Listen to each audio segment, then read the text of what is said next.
Kraft presents The Great Gildersleeve. The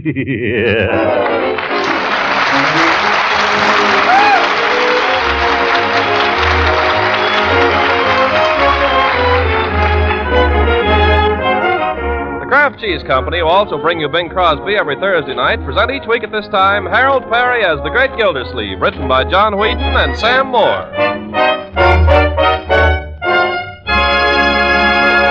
We'll hear from The Great Gildersleeve in just a moment. But first, with food shoppers everywhere thinking in terms of ration stamps as well as money, let me suggest a way to economize with both. Yes, and supply mealtime variety that'll really make your family sit up and take notice. Here's the secret. The next time you plan a shopping trip, include on your list Pabst-Ett, the delicious, nourishing cheese food. For just 3 red ration points and surprisingly few pennies, you buy a generous package of cheese goodness that's a real help in preparing wartime meals.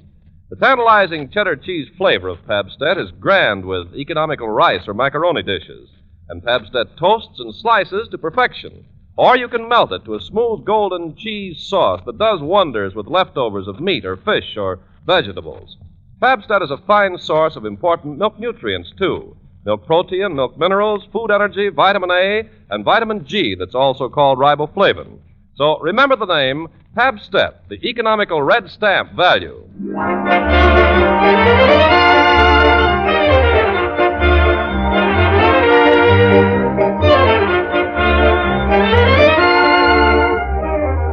In the diary of Throckmorton P. Gildersleeve, a monumental work as yet unpublished, we find in the Spencerian hand of the great man himself this entry. Dear Diary, today I made a vow. I'll never speak to Judge Horace Hooker again. As long as I live, I'll never speak to him. Even if he comes crawling to me on his hands and knees, I'll never speak to him.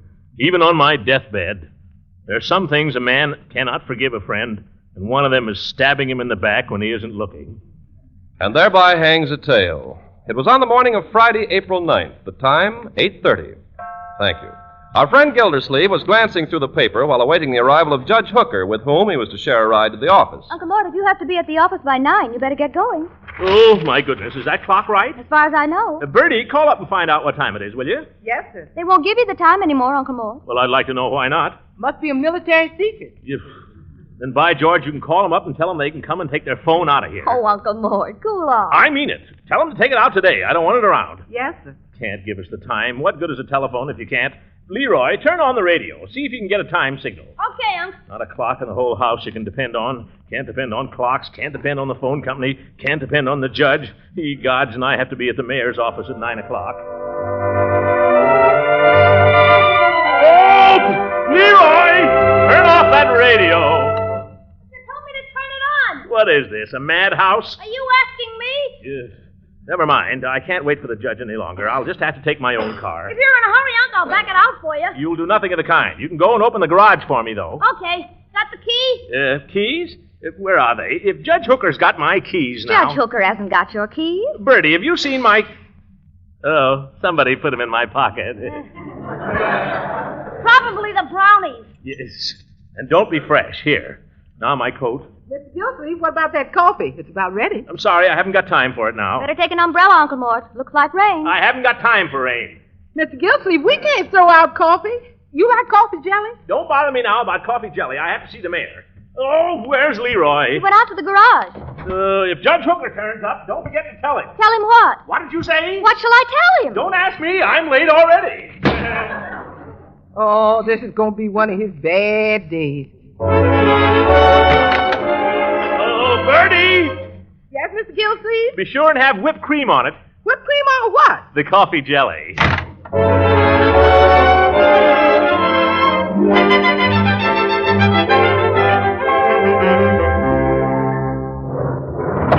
Want me to start the car, Unc? I'll warm it up for you. No. I thought you were in a hurry. I am in a hurry. Now, don't keep asking me that.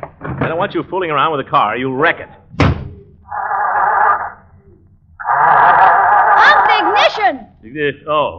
Stick in your shirt tail, Leroy. It is in. Well, get off the running board. Okay. Give it a little choke, Unc. Out of the way, Leroy. This is Friday, young man. Don't forget the ash cans. I can't hear you. I said don't forget the ash cans. Unc, watch out. What? Oh! Hey! think you're Hooker? Gildersleeve. This is a fine time to show up. What's the idea of backing into me? Who backed into you? It's a wonder some people wouldn't look where they're going. Well, I had the right of way. I was coming... It's my driveway, isn't it? Well, it's not your street. Unc, you all right? I'm all right, but look at that rear fender. Yeah, look at my bumper. How'd I know you were coming out of there? Are you deaf? I blew my horn. Yeah, after you crashed into me. Leroy, didn't I blow my horn? You saw it happen. Yes, you saw it happen, Leroy. He backed into me, didn't he? Backed into him. He was going a good 40 miles an hour in a residential district with children all around and inadequate brakes. You saw it, didn't you, Leroy? Sorry, I didn't see a thing. Leroy! Honest, I was tying my shoes. Your shoes are untied right now, both of them. Yeah, that's funny. Yes. Oh, my land, what happened? Judge, are you all right? Is he all right? What about me? I had a narrow escape, Bertie, but fate spared me this time. By the way, you witnessed the crime, didn't you? Crime. Well, all I know is I was looking out the kitchen window. Good. Now tell me if this isn't the way it happened. I was coming down the street, well over to the right, looking in both directions and going not over 8 or 9 miles an hour, when this wild man came charging up. Bertie, don't you get mixed up in this. You go into the house. Yes, sir. You can't do that, Gildersleeve. She's my witness. Well, she's my cook. By golly, if I have to, I'll subpoena her. Oh, you hear that, Bertie? He's going to subpoena you. That's all, brother. This is getting too hot here for me. Gildersleeve, I charge you with intimidating a witness. You intimidated her, you and your subpoenas. You go racing around town in that juggernaut of yours, that death car, that Rio. Just a minute, Gildersleeve. What's your license number, Hooker? Well, you can read, can't you? It's right there on the plate. Write it down, Leroy, before he gets away. By George, I'll see my lawyer about this. Go right ahead. I'm your lawyer. I can tell you haven't got a leg to stand on. No? Well, I haven't got a lawyer either. I just fired him.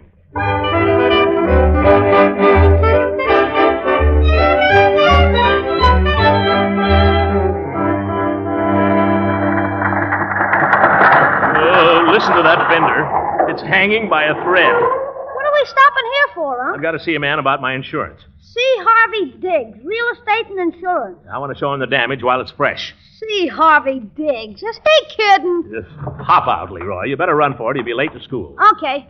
So long, Unc. Goodbye, and watch out for cars. You never know what maniac will be driving these days.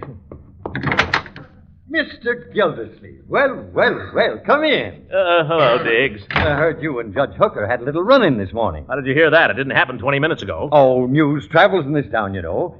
Glad there wasn't any damage? No damage. You ought to see my automobile. Whole rear fender smashed to a pulp. Well, these little things will happen. That's why we have insurance companies. Sit down. I can't. I've got to see the mayor, Diggs. Say, you know that policy you sold me? On your automobile, wasn't it? Yeah, that's right. Well, I have... You know, I've always been sorry I couldn't interest you in that little life insurance plan I drew up for you. Life insurance? I'd like to see you have that protection, Gildersleeve. Right now, I'm interested in the automobile. I know, it's only human. We keep putting it off. But it's something we all have to face sooner or later. Now, only the other day I had a man come to me. He happened to be a very important executive here in town. You'd know him at once if I were to tell you his name. I'd been after that man for 5 years. And only the other day he said to me, Diggs, he said, I don't know how to thank you for what you've done for me. Good. I'm glad he's taken care of. Now let's talk about me. I have this policy Yes, on my... just what I was getting to. Now, that's a very fine policy you've got there, as far as it goes. But it doesn't go far enough. You sold it to me? Mr. Gildersleeve, I'm going to ask you a question. Have you ever considered what would become of your loved ones in the event that you were suddenly to pass on? Mr. Diggs, I'm going to give you an answer. I'm likely to pass on right now to the next insurance man if you won't listen to me. Huh? All I'm interested in is collecting on the policy I've got. Well, you're the doctor, Mr. Gildersleeve. Yes, sir, that's what we're here for, to service our customers. Good. I've got the policy right here. I can't make head or tails out of it. Well, now, we'll just have a look. Now, let's see. Bodily injury, property damage, collision or upset, comprehensive. What does it say? Mr. Gildersleeve, that's a very fine piece of protection you've got there. My advice to you would be to hold on to it. What do you mean? Providential Mutual Fire and Loss, that's one of the biggest insurance companies in the state of Rhode Island. And Rhode Island is one of the smallest states in the Union. Well, we can't always judge by size, you know. The Providential Mutual has been serving the public now for 48 years. I had the pleasure of visiting the home office back there in 1923. In fact, I had the pleasure of dining with one of the vice presidents. Oh, he has a lovely home there, just outside of Providence. Well, I'm glad he's living well. You didn't happen to ask him about that busted rear fender on my automobile. Fender? Yes, I had a little accident this morning, remember? I ran into Judge Hooker. Hooker ran into me. Smashed my fender. I'd like to collect. Mr. Gildersleeve, that's one thing I'll say for the Providential Mutual. They settle promptly. Good. No argument, no waiting around. They pay us. Great. However, the type of policy you have here doesn't happen to cover this particular type of accident. What? Now, don't misunderstand me. It's a very fine policy and has some very fine features. But for this kind of coverage, I'd suggest a different type of policy. Now, if Diggs, tell me something. Do you carry insurance? Why, of course. I wouldn't be without it. Well, I hope it covers a punch in the nose.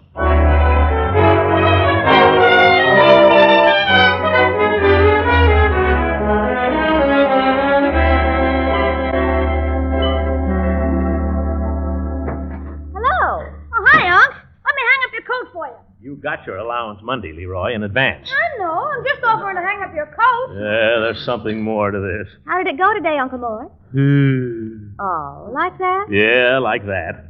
Get this machine gun out of here, Leroy. A man can't even sit down in his own chair. Sorry, Unc. How did you come out on the insurance? Oh, dandy. What do you mean? Well, it seems I have a policy, but no insurance. If I want to collect, I'll have to collect from Hooker. And if Hooker wanted to sue me, I wouldn't have an ounce of protection. Oh, he wouldn't sue you. He's a friend of yours. He was a friend of mine. That old gink would sue his own mother. Leroy. I'm inclined to believe you're right, my boy. I don't think you ought to talk that way about Judge Hooker. You ought to hear what he says about you. Yes. Hey, Marge, when's dinner? I'm starved. I don't know. You'll have to ask Bertie. But I'm dying. Well, go outside and die.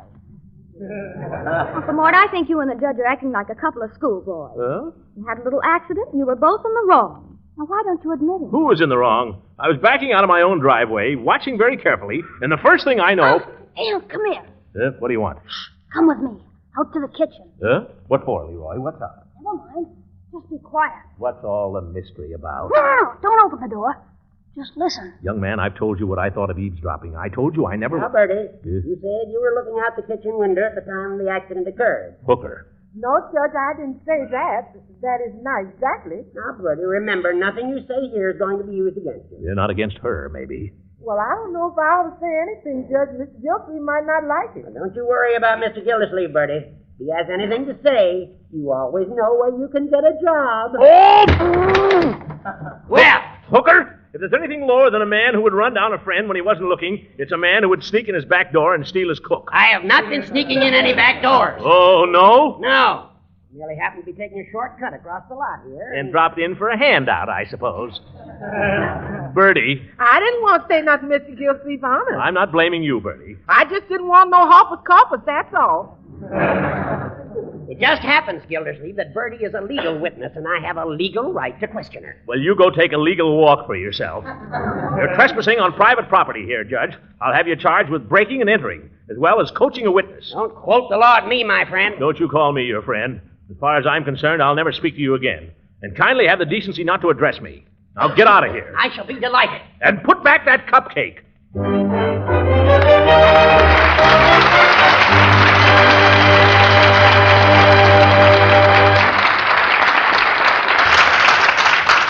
The Great Gildersleeve will be with us again in a few seconds. Meanwhile, here's a tip for homemakers. The way to spend red ration stamps to best advantage is to plan family meals several days in advance, using a list of point values as your guide. That way you can make sure that meals are good tasting and well balanced and provide the variety your family likes.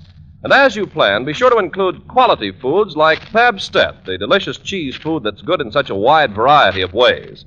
You'll find that Pabstet is a grand help for your wartime budget, because it costs only a few cents and just 3 red ration points per package. And whether you melt or toast or slice it, the whole family will go for its grand cheddar cheese flavor. What's more, Pabstet's a fine source of important milk nutrients and is highly digestible. Now, your dealer may not have Pabstet the very first time you try to buy it, because so much cheese and other dairy foods are going to war. But everything is being done to keep dealers supplied. So ask for Pabstet, Pabst-ETT, Pabstet, the delicious, nourishing cheese food.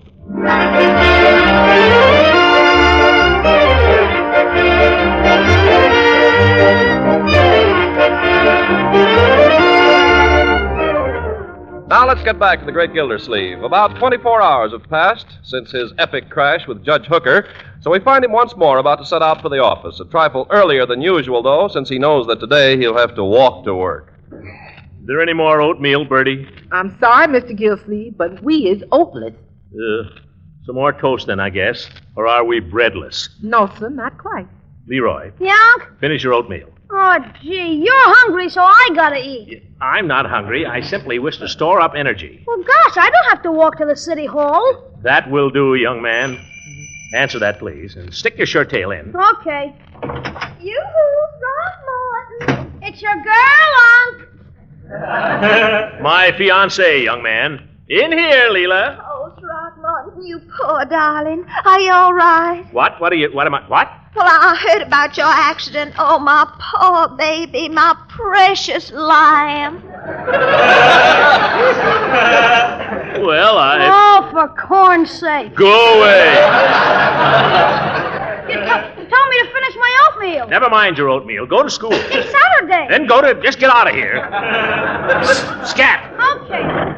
Throckmorton, are you sure you're all safe and sound? Of course I'm safe and sound. Oh, but it must have been such a frightful crash. Judge Hooker says... Judge Hooker? Yes, he says you were going 40 miles an hour. Leela, I was going backwards. Oh, that's what makes it so hideous.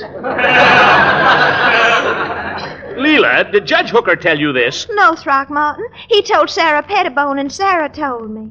What else did she say that he said, the big faker? Well, just that you wrecked his car completely and that he was lucky to live to tell the tale. Leela, he almost wrecked my car. He was tearing down the street like he was drunk or crazy. What's more, it never even scratched him. Oh, well, I imagine Sarah got it mixed up. I'm glad you're feeling all right anyhow, Throckmorton. Well, I'm glad you're glad, Leela. Hooker's going to pay me damages, too. He'll pay me if I have to sue him. Well, will they cost quite a bit, Throckmorton? Well, so far, only $2 for my fender. But I imagine there'll be internal injuries. There always are. Well, you take good care of yourself now, Throckmorton, because I want you to do something for me this evening. What is it, Leela? Well, I want you to come to a meeting of my Red Cross committee tonight. Red Cross Committee? Mm-hmm. I can't roll bandages. I can't even roll a cigarette. Oh, no, silly. This is to raise money. Oh, well, I can't say no to that, can I? What time? Well, I told everybody 8 o'clock, but I think it would be nice if you came over a little early. Could you? For you, I could. Oh, you cute boy, you. Now, wait a minute, Leela. Hooker isn't on this committee, is he? If he's on it, I won't have anything to do with it. Oh, of course, Throckmorton. I mean, of course not. Oh, well, I've got to be getting back to my housework. Oh, my goodness. I've got to get down to the office. Yes, dear. Oh, I'm glad nothing happened to my precious fiancé. Goodbye, darling. I'll see you this evening. Yeah, goodbye, Leela. Got to get going. Goodbye. Bye. Bertie. Here's your toast, Mr. Gildersleeve. Oh, thank you, Bertie. Why, this toast is cold. Well, sir, I didn't want to interrupt anything. There's nothing to interrupt. Bertie, we might have supper a little early this evening, so I'll be able to finish by 7. Yes, sir. Yeah, then I'll have time to... Hey, Unc, come to the window, quick. The window? What's the matter, Leroy? Wait till you see what's going past the house. Here, out this window. This better be good, young man, or I won't like it. Good, but you won't like it. Yeah. There. I can't believe it. What is it, Mr. Gildersleeve? Judge Hooker on crutches. My goodness. What's the matter with him? He didn't have no crutches last night. Of course not. He's just faking. Well, gosh, Unc, if he isn't hurt, what's the idea of the crutches? Oh, he wants to impress his lawyer. He wants to impress everybody. Well, if that's his game, I can do better than that. How? What you gonna do, Unc? I'm going down to Peavy's drugstore and get me a wheelchair.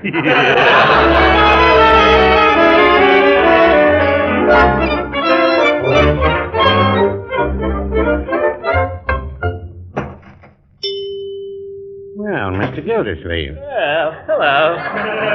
Hello, Peavy. You weren't in yesterday. Yes, I've been pretty busy. Lawsuits and whatnot. Say, Peavy, you rent crutches, don't you?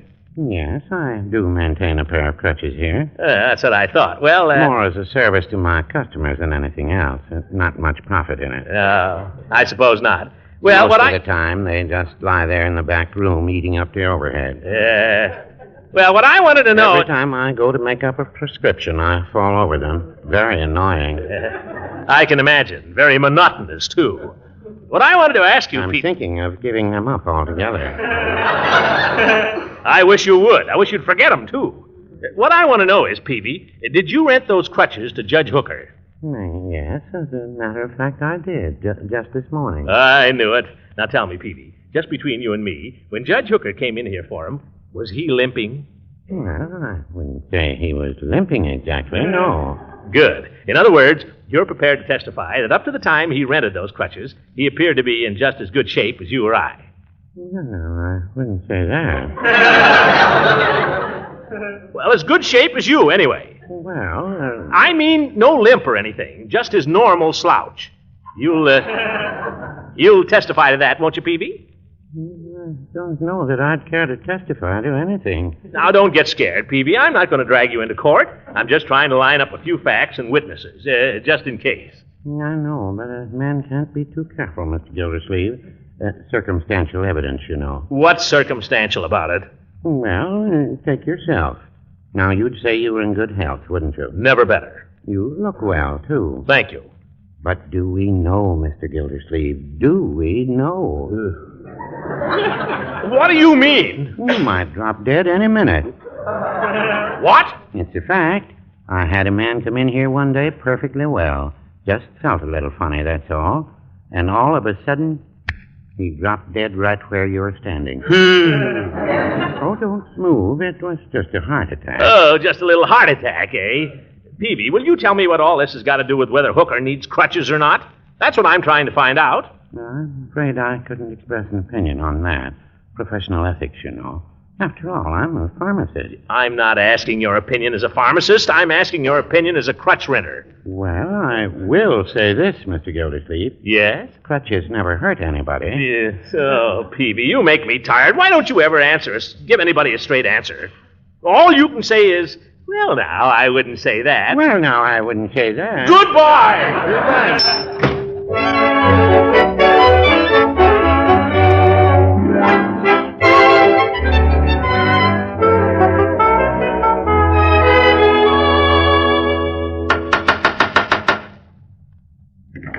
Why, hello, Throckmorton.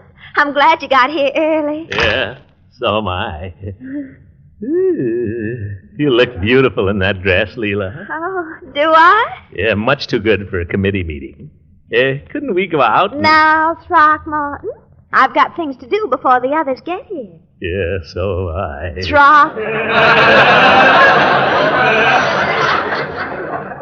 Throckmorton. Well, please, Leela, just one little kiss for the Red Cross.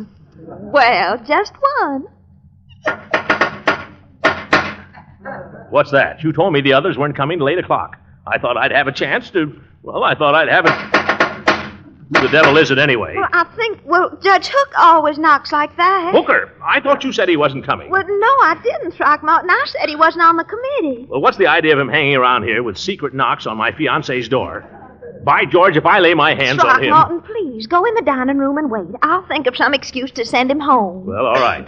But make it quick, Leela. I'm liable to lose my temper. Hush. You can listen to everything I say. I will anyway. Why, Horace Hooker, what a surprise to see you. Come right in, won't you? Thank you, Leela. Well, aren't you going to ask me why I'm on crutches? Oh, are you? Oh, why, goodness gracious, so you are. Horace, it's your lumbago again, and you shouldn't be out in this weather. You go right home, you hear? It's not my lumbago, Leela. Now, Horace, don't be vain. You said it wasn't lumbago last time, and you had to go to bed for a week. Leela, I'm not suffering from any organic complaint. I'm walking on crutches because of your fiancé. Really, Horace? Yeah, he drives his car around this town like a murderer. Who's a murderer? Oh, Oh, is that Mr. Gildersleeve in the dining room, Leela? yes, Judge. I wouldn't have come here if I'd known he'd be here. Neither would I. Oh, please, Judge. Let me talk to him for just a minute. Perhaps you wait here. Well, Please. All right. Throckmorton, I asked you to be quiet while I talk to Horace. You want me to stand there like a wooden Indian while he calls me a murderer? Now, honey, he didn't call you a murderer exactly. He was just telling me about his injury. His injury? There's nothing the matter with him. Throckmorton, he's on crutches, and it's your fault. He doesn't need those crutches. If you don't quit calling me a murderer, he will. Leela, I didn't know you allowed criminals in your house. Who's calling people criminals? I've been doing it for 20 years and I've never missed yet. Leela, I swore yesterday I'd never speak to that old goat again. But Throckmorton. I'll never speak to that fat windbag. Horace, please. Tell him this, Leela. There's nothing lower than an ambulance chaser. Tell him I'll sue him for that. Yes. All he can think of is suing people, pushing innocent people through the knotholes in the law. Throckmorton. Tell the big coward to shut up. Who's a coward? Tell him to lay down his crutches, Leela, and I'll knock his block off. Tell him to come ahead. Boys, stop! Stop!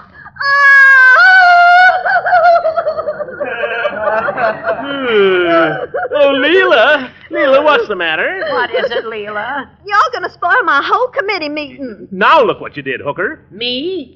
I'm sorry, Leela. I'm sorry, too, Leela. I don't believe you, either one of you. Leela, I've been a bad boy.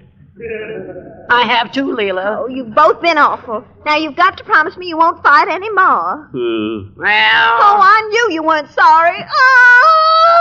Well, I won't fight anymore. No, neither will I, Leela. We won't fight anymore, Leela. Honestly? On my honor as a judge. On my honor as a gentleman. That's not the way I like to hear you boys talk. Now shake hands. That's fine. Now you stay friends. I've got to get a clean handkerchief. I don't mean a word of this, Gildersleeve. I've been seriously injured, and I'm going to sue you tomorrow for $100,000. I'm not even surprised to hear it, Hooker. But I'll tell you right now, I'll fight you all the way up to the Supreme Court, and if I lose there, I won't pay. Oh, is that so? Yes.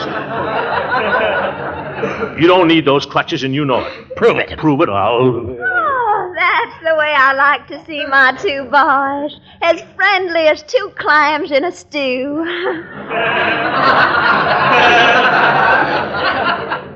What were y'all talking about? Post-war planning. Oh, my, that's awfully interesting. Why don't we all sit down for a minute? Sit down, all right. Thank you. I think post-war planning is just as important as rationing, don't you? I do indeed. In fact, I was... I'll go, Leela. No, let me go. Don't forget, Gildersleeve, none but the quick deserve the fair. Oh, is that so, Judge? What are you laughing at? At you old goat. You forgot your crutches.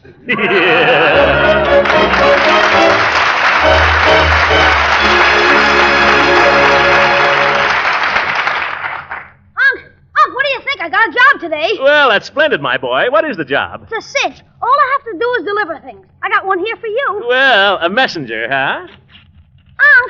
What's a summons? Leroy. Good night, everybody.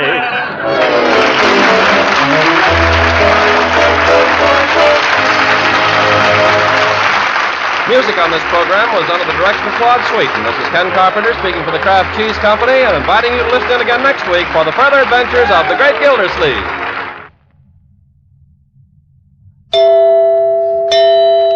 Right now, which is the most important economy in your food budget? Money or red ration points? Well, most likely the answer is both. So there's no better time to get acquainted with foods like Parquet, the quality margarine made by Kraft.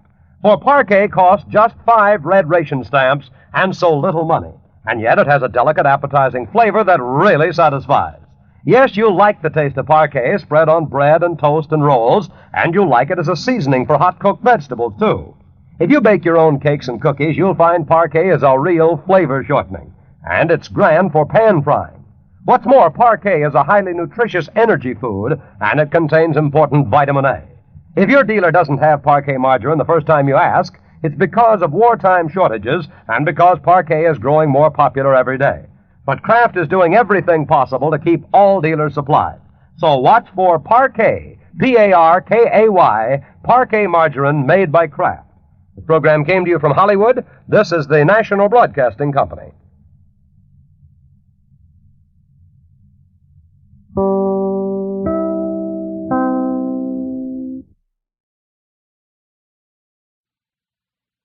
Each Sunday at this time, the National Broadcasting Company presents Morgan Beatty's War Telescope, a review of the war week and a forecast of possible developments to come. Morgan Beatty is NBC's veteran war reporter in the British capital. And so, for his regular Sunday report, we take you now to London.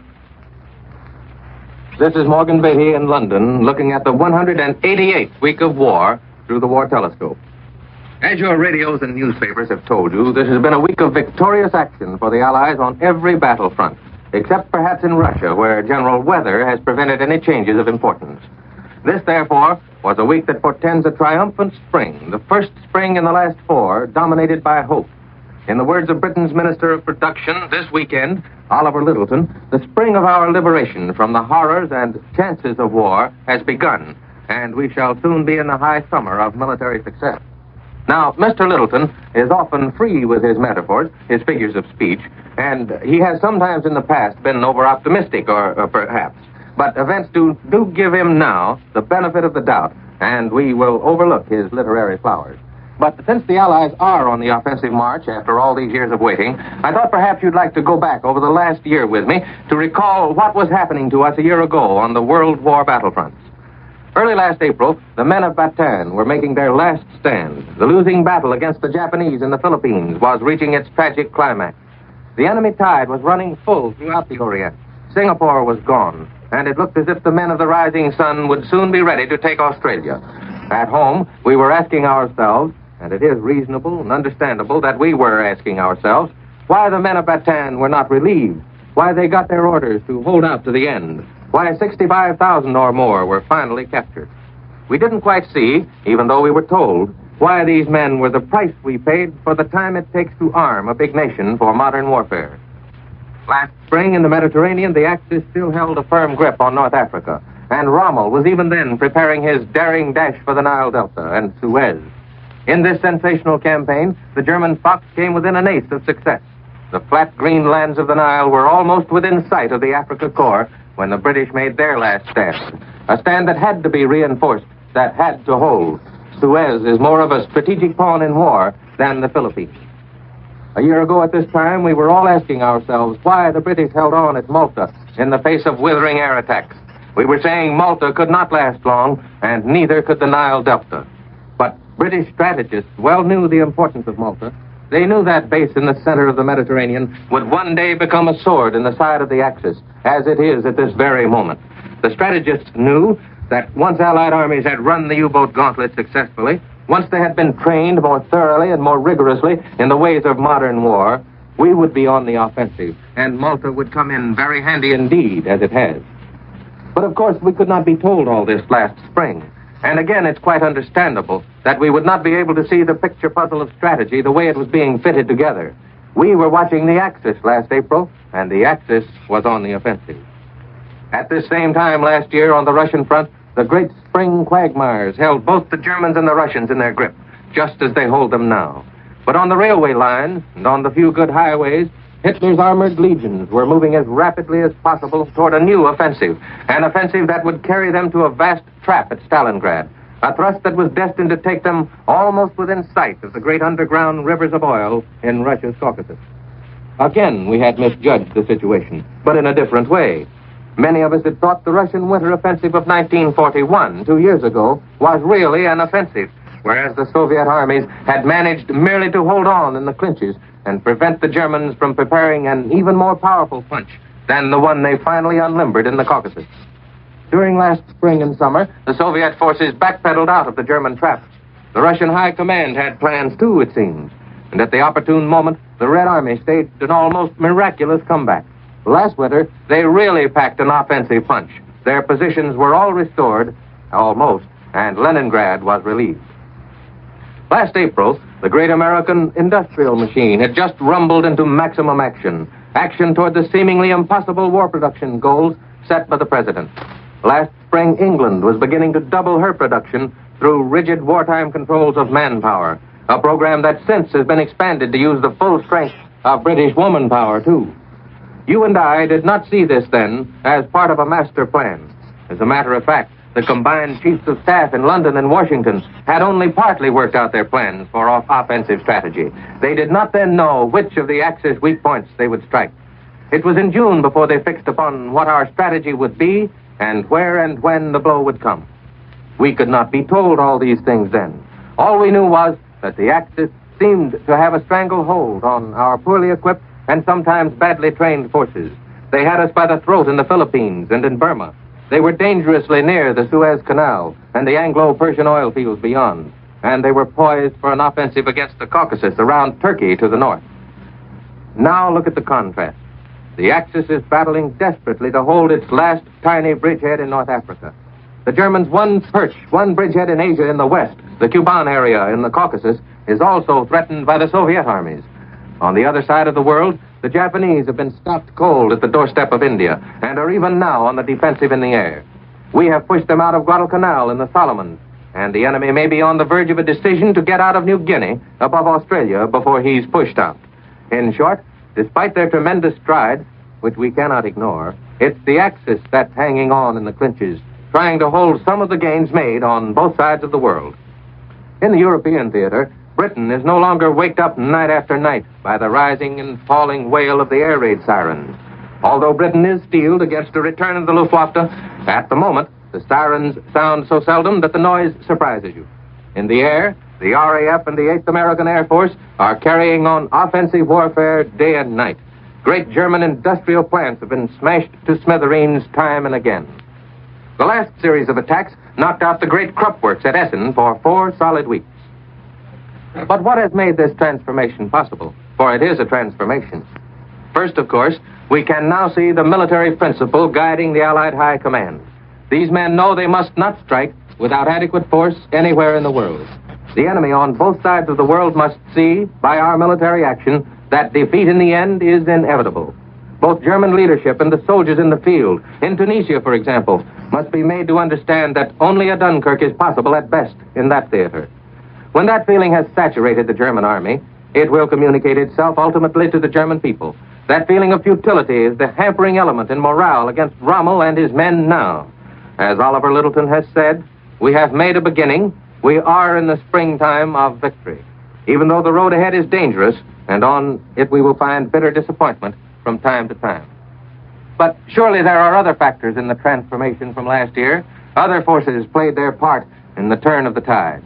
After all, decisions of a high command are merely decisions. They aren't worth the mats they're pinned on unless they're carried out.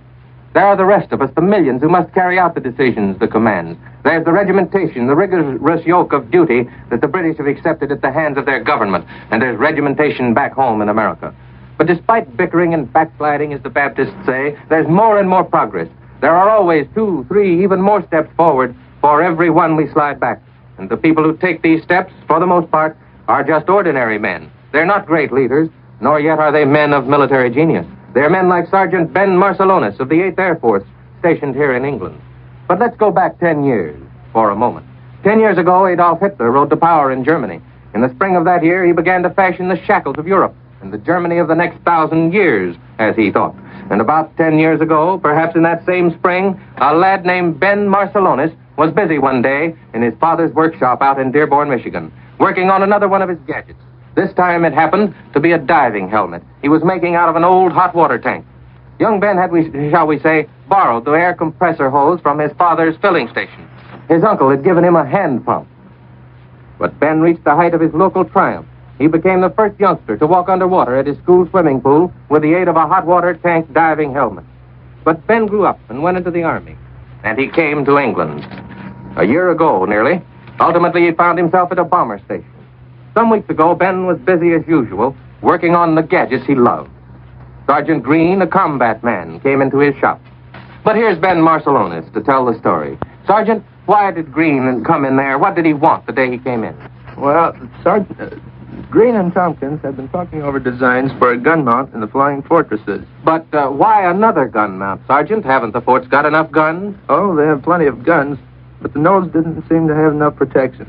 And those ME-109s were coming into the blind spot too often. Oh, I see. So what was wanted was a mount to put a gun on and in the nose, eh?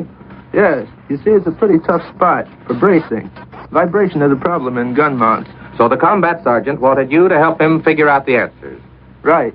He gave me the ideas he and Tompkins worked out, and I got busy. We didn't have any special materials for things like that, so I had to use what I could find around the shop. We had some steel plates and some old solid steel rods, a lot of odds and ends. I cut out the plates for a base and welded the rods on, using barbed wire for welding rod. And then... No, it couldn't have been that easy, Ben. Well, no, not exactly. It took about a week. Every time I got a chance, I'd take the gadget into the bomber and make a fitting. I'd bend the leg a little more, or straighten another one. But finally we got her in, and the boys tell me she worked. We had to make some more changes, and I understand the Army has improved on those. But just a minute, Ben. We're getting ahead of the story. We might just remind the radio audience that you and Green have been singled out to receive the Legion of Merit Award. Not just the regular award, but the officers' class for showing the, shall we say, big-shot engineers how to improve the armaments of our flying fortresses. But we weren't thinking of that. We were just thinking about the bullets coming at the nose of the forts and trying to figure out a way to stop them. And it's a pretty simple gadget. It was a lot easier than tearing up alarm clocks back in Dearborn and making miniature motorboat motors out of them. Honest, it was. That's your story, Ben. But I'll bet your father feels a little better now about all those hacksaws you bent and those cold chisels you dulled with your gadgeteering. I hope so. I started making gadgets when I was knee-high to a duck. I'm glad one of them turned out to be useful. I used to catch a lot of... Well, the old man had to work on me every once in a while when I was a kid. If all this makes him feel any better, I'm mighty glad and proud. Ben, what's more important is that your dad now knows one of his boys helped out the high command in a tight spot. That's why you're getting an award. There had to be a stopgap, a year of planning and defensive action before the Allies could really get going.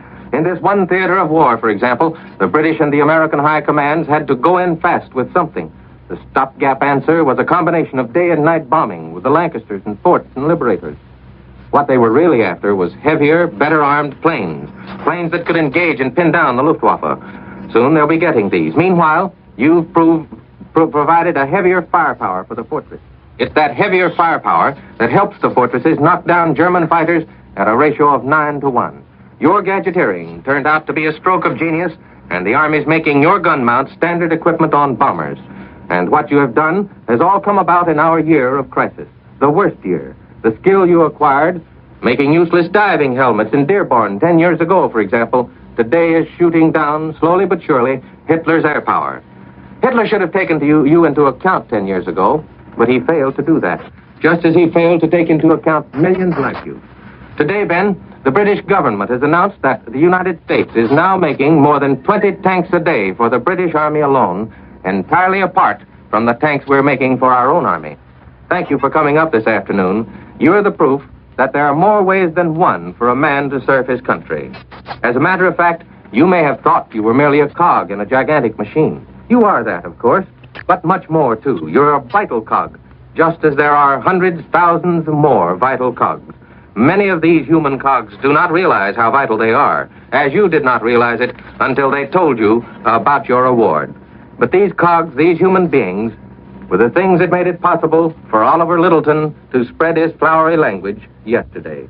It made it possible for him to say that the spring of our liberation has begun, and we shall soon be in the high summer of military success. And now this is Morgan Beatty saying so long until next Sunday. You have been listening to War Telescope, a weekly report on the war as seen from London by Morgan Beatty, NBC's veteran war observer in the British capital. Mr. Beatty is presented every Sunday at this same time, so be sure to tune in again a week from now. This program has come to you from London and New York. This Kraft presents The Great Gildersleeve. The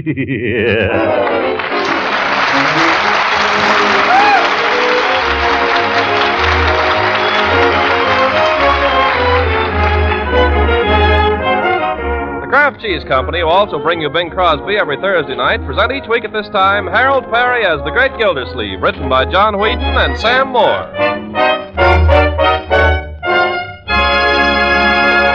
We'll hear from The Great Gildersleeve in just a moment. But first, with food shoppers everywhere thinking in terms of ration stamps as well as money, let me suggest a way to economize with both. Yes, and supply mealtime variety that'll really make your family sit up and take notice. Here's the secret. The next time you plan a shopping trip, include on your list Pabstet, the delicious, nourishing cheese food. For just 3 red ration points and surprisingly few pennies, you buy a generous package of cheese goodness that's a real help in preparing wartime meals. The tantalizing cheddar cheese flavor of Pabstet is grand with economical rice or macaroni dishes, and Pabstet toasts and slices to perfection. Or you can melt it to a smooth golden cheese sauce that does wonders with leftovers of meat or fish or vegetables. Pabstet is a fine source of important milk nutrients, too. milk protein, milk minerals, food energy, vitamin A, and vitamin G that's also called riboflavin. So remember the name Pabstep, the economical red stamp value.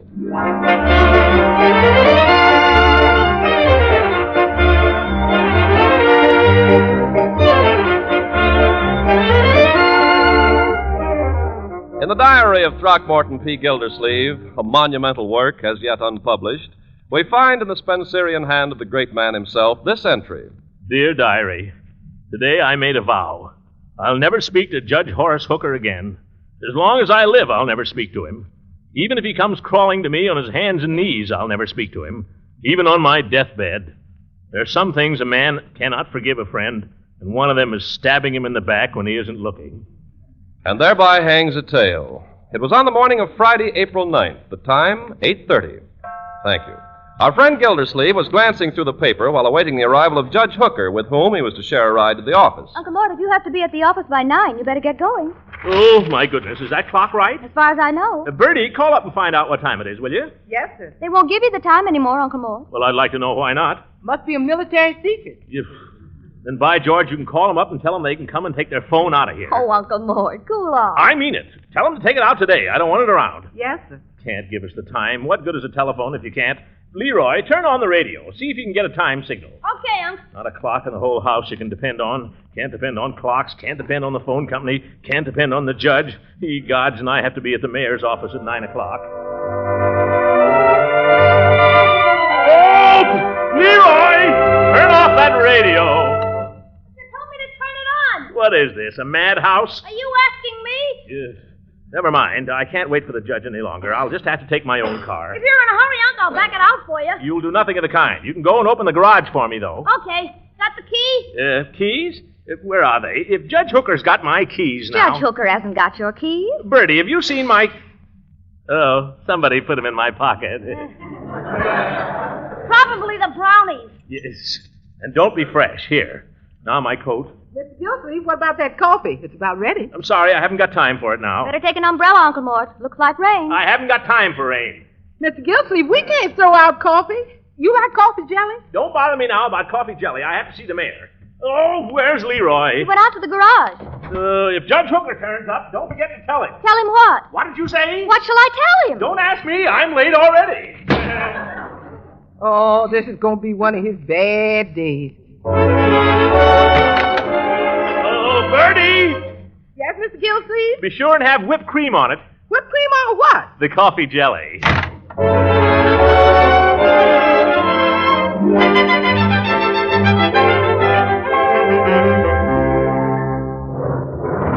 Want me to start the car, Unc? I'll warm it up for you. No. I thought you were in a hurry. I am in a hurry. Now, don't keep asking me that. I don't want you fooling around with the car. You'll wreck it. Ignition! Stick in your shirt tail, Leroy. It is it. Well, get off the running board. Okay. Give it a little choke, Unc. Out of the way, Leroy. This is Friday, young man. Don't forget the ash cans. I can't hear you. I said don't forget the ash cans. Unc, watch out! What? Oh! Hey! Where do you think you're... Hooker? Gildersleeve. This is a fine time to show up. What's the idea of backing into me? Who backed into you? It's a wonder some people wouldn't look where they're going. Well, I had the right of way. I was coming... It's my driveway, isn't it? Well, it's not your street. Unc, you all right? I'm all right, but look at that rear fender. Yeah, look at my bumper. How'd I know you were coming out of there? Are you deaf? I blew my horn. Yeah, after you crashed into me. Leroy, didn't I blow my horn? You saw it happen. Yes, you saw it happen, Leroy. He backed into me, didn't he? Backed into him. He was going a good 40 miles an hour in a residential district with children all around and inadequate brakes. You saw it, didn't you, Leroy? Sorry, I didn't see a thing. Leroy! Honest, I was tying my shoes. Your shoes are untied right now, both of them. Yeah, that's funny. Yes. Oh, my land, what happened? Judge, are you all right? Is he all right? What about me? I had a narrow escape, Bertie, but fate spared me this time. By the way, you witnessed the crime, didn't you? Crime? Well, all I know is I was looking out the kitchen window. Good. Now tell me if this isn't the way it happened. I was coming down the street, well over to the right, looking in both directions and going not over 8 or 9 miles an hour, when this wild man came charging up. Bertie, don't you get mixed up in this. You go into the house. Yes, sir. You can't do that, Gildersleeve. She's my witness. Well, she's my cook. By golly, if I have to, I'll subpoena her. Oh, you hear that, Bertie? He's going to subpoena you. That's all, brother. This is getting too hot here for me. Gildersleeve, I charge you with intimidating a witness. You intimidated her, you and your subpoenas. You go racing around town in that juggernaut of yours, that death car, that Rio. Just a minute, Gildersleeve. What's your license number, Hooker? Well, you can read, can't you? It's right there on the plate. Write it down, Leroy, before he gets away. By George, I'll see my lawyer about this. Go right ahead. I'm your lawyer. I can tell you haven't got a leg to stand on. No? Well, I haven't got a lawyer either. I just fired him.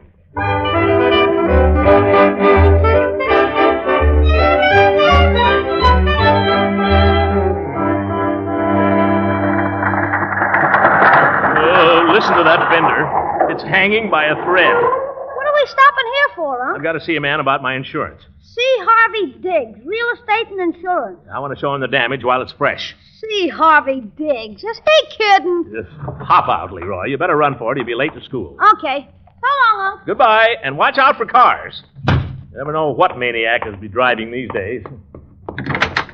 Mr. Gildersleeve. Well, come in. Hello, Diggs. I heard you and Judge Hooker had a little run-in this morning. How did you hear that? It didn't happen 20 minutes ago. Oh, news travels in this town, you know. Glad there wasn't any damage? No damage. You ought to see my automobile. Whole rear fender smashed to a pulp. Well, these little things will happen. That's why we have insurance companies. Sit down. I can't. I've got to see the mayor, Diggs. Say, you know that policy you sold me? On your automobile, wasn't it? Yeah, that's right. Well, I have... You know, I've always been sorry I couldn't interest you in that little life insurance plan I drew up for you. I'd like to see you have that protection, Gildersleeve. Right now, I'm interested in the automobile. I know, it's only human. We keep putting it off. But it's something we all have to face sooner or later. Now, only the other day I had a man come to me. He happened to be a very important executive here in town. You'd know him at once if I were to tell you his name. I'd been after that man for 5 years. And only the other day he said to me, Diggs, he said, I don't know how to thank you for what you've done for me. Good. I'm glad he's taken care of. Now let's talk about me. I have this policy yes, on my... just what I was getting to. Now, that's a very fine policy you've got there, as far as it goes.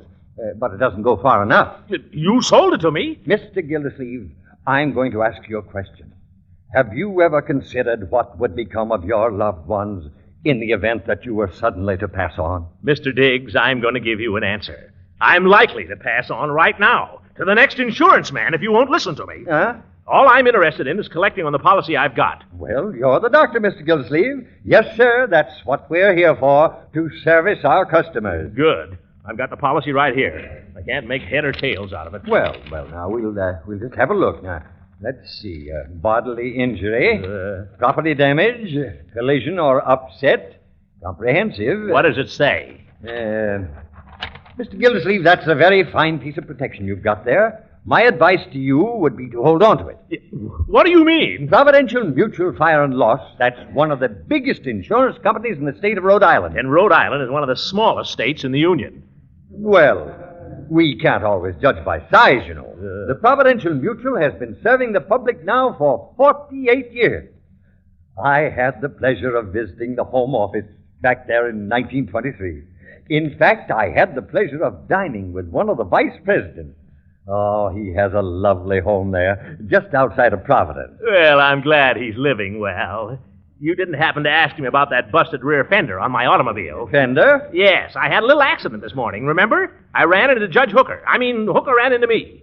Smashed my fender. I'd like to collect. Mr. Gildersleeve, that's one thing I'll say for the Providential Mutual. They settle promptly. Good. No argument, no waiting around. They pay us. Great. However, the type of policy you have here doesn't happen to cover this particular type of accident. What? Now, don't misunderstand me. It's a very fine policy and has some very fine features.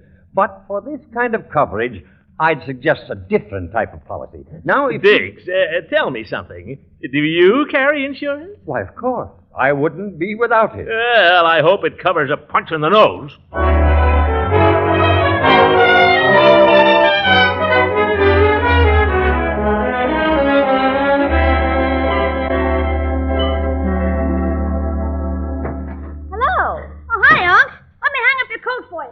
got your allowance Monday, Leroy, in advance. I know. I'm just offering to hang up your coat. Yeah, there's something more to this. How did it go today, Uncle Mort? Oh, like that? Yeah, like that. Get this machine gun out of here, Leroy. A man can't even sit down in his own chair. Sorry, Unc. How did you come out on the insurance? Oh, dandy. What do you mean? Well, it seems I have a policy, but no insurance. If I want to collect, I'll have to collect from Hooker. And if Hooker wanted to sue me, I wouldn't have an ounce of protection. Oh, he wouldn't sue you. He's a friend of yours. He was a friend of mine. That old gink would sue his own mother. Leroy. I'm inclined to believe you're right, my boy. I don't think you ought to talk that way about Judge Hooker. You ought to hear what he says about you. Yes. Hey, Marge, when's dinner? I'm starved. I don't know. You'll have to ask Bertie. But I'm dying. Well, go outside and die. Uncle Mort, I think you and the judge are acting like a couple of schoolboys. Huh? You had a little accident, and you were both in the wrong. Now, why don't you admit it? Who was in the wrong? I was backing out of my own driveway, watching very carefully, and the first thing I know... Hey, come here. What do you want? Come with me. Out to the kitchen. Huh? What for, Leroy? What's up? Never mind. Just be quiet. What's all the mystery about? No. Don't open the door.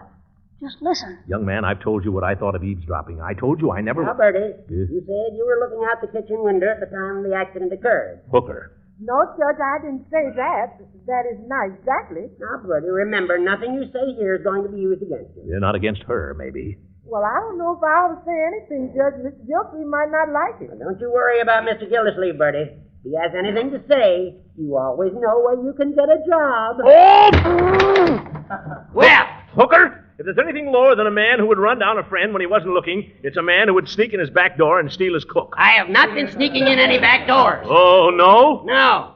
Merely happened to be taking a shortcut across the lot here. And dropped in for a handout, I suppose. Bertie. I didn't want to say nothing, Mr. Gildersleeve, honest. I'm not blaming you, Bertie. I just didn't want no hoppers coppers, that's all. It just happens, Gildersleeve, that Bertie is a legal witness, and I have a legal right to question her. Well, you go take a legal walk for yourself. You're trespassing on private property here, Judge. I'll have you charged with breaking and entering, as well as coaching a witness. Don't quote the law at me, my friend. Don't you call me your friend. As far as I'm concerned, I'll never speak to you again. And kindly have the decency not to address me. Now get out of here. I shall be delighted. And put back that cupcake.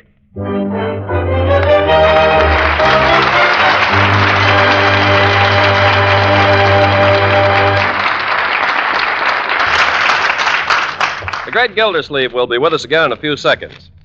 Meanwhile, here's a tip for homemakers. The way to spend red ration stamps to best advantage is to plan family meals several days in advance, using a list of point values as your guide. That way you can make sure that meals are good tasting and well balanced and provide the variety your family likes. And as you plan, be sure to include quality foods like Pabstet, the delicious cheese food that's good in such a wide variety of ways. You'll find that Pabstet is a grand help for your wartime budget, because it costs only a few cents and just 3 red ration points per package. And whether you melt or toast or slice it, the whole family will go for its grand cheddar cheese flavor.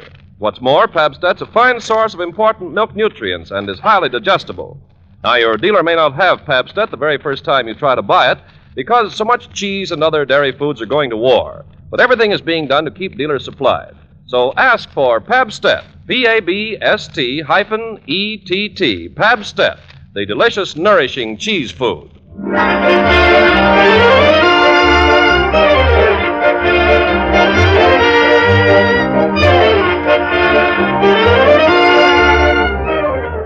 Now let's get back to the Great Gildersleeve. About 24 hours have passed since his epic crash with Judge Hooker, so we find him once more about to set out for the office. A trifle earlier than usual, though, since he knows that today he'll have to walk to work. Is there any more oatmeal, Bertie? I'm sorry, Mr. Gildersleeve, but we is oatless.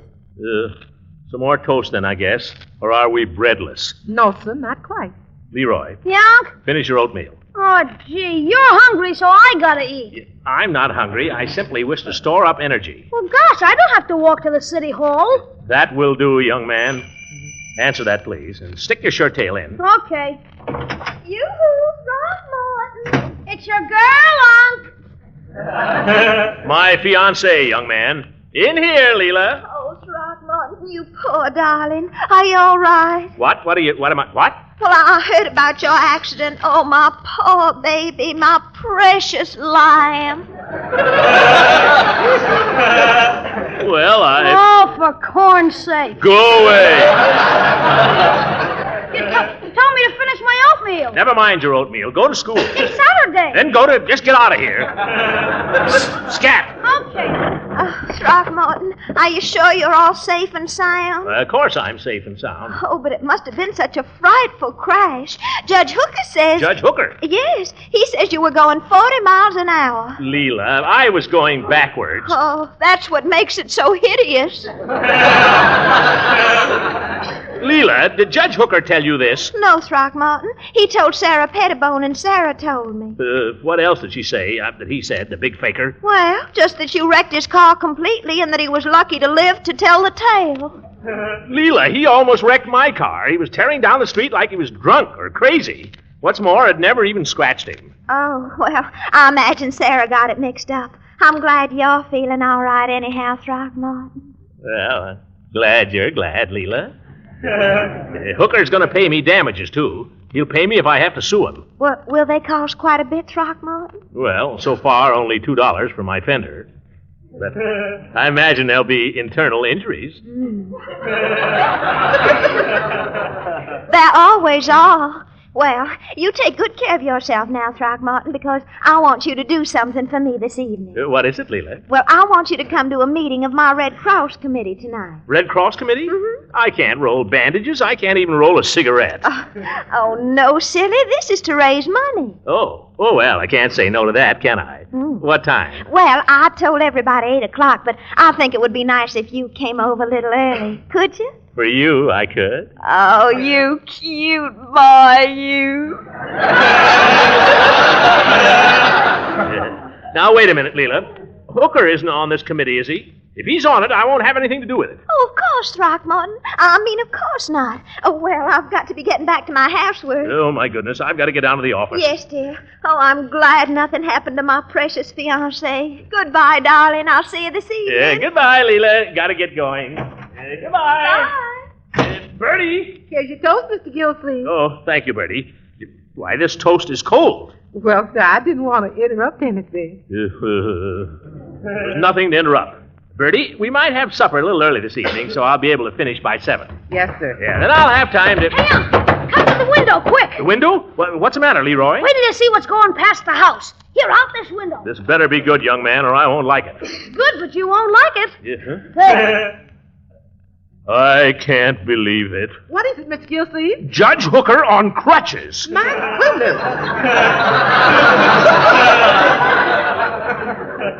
What's the matter with him? He didn't have no crutches last night. Of course not. He's just faking. Well, gosh, Unc, if he isn't hurt, what's the idea of the crutches? Oh, he wants to impress his lawyer. He wants to impress everybody. Well, if that's his game, I can do better than that. How? What you gonna do, Unc? I'm going down to Peavy's drugstore and get me a wheelchair.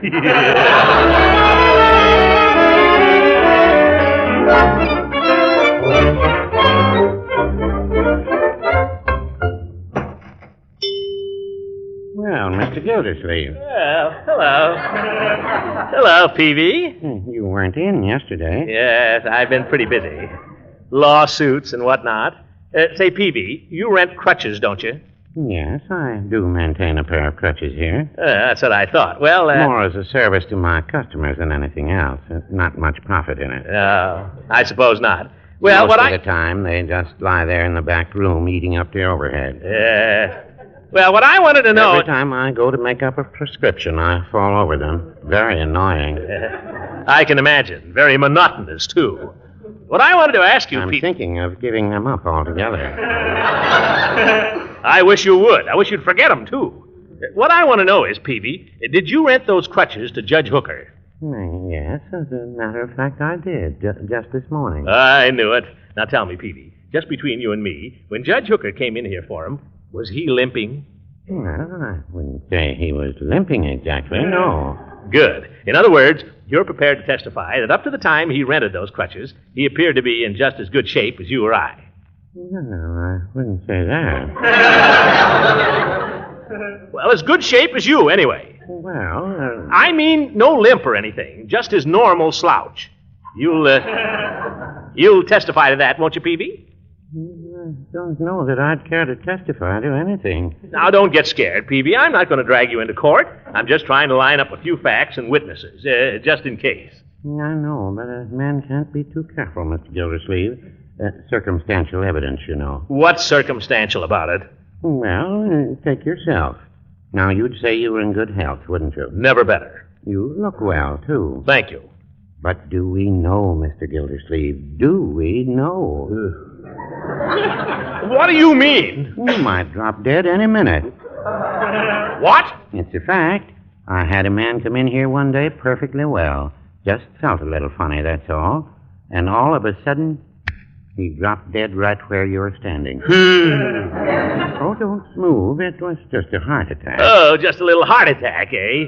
Peavy, will you tell me what all this has got to do with whether Hooker needs crutches or not? That's what I'm trying to find out. I'm afraid I couldn't express an opinion on that. Professional ethics, you know. After all, I'm a pharmacist. I'm not asking your opinion as a pharmacist. I'm asking your opinion as a crutch renter. Well, I will say this, Mr. Gildersleeve. Yes? Crutches never hurt anybody. Yes. Oh, Peavy, you make me tired. Why don't you ever give anybody a straight answer? All you can say is, well, now, I wouldn't say that. Well, now, I wouldn't say that. Goodbye!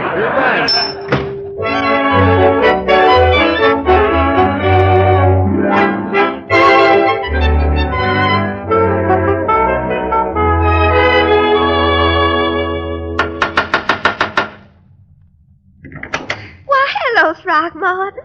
I'm glad you got here early. Yeah, so am I. You look beautiful in that dress, Leela. Oh, do I? Yeah, much too good for a committee meeting. Couldn't we go out? Now, Throckmorton, I've got things to do before the others get here. Yeah, so I.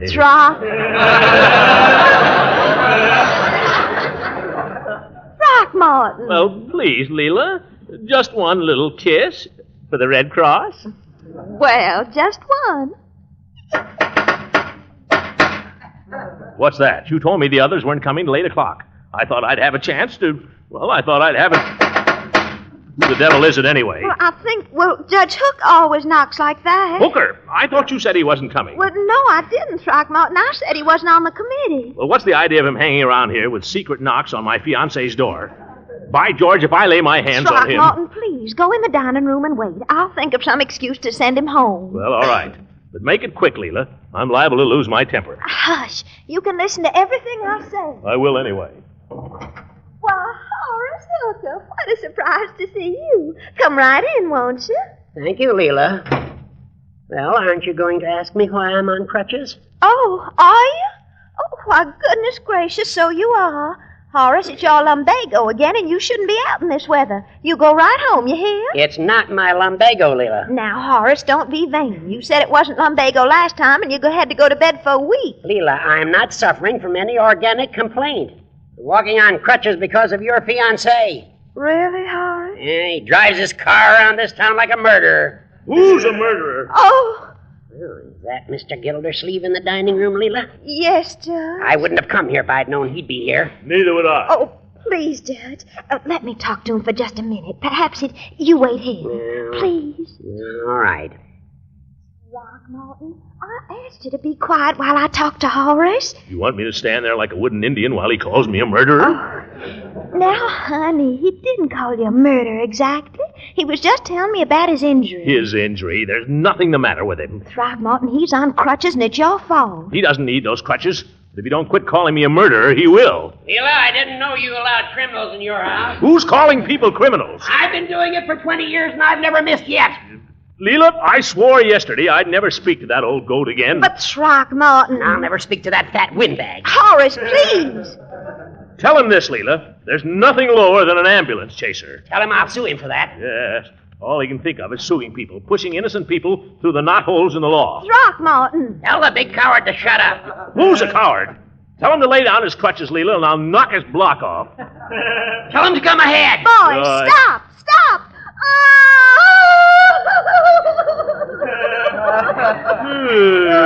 Oh, Leela, what's the matter? What is it, Leela? You're going to spoil my whole committee meeting. Now look what you did, Hooker. Me?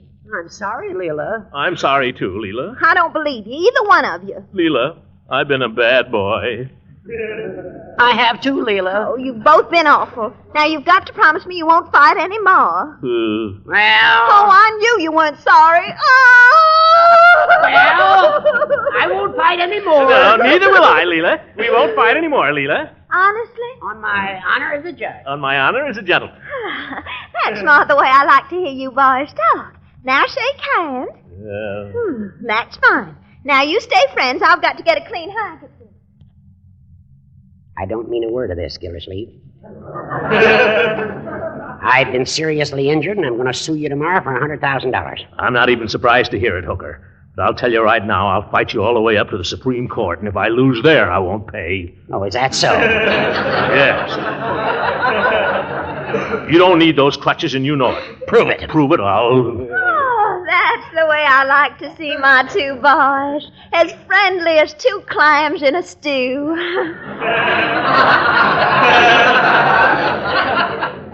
What were y'all talking about? Post-war planning.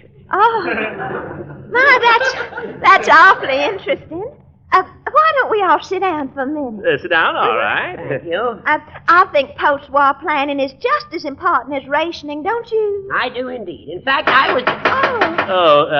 I'll go, Leela. No, let me go. Don't forget, Gildersleeve, none but the quick deserve the fair. Oh, is that so, Judge? What are you laughing at? At you old goat. You forgot your crutches. Unc,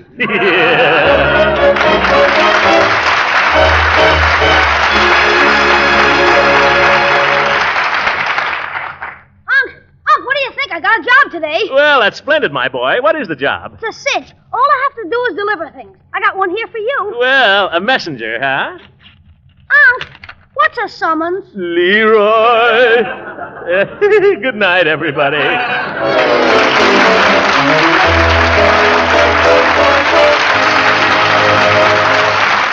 Music on this program was under the direction of Claude Sweeten. This is Ken Carpenter speaking for the Kraft Cheese Company and inviting you to listen in again next week for the further adventures of the Great Gildersleeve.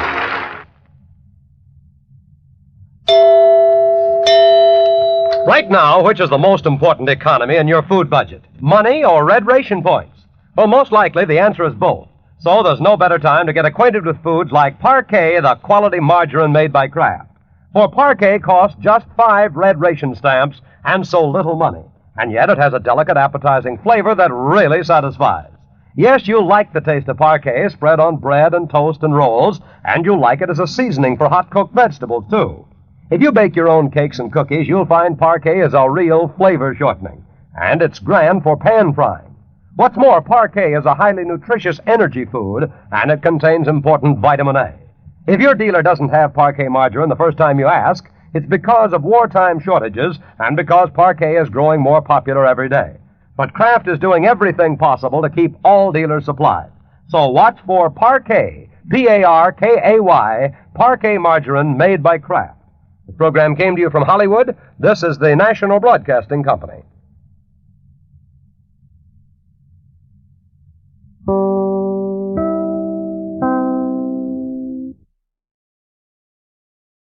Flake program with Mary Livingston, Phil Harris, Dennis A. Rochester, and yours truly, Don Wilson. And back with us after an absence of 5 weeks, Jack Benny.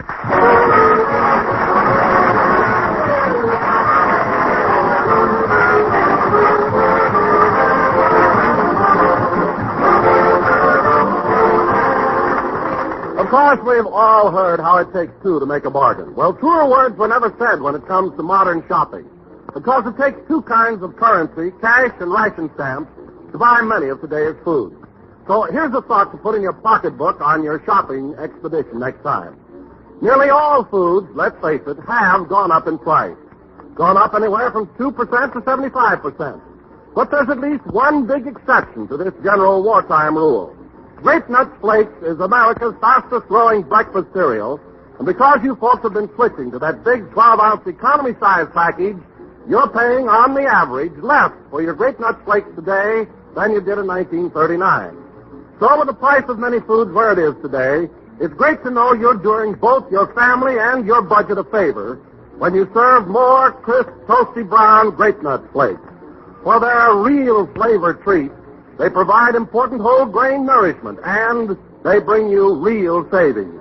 So plan to buy several packages at a time in the big 12-ounce economy size of unrationed Great Nut Flakes.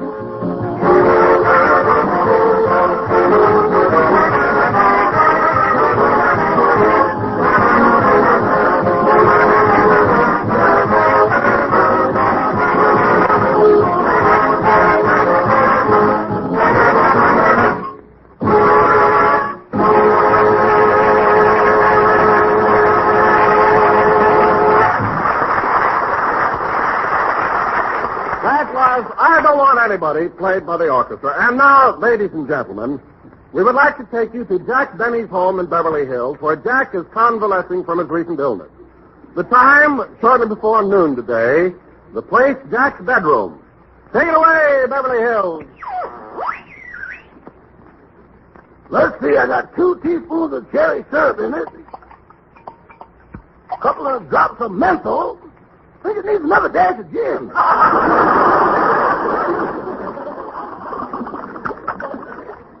Yeah, that's enough. This kind of medicine makes a cold a pleasure. Oh, Mr. Benny. Mr. Benny, wake up. What is it, Rochester?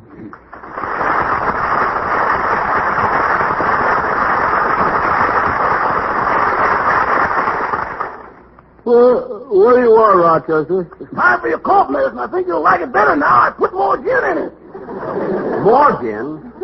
You mean to say this cough medicine I've been drinking has gin in it? You couldn't have that silly grin on your face from just plain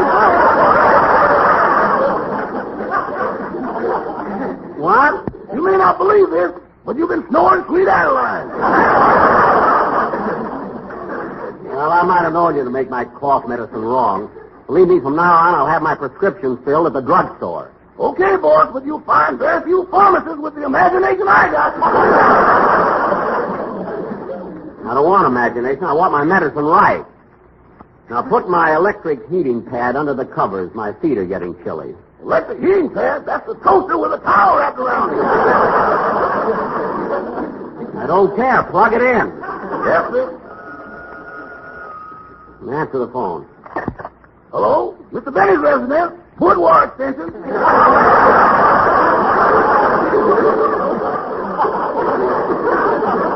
Who? Oh, hello, sugar. How are you? Well, I don't know, honey. I'll have to find out. Oh, Mr. Benny, can I have tonight off? I want to go down to Central Avenue to see my girl. No, absolutely not. Looks like you'll have to come out here, honey. Rochester, you know I'm not feeling well. Why can't you see your girlfriend tomorrow night? Tomorrow's Monday. I got a date with my Monday girl. Your Monday girl? Maybe I could switch my Tuesday girl to Wednesday and make Saturday a doubleheader. Well, if it's that involved, you don't have a... Whoop! Whoop, pull her out! Pull out what? Pull the plug! Pull the plug! What's the matter, boy? Pull the plug. My toes are caught in the toaster.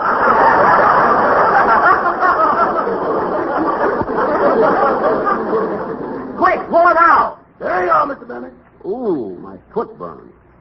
Wow, pour some ice water on it, Rochester. Hold still, boy. There, that's better. Oh, hello, Mary. What's the matter, Jack? Somebody give you a hot foot? No, I got my toes caught in the toaster.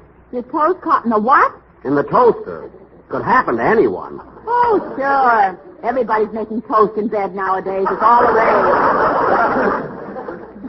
I was using it for a heating pad. Oh, but Rochester, what are you doing with that bottle of cough medicine? I was holding up to the light and some of it ran down my throat.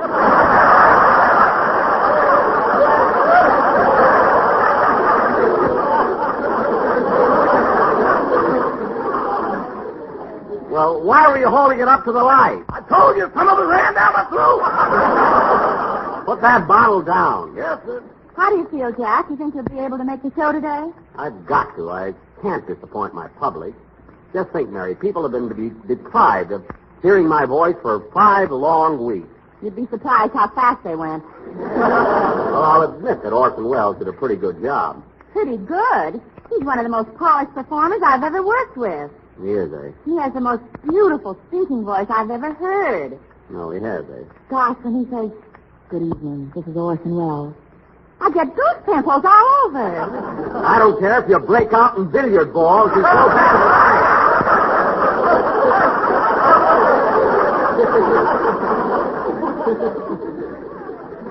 Goose pimples. Anyway, let me tell you something about the guy that gives you such a thrill. I was sick in bed 5 weeks. He didn't even send me a basket of fruit. I finally had to wire him. I mean, the least he could have done, you think, would be Well, to... look who's here. Hello, Phil. Hiya, Mary. Hello, Phil. Hiya, Jackson. Boy, you have been sick. Well, I imagine I am a little pale. A little pale. You look like you went to the blood bank and forgot to say when.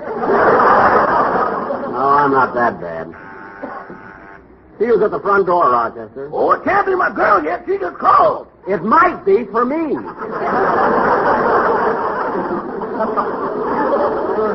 My house, remember? Now answer the door. Okay. Say, Jackson, I got a surprise for you. Alice Faye, now appearing in Hello Frisco, Hello, made a dozen donuts for you with her own little hand. A dozen donuts, where are they? Out in the car. I'll get Rochester to help me carry them in. They're that heavy, Phil. Leave them in the car. No, I got to get them out of there. My tires keep going down. That Harris is really bumping his gums.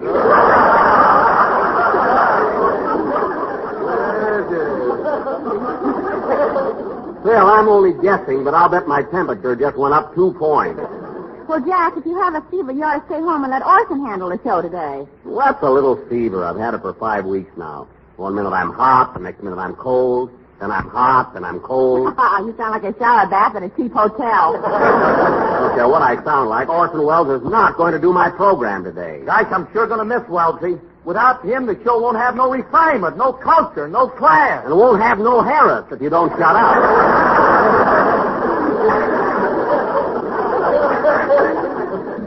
Anyway, what's all this raving about Orson Welles? Gosh, when I was in 3rd grade in Waukegan, I was a genius, too. I did something no other pupil ever did before. What'd you do? He joined the Navy. All right, my record still stands. Hey, boss, the doctor's here. Do you want to see him? No, Rochester, no. I've been lying here in bed all week because I can't find my pants. You're pressing them under your mattress. Well, throw the doctor in. Okay, here he is. Oh, how do you do, Doctor? Well, and how's my little patient? Shall we take that nasty cast off your leg today? I got a cold in my chest, Doctor, not a broken leg. Oh, pardon me. I was thinking of Claudette Colbert's Cocker Spaniel. He's coming along fine.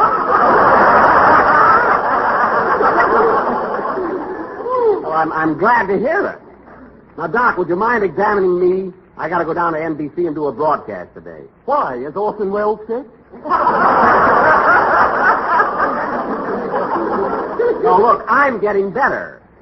Now, please examine me. All right. I'll take a look at your chest first. Now, roll up your nightshirt. Okay, here it goes.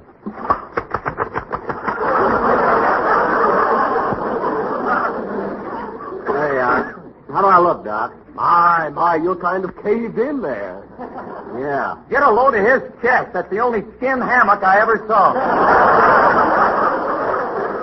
Oh, don't be so funny. Hey, Doc. Hey, watch your cigarette, Doc. That's my mouth, not an ashtray. Pardon me. Now, let's see. I think I'll tap your chest. Well, go ahead. Tap me. Now, hold still.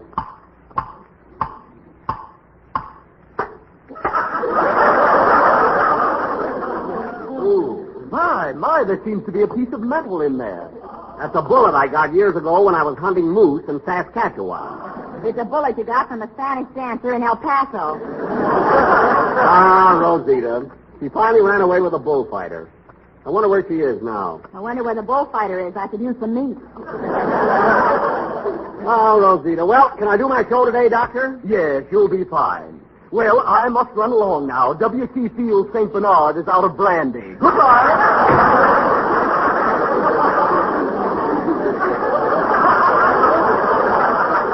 Say, Jackson, I wonder if that doctor's any good.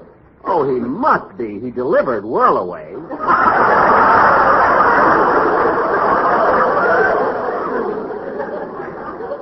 Yeah, I hope Don and Dennis get here pretty soon. Then we can have our rehearsal and get started for the studio. Hey, Jackson, what's the idea of rehearsing here in your bedroom anyway? Well, I'm saving all my strength for my public. After all, I've been pretty... Well, I'll be darned. Oh, Rochester! Yes, boss! Why are you pouring my cough medicine in those cocktail glasses? I thought it might liven up the party! Instead of a party, now you put that medicine back in the bottle. Never talk with the guy. You always have to be the host around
Don and Dennis should be here by now. It's almost 1 o'clock. 1 o'clock already? How about some lunch, Jackson? Okay. But remember, Phil, we have rationing now, so I can't dish out food like I used to. Like you used to. Yes. You got so many meals out of a leg of lamb one time, it got mad and kicked you. Well, that settles it. There'll be no lunch served. Rochester, the lobster salad, hot rolls, and apple pie a la mode are out. There's a dream meal that can go back to the clouds.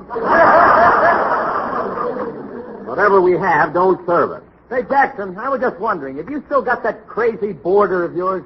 You're referring to Mr. Billingsley, Phil. He's not crazy. He's not crazy. You know how he made orange juice this morning? He ran the oranges through the ringer. Through the ringer? Then he hung them out to dry. He just likes to try out new things, that's all.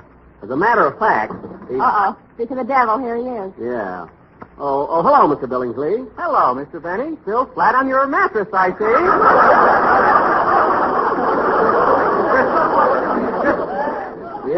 Yes, we were just talking about you, Mr. Billingsley. Your ears must be burning. Well, I'll have to call the fire department. I've got a new hat on. Oh, you haven't changed a bit. By the way, Mr. Billingsley, we're going to rehearse our radio program in a few minutes. Would you like to stay and hear it? Oh, I'd love to. I'll just hide under the bed here in case your husband comes home. Here I go. Whoop, up my head. Well, goodbye, Mr. Benny. Goodbye. You dog, you. Good old Billingsley. That must be Don and Dennis. Come in. Oh, hello, Jack. Sorry we're a little late. How do you feel, Mr. Benny? Oh, hello, fellas. I feel pretty good, Dennis, and I'm anxious to get back on the program. You know, I have a hunch we're going to have a pretty good show today. Without Orson Welles? Yes. Gosh, the Orson Welles program without Orson Welles. I worry about things like that. The Jack Benny program. Get it straight, you little traitor. What's the matter with this gang? Oh, Jack, don't be so touchy. You always imagine that people are running you down. I imagine. Yes, you jump at conclusions. If somebody happens to say you're a heel, you always take it the wrong way. Well, how else can I take it? A heel is a heel. You said it. There you are. I imagine things, eh? Well, let's get started with the rehearsal. Rochester, pass the scripts around. Yes, sir. Everybody gets a script and a glass of cough medicine. There'll be no cough medicine. I read this script, boss. A little nectar won't hurt it. Rochester, whenever I need you in the capacity of a dramatic critic, I'll let you know. Now, let's get started, fellas. Now, Don introduces me in the show, and then I come on, and I say... Who can that be? Come in. Hey, it's Miss Harrington, Mr. Wells' secretary. Hello, Miss Harrington. Hello, Dennis. Good afternoon, everybody. Hello, Slugger. My, what an odd bed seat. It has blue eyes. This is me.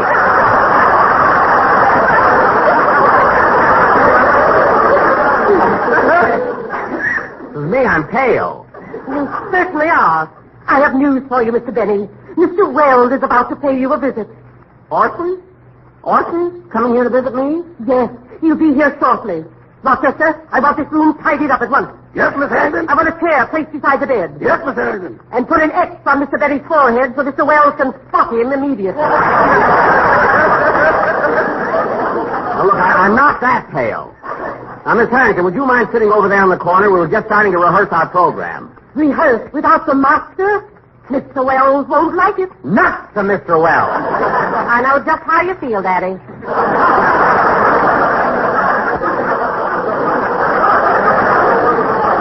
Well, I'll be darned, he's human. Attention, everybody! Mr. Wells is about to make his entrance. Mr. Wells, come in.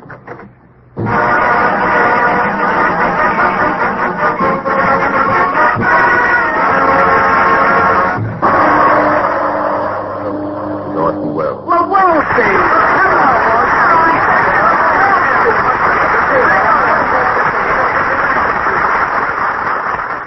Gee, you'd think he was Frank Remley or something, the way they're jumping around here.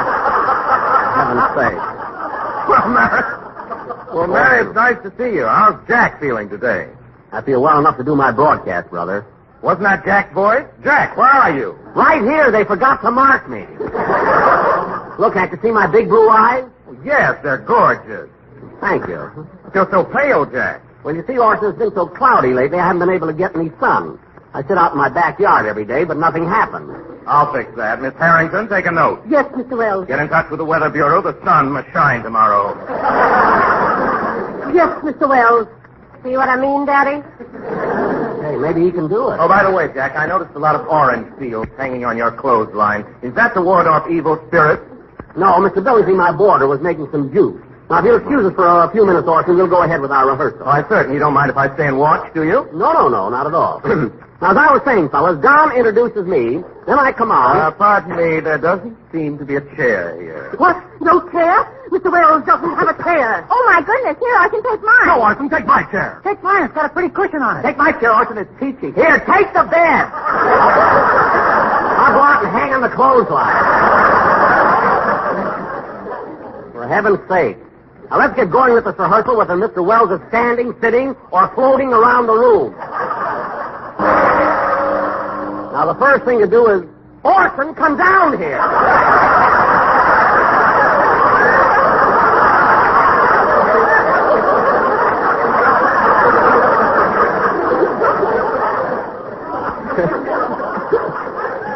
He knows more magic. Now, the first thing to do is run over the dialogue. Run over the dialogue? Oh, no, that'll never do. No. What do you mean, no? Comedy, Jack, should never be rehearsed. Repetition destroys its sparkle and spontaneity. But Orson, important elements of a variety program are the songs and music. Look, now, Orson, Dennis, I want you to run over your song so we can get an idea of its length. Now, wait a minute, Orson. This rehearsal is my business. You're not even going to be on the show. I know, but I shall be listening. It's about time we listeners had something to say. Sing, Dennis. I see what you mean, sister.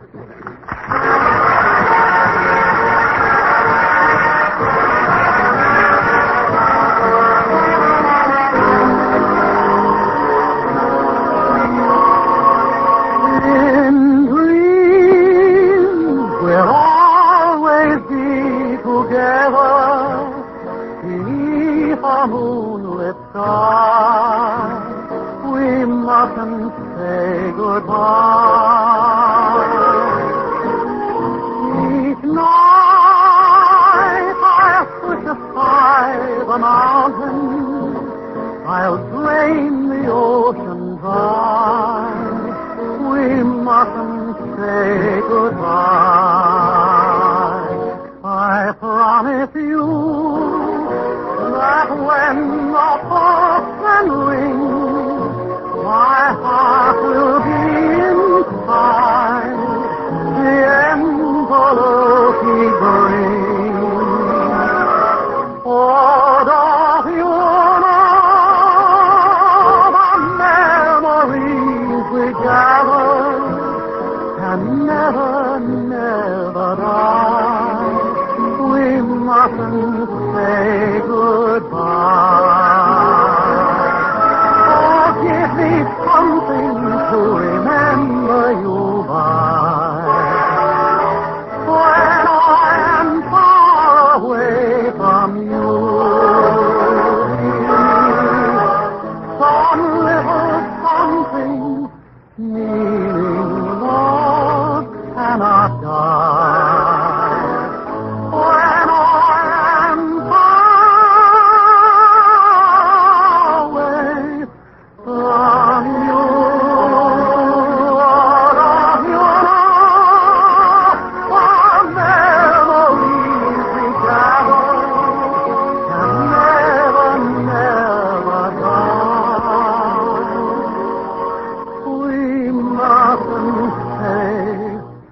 How's that, Mr. Wells? Do you think it'll do for the program? Well, Dennis, I think Mr. Benny should answer that question. After all, he's running a show this week. Darn right I am. Your song was swell, Dennis, but it's a little long. I want you to cut half a minute out of it. Cut? Half a minute cut of that beautiful ballad would ruin it.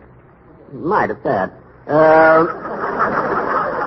you what, Dennis, I want you to add a half a minute Add? to it. You want him to add half a minute and destroy its musical climax?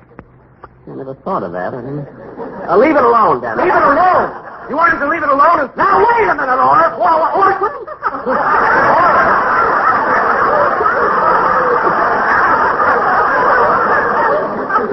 Took him 10 years to build up the name Orson Welles. I made it Oris in 1 second.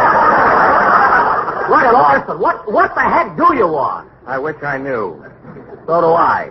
Look, Orson, it's getting late. You mind? Look, Orson. I'm sorry I killed your gag, all right? Or I'm glad. I don't know which.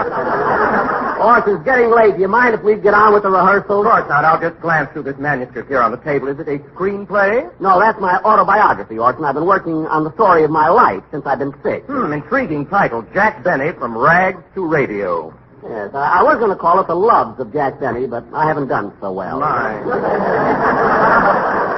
This is a thrilling opening. I, Jack Benny, was born on a farm near Waukegan, Illinois, many years ago. It is thrilling, isn't it? A great day of great rejoicing on the farm. Chickens were cackling, cows were mooing, hogs were grunting, and father was cockeyed.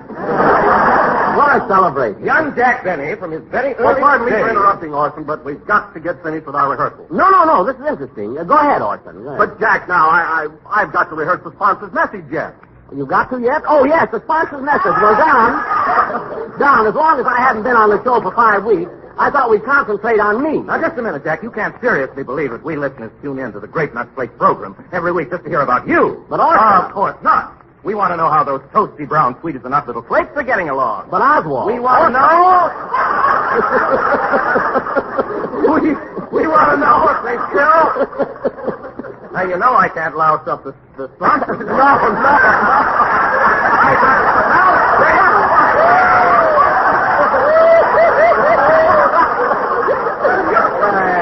We want to know if they still have that malty rich flavor. And if they... Well, the sponsors? Yeah.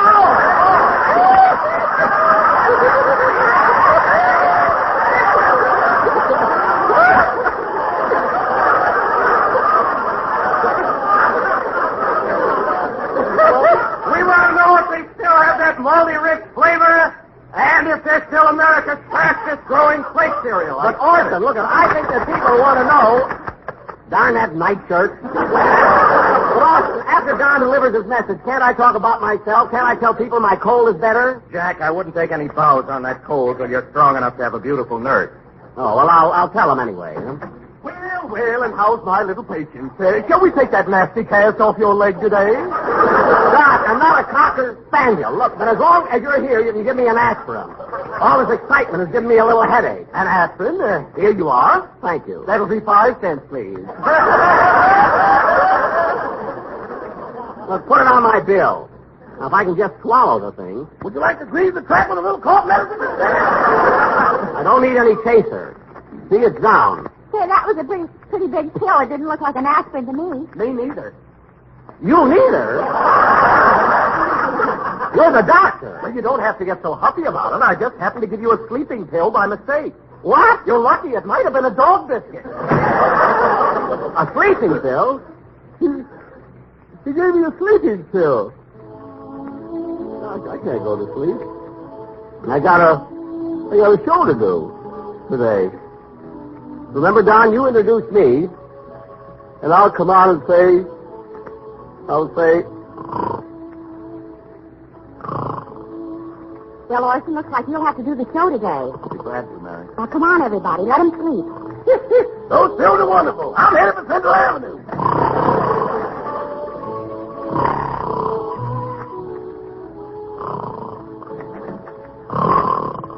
I came back for the cough medicine, folks. You're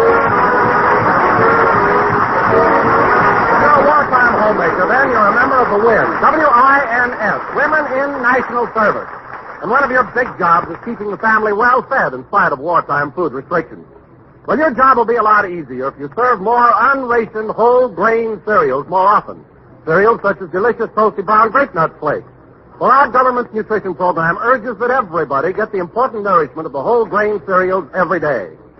And in each luscious bowl full of malty-rich grape nut flakes and milk, you do get that important whole grain nourishment that includes many of the same essentials found in foods that are scarce. And friends, to enjoy the swell-tasting goodness and the whole grain nourishment of grape nut flakes, you don't have to give up a single precious ration stamp. So ask for plentiful, nutritious grape nut flakes in the big, thrifty 12-ounce package tomorrow.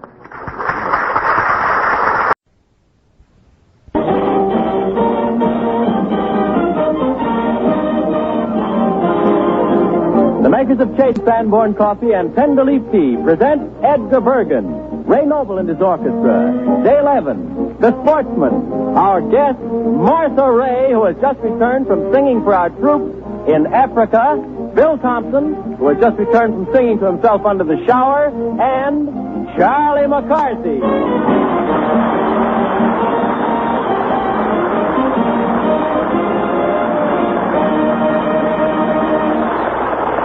Hello, everybody. Dale Evans has a song that I want you all to hear. She hasn't said so, but I have an idea.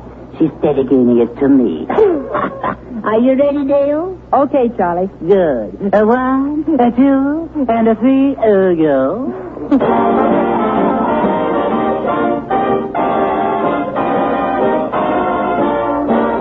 You're a shot in the arm, you're a real pepper-upper, you're vitamins A to Z.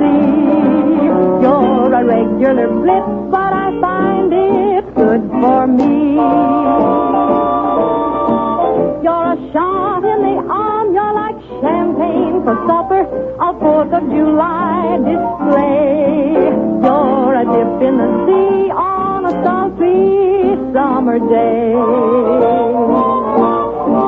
I'm overflowing to the brim now, and only have you to thank. I'm so darn full of them now. I give gallons and gallons to the Red Cross Bank. When I'm droopy and low, you're a strong cup of coffee.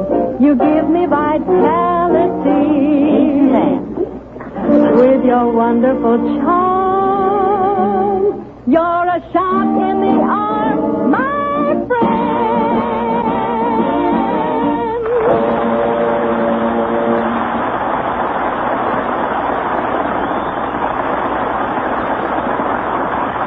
That was your a shot in the arm, dedicated to all the boys in boot camp. Charlie, I want to talk to you. What have I done now? Well, nothing at all. There must be a mistake here someplace. Yeah. But I just haven't seen much of you the last few days. Oh. I missed your handsome face at the breakfast table this morning. I'm really not handsome. Or am I? Well, now, that's beside the point. Why didn't you come down for breakfast? Well, I stayed in bed. I see. If I don't get my 16 hours of sleep at night, I'm just no good the next day. Oh, I see. I think, Charlie, you're just a little bit lazy. No, I'm not lazy. No, I'm really full of energy. I just don't have the strength to use it. Oh, I see. Well, that sounds like a touch of spring fever.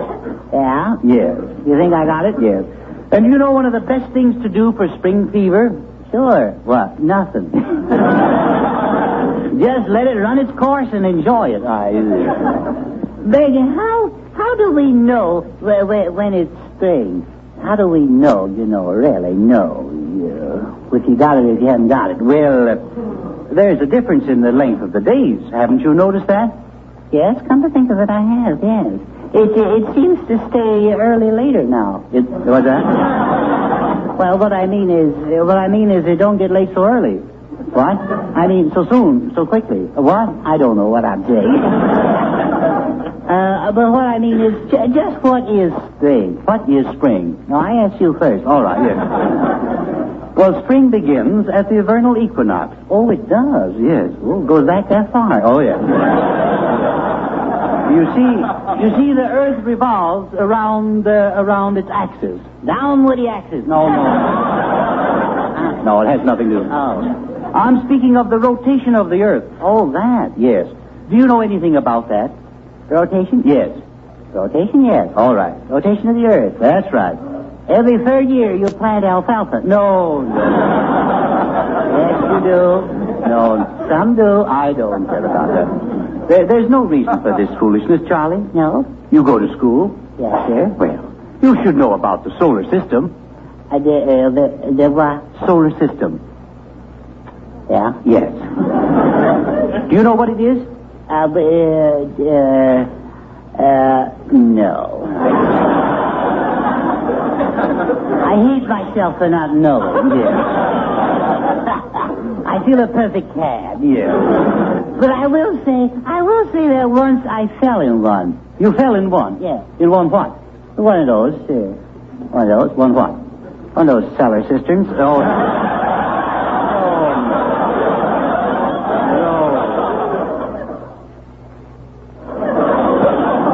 The solar system is a part of the universe. Oh, well, what's the universe? Well, the universe is everything that's known to man and science. Oh, that's known? Yes.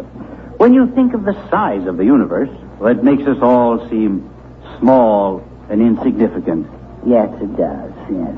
After all, who are we? Yes. Especially you. Oh, now, let me see. Where was I? You were revolving in the universe. Oh, yes. We were talking about the solar system. That's right, yes. Now, the center of the solar system is naturally the sun. Well, naturally. Yes. Now, do you know what we receive from the sun? Light, heat, and freckles. But it gives us more than that. You do? Yes. Just imagine yourself on a desert island. Yeah? Yes. Oh, so I'm out there now. Yes. Miles from civilization. Uh-huh. I'm out there. Yes, you're out there. So, how would you tell what time it is? I'd look at my watch. You look at your watch? Yeah, but your watch is broken. Well, that's funny. It was all right a minute ago. What I mean is you have no watch. Oh, you snitched it. No. You have no watch and you're on the island. Yeah. How would you tell what time it is? Well, you could, no, you couldn't? No. All right, I give up. You give up? Yeah. Now let me put you on a desert island. All right. How would you tell what time it is? By the sun. Oh. Yeah, but there ain't no sun. Oh, there's no sun. Well, why isn't there? Well, it's raining. Oh, it's raining. Well, I'll wait till it stops raining. Yeah. Well, it ain't going to stop raining. Oh, it's not going to stop. No, why not? Because you're standing under a waterfall. Now, wait.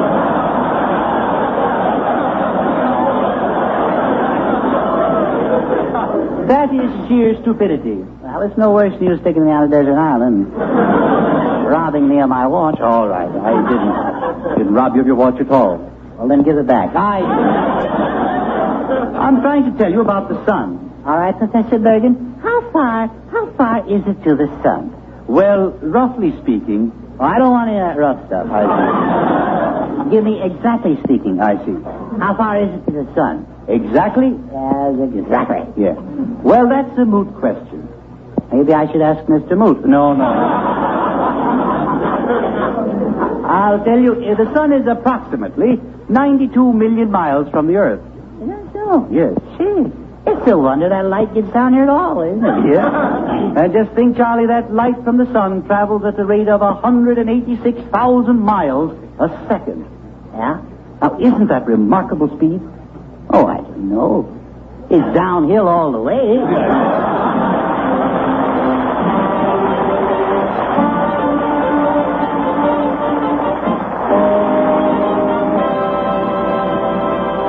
Author, lecturer, and world traveler, at the request of most of the countries of the world, is Bill Thompson.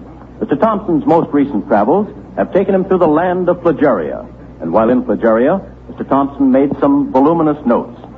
This evening, he brings us a talk on Flageria entitled Notes to You. Bill Thompson.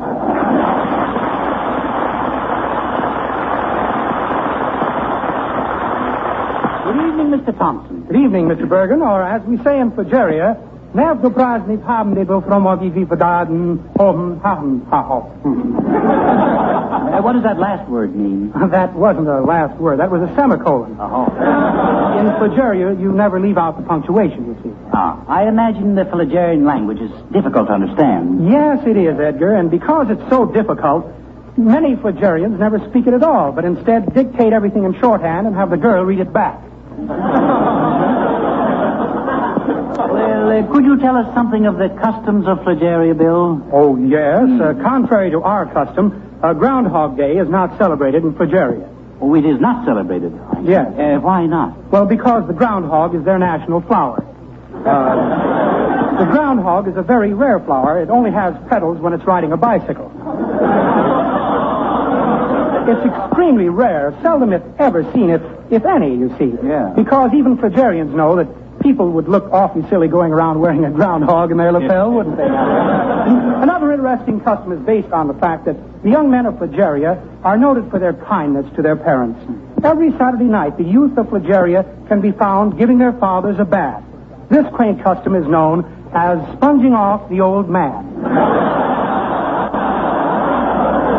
Oh, and remind me to tell you sometime about Flagerian music, Edgar. All right, I will, yes. Thanks for reminding me. I'll tell you right now. Yes. The Flagerians have a very unique instrument similar to our bagpipes, which they call the pumpa. Pumpa? Originally, the pumpa was known in Asia as the drool bub.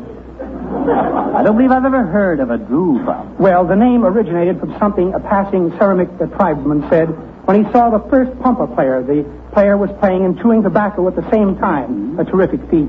And the tribesman remarked, "Gee, you drool, bub." Yes, it certainly does. Bill, do you think you could arrange for us to hear a pumpa sometime? No, I don't think. Well, all right. I just happened to have brought one of them with me this evening. Mr. Twist. Yes, Mr. Thompson. Would you mind handing me my Flagerian pipe bag? I mean, my Flagerian bag pipe. What, gladly, Mr. Thompson. Gladly. Here you are. Well, thank you very much. Yes, it's an odd-looking thing you have there. How does it work? Oh, well, first I have to blow it up. You have to blow it up. Mm-hmm. Yes. Well, give him air, everybody, and stand back. His eyes may pop out. Yes. Oh. What's the matter with the bagpipe, Bill? I don't know, but I think a little bicarbonate would help it out.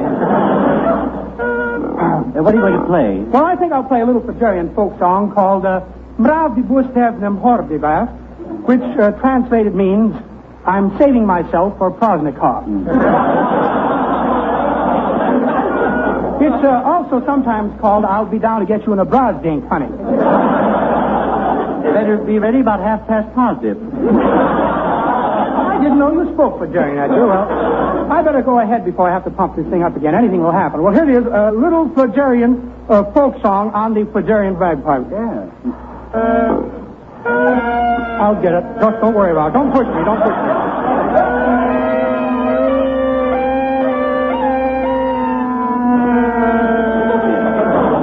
See you after you return from your next trip. But I'm not going anywhere. Oh, yes, you are, Drool Bob. Huh? You're going right now. Oh, that's fine. I can take a hint. I don't have to have a horse kick me in the face. That can be arranged, too. Oh.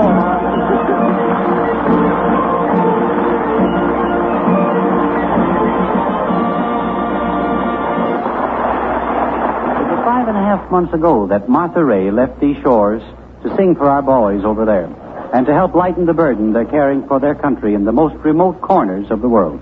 In those 5.5 months, Miss Ray has entertained our troops and those of the British and Free French in England, Ireland, Scotland, Gibraltar, the Belgian Congo, and North and South Africa. She returned the other day with 3 decorations for service overseas and service under fire. She was under bombardment, she was shot at in the air, and once she was temporarily downed by yellow fever. But through it all, she sang for the boys. Now she's back and still singing for the boys. Miss Martha Ray.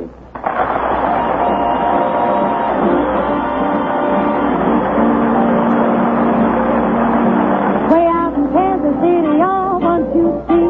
They say that there's a guy they call Pittsburgh Pete. He plays piano by ear. Then he plays all night for kids, feed and beer. He's murder on the 88.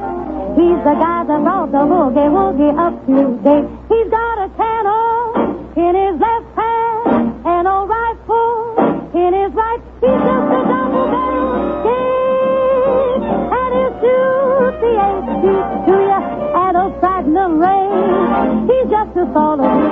I tell you who he is. Bigfoot P, a boogie-woogie's elite. His hands are just as big as Virginia hands. And when they go to work, they like that drum band. Then when it plays on that box, the joint rock until your beat heel stops. Forever boogie is part of the plan. You find out be the boogie woogie man. You ought to go to Kansas City just to see what the guy can do upon a single tee. And if you ask him where he gets the drink I drink, he says it's all 6 feet and the right kind of beer. He's got a cannon in his left hand and a rifle in his right.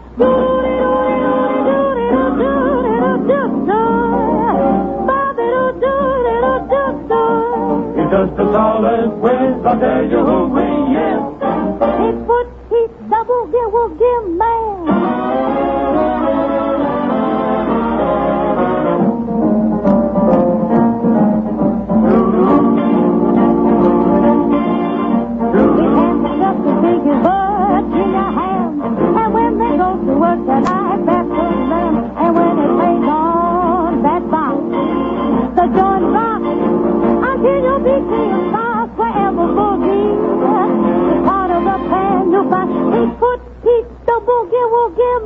They call it Bigfoot Pete. Oh, Bigfoot Pete. The boogie woogie man.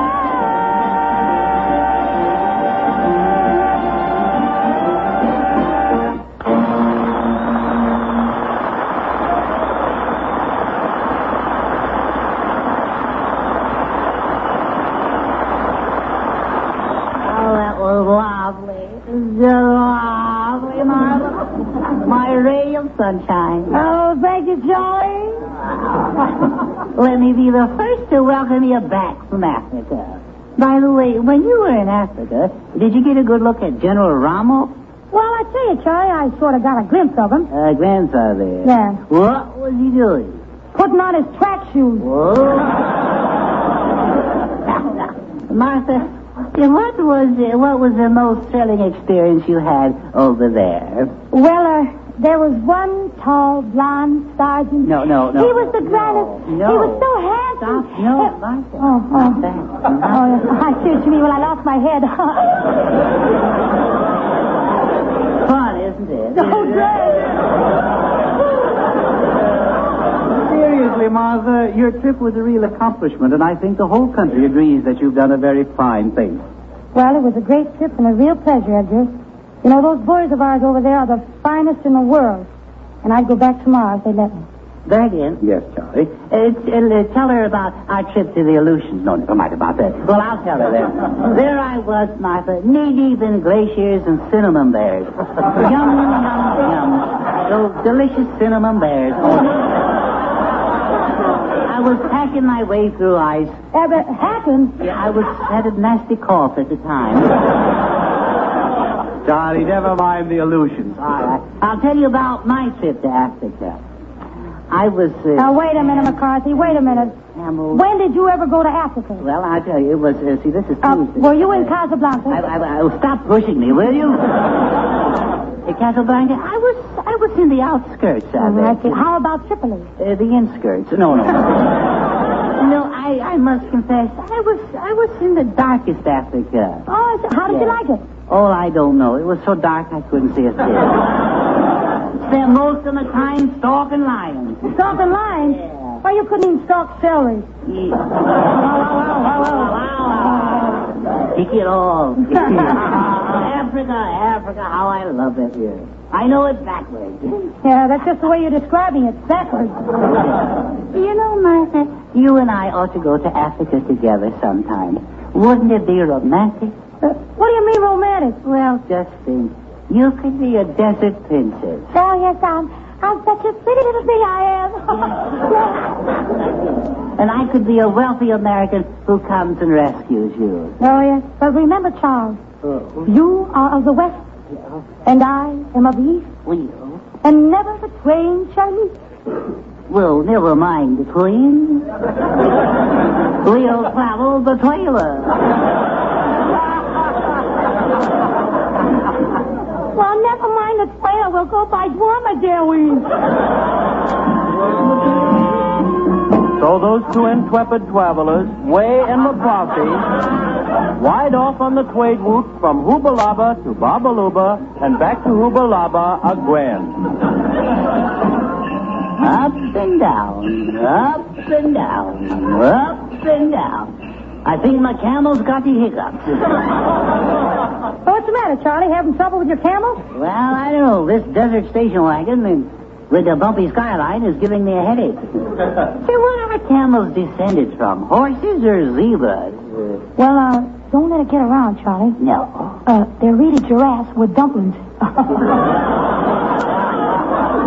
Well, of course, we natives call them ships of the desert. Oh, do we? Yeah. Well, I'm getting seasick of them anyway. Oh, this headache. Well, maybe if you change camels, you'd feel better. Do you think so, my dear? My desert flower and my hummingbird. Well, yes, my love. Just wait, and I shall call the camel changer.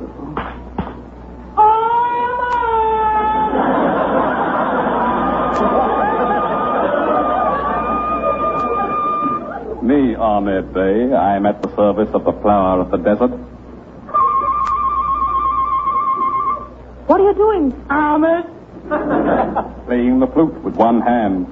Why only one hand? So I can hold my nose with the other. Charlie, this is our new camel caretaker, Ahmed Bey. I knew a fellow in Cairo by the name of Bey. He was a big fat fella. Ah, yes. That's my brother, Eli Bey.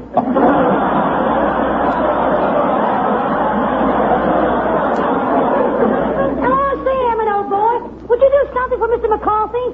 You know, he has a nasty headache, he has. Do not worry, I can fix that with a native herb. Would you please? Hey, give this guy an aspirin, will you? Oh, well, come on now. We better move on. We're doing Hubalaba and a quarter joke is broken. Egad, is it that late already? How far is it to Hubalaba? Slobber, hobber, I knew we'd have trouble with it. Oh, aren't you say 3 days as a sand fly? Oh, yes, those sand flies, yes. Say nothing of those sand fleas. Ouch! Little rascal, take I do not want to alarm you, but that notorious bandit, Arlie Ben Bergen, is on the loose again. Oh, that's only Ben Bergen? Yes. Fear not, I'll handle him. Oh, you're so brave, you are. You're so brave. You know, you're afraid of nothing. That's right. I am afraid of nothing. Of course, if it comes to something that's different. Well, there's really nothing to worry about, love. Arlie Ben Bergen isn't within miles of here, if I'm not mistaken. All right, so I'm mistaken. So what? It's too late now. Here he comes. Then you swing out or I'll shoot you by yump and yiminy. No, please, Bergen, no.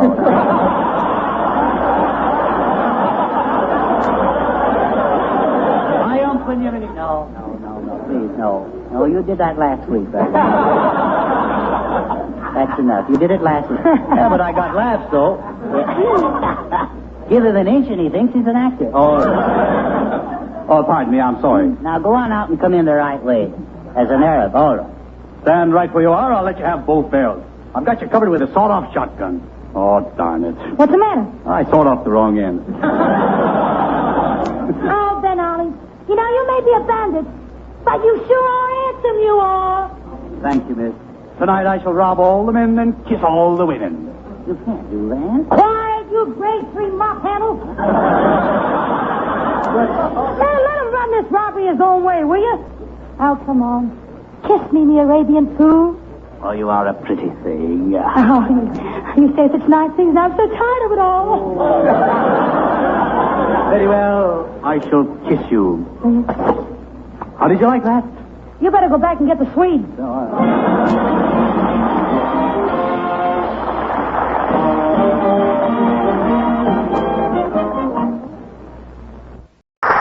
Thanks, Orson. Good night, folks.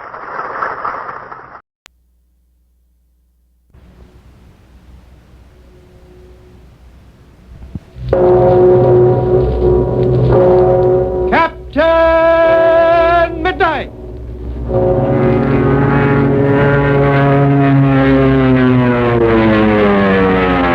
Brought to you every day, Monday through Friday, by the makers of Ovaltine. Well, sir, there's one thing every mother in America is finding out. Planning meals is a tougher job than it ever was in the good old days before the war. We all know, of course, that there's going to be plenty of food for us all. But with all the new food problems a mother faces these days, it's a whole lot harder to be sure that your family is getting really well-balanced meals, especially meals with all the important vitamins and minerals they should have. Now, that's why mothers everywhere are so relieved to learn that they can rely on Ovaltine to give their families all the extra vitamins and minerals they need. You see, Ovaltine is one of the world's richest sources of vitamins and minerals. 2 glasses of Ovaltine a day and 3 average good meals, including fruit juice, supply all the extra vitamins and minerals any normal person needs. In fact, all the vitamins and minerals any normal person can profitably use, according to scientific authorities. And so you can see why millions these days are relying on Ovaltine and 3 average good meals for all the extra vitamins and minerals that are necessary to tip-top good health. And you can see why mothers particularly are delighted to learn they can turn to Ovaltine to make sure their families are kept fully supplied with all the extra vitamins and minerals needed, particularly in these times. So why don't you give your family a chance to enjoy Ovaltine regularly? Get a can of Ovaltine at your nearby store and try it tonight. And now, on with the thrilling chapter, The Silver Dagger Strikes, with Captain Midnight and the Secret Squadron. In the last adventure, you remember, the combined force of Secret Squadron agents and British troops commanded by Major Aubrey Hackett surrendered to the Nazis unconditionally upon the advice of the Yugoslavian air officer Colonel Rooker. Following this, Joyce, Agent SS-11, and Major Hackett were led to the heavily guarded room occupied by Captain Midnight, Chuck Ramsey, and Ichabod Mudd. The group barely had time for a few hurried words together when the Gestapo officer, Baron von Karp, arrived to take Captain Midnight and Chuck before the military court, which is to try them for treason. As Captain Midnight warned Chuck, the procedure did not take long. Within the course of an hour, they were ordered to stand up, and Count Radek read the court's verdict. But to the amazement and consternation of the two, they learned that not only they, but Major Hackett, Joyce, Agent SS-11, and Ichabod Mudd had all been condemned to death. The sentence is ordered to be carried out at daybreak the following morning. As our scene opens now, Captain Midnight and Chuck have been led back to their prison chamber. The door is just closing behind them. Listen as Joyce asks, What happened, Captain Midnight? What did they do? Just a second, Joyce. Is Mudd awake yet? Yeah, Captain. Yeah, I was having the doggonest dream, and I dreamed Never mind that... the dream, McGee. Uh-huh. The reality is probably worse. Please, Captain Midnight, don't keep us waiting any longer. We've been convicted of treason. We've been sentenced to death before a firing squad. Yeah? And don't misunderstand me. It's not just Chuck and me. Every one of us in this room is in the same boat. And the rest of you weren't even given a chance to appear before the court. But, Chuck, that doesn't make any difference. The only thing I can't understand is why they didn't just take us all out and shoot us without a trial. Well, to be frank about it, Kelly, I don't know either. But that's the workings of the Nazi mind. It'll be written up as a regular court-martial. Well, it's about 9 o'clock now. When does it get daylight? About 6. That gives us 9 hours to think about it. And it gives us 9 hours to think about a lot of other things, too. Well, gee, Captain Midnight, what do you mean? Do you think we have any chance at all? Yes, Joyce, I do. I don't know just how or when, but I do know that we must be ready if the opportunity comes. Gee, we must be careful nobody's listening to us. Well, there's no one around except the guard, and he's outside. Just to be sure, we'd better talk in very low tones. Did something happen at the trial, Captain Midnight? Something that might lead you to think we had a chance? Yes, Major, it did. When Chuck and I arrived there, we were surprised to see both Agent 3F11 and Colonel Rooker on the military court. Well, I'll be a grease monkey's uncle. Yeah, but what happened, Captain? Well, Captain Midnight and I are not absolutely sure. But we think both of them tried to convey some kind of a message to us. Yeah? Gee, Manee. Well, then maybe Colonel Rooker's trying to help us after all. I think he is, Joyce. And I think perhaps he knows something that we don't. Perhaps he wanted to avoid an open battle. But what about 3F11? Was he in uniform? Yes, Mr. Kelly, he was in the uniform of the guerrilla army. And that means he'd been able to get rid of those priest's robes we saw him wearing and change into his uniform. And not only that, his features seem different. He's sure awfully good at disguising himself. Well, it all comes down to this. We have almost 9 hours before they lead us out before the firing squad. We must be on watch every second to help those who are trying to help us. And I think we'd better get organized for that right now. You're right, Major Hackett. Now then, here's the way I look at it. Either Agent 3F11 or Colonel Rooker, or perhaps both, will try to contact us in some way. We must be prepared for that moment when it comes. We only have the one window and the door. We'll take turns standing on guard at those points. Chuck, you take the window for the time being. Yes, sir. And Major Hackett, you take the door. Very good, Captain. Talking isn't going to get us out of here, and the quieter we remain, the more alert we'll be. All right, now, Chuck, you and Major Hackett take your posts, and the rest of us will remain in the center of the room. Well, how about me, Captain Midnight? I caught a little sleep. I'll be okay for a couple of hours. You won't have to stay on guard for 2 hours, Icky. I'm making these 1-hour shifts so that everyone will keep awake. Now, suppose you take the window. Okay, Captain. Well, how about me, Captain Midnight? I'll take the door. All right, Joyce, you take the door for an hour. Okay, sir. Gee, sir, it's awfully dark. There's a candle on the table. We could light that if we wanted to. I'd rather not, Chuck. We can see what's going on outside better without any light. Where's Major Hackett? Here I am, Captain Midnight. Anything I can do for you? No, Major, not at the moment. But I have a feeling that something will happen soon. But what makes you think that, sir? If anybody was going to try to contact us, they'd have done it a long time ago. No, Chuck. I think if anyone was trying to get to us, he'd wait until the camp had quieted down. I believe you're right, Kelly. And from now on, we must be more alert than we've been before. Of course, sir, I don't see how anyone's going to get past that guard. Well, he just walks between this window and the guardhouse door. No one could possibly get near the building without attracting his attention. Hey, listen, Captain Midnight. Yes, that guard stopped marching. Something has attracted his attention. Maybe Mud can see from the window. Icky, yeah, can you see anything? Yeah, I can. Something's going on outside the guardhouse door. Is that our guard we can hear talking? No, it ain't. That must be the captain of the guard. Somebody's standing out there talking to him. Hey, they're coming inside. I say, what's going on? Maybe they're coming for us already. No, I don't think so. But someone's outside that door. Come back here, Joyce. Yes, sir. Here is a priest to see you. It is a privilege for those who are about to die. Yes, we'd like to see a priest. It's only right that we should see one. Then you shall see one. Be sure that your last prayers are good ones. Who's there?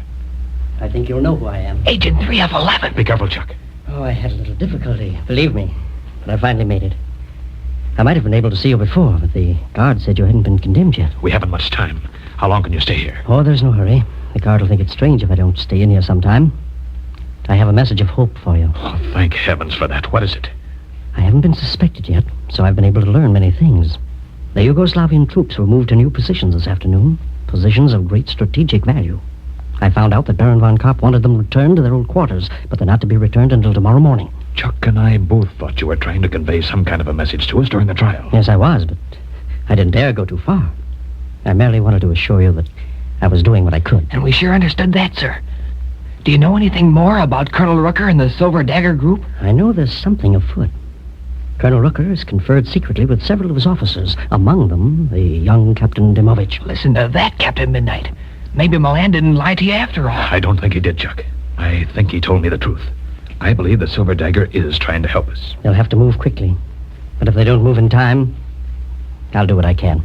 But, great Scott, 3F11, what can you do alone? I shall be present at the execution. I shall be close to Count Radek and Baron von Kopp and have a small pistol. It'll be enough for them. But you can't do that, man. You may kill them, but it won't save our lives. Moreover, you lose with us. No. Someone must get away from here. Someone must get back to England and tell what's happened. I don't think I shall ever reach England again, Captain Midnight. If anything happens to you, I must go on a long and difficult journey, and already I think the Gestapo's on my trail. Oh, I'd forgotten something. You took a terrible chance in making your way here from Germany, and you certainly didn't do that for nothing. No, Captain Midnight, I did not. I came to find you because I have information of tremendous significance. As events may turn out, you may leave here alive, and I may not. If you do, I want you to know what's locked in my brain. Very well, 3F11. Do you wish to tell me this alone? Yes, Captain Midnight, I think that would be better. Very well. Chuck, Agent SS11 and Major Hackett, you will please take positions with the others at the door and the window. All right, Captain. Yes, Captain. Very good, sir. All right, 3F11. We're alone now. Yes, Captain Midnight. I'll try to make it short because I mustn't stay in here too long. I left Germany 6 days ago, and the day I left marked the end of one of the most valuable agents the United Nations have possessed. Who do you mean? You know him well. In fact, you helped send him into Germany. You don't mean the Frenchman Pierre Simon, do you? I don't know his name, Captain Midnight. but his identification was 3F9. Yes, he's the one. He was given his choice of being shot or going to Germany as a slave for the Nazis. He took the latter because he was given contacts with the underground in Germany. Yes, and through those contacts, I met him. We worked well together. Afraid of being caught, he gave me your code and my identification of 3F11. Yes, and believe me, you've been of invaluable assistance to us.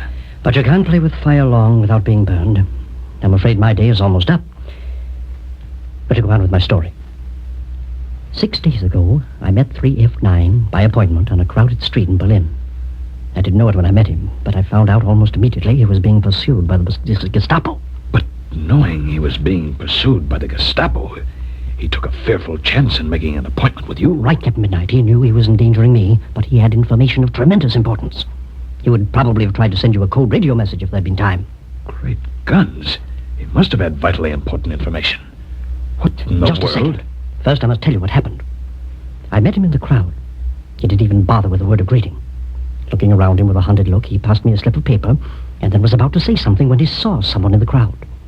I saw a look in his eyes that I knew only too well. Like a flash, he turned his back on me and was gone. Knowing the signs, I slipped off in the crowd as fast as I could, but I'd only gone a few steps when the blow fell. You mean the Gestapo? Yes, the Gestapo. They seized 3F9 before he could get away. I began taking steps to help him at once, but it was already too late. He was dead? Yes. Do you know what the Gestapo did to him first? Yes, I know only too well. Do you suppose he talked? I don't hold any illusions, Captain Midnight. Only the bravest of men can go through an ordeal like that with lips closed. Yes, I know. And if 3F9 confessed anything, you're in terrible danger. More than that, Captain Midnight. The Nazis will be warned. Warned that the secret's leaked out. Secret? What secret? The secret of the new Nazi weapon. The peril that'll destroy 1,000,000 men in a flash. Kneeling in the blackness of that prison chamber, Captain Midnight stares at the British agent in amazement and consternation. What sinister secret can this be? A secret which has already cost the life of one Allied undercover agent, and which has caused 3F11 to make this frightfully dangerous journey into Yugoslavia to tell Captain Midnight. We must not forget that Captain Midnight and his comrades are in dire peril of their lives. What will happen in the lonely hours that remain before daylight? Be sure to be with us as we continue this thrilling chapter, The Silver Dagger Strikes. But before we go, just remember this. Don't ever get Ovaltine confused with ordinary chocolate flavorings for milk, or with skim milk drinks that are delivered to your home in bottles, or with any other drinks that merely supply a few vitamins and minerals. Remember, Ovaltine twice a day and 3 average good meals give you all the extra vitamins and minerals you need for tip-top health. So be sure you get the genuine every time, the one and only Ovaltine. For only Ovaltine can give you Ovaltine results. And tune in tomorrow, same time, same station, to Captain Midnight. Until tomorrow, then, this is Pierre Andre, your Ovaltine announcer, saying goodbye and happy landing.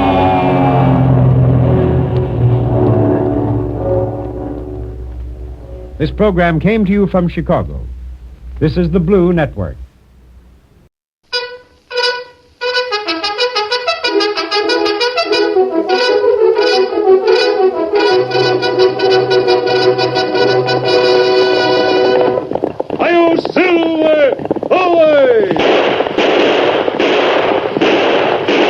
A fiery horse with the speed of light, a cloud of dust, and a hearty hi-yo Silver, the Lone Ranger.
With his faithful Indian companion Tonto, the masked rider of the plains led the fight for law and order in the early western United States.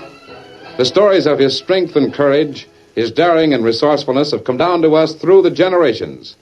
And nowhere in the pages of history can one find a greater champion of justice. Return with us now to those thrilling days of yesteryear. From out of the past come the thundering hoofbeats of the great horse Silver. The Lone Ranger rides again. Come on, Silver! There's danger on the trail ahead. Hi-yo, Silver! Away!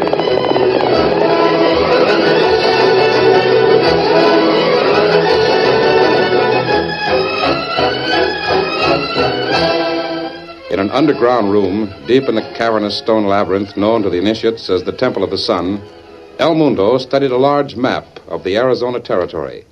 His sister Myra stood at his side. You see, Myra, look at the map.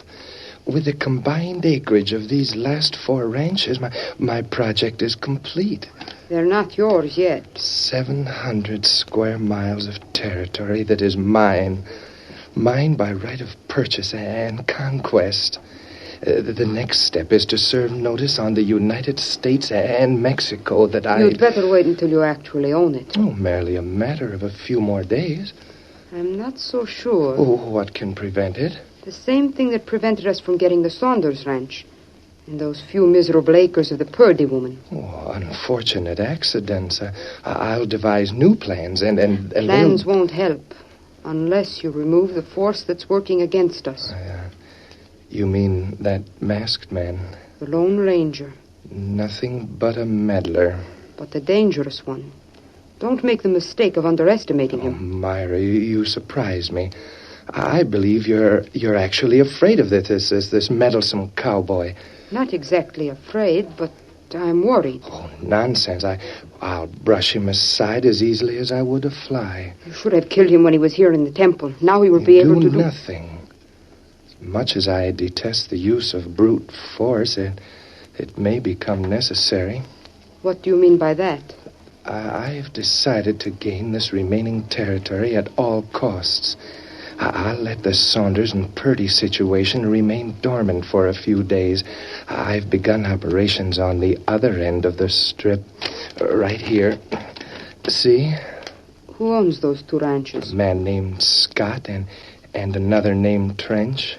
You're using force against them? Let's call it persuasion. I've sent 2 of our men to call on Mr. Scott. Louis and Pete. They're good gunfighters, but suppose something happens. Like it did with Tennessee Martin. The usual result.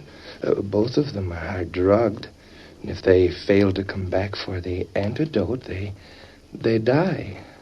You're still very confident, aren't you, El Mundo? Oh, naturally.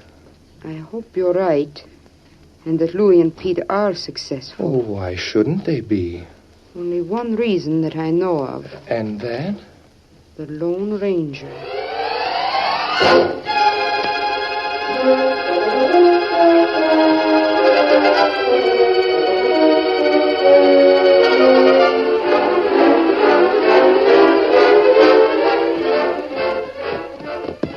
Several miles to the east of El Mundo's subterranean stronghold, 3 horsemen approached a small ranch house. This is Scott Ranch, Tonto. Silver. Victor, hold. Easy. I don't know Jack Scott, but we may have to stay here for several hours. Better stable the horses, Tonto. Me fix them. You come with me, Dan. Yep. Sure. Say, what makes you think El Mundo will come here? He might not come, Dan, but he'll make some sort of a move against either this or the ranch of Mr. Trench.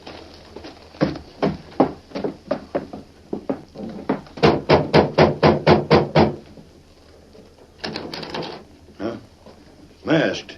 Who are you? You're Jack Scott? That's right. I want to talk to you. May we come in? I don't... Thanks. Close the door, Dan. Now, listen. Even though I'm here all alone, no outlaws... I'm no outlaw, Mr. Scott. I'm here to help you. Here. These are my credentials. Silver bullets. Why, you must be the Lone Ranger. I've heard about you. Has anyone tried to buy your place within the last few weeks? How'd you know? Who was it? Well, one fella, I can't recollect his name, wrote me a letter and wanted to buy the ranch. Then another one came out here one day and offered me spot cash. I told both of them I didn't want to sell. Good. Have you ever heard of a man called El Mundo? Sounds like a foreigner. No, I can't say I have. Mr. Scott, I have every reason to believe you're going to have visitors. Maybe tonight. You mean one of them fellas who wants to buy the ranch? Maybe. I have another friend with me, an Indian. I want your permission for the three of us to wait in your barn for the next 2 or 3 hours. Well, sure. But there ain't no use sensing you're waiting in the barn. Why don't you stay right here in the house? I'll rustle some grub. Oh, we'll be of more help if we can't be seen. Help? What's going to happen? Maybe nothing. On the other hand, I'll come along, Dan. Wait. Ain't you going to tell me what this is all about? Time for that later. Now, don't worry about it. Well, I'll be doggone.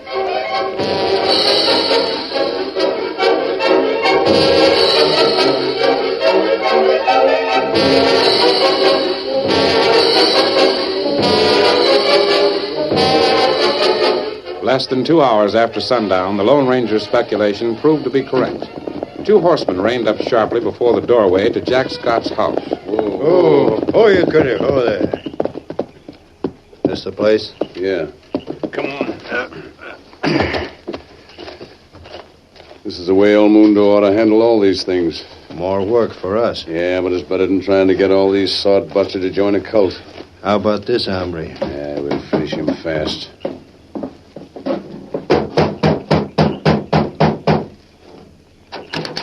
What do you want? Sit down, Grandpa. You got company. Yeah. Who are you? Don't make any difference. All we want you to do is sign this paper. Sign? Let me see it. Here. Don't waste no time reading it. Just get your name tacked on the bottom. Why? This is a bill of sale for my place here. That's right. I don't want to sell. Yes, you do. But if you don't, I'll shove a load of daylight through you with this. Hey, you can't make me sell. Hurry up. We ain't got all night. No, I won't. Listen, I'm going to count 3. If you don't grab a pen and start scratching before I'm through... But there isn't even a price mentioned. 1. Besides that, I don't... 2. Drop that gun and reach. What the... Watch out, Louis, so I can get him. Me get him. No. Redskin sneaked up on me. Oh, my arm. Oh, he plugged me right in the arm. That was your fault. Put up your hand. I will not. The crooks wanted me to sign a bill of sale for my ranch. I expected something like that. Tie their hand, Toto. Both of them. Me fix them. It's the idea you ain't no lawman. El Mundo sent you here, didn't he? I don't know what you're talking about. A few nights in the jail at El Paso may help your memory. No, you can't. We can't stay away from... I mean, you can't do that. Yeah, if we don't get back to... El Mundo? Shut up, Pete. Crooks tied plenty tight now. Good. Get the horses, Dan. We're heading for El Paso.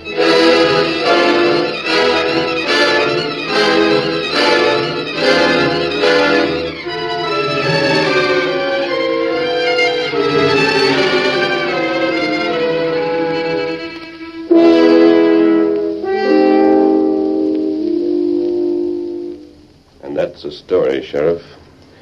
Those 2 men you have locked up in the cell are a couple of El Mundo's hired killers. El Mundo, eh? I've heard of the hombre, but I've never seen him. Very few people have. I doubt if he ever leaves his underground hiding place. Where'd you say this temple is? Oh, about 20 miles west of here. You mean that sandy strip below the Saunders Ranch? Yes. Why, that bunch of sand and greasewood ain't even in the United States. Yes, I know. Disputed territory. Belongs to neither this country nor Mexico. That's why El Mundo is holed up there. Then how do you calculate I'll ever go? Sheriff. Wait a minute, Ed. Don't come busting in here like that when I'm talking. This is my deputy, Ed Wallen. Oh, how are you, Ed? I thought you might better know, Sheriff. Know what? Well, them 2 hombres you locked up about 2 hours ago, I just looked in their cell. You don't need to worry about them anymore. What do you mean? Well, they're dead.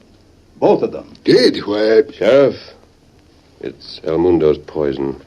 Toto mixed an antidote and saved one man's life, but didn't get back here in time to save theirs. Poison? Antidote?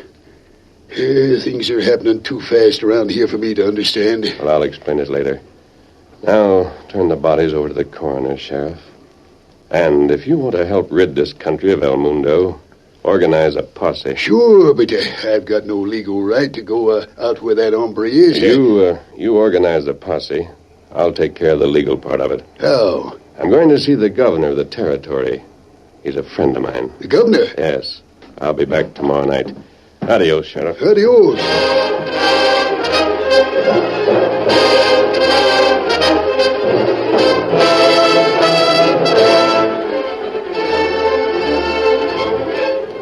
You and Tonto go back to the camp and wait for me, Dan. I'll join you there by tomorrow evening at the latest. Yes, Sylvie. All right, but there won't be much to do. Just waiting around the camp. Steady, big fella. Don't worry. I imagine there'll be plenty of excitement later on. Oh, that good. Dan Tonto wait at camp. We fish. Me show Dan how Indian catch fish. Oh, gee, will you, Tonto? Good. I'll see you tomorrow. Come on, Sylvie.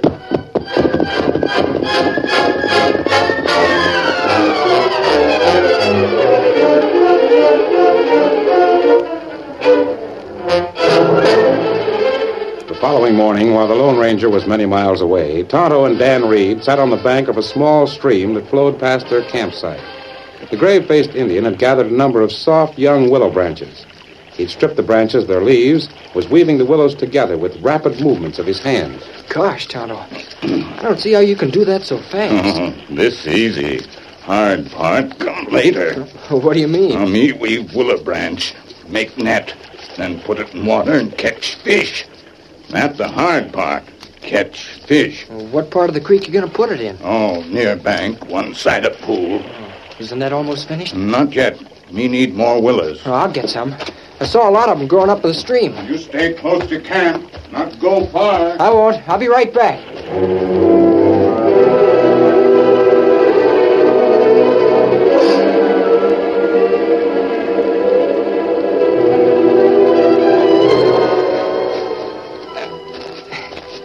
Gee, I thought there were more than this. All right, kid. You're coming with me. Well, I will not. You better come quiet, kid, or I'll slug you. Yeah, you can't. Tonto! You asked for it. You must have been yelling for that redskin. They gotta move fast.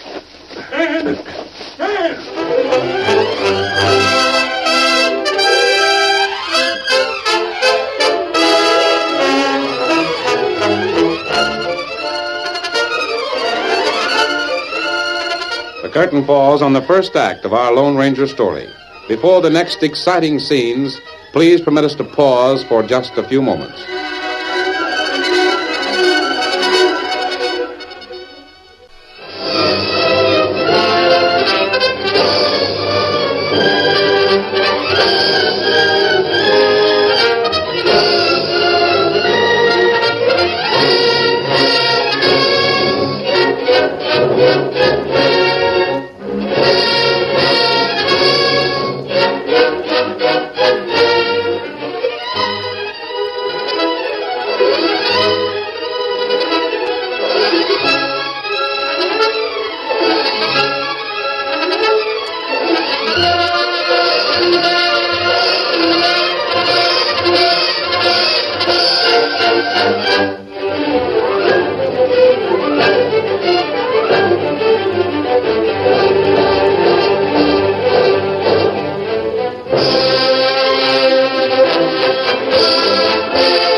To continue our story, the heavy blow on his head rendered Dan Reed unconscious. Consequently, he didn't know about his long trip on horseback to El Mundo's underground hiding place. It was several hours later when he slowly became conscious of his aching head and the fact that he was bound hand and foot, lying on the stone floor of a subterranean room. Gradually, he realized that there were other people in the room. He could hear them talking. Now that you have the boy, what are you going to do? Wait, my dear. That's all. Just wait. You think the Lone Ranger will come after him, is that it? Oh, precisely. And then what? Well, he and I will negotiate terms for the boy's release. Ransom? Oh, of a certain kind. All I ask is that he stops interesting himself in my affairs. He might fool you. Pretend to do as you demand and then double-cross you. Oh, don't be ridiculous, Myra. This boy will never leave here alive, regardless of what the Lone Ranger promises.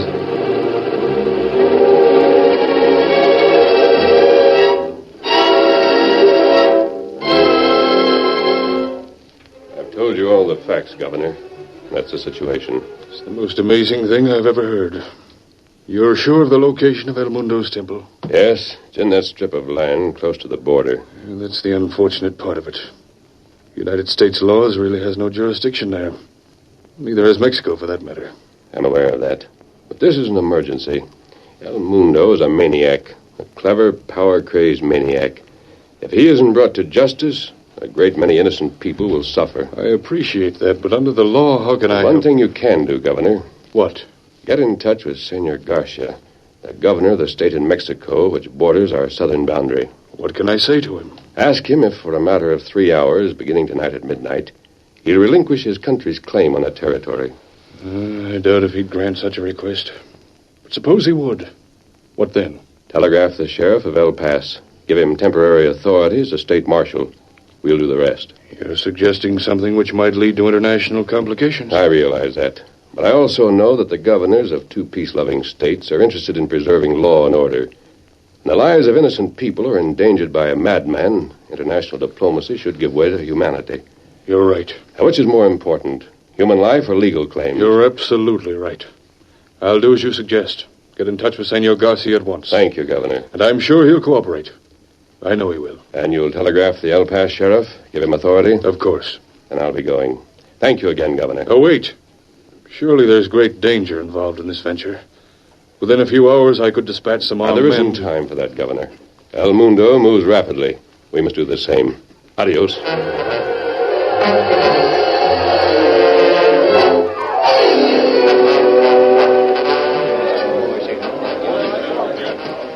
That's him, the Lone Ranger. I heard about him, never seen him before. I see you've already lined up a posse, Sheriff. Oh, hello there. Been expecting you. Got a telegram from the governor. Told me I could act as marshal in this territory. Good. And he also said I was to take orders from you. We'll head for El Mundo's place in just a few minutes. The boys and me are ready any time you are. I'll wait a few minutes longer. I'm going to get my friends, and they'll ride with us. Right.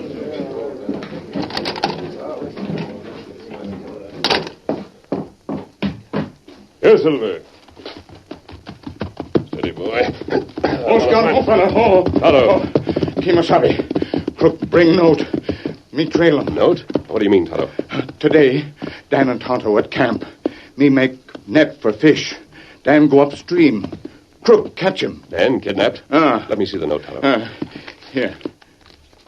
What note say? It's from El Mundo. He says the boy is safe and unharmed in the Temple of the Sun. I await your visit alone. If anyone else comes with you, the boy dies. Oh, that's bad. Steady. Oh, wait here, Tonto. I'll be right back.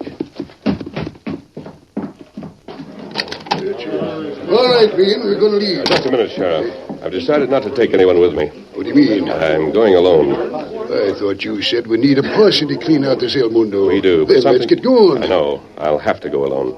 Say, there's something wrong about it. This. You're not scared of this El Mundo, are you? Wait here until you hear from me, Sheriff. I'll send Tonto back with word. But I don't see what good we're going to do staying around here. Come on, Tonto. There's no time to lose. Steady, big fella. Come on, Silver. Get him up.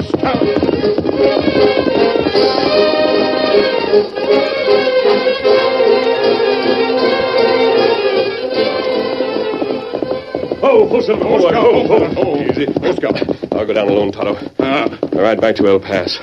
Bring the posse and the sheriff down here, but keep everybody hidden back of the ridge until you get a signal from me. Me do it. El Mundo has plenty of men down there, and they're all armed. What him do with Dan? There's no way of telling. We've got to be prepared for anything. Remember what I told you, Tonto. Get him up, Scout.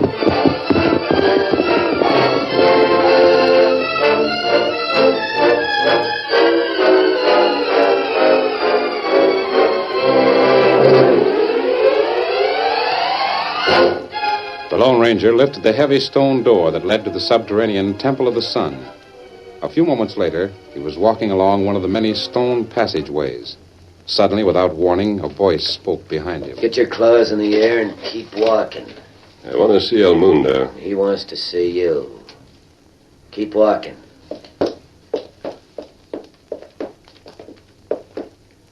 Right ahead of you.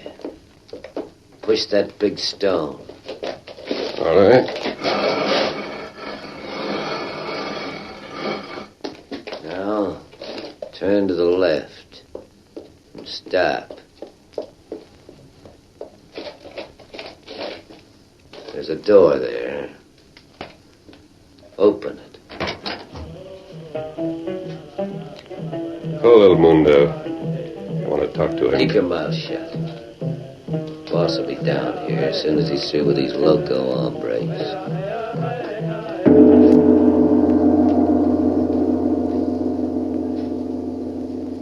Hail, the Master speaks. Children of the sun, have no fear. We hold as hostage protection from the white man's law. Look!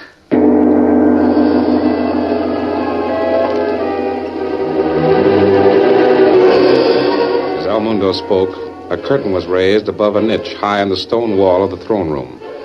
The Lone Ranger could see Dan lying there, bound hand and foot. For a moment, the masked man was seized with cold fear. Dan was in the power of a madman. He must be rescued some way. But how? El Mundo! It seems we have a visitor. You sent for me. I'm here. Follow the guard. He will bring you to me.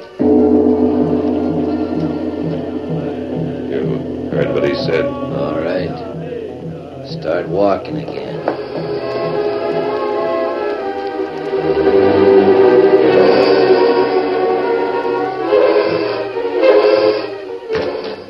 There he is, boss.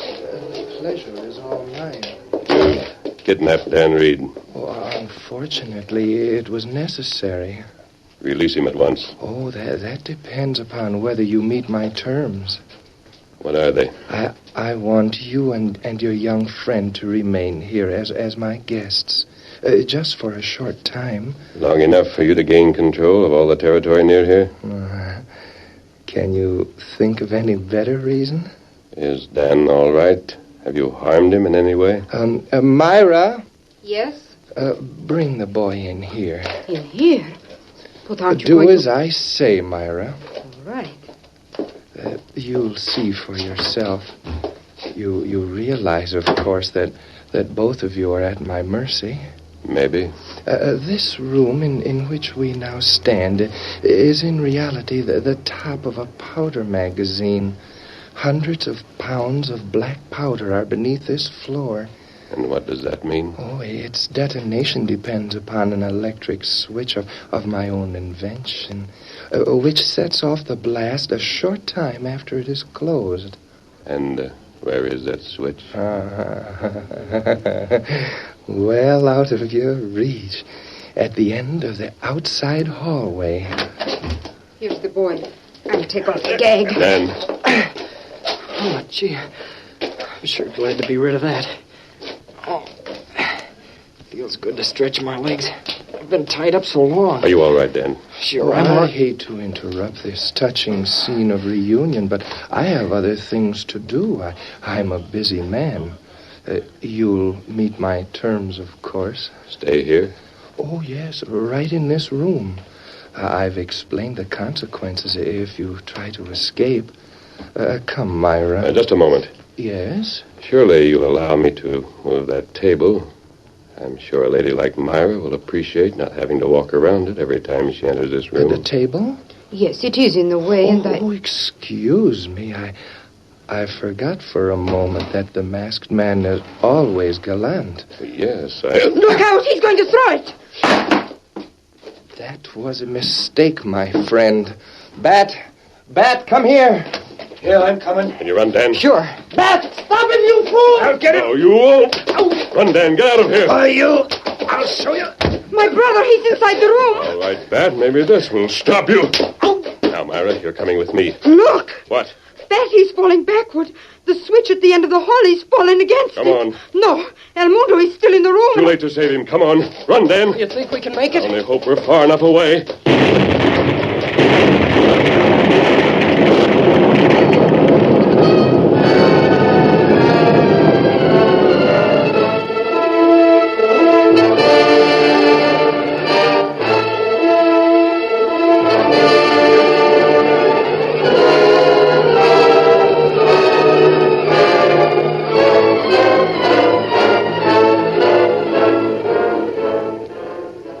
The sun is closed forever, Sheriff.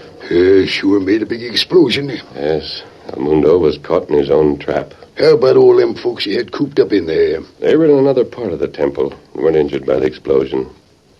Well, with El Mundo gone, they'll all return to their homes and live normal lives again. And this girl, Myra? She's your prisoner, Sheriff. Here, Silver. Come, Scout. Here, Victor. Hey, big fella. Adios, Sheriff. I'll tell the governor what you've done. What I done? Oh, it was you. Get him up, Scout. Yeah, Victor. Never in my life have I seen a man like him. Oh, Silver! Away!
You have just heard is a copyrighted feature of the Lone Ranger Incorporated.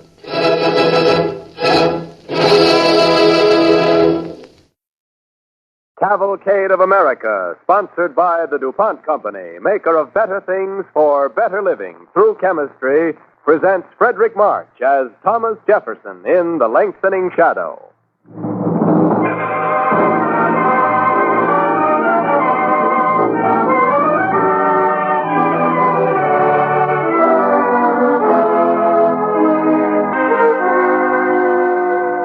We hold these truths to be self-evident, that all men are created equal, that they are endowed by their Creator with certain unalienable rights, and that among these are life, liberty, and the pursuit of happiness. The man who wrote those words was born 200 years ago tomorrow. From the moment that Thomas Jefferson was born, April 13, 1743, America possessed the mind and the voice to express its dreams of human freedom. Our program tonight, starring Frederick March, joins in a nationwide celebration of this anniversary with an original radio chronicle, The Lengthening Shadow. It is not a play so much as it is a portrait of Jefferson, largely in his own words, words that struck the smoldering torch of liberty into flame. Presenting Frederick March as Thomas Jefferson on the Cavalcade of America, sponsored by DuPont.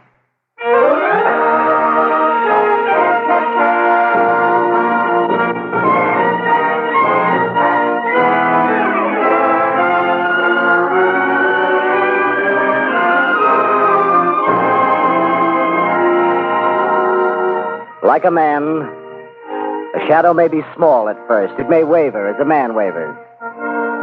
The light it lives by is not always bright, not always steady. Young Tom Jefferson found no straight path to his greatness and feared, in fact, that he would waste his life as an idler. At 24, he had settled on his course. We see him first in Williamsburg in 1767, the day he is admitted to the bar. Tom, now that you're a member of the General Court, you surely spend your time in town. No, Miss Page. A young lawyer may have more leisure than he wants, but whatever leisure I have must be spent on my plantation. Oh, it doesn't need you, Tom. Oh, yes, sir, it does. You know, farming isn't haphazard anymore. Science is helping it out. Rotation of crops, experiments with seeds and plants. this bores your urban soul. But you can't vegetate with your vegetables. That's no sort of existence for a man. The only existence for any man. The happiest and sanest. There on my farm, I have a little world of my own, completely self-contained.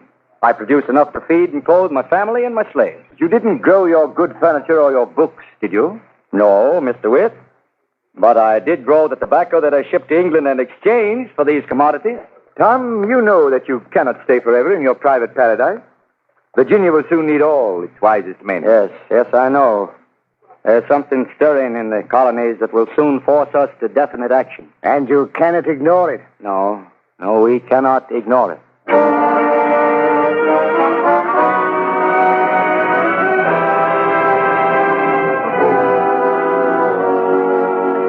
As a man grows in stature, his shadow runs before him in longer leaps.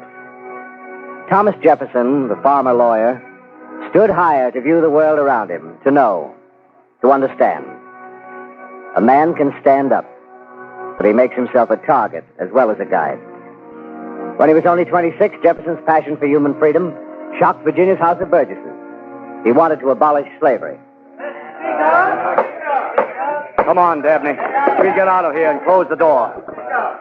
Well, Tom, your attempt to emancipate the slaves certainly took the House of Burgesses by surprise. You didn't really expect that slave owners would pass such a bill. Perhaps not expected, hoped. You know, Tom, even I, your own brother-in-law, never suspected that you felt so strongly about slavery. How can men whose fathers came to this country to gain freedom deprive other human beings of liberty? Well, what plant is going to surrender slaves on whom his livelihood depends? He would beggar us all, you yourself. Our first step is to prevent more slaves being brought into the Dominion. I tremble for my country when I reflect that God is just and that his justice cannot sleep forever. I feel that we shall have first to look to our own liberties. Now that the English government has dissolved our legislature, what is the next move? Patrick Henry is calling a meeting to discuss this very question. As the meeting is to be held immediately, I shall have to leave you.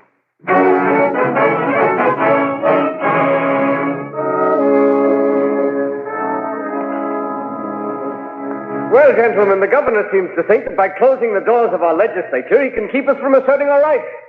What is your opinion, Mr. Jefferson? First, Mr. Henry, we must assert our rights. But we must also pledge ourselves not to buy any merchandise from the Crown. Mr. Jefferson, is it wise to disturb ourselves about conditions in other colonies? In Massachusetts, a tax on tea may be a burden. What Virginian drinks tea? Why not wait till some measure is directed at us? That is dangerous, Mr. Pendleton. An attack on one colony should be considered as an attack upon all. Jefferson, how can we decide what is just or unjust in Parliament's decisions about another colony? Gentlemen, I deny that Parliament has any control over these American colonies. We cannot be taxed or regulated by any power on earth but our own. The God who gave us life gave us liberty at the same time. Mr. Henry, you agree with me? Indeed I do, Mr. Jefferson. The colonies must act together, but they will need your voice to speak for them.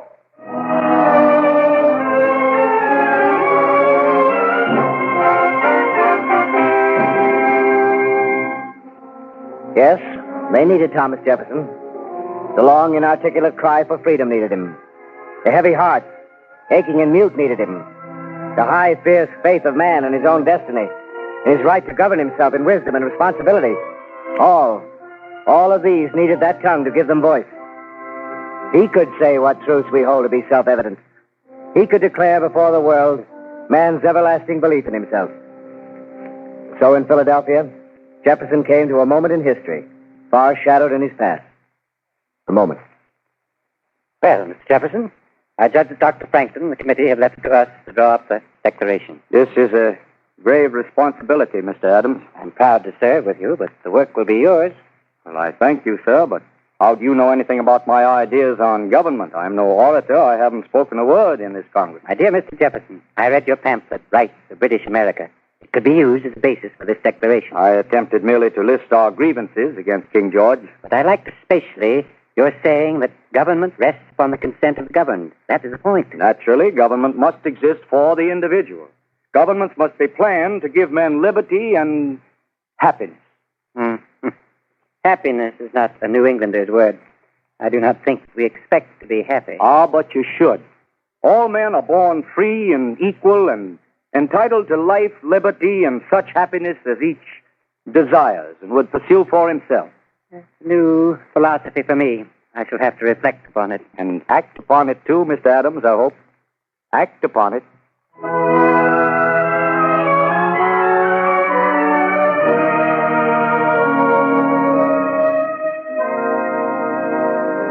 And for the support of this declaration, with a firm reliance on the protection of divine providence, we mutually pledge to each other our lives, our fortunes, and our sacred honor.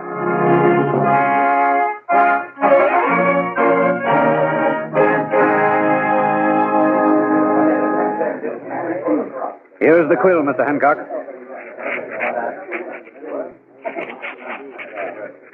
There. I hope that's big enough for them to read it. Your document, my dear Jefferson, is so felicitously worded that it's eloquent. But really, it was not mine, Dr. Franklin. The sentiments are not original. They are an expression of the American mind. I was deeply disappointed the slavery clause was struck out. Oh, my dear young man, it couldn't have passed with Georgia and South Carolina so violently opposed. If you tried to force the issue, the whole declaration would have been lost. You know, we mustn't burn our houses just to roast our eggs. You're right, Dr. Franklin. But it was difficult to sit passive while hostile criticism was hurled upon me. Yes, I saw you writhing under those attacks. But he who has a wax head must not walk in the sun.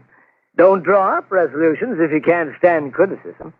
I never do. I sign them, but I don't draw them up. Perhaps I have no talent for politics, Dr. Franklin.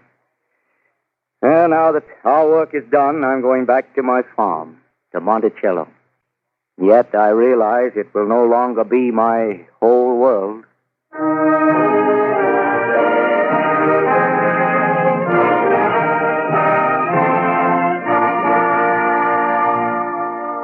His dream for himself was smaller than his dream for the world. Monticello, beautiful mountain, lured him back to the rural peace of private life. But he turned instead toward Europe. The words Jefferson had written had become more than words. A new nation had been woven out of those phrases. A new nation with a decent respect for the opinions of mankind. So across the Atlantic, the lengthening shadow fell upon Paris, where Thomas Jefferson meets again another fighter for freedom, the Marquis de Lafayette. Welcome, Mr. Jefferson. I am happy to see you. You will find many of your friends here. Thank you, madame. Many friends, I hope, but perhaps some others. Oh, but the salon is only part of the world, Mr. Jefferson. I hear Shirley is a friend, Madame de Tessé, Lafayette's cousin. Mr. Jefferson, if we had to lose Dr. Franklin, I'm happy you could take his place. I could never take the place of that great man, madame. I only succeed him. I hope your cousin is here. Our little concert will begin soon. And my cousin is here, Mr. Jefferson. He is looking for you. My dear Jefferson, I am glad you are back. You have been away from Paris too long. Yes, Lafayette, but I don't travel like the ordinary man. I go prowling about, rambling through farms and fields. I ferret people out of their houses, eat their bread, look into their kettles. I've lain on their beds, pretending I was weary. I wanted to see how hard they were. I fear it is no pleasant report you bring, Mr. Jefferson. But I fear it is a true one. The poverty of your country, my friends, is deplorable. I was shocked everywhere by the forlorn villages of the peasants. All the people were badly clothed. Women and children were working in the fields beyond their strength. France must devote every effort to remedy these wrongs. Your people are ground to powder by the vices of the form of government. You must take property out of the few hands and give it to the many. You understand, my dear Jefferson, that people will not easily accept such ideas. The earth is given as a common stock for man to live and labor on. Yet the few own it. Yes, man is the only animal which devours its own kind. But I believe that wise counsels could bring about this social revolution without bloodshed. Yes, Mr. Jefferson. You gave liberty to your own countrymen. You must help our people here. Their day will come.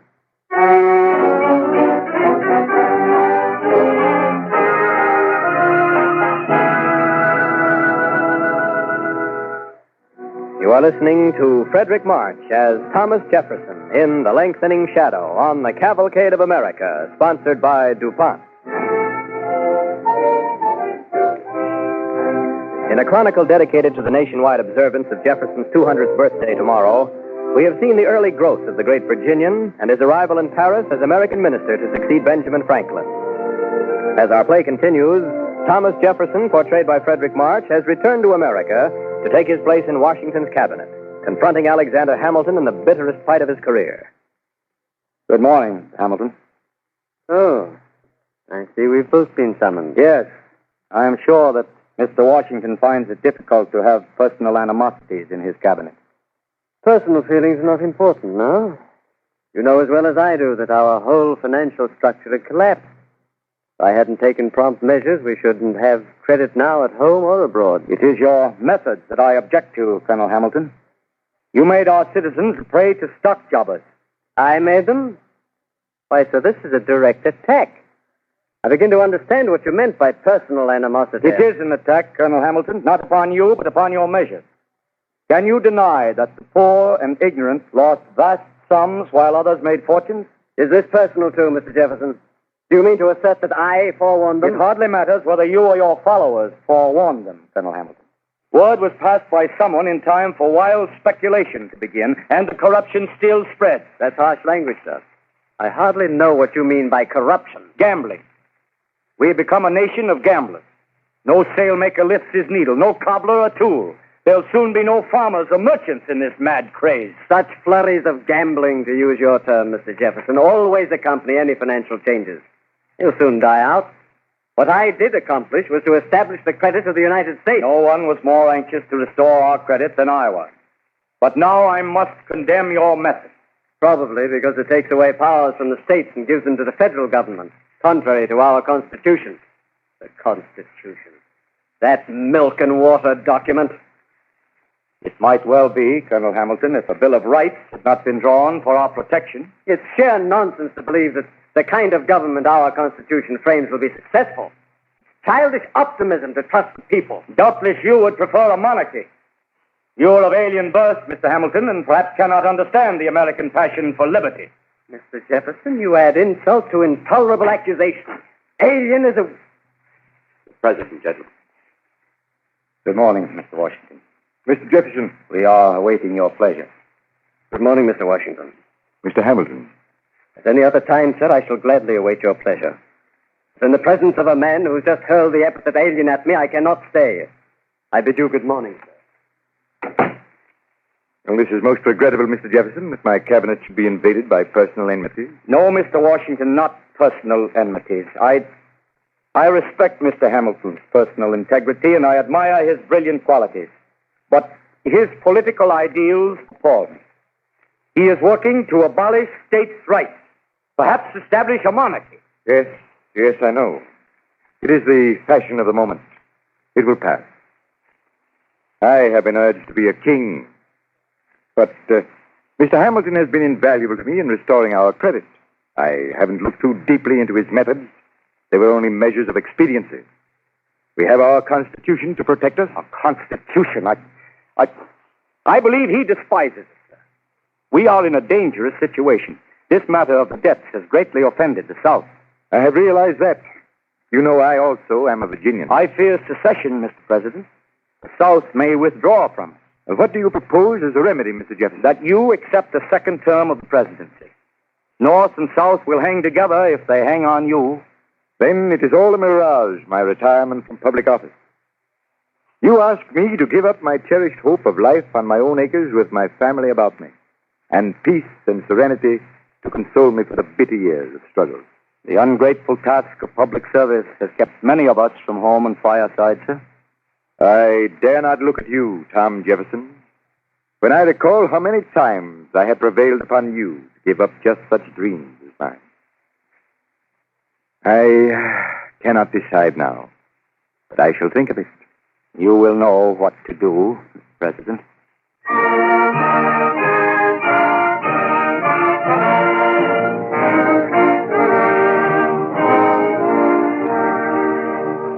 The burden of that high office, too, was to be his. The patriot's work is never done. There was Jefferson, the president. The third president of the United States. How long ago it sounds. Yet how new and living. The highest honor his countrymen could give him was his. But Jefferson left it out of his own epitaph. The president, yes. But a man with an idea, and ideas like shadows fall lengthening down the years. He gave us the breadth of a continent to grow in and live in. Good afternoon, Madison. Good afternoon, Mr. President. I thought that we might discuss a certain matter informally before our cabinet meeting. It is a matter dear to my heart. We must acquire the foreign possessions hemming us in on the west that hinder our expansion. You agree with the need of this, Mr. Madison? I do indeed, sir. It will take much diplomacy, much money, perhaps even war to gain possession of the Floridas and the control of the Mississippi. Let it cost what it will, Mr. Madison. This must be one nation. A nation like a great farm, in true freedom, self-contained and self-sustained. Let us see to it.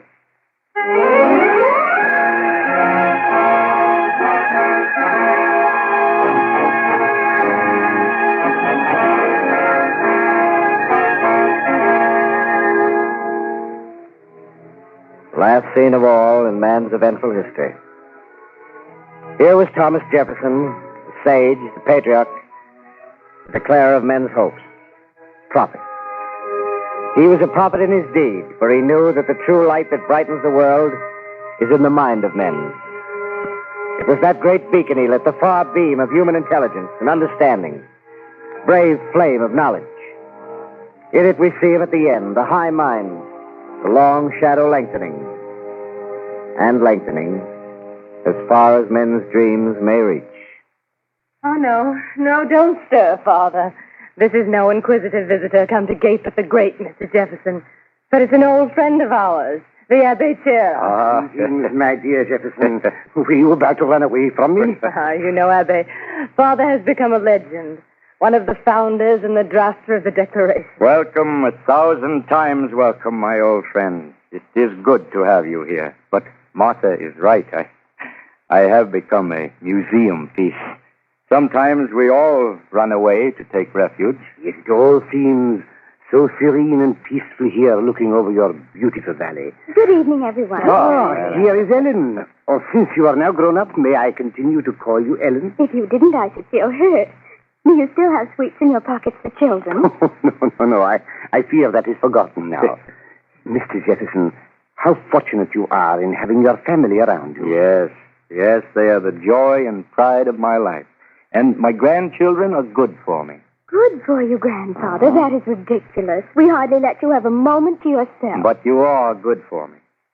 You remind me that each generation must go away from the previous one. You will know a world that I have never lived in. But it will be a world you have helped to shape, my friend. Perhaps, Abby. But there is a great deal of sanctimonious nonsense now about the Constitution, treating it as though it were the Ark of the Covenant, too sacred to be touched. We framed it to meet particular conditions, but others may arise requiring it to be further amended. Laws and institutions must go hand in hand with the progress of the human mind. Only the sage, my friend, can know the wisdom of change. That change itself is the only unchangeable law. Oh, well, at least Father is an oracle. Why, every day someone comes to him for advice. Yes, ever since he invented the plow, he's thought to be a wizard. He has to discuss seeds and drainage and soils and sheep. Look, Father, here comes Mr. Matze. Here is the real oracle. My vineyards and orchards and gardens bear witness to his wisdom and to his infinite kindness. Come, Mr. Matze, and listen to the good things we are saying about you. I do not need to listen. I know them in my heart. I am delighted to see you, Mr. Matze. And, Abby, do you not find that our friend Jefferson is hale and hearty? Yet he is building his monument. In fact, he has completed it. He does not wait for a death. His monument? Oh, yes, you mean the university. Yes, my dreams are reality. How seldom can a man say that? Do you remember, Mr. Matze, how often when the building was going on, Grandfather would come home for dinner over that rough road, and Then instead of resting in the afternoon, we'll get out his telescope and sit here on the lawn watching the workmen. Yes, child. Not every man who can see his dream through a telescope. I watched them, but it was something beyond bricks and mortar that I saw. For as I sat here gazing off, as I sit here, I seem to see the march of civilization advancing and passing over us like a cloud of light, increasing our knowledge and improving our condition. Where this progress will stop, no one can say. It comforts me to reflect that in some small measure I have contributed to this diffusion of liberty and this spread of knowledge.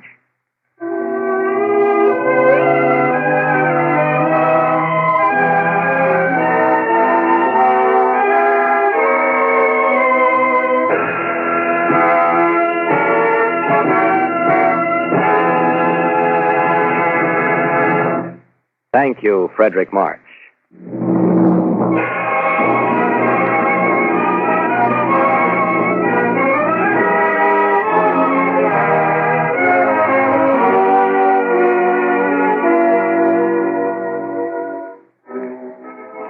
Throughout the world, in countries where men may still follow the dictates of their conscience, the peoples of two great religions will soon observe days that they hold sacred. Next week on Cavalcade, we present the distinguished star of stage and screen, Paul Lucas, in a play devoted to freedom to worship. It is called Listen for the Sound of Wings. And in it, Mr. Lucas will play Pastor Niemöller, the man who listened to his own conscience and defied Adolf Hitler in his attempt to destroy Christianity in Germany.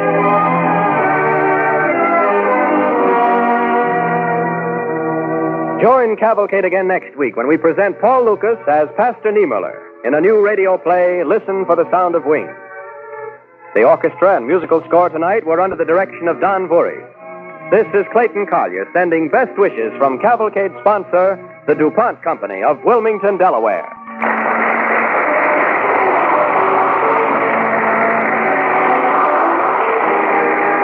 This program came to you from New York. This is the National Broadcasting Company.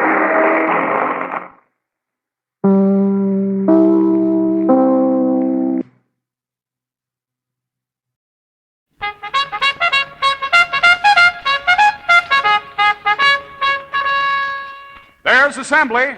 For you fighting men of the United Nations, the Special Service Division presents a rebroadcast of the Victory Parade of Spotlight Bands.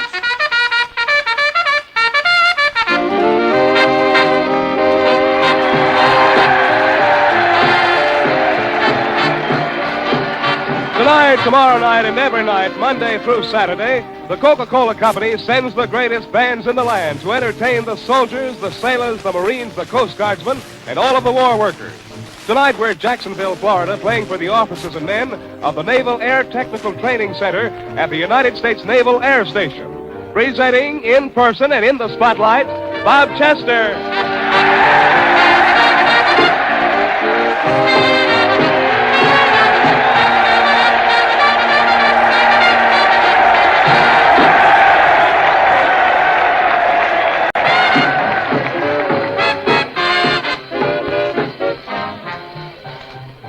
Here's the wind-up and here's the pitch for the first play of the evening.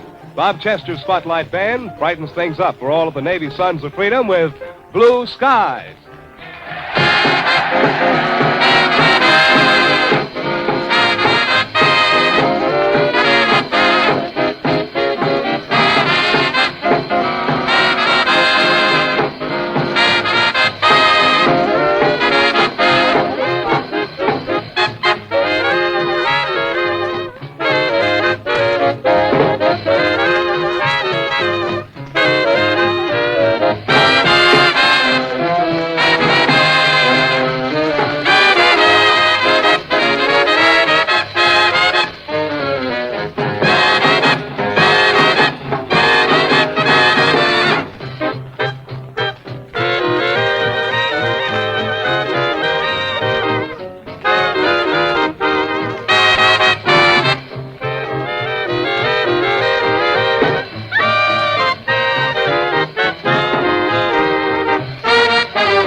Thank you, men, and hello, everybody. This is Bob Chester.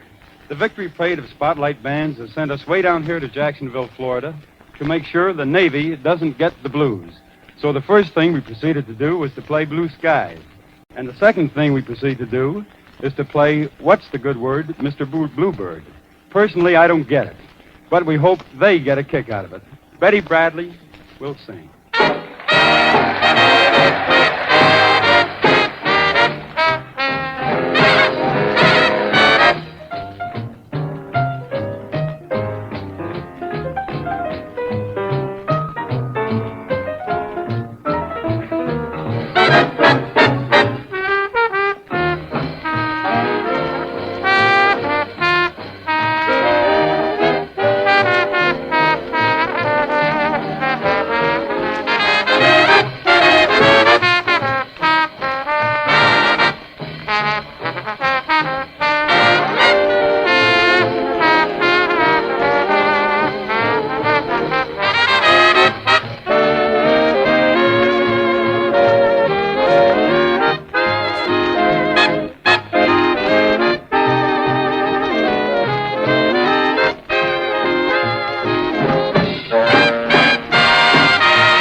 everything's okay.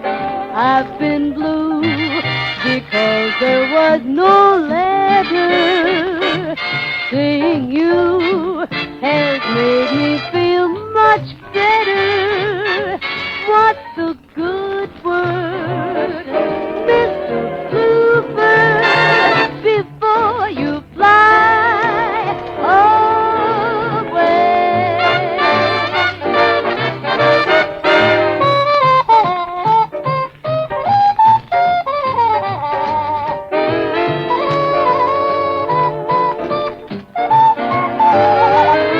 What's the good word, Mr. Bluebird, before you fly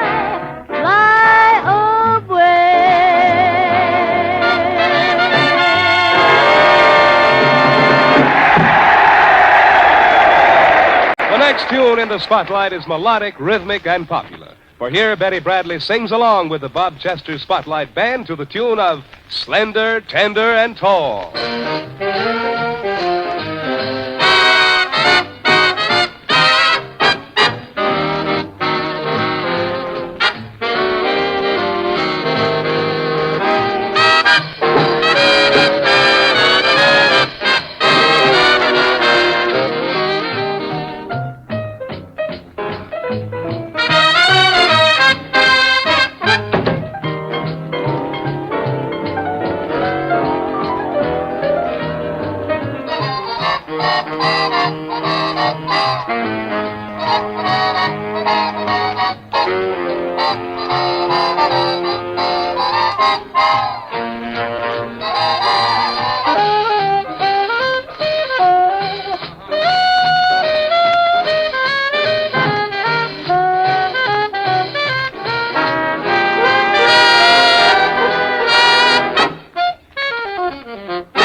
Whenever I go to a ball, you never see me hugging the wall. I get a kick 'cause the gates that I pick are just slender, tender, and tall. They go for my big brown eyes. They go for my little white lies. I get a kick 'cause the gates that I pick are just slender, tender, and tall. I got a lot of boyfriends too short and fast. When they jive, it doesn't mean a thing. But when I go stepping with the thin ones, find those babies know how to swing. Those kind of boys I have. They're ready to follow my steps. I get a kick 'cause the gate that I pick are just slender, tender, and tall.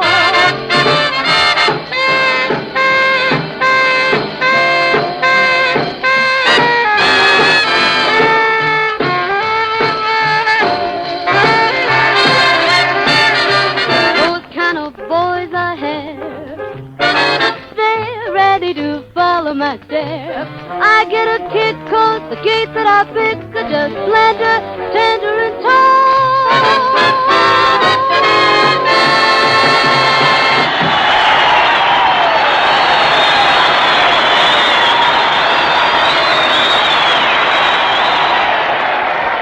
Well, sir, just 2 hours ago, Bob Chester's Spotlight Band played for our first audience of men stationed here at Jacksonville, Florida.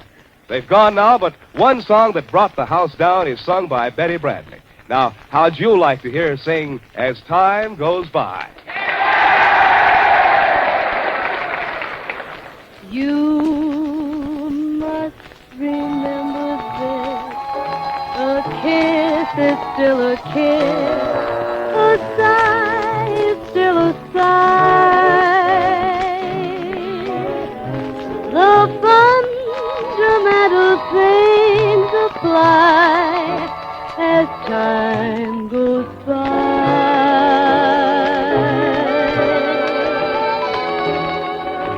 When two lovers hold, they still say I love you. On that you can rely. No matter what the future brings as time goes by.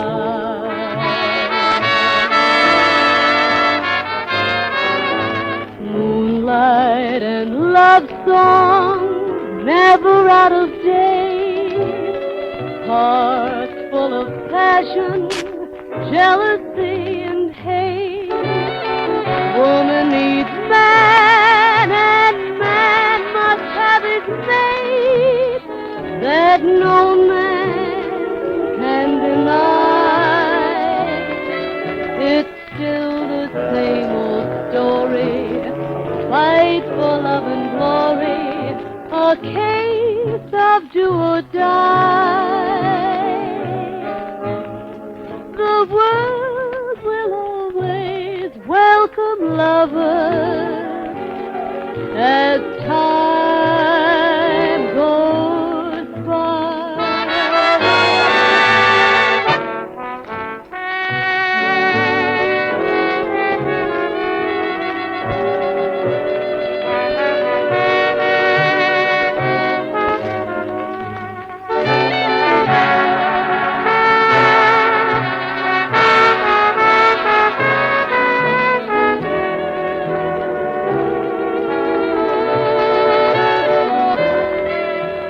Still the same old story. Fight for love and glory. A case of do or die. The world will always welcome lovers as time goes by.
Parade of Spotlight Bands was rebroadcast for the fighting men of the United Nations by the Special Service Division of the War Department of the United States of America.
It's the Frontline Theater.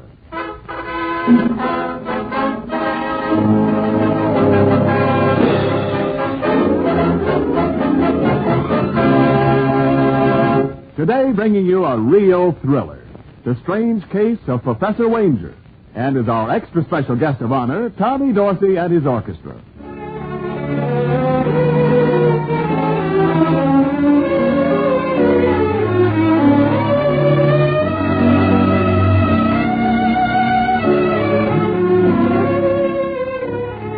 This is Ken Niles to welcome you once again to the Frontline Theater, brought to you men in the Armed Forces of the United Nations by the Special Service Division of the War Department. This is your theater, and every performance in it is presented especially for you, the men fighting with the United Nations on freedom's front lines. Our play is an exciting story, The Strange Case of Professor Wanger. And because it's curtain time in the Frontline Theater and the play's the thing, let's get on with the show. Over New York, night has fallen, and in the apartment of Nick and Nora Charles, Irwin Harris, a friend, discusses his new job. Like I say, Nick, here I got a steady job bodyguarding Professor Wanger. Sure you think everything will be perfect? Well, isn't it? Positively not. Irwin, nothing's happened to the professor. How could it when all the time he locks himself in a house and he never goes out? Well, that should make your job a lot easier. Sure, but then I'm taking money for nothing, which ain't ethical. So, I think I'll quit. Oh, and do what? Well, what's wrong with the stage? Nothing, and let's try to keep it that way. Did you ever hear me recite? Irwin, I warn you, you'll be putting a severe strain on our friendship. Once upon a midnight dreary, as I pondered weak and weary over many a volume of forgotten war, suddenly there came a rapping. Sound effect. That wasn't me. Come in. Oh, excuse me, Irwin. I better see who that is. Oh, let me go, dear. I don't mind a bit. Just a second, I'm coming. Yes? Oh, I beg your pardon. I didn't mean to disturb you. Just one more tack and I'll be through. Say, what are you nailing there? Isn't that a funeral wreath? Yes, indeed. One of Heikemeyer and Brothers' loveliest creations. Oh. A luscious spray of calla lilies surrounded by the purity and innocence of white camellias. Excuse me, Mr. Jerk. Heikemeyer. A very common error. Oh, yes. Well, I think you're making a mistake. Madam, the firm of Heikemeyer and Brothers are not given to mistakes. Well, there's no one dead here. At least I haven't seen a corpse in days. Is this apartment 5B? Mm-hmm. Are you Mrs. Charles? Why, yes. There's no mistake. The wreath is for Nicholas Charles. What was that name again? Nicholas Charles. Nick. Nicky! Yes, sir? Oh, thank heaven. You know me, baby? Uh-huh. Darling, this is Mr. Herkemeyer. Oh, how do you do? How do you do, sir? Believe me, my heart goes out to you in your hour of grief. Hey, what's the matter with him? He thinks you're dead. Oh, what? Uh-huh. And he's got a wreath to prove it. See? Look, my little man, you're a trifle premature. I'm afraid you'll have to take that thing back with you. Oh, I couldn't possibly. What would the customer say? Well, I don't know. Who is he? Oh, a noble soul. He paid cash. What's his name? He neglected to leave one. No, Mr. Charles. The wreath will have to stay. I'm sorry, pal. I can't use it. Well, what'll I do? Couldn't you put it back in stock? Madam, are you suggesting that I tamper with the records of Herkimer and Brother? Why, it would be sacrilegious. Well, that's your problem, but get this thing out of here. Mrs. Charles, I ask you to bear witness. I am not doing this of my own volition. Uh-huh. Attaboy. If you should change your mind, sir... Yes, I'll let you know. You wouldn't reconsider it now. No. Nothing personal, you understand, but I hope I never see you again. You will, Mr. Charles. Mark my words, you will. Good night. Did you ever see anything like him, darling? Nicky, why should anyone send you a wreath? Oh, I don't know, just a gag. Well, it wasn't very funny. What's the matter? Something wrong? Someone just sent Nicky a wreath. Oh, excuse me. Hello? Hello, Mr. Charles? Yes? A short while ago, a funeral wreath was delivered to your door. Oh, yes. Well, if you're one of the Herkimers, I explained to your brother. It's all a mistake. It was no mistake, Mr. Charles. I sent it. You said... All right, pal, what do you want? Listen, unless I've been misinformed, a young couple will be up to see you shortly. They'll have a request to make of you. Take my advice, Mr. Charles. Turn them down. Otherwise... Otherwise what? You'll find you were much too hasty in returning that wreath.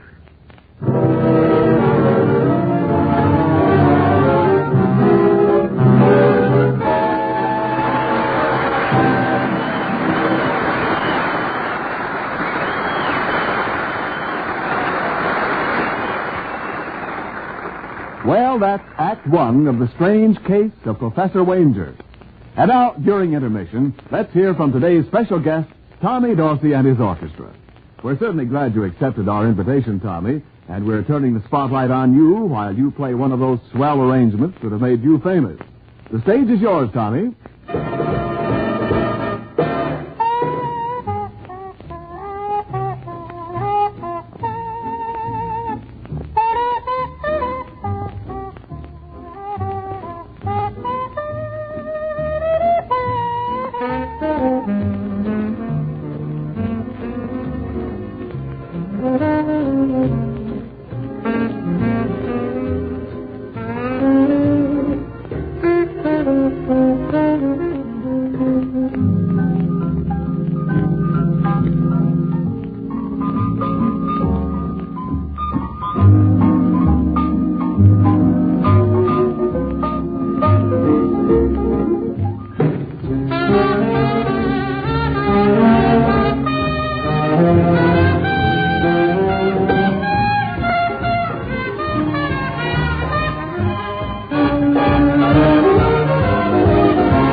Thank you, Tommy Dorsey. That was a swell tune. The men overseas will dust off the welcome mat for you anytime you and your boys want to play a return engagement. And now for Act Two of The Strange Case of Professor Wanger. 2 hours passed since Nick received the menacing phone call which explained the delivery of that wreath. Oh, Nora, there's nothing to worry about. It's just a practical joke. Here, I'll prove it to you. Our anonymous friend warned me that a young couple would be here tonight. All right, it's almost 11. Do you see any sign of them? What were you saying, dear? Never mind. That's what I thought. Good evening. Hello. Won't you come in? Oh, yes.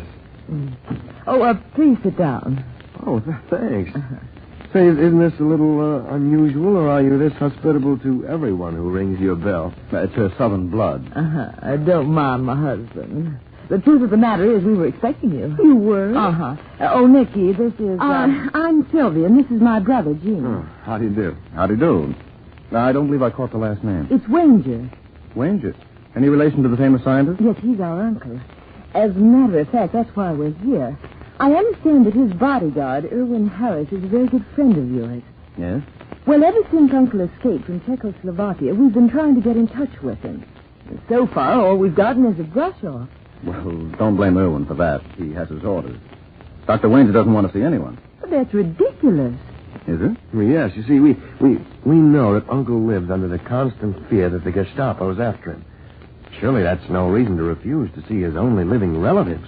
So you want me to arrange a meeting for you? Oh, if you only would, Mr. Charles. I'm sure if Uncle would talk to me, I could convince him he has nothing to fear. When did you see your uncle last? Well, we never really saw him. You see, before my father came to this country, he quarreled with his brother. But now that Papa's dead, we decided we'd bury the hatchet. Yes, that's right. I don't suppose the fact that Dr. Wenger has a fortune in patent royalties in this country had anything to do with your decision? Now, look, Mr. Charles, not even you can say that and get away with it. Don't pay any attention to him, Mr. Wenger. He's awfully suspicious by nature. But he's got a nicer side, too. You'll find it out after he helps you. Darling, aren't you being unduly optimistic? You mean you won't? If Dr. Wenger wants to see them, that's for him to decide. Nicky, would you change your mind if I asked you to? I'm sorry, dear. But beginning this week, I'm making it a practice not to interfere in things that don't concern me. Well, I never thought I'd have to admit my husband could be frightened by a phone call. Oh, now, baby, you know that's not true. Well, then prove it. Introduce them to Dr. Wenger. Conniving woman. Are you really so set on this thing? Yes, I am, Nick. Now, bless your little heart. Then I think you'll have to do the honors.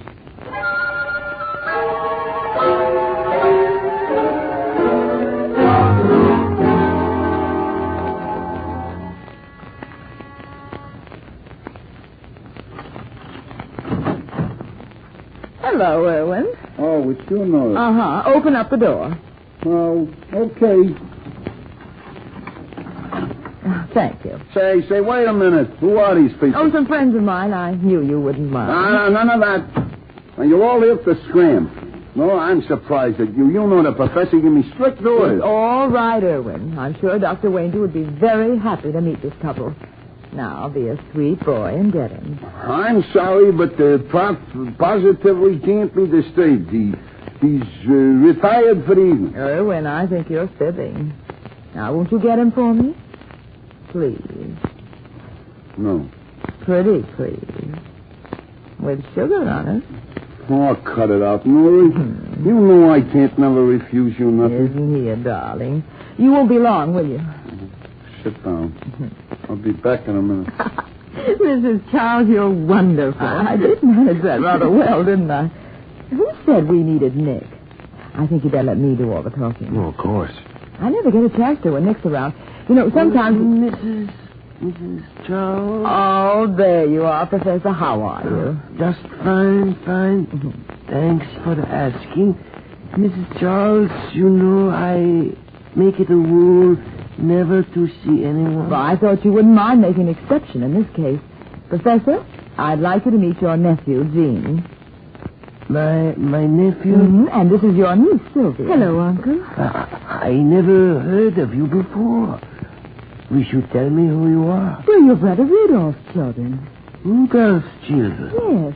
I realize that doesn't prove anything, but I have papers. Please, there's no point you're showing those to me. Papers mean nothing. They could be false. Sure, it's easy. I once knew a guy who was so slick with a pen. Irwin. Sorry. Professor, you can't turn them away like this. You can see with half an eye they're not imposters. How can you accuse them of being after your money? Oh, you do not understand. Money means nothing to me, Mrs. Charles. I am a man of simple wants. Just ask to be left alone. Oh, please, Uncle, you've got to let us stay. There's no other place we can go. We won't be in your way. What do you say, Professor? You've got to trust someone. Won't you let them stay? You make it very hard for me to say no. Oh, Uncle, darling. It's all right, my dear. Professor, I'm sure you'll never regret it. Yeah, I hope so, Mrs. Charles. I sincerely hope so.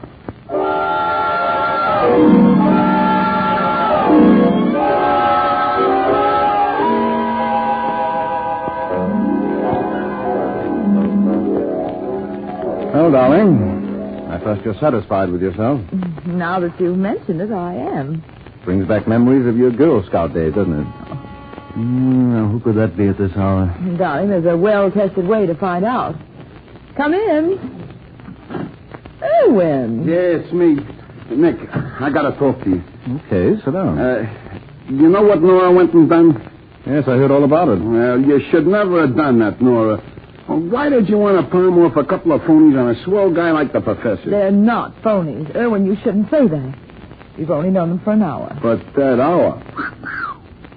If they're brother and sister, I'll eat your hat. What do you mean? Look, Nick, I come from a big family, and we was as affectionate as the next.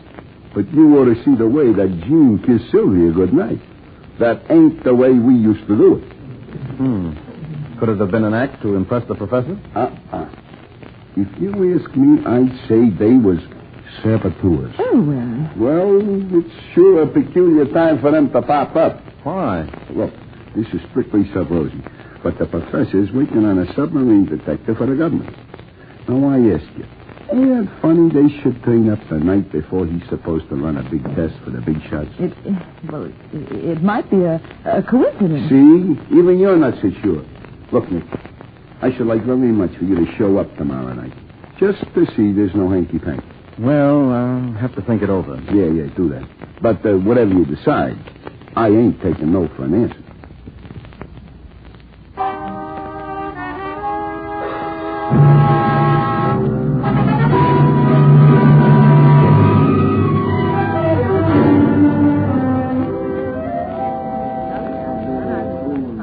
Some turnout, ain't it, Nick?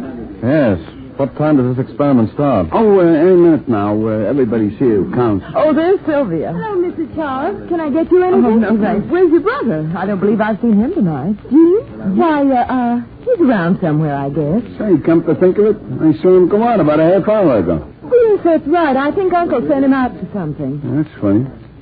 Well, if he ain't back soon, he's going to miss the show. Hey, there, the professor's almost ready to start now. The gentlemen and the ladies, you are all here tonight to see a demonstration of a submarine detector your government has asked me to work on. If my assistant will help me, we will proceed.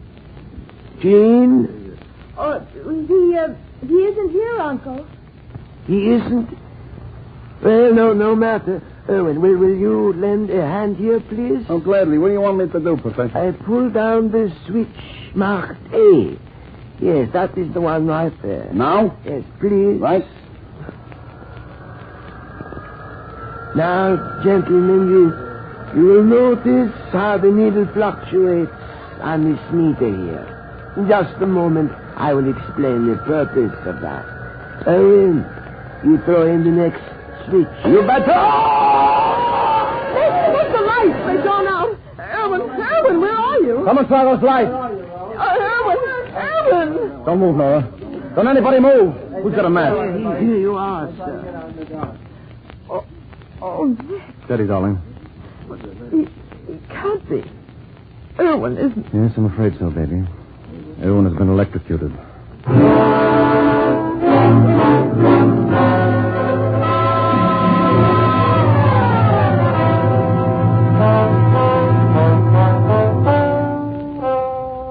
Now, remember this, Nick. My job is to get a confession. If you and Nora talk out of turn, I'll spin you out of here so fast you'll feel like a yo-yo. We'll behave, Sergeant. All right, Smitty. Open them up. Hello, Sylvia. No, I didn't do it. I didn't kill Erwin. Listen, Miss Ranger, whatever your name is, none of this phony sob stuff is going to get you anyplace. It's too bad your little plan didn't go off like you expected. What do you mean? You were after the professor, weren't you? I tell you, we didn't mean to kill anyone. Just meant to frighten him a little, eh? Where's your accomplice? I don't know what you're talking about. Nick, you believe me, don't you? Tell me something, Sylvia. You claimed that you and Jean were sister and brother. Oh, we are. You're lying. His name isn't even Wanger. Well, mine is. Then you're not related. Yes, we are. We're married. Yeah? Sylvia, do you know where Jean is? No. And even if I did, I wouldn't tell you. But don't you see, dear, if you don't, we can't help you. I don't want your help. Jean will get me out. I just wish he'd try. Okay. Think it over, Toots. When you do, I'll bet you'll come to the same conclusion I did. That swell husband of yours left you holding a bag.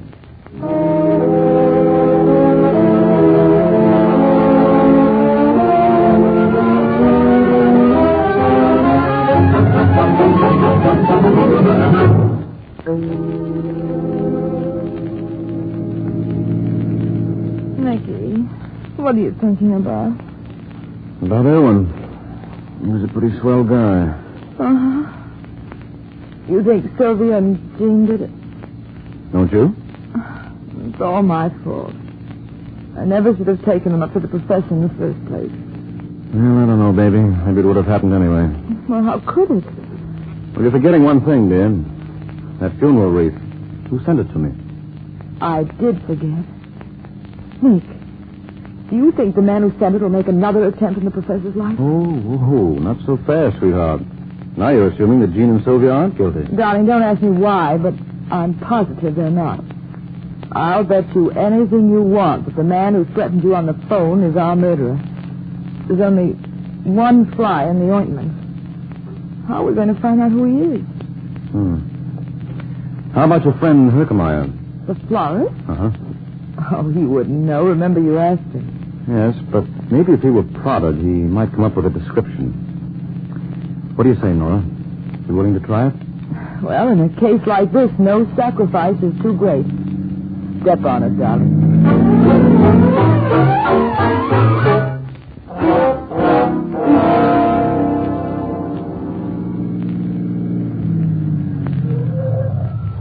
You better wait in the car, Nicky. I think I'll do better by myself. Go ahead, beautiful. But don't let him swindle you into taking that wreath back. Oh, don't worry.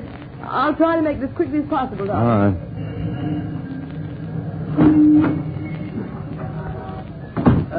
Yes, madam. Is there something I can show you? Hello, Herky. Remember me? I beg your pardon. You delivered a wreath to my apartment last night. Oh, of course. and you made me take it back. Uh-huh. It was a mistake. Oh, I know it. You knew what? He had a relapse. He died. No, Mr. Herkemeyer. He didn't die. He didn't? No. See? He's waiting outside in the car. You mean you haven't come for the wreath? No, I'm sorry. Oh, Mrs. Charles, you simply must take it. You don't know how it upsets this entire organization. Why, my brothers and I... Look, Mr. Herkemeyer, couldn't you give it to the man who bought it? Well, I don't know his name. Was he ever in here before? No. Could you describe him for me? I'm not very good at games. Well, suppose I prompted you. Wouldn't that help? It might. Well, was he tall or short? Short, I think. Oh, now we're getting somewhere. Did he have any distinguishing marks? Distinguishing marks? Mm-hmm. I mean, did he limp or anything? Oh, now that you mention it, I believe he did. Did what? Limp? Are you sure? Almost. Well, what about the color of his hair? It wasn't red by any chance? Yes. I think you're right. And, of course, he had a cauliflower ear to match. Let me think. Cauliflower ear. Mrs. Charles, where are you going? Well, Herky, you're an awful disappointment. Oh, Mrs. Charles, you're forgetting it. Oh, Mrs. Charles, please.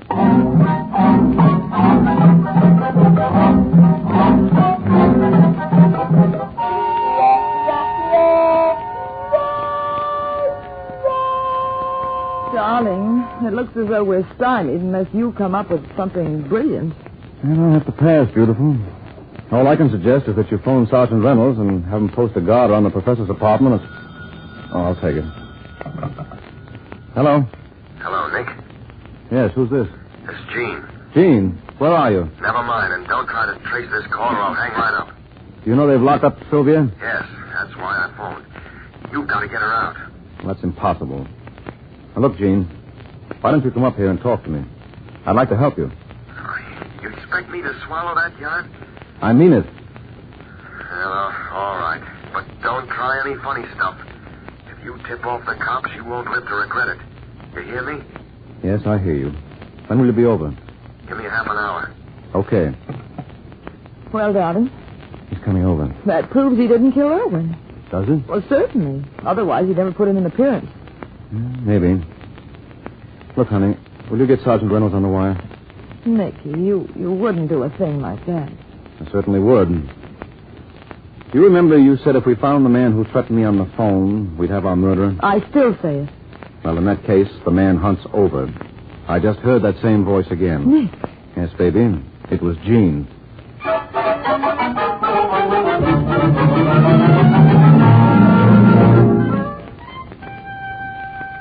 What time you got, Nick? Relax, Sergeant, relax. You'll be here.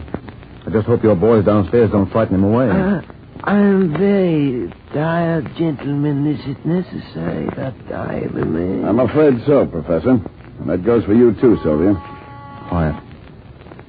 Come in. No, Dean, don't. It's a trap. What the... Come in, fellas. Get those hands up. All the way. Oh, will you close the door?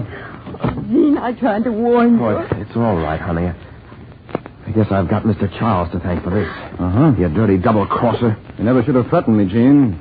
That happens to be a pet aversion of mine. What are you talking about? The night you first came up here, you sent me a funeral wreath. I can explain that. Yes, so can I. Now, you wanted me to introduce you to the professor. You knew I wouldn't. So you applied central psychology. You sent me the wreath and ordered me not to. And you figured I'd do just the opposite. The only trouble was I refused to bite. But I did. Yes, darling. You stuck your beautiful neck way out. You did exactly what they hoped for when you took them up to their uncle. I am not their uncle. I'm sorry, Professor. That's quite true. You're crazy, Charles. You deny you sent the wreath? No, but I do deny killing Irwin. No, wait a minute, pal. I never accused you of that. You never... What are you talking about, Nick? That's what I said. Darling, I don't understand. But you do, don't you, Professor? These kids aren't related to you. No, of course not. They are imposters. Well, that doesn't necessarily follow. The shoe could be on the other foot, couldn't it? Come on, Nick. Don't be coy. What are you getting at? The professor's the imposter. He killed Irwin. What? Uncle, you didn't. All right, everybody. Stay as you are. Better put away the gun, Professor. It's out of character. Get down, Nick! Oh! Professor! Professor! You're wasting your time, Nick. I never miss.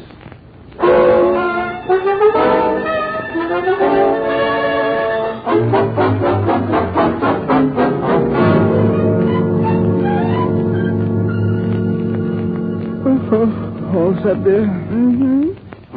And out go the lights. Nicky. Oh, Nora. Darling.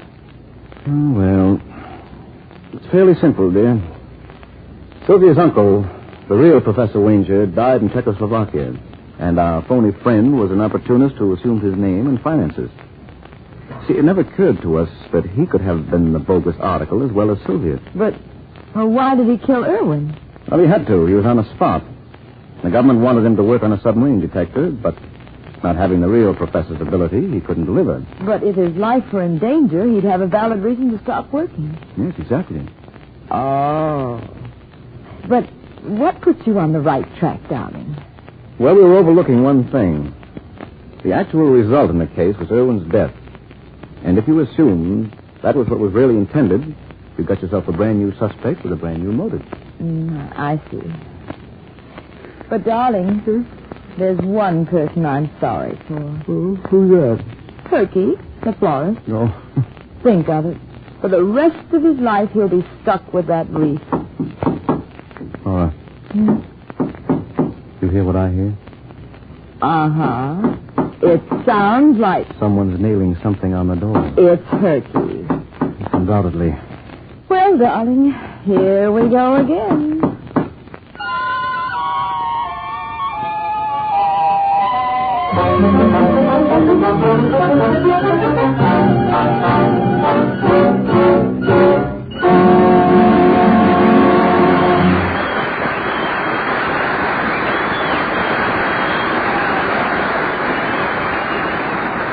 Well, men, that solves the case and brings down the curtain on today's Frontline Theater play. But there are more plays coming, and your favorite stars will be in them. So keep on listening, won't you?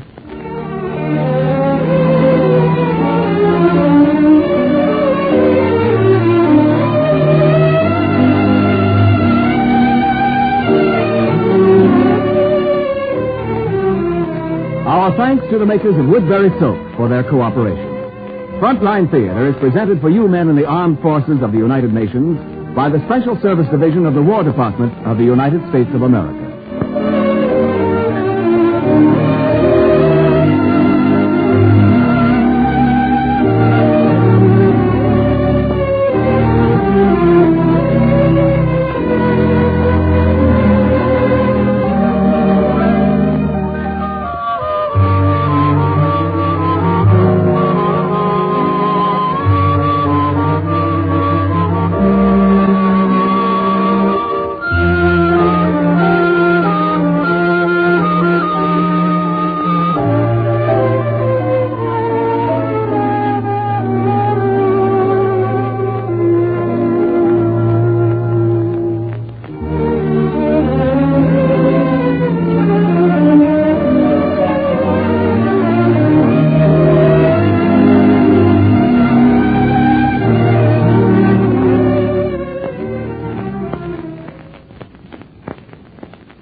Presenting Hop Harrigan, America's ace of the airways.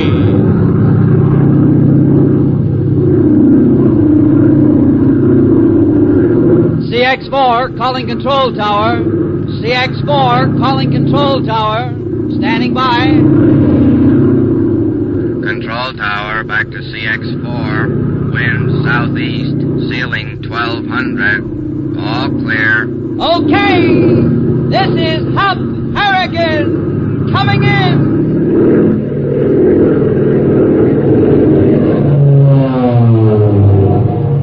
Yes, that's Hop Harrigan coming in, and this is Glenn Riggs stepping up to tell you a little story. You may have heard it before, but it's worth repeating. It's a story about a man who worked in a light bomber plant, probably where they make B-25s.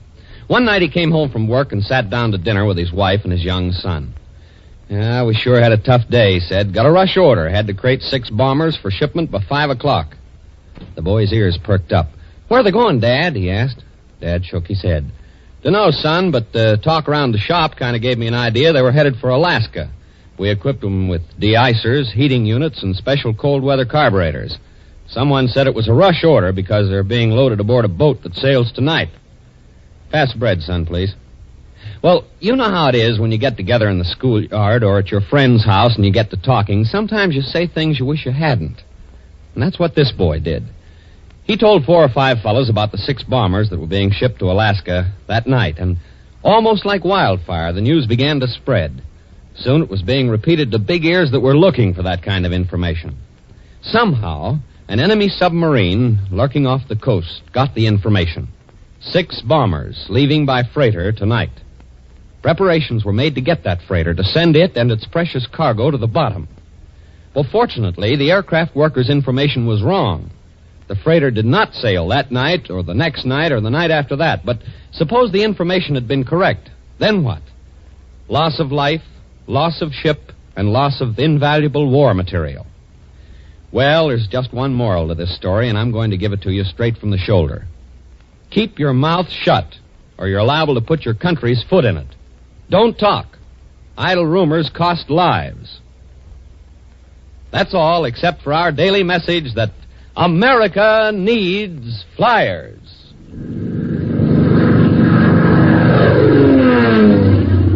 And now to our story.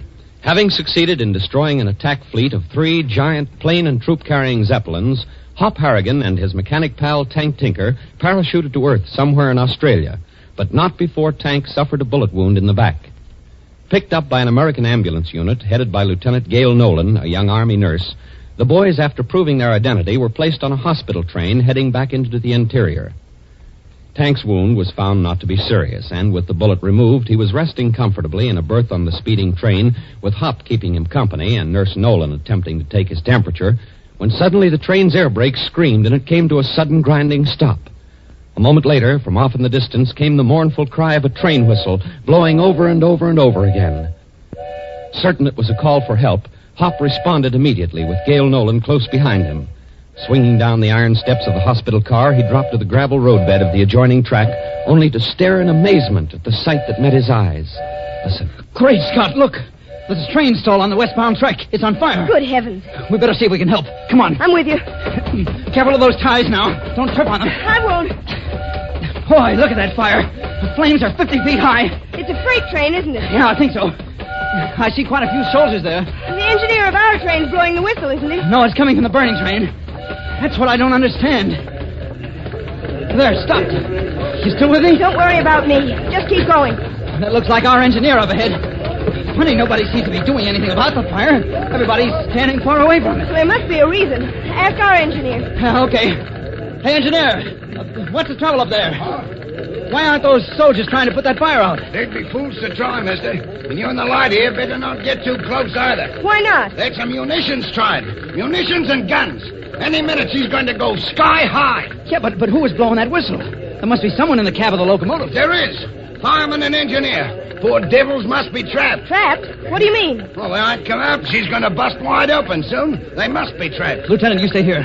I'm going up ahead and see what I can do. You're making a mistake, young fella. You can't do nothing. Stay clear of that train. He's probably right. If the soldiers are helping... I can't believe those men are trapped. That whistle was blowing up to a moment ago. I'm going to try to get them out. I'll go with you. No, you stay there. I said I'm going with you. You're both committing suicide. Look, you're wasting time. The flames have reached the locomotive. Don't do it, son. Don't do it. I've got to. I wouldn't rest easy if I didn't try. Neither would I. Come on. You better come back. She's going to blow. We're probably both out of our minds. Yeah, I know, but it's worth a try. Hey, you get back to that train. Get back. Who's that yelling? One of the soldiers. An officer. Get back to that train. I said it's going to blow up. I can't hear him. Can't hear a word he said. You mean you're conveniently deaf? That's it. Boy, those flames are hot. You'd better wait here. Nothing doing. I've gone this far. I'm going all the way. Got a lot of nerve for a girl. Save the bouquets. You'll need them if that train does blow up in our faces. That's a happy thought. All right, slow up now. We're close enough now. Close enough for what? Now, look. I'm going to get into the cab of that locomotive. Tie this handkerchief around my mouth, will you? No, forget it. There isn't time. Oh, what in heaven's name is that knapsack you're carrying? My first aid kit. You never can tell. Smart girl. Well, here I go. Wait, I'll stand right under the cab window. If you find anyone in there, lower him down to me. There's too much fire. You'll be burned. I told you not to worry about me. Go ahead. Okay. Be careful. And hurry. I will. We can't possibly lose this war with boys like that fighting for us. Look out. The flames are shifting. Good heavens, they swept right over him. Harrigan! Harrigan, are you all right? Yeah, I'm okay. I got the engineer. Well, lower him down. Quickly. Okay. Here he comes. Now, he's badly burned. Easy. Easy. Well, all right, I've got him. Anyone else up there? No, cab's empty. What about the fireman? There's no one else up here. Well, then come on down. Hurry. Okay, here I come. Here, let me carry him. Oh, boy, he's in bad shape, isn't he? I'm afraid so. He's got a nasty bump in the head. Now I understand why he didn't jump out. He must have been paralyzed, but somehow managed to blow the whistle before he collapsed. It sounds logical, but we better get away from this train. Our luck won't hold out forever. Yeah, all right. Yeah, I got him. Lead the way. You know, they should give you every medal in the books for what you've done. Didn't you say something about bouquets a moment ago? What was that? Something blew up. It's the munitions. The fire's reached them. Run! Run! The whole train's gonna go next! Run!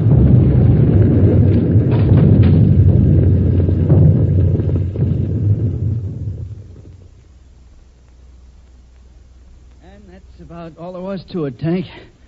I climbed into the cab of the locomotive, found the engineer draped over the throttle, and handed him down to Gail. Oh, so it's Gail already. Well, after all, she called me Hop, so I called her Gail. Ain't that sweet and lovey-dovey? Don't be a goon, Tank. Hop, if you're falling for that female, Louis... Tinker, if you weren't flat on your back, I'd poke you in the nose. You and how many Marines? Oh, you don't think I could do it, huh? Okay, just wait until you're up on your feet. I'll give you a lesson or two in the manly art of self-defense. Oh, boy, am I laughing. Hey, what are we waiting here for, anyway? Why don't this hospital train get moving? We've been sitting here for an hour. Well, they're investigating the fires on that munitions train. Tank, there's something suspicious about them. They started in every second car, all at the same time. Hey, here comes your sweetie pie nurse. And she's got a captain with her. That cuts you out. You got to salute. Shut up. That is? Hop, this is Captain Royce. Captain, Hop Harrigan. Oh, glad to know you, Harrigan. And congratulations on your rescue. Thank you, sir. And the scowling lump of humanity stretched out in the berth, sir, is Hop's mechanic, Tank Tinker. Hello, Tinker. Hello, sir. Not badly wounded, I hope. No, just a little bullet hole. But he's tough. He'll be up on his feet in a few days. Well, I'm glad to hear that. Hop, Captain Royce was in charge of that munitions and supply train. He'd like to talk with you about the fire. Yes, Harrigan. As you probably know, we're a little puzzled about it. It doesn't quite make sense. Well, I'm more than just a little puzzled, sir. As I understand it, fires broke out in 8 cars simultaneously. Is that right? Correct. In every other car. Were all the cars guarded? No, and that's one of the strange things about it. I had 2 men stationed in 8 of the 16 cars. And those were the 8 cars that caught fire. Well, you questioned the men, I presume. Thoroughly. And they all report the same thing. Suddenly, something in the cars leaped into flame. Without any warning, sir? Completely without warning. And in all 8 cars. When did this happen? I mean, how long after you'd left your embarkation point? Well, let's see. We pulled out of Grant City at 8 o'clock. The fires broke out at 20 minutes to 9. That's 40 minutes. No stops between Grand City and this point. None at all. Well, could there have been an opportunity for someone to plant time bombs or incendiaries in those 8 cars before the train left Grand City? Nope. Not a chance in the world. You know how closely guarded Army supply trains are, even in railroad terminals. Well, then I don't understand it. Any ideas, Tank? Nope. Sounds screwy to me. As I see it, our only hope seems to rest in the engineer. He may be able to give us some information. But from what Lieutenant Nolan here tells me, he's in bad shape. Really bad? Yes, 3rd-degree burns. He's on the operating table in the next car, in a coma. We're giving him saline and plasma injections, but it doesn't look too good. Say, what about the fireman? What happened to him? Well, that's another strange thing. He disappeared. Vanished into thin air. We searched the cab of the locomotive after the train. The fire was out. We couldn't find a trace of it. Lieutenant Nolan. Yes, Graves? The engineer's talking in a delirium. I thought maybe you'd like to know. Yes, thank you. Shall we go in, Captain? Yes, certainly. May I come along? Yes, of course. Be right back, Tank. Okay.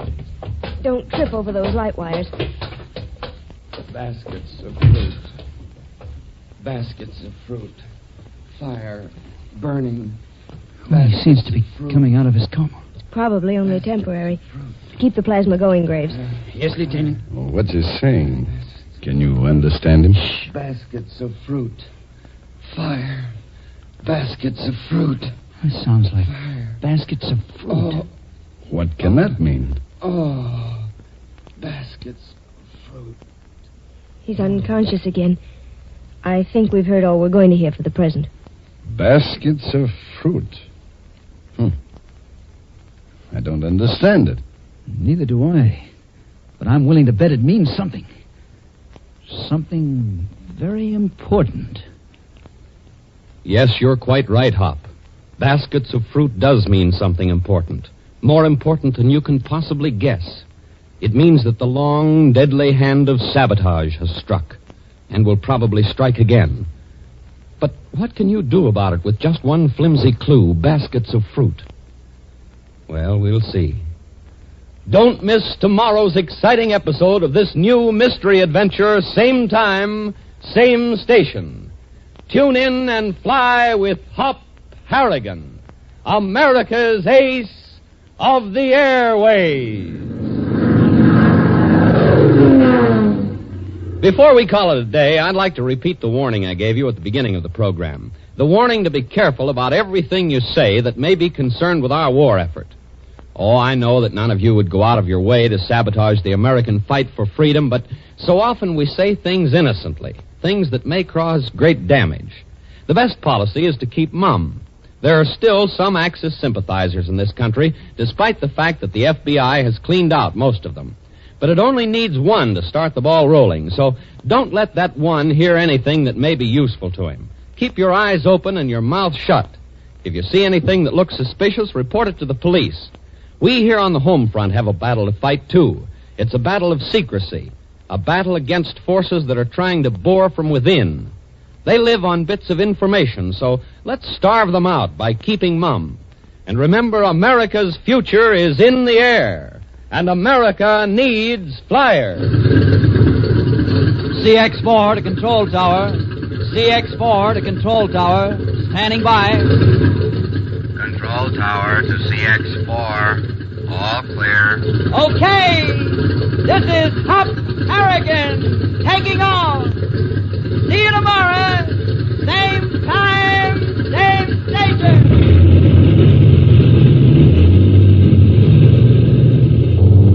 Hop Harrigan is a copyrighted feature appearing in All American Comics magazine. Hop Harrigan has come to you from New York. This is the Blue Network. World News Today, brought to you by Continental Radio and Television Corporation, makers of Admiral Radio, America's Smart Set. By shortwave broadcast, direct from important overseas stations, as well as the leading news centers of our own country, CBS correspondents are waiting to bring you a complete report from the world's political and battlefronts. But first, here's Doug Edwards. There's more good news from North Africa. Allied armies are threatening both Sousse and Kairouan as Rommel pulls his Axis forces into the northern tip of Tunisia. American bombers have again raided Naples. RAF planes were over southwest Germany last night. And Berlin says the Red Air Force has joined the Allied offensive against the German homeland. In Russia, the Nazis are reported moving up supplies and men for a new summer drive. But for our first report from overseas, Admiral Radio takes you now to CBS Algiers. Charles Collingwood reporting. This is Charles Collingwood, Allied Force Headquarters. By now, most of the Axis forces in North Africa have been squeezed into the northeast corner of Tunisia. If there are any German or Italian troops south of Sousse, they are probably in our hands. This battle is moving so fast right now that all our information is miles out of date. But the last we heard, our forces from Fondou were near Kairouan, and the 8th Army was well on the road between Sfax and Sousse. The Germans are moving into the hills of northern Tunisia very fast. They are pausing only to fight isolated rear-guard actions and delay minefields. One of the most spectacular sides of this North African war right now is the campaign of American P-38 fighter boys that they're waging against the German transport planes. You know that yesterday they got 40, and a few days ago they got 18. Well, today they got 21 more. The Germans always use their transport planes in a crisis, and this is certainly a crisis now. They're using them to bring over gas and oil and ammunition. But we are taking a terrible toll. With today's 21, we have shot down 79 in the last 6 days. Rommel probably made his decision to pull up his stakes and head to the north as soon as the 8th Army reached the Wadi Escaret. At that time, the big threat. Retreat was the possibility of a successful Allied thrust to the sea, like the one that is now moving from Fondou to Kairouan to Sousse. It's up in the mountainous northeast corner of Tunisia, where something like 200,000 Axis troops must be concentrated now, that the final battle for Tunisia will be fought. The British offensive uproar around Medjez el-Bab, which was designed to secure better battle positions for the final drive to Tunis, has made an advance of 10 miles between Medjez el-Bab and Manchar, and between 1,000 and 2,000 prisoners were taken. The concentration of both forces on both sides up in northern Tunisia will be something terrific. All the forces that were stretched out from Tunis to the Maris line have been drawn up into that corner. to be beaten up there. But it's going to take some of the hardest fighting that this war has seen to do it. They are entrenched in those mountains like oysters in their shells. And it's going to be a grim, bloody job to get them out. This is Charles Collingwood in North Africa, returning you to New York. More news in just a moment, but first here's Warren Sweeney with a word from Admiral Radio. Will your radio be capable of tip-top performance 1 year from today? Admiral servicemen all over the country say yes, providing it receives proper care. The words proper care needn't frighten you. Your radio can have the best of care without inconvenience to you or your family. All you need do is make one phone call, nothing else. Phone your Admiral dealer, ask him to check your radio twice a year regularly.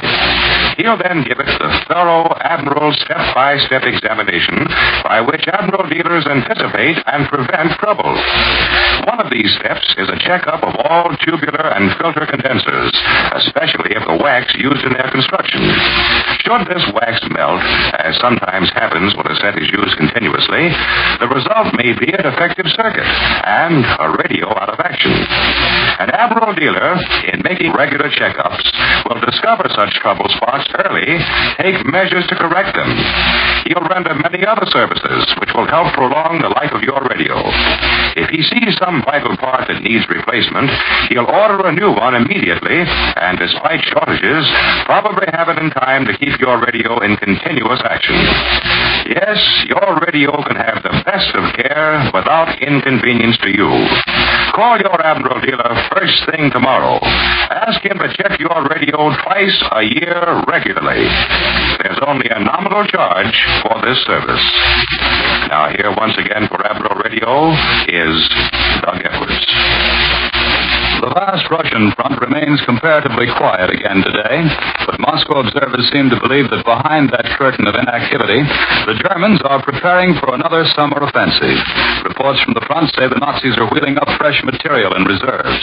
Red Army planes are said to have destroyed or damaged at least 36 trucks in the last 24 hours. Otherwise, the lull is broken only by occasional artillery exchanges and light patrol activity. The Russians say they've repulsed several minor charges against their Donetsk River bridgeheads. On the Central Front, Soviet forces have consolidated positions 32 to 50 miles from Smolensk. The latest Moscow War Bulletin reports that no important changes took place at any point on the 1,500-mile battle line. However, German planes are also striking at Russian communications. 80 bombers raided a railway station, but dispatches say red planes broke up their formation. The newspaper Pravda reports a great increase in aviation transport traffic, with heavily loaded trains and planes on both sides shuttling supplies and men to the front and carrying away wounded. That's the latest on the fighting in Russia. Admiral Radio had hoped to bring you a report direct from Moscow by Quentin Reynolds, war correspondent for Collier's Magazine. But atmospheric conditions have made the broadcast unintelligible. However, Reynolds has cabled us this report. He says, Moscow is the city where Hitler's dream ended. Someday, historians will immortalize the small suburb of Moscow called Khimka. You can get on a streetcar in front of the Kremlin and be in Khimka within half an hour. It's just another suburb. But Khimka will live forever, because it was here in October of 1941 that Hitler's dream ended. His army was battering at the gates of Moscow then, and one day a German tank penetrated as far as obscure Khimka. That tank and the German soldiers in the tank died, and the Nazi dream of Russian conquest died too. Hitler never was able to get that close to the Kremlin again. I was in Moscow then, and the city was unafraid but grim, and no smiles were seen on the men and women who walked on the streets of Moscow. Moscow was fighting with her back to the wall, and she knew it. But she fought back just as London once fought back, and faith and courage of her sons and daughters were rewarded. Now I've returned to the city of courage. The nearest German is 200 miles away, and Moscow is confident that soon that distance will be increased. Moscow is not overconfident or falsely optimistic, but Moscow is no longer the grim place it was in 1941. Today, the streets are thronged with soldiers on leave. Each night, the opera is crowded with men in uniform and with factory hands. The people of Moscow have been at war now for nearly 2 years, but they are neither weary nor have they weakened. Quentin Reynolds continues, when you come here directly from New York, as I did, it is impossible not to notice the great contrast. A month ago, I was annoyed because sometimes in New York I had to walk a few blocks before getting a taxi cab. Here in Moscow, there are no taxi cabs, no private cars, and no transportation except streetcars and subway. Mostly we walk. Gasoline, oil, and rubber are too precious to use for anything except war purposes. The dim out in New York annoyed us all a bit. Here in Moscow, there's a complete blackout, and you don't go out at night unless it's absolutely necessary. When I left New York, some people were grumbling because of food rationing. Here in Moscow, you can get 1 slice of butter per day, 1 lump of sugar per meal, and of course steaks, roast beef, and chops, as we know them at home, do not exist. When I left home, people were worrying because whiskey and gin were scarce, and it was difficult to obtain vintage wine. Here in Moscow, one is very lucky to get an occasional glass of vodka. There's nothing else. Moscow is making teetotalers out of even American correspondents. We have a midnight curfew in Moscow. The streets must be kept clear in the event German bombers come. Each of us has 1 electric light bulb in his room, no more. Electric power is needed for war purposes.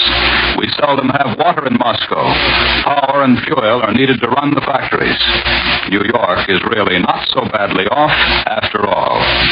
But no matter what privations, no one here grumbles. Even now, the people at home have a tendency to let the army fight the war. Moscow knows that armies alone can't win wars. Here, every civilian knows that this is his war, and he's doing something about it. Yesterday, I stood on an embankment of the river. Spring has come to Moscow and opened the veins of the river, and the ice has been swept away by the swift current. Here on the embankment was a group of school children, about 50 of them. None was older than 12, and 1/3 of them were girls. They were drilling with wooden guns. A Red Army man marched them up and down the embankment, giving crisp orders, and the youngsters marched smartly and skillfully. These children of Mars drilled for an hour, and when they went hurrying back, not to baseball diamonds or playgrounds. Moscow is at war. Each child has his war job. The report from Quentin Reynolds goes on. I've heard people in New York grumble about the servant problem. Here in Moscow, only the very young and very old can be released for domestic service. Housewives with husbands and sons at the front have to do their own marketing, cooking, and housework, and take care of the babies besides.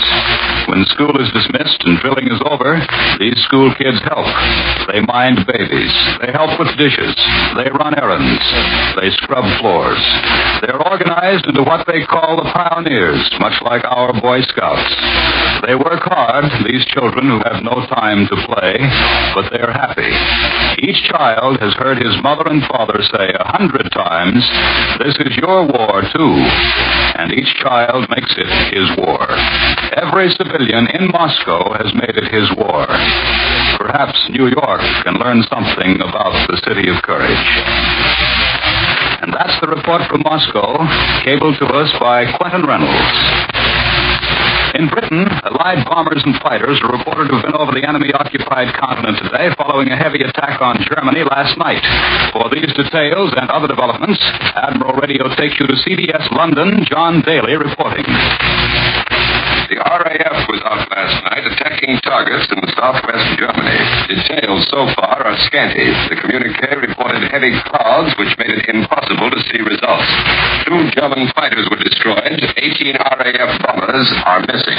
It's thought that the RAF force was a large one. Coastal residents heard planes roaring over the coast from midnight to dawn. A climax is near in the French problem. General de Gaulle presided over a 3-hour meeting of the French National Committee today, which was convened to hear General Couture's report. Yesterday, Couture, de Gaulle's representative returned from North Africa, was closeted with de Gaulle in a private conference on the formula for French unity which Couture and Giraud had agreed on. The committee has had nothing official little to say about the conference, although a spokesman reported that Catrou told the committee that all Frenchmen in North and West Africa were eager to see the establishment of a central and provisional authority as soon as possible. Catrou appears to have held the floor for most of the meeting. Evidently, he was impressing on de Gaulle and the committee the urgent necessity of accepting the formula he arrived at with Giraud. The Giraud-Catrou plan is the essence of fairness and has the complete backing of the British and American governments. A high-fighting French official has told me that the meeting went well today. But in authoritative quarters here, there is still no disposition to be too optimistic about de Gaulle's reception of the plan. It's hoped that Catrou may be able to convince de Gaulle that a refusal to accept the plan will be considered capricious by the British and American governments, and that it cannot but result in the loss of the sympathy of many who have consistently supported the fighting French. It's worth noting that today's London Observer, an independent, middle-of-the-road paper, is very critical of the fighting French attitude. It flatly states that the task of overcoming the obstacles to French unity has not been lessened by the attitude adopted by the fighting French in recent events. It is the first time that an influential London paper has used such strong language in criticizing the fighting French, and it reflects a growing impatience in British circles with de Gaulle's intractability. With all the problems that face the United Nations before the war can be won, it might be well for all of us to pay attention to a notice that was put up on the bulletin board of the Services Club in London's West End last night by an enterprising soldier poet. It said, "The Lord gave us two ends to use, one to think with, one to sit with. The war depends on which we choose. Heads we win, tails we lose." Now back to CBS New York and Doug Edwards. Next, for news on the home front, Admiral Radio takes you now to CBS Washington, Lee White reporting. The President had until last midnight to veto the debt limit extension bill, which carries a rider repealing his order limiting salaries to $25,000 a year. Since he failed to do so, the bill is now presumably a law, and the ceiling on salaries is lifted. At 4 o'clock this afternoon, however, the President will issue a statement on the subject and will doubtless explain his reasons for giving in to Congress. Speaking of price ceilings, economic stabilizer Burns told us at the White House on Friday that we might expect an OPA announcement yesterday fixing prices on many food items at levels somewhat lower than those prevailing today. No such announcement was forthcoming yesterday, and it will not be made today either. But an officer of the OPA has just assured me that ceiling prices will be announced sometime in the next few days. The fact that the announcement is being held up, however, may have something to do with the squabble now going on over grade labeling. This, of course, is designed to protect the consumer, to assure him that quality is standard. Since price control went into effect, however, many food processors have found it either necessary or convenient to lower quality in order to make a profit at the prices fixed by the OPA. So far, OPA in some instances has tended to wink at the practice in the belief that it would be powerless to prevent it in any case. But labor has been making an issue of the matter, and OPA has been paying lip service to the proposition that lowering of quality is in violation of the Price Control Act. Here in Washington, it's understood that the President intended to demand grade labeling in his Hold the Line message last Thursday night, but that he struck out all reference to the matter at the insistence of Mr. Brown. This has angered the representatives of labor, and they're now demanding the removal from OPA of certain former advertising men whom they accuse of representing the interests of clients rather than the public. In the last analysis, however, what OPA will do about grade labeling will probably be decided by economic stabilizer Burns, and he's believed to be strongly in favor of enforcement. I return you now to New York and Doug Edwards. Here in our New York studio is Columbia's military analyst, Major George Fielding Elliott. The British pursuit of Marshal Rommel's beaten Africa Corps continues on a broadening front as the full power of the British Eighth Army deploys in the Tunisian Central Plain. Meanwhile, American, French, and British troops on the German flank are making some progress in the direction of Kairouan, and the British First Army is advancing east of Medjed el Bab. Thus, the Axis forces are caught in a narrowing semicircle. The fall of both Kairouan and the port of Sousse seems imminent, and the great question at this moment is whether the Africa Corps can stop its withdrawal and stand firm on the Enfidaville ridges between Sousse and Tunis, or whether it has gotten altogether out of hand under relentless punishment and is about about to be herded to destruction against the sea in the vicinity of Tunis itself. Weighing every known factor, the chances appear about even for this as against Rommel's chance to make a new stand.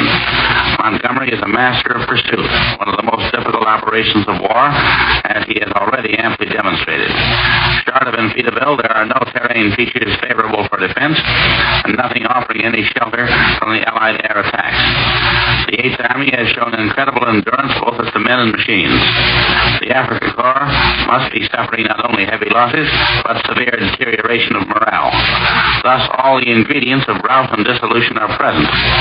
If Rommel can stem this tide, if he can make another stand, he will well earn the gratitude of his Führer. In that case, the Tunisian battle will become a great siege, with the Allies holding every sort of advantage, but the Germans will have gained more time.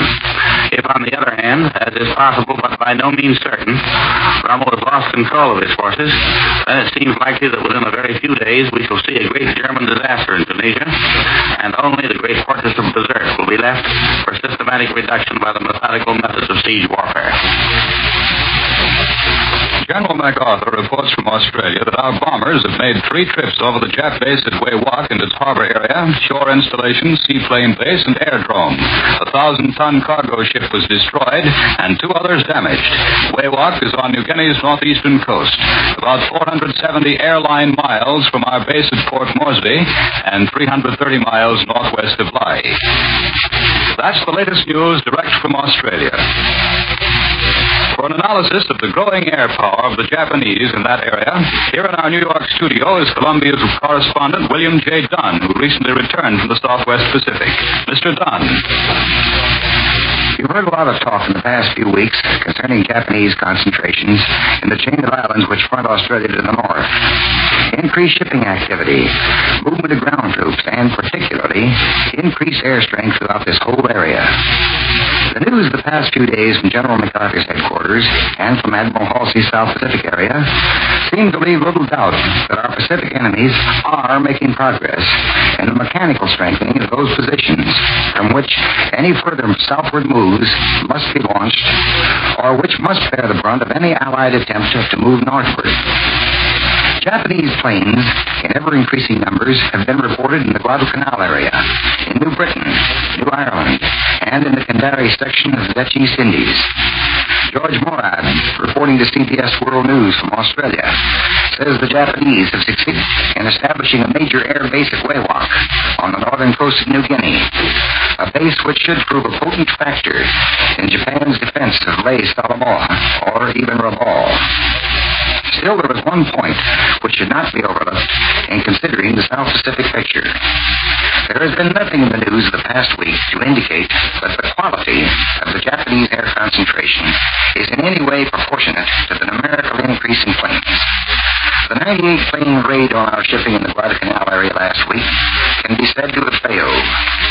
The news from General MacArthur's area indicates that attempts to divert our repeated attacks on such enemy bases as Wewak, Cavalcade, Rabaul, and Madang have been consistently ineffective, and there seems to be every reason to believe that the Japanese pilot operating in the South Pacific today is not the skilled, clever combat flyer we were meeting 6 or 8 months ago. You have often heard that time is the number one requirement of the Japanese in the Pacific today. Time to consolidate far-flung gains. Time to replace heavy shipping losses. Time to exploit and develop the vast wealth of raw material that the Nipponese have won in the past 16 months. It is equally true that the Japanese are sorely in need of time to train Air Corps personnel, pilots, navigators, bombardiers, gunners, to replace the heavy losses suffered during their first 6 months of consistent success. American airmen in the Pacific never made the mistake of underestimating the ability of the Japanese flyers they first encountered out there. But they are equally certain that Japan is finding it difficult to train first-class replacements in this all-important arm. Our own pilots out there are asking only that we do not allow Japan the time she wants and requires for the development of an adequate pilot training program. That was is William J. Dunn. Now, here's a message from our sponsor. Salt water plays an important part in Admiral Radio's two great plants these days. Much of the radio and electronic equipment now pouring from Admiral assembly lines goes directly into action with the United States Navy. Every device Admiral builds for the Navy must withstand a special saltwater test, undergo a flood of salt water for 200 consecutive hours, 8 days and nights plus 8 hours more. Not only small, delicate parts, but the complete, highly complicated instrument must function perfectly after being subjected to this grueling test. Admiral's peacetime policy, that of producing only the finest in radio, gave Admiral the experience to build such equipment and build it well enough to meet the high standards established by both the Army and Navy.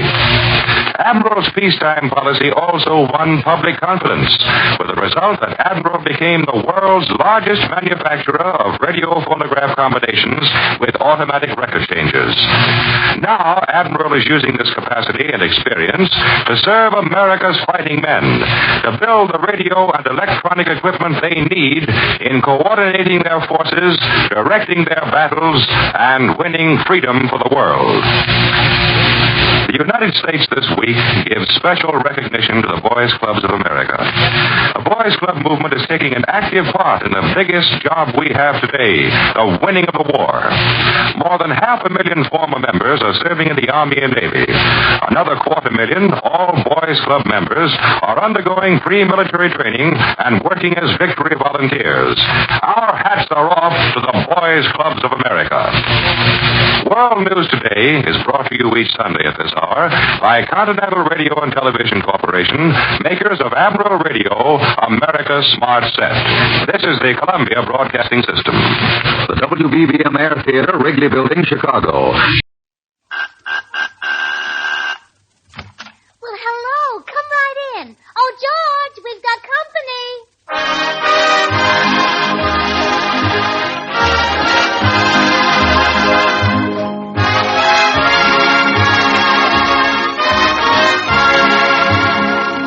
This is Bill Goodwin speaking for Lever Brothers, makers of Swan, the new white floating soap that's purer than finest Castiles. Well, it's Tuesday night again. Time for another pleasant visit with George Burns and Gracie Allen, Jimmy Cash, Paul Whiteman and his music, and the Swan Tet, who open our show with Hitch Old Dobbin to the Shay again. Hitch Old Dobbin to the Shay again. You won't use the car anymore. Old Dobbin remembers each shady lane where Dad and Mom went swooning that led to honeymooning. Hitch Old Dobbin to the Shay again, like Granddaddy did before. When Grandpa went courting with Grandma at night, We hitched up old Dobbin and we did all right. so hitch Old Dobbin to the Shay again. You won't be using your car anymore.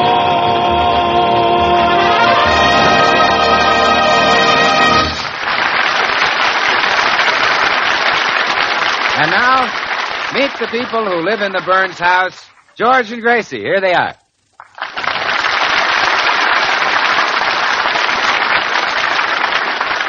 Well, spring is here, and like most other housewives, Gracie is in the attic of the Burns home, starting in on her spring cleaning. However, most other housewives would consider the feather duster she's using quite unusual, to say the least. Now, do you get the idea, Herman? Uh-huh. All right. Now, you just back up to the furniture and wiggle your tail until it's all dusted. Understand? Uh-huh. And that way I won't have to vacuum the whole place. I'll just have to vacuum you. All right, now, we'll start with this old trunk. Wiggle away, Herman. Oh, no, Herman. The dust is flying all over the place. You've got to dust more carefully. Wiggle your tail slowly and deliberately. All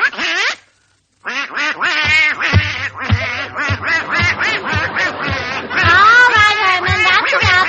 That's fine. Herman, you can stop now. It's all dusted. Herman, burn! Oh, you like to do that, huh? Stop it. It isn't dignified. How do you think Mama would look doing a thing like that? Herman, I think you've been seeing entirely too many Dorothy Lamour pictures. How are you getting on, dear? Oh, fine, George. Herman, you may go to your room now. Go on, Herman.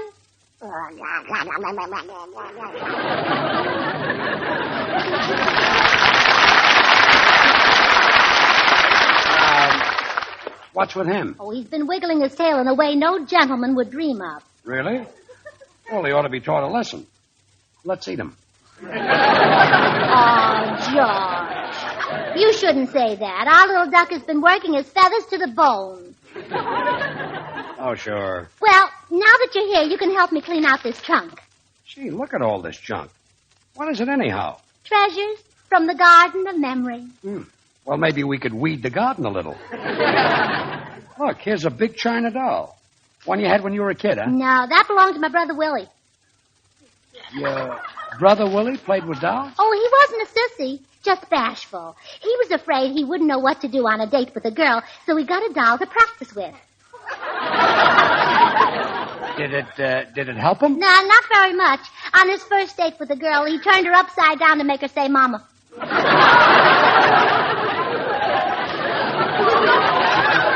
That's a very bright Willie. What's in this envelope? On the outside it says, my dearest memory. Oh, well, that's the very first note you ever wrote me. Really? We went to the drugstore, and we each had an ice cream soda, and after we finished the sodas, you wrote that note and gave it to me. Don't you remember what it said? I love you, baby. No. I owe you 20 cents. I really had the gift of expression in those days. Oh, George, Gracie, where are you? In the attic, Bill. Come on up. Okay. Say, can't we get rid of this trash, honey? I really don't see any reason for hanging on to this old tin dipper. Oh, I couldn't part with that dipper, George. It's a very intimate souvenir of the day we were married. Well, what do you mean? I filled it with cold water and threw it on my mother when she had hysterics. Dear old mother. Hiya, folks. Hey, George, where's Gracie? Right there with her head in the trunk. Her head in the trunk? Oh, murder, George. You shouldn't have done it. Oh, brother. Oh, George, look what I found. The yearbook of your graduating class in school. Oh, Gracie, please put it back. It recalls the horrible tragedy of my own school days, which I'm trying to forget. Oh, I'm sorry, Bill. A great sorrow which I'd rather not speak of. Well, of course, Bill. A dark cloud which I'd just as soon not mention. Well, we understand, A catastrophe Bill, which I'd rather not recall.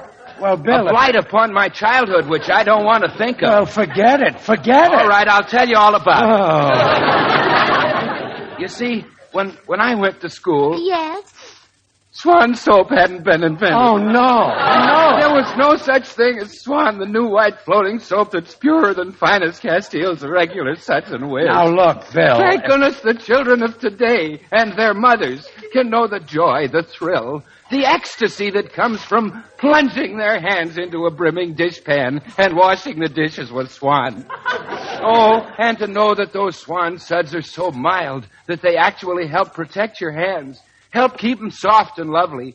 That's why you should use Swan for every soap and water job around the house. Bill, you don't No have more to tell squabbles, no more quarrels among the children over their favorite soap, because Swan breaks in two with an easy twist of the wrist. Bill, you So don't that baby sister can toddle off to the kitchen with half for dishes and cleaning, and baby brother can toddle off to the bathroom with the other half for hands and face, shower, or tub. Well, I'm going to toddle off myself. Gracie, call me when the bubbles have cleared away. Oh, wait, George. Don't you want to see your class picture?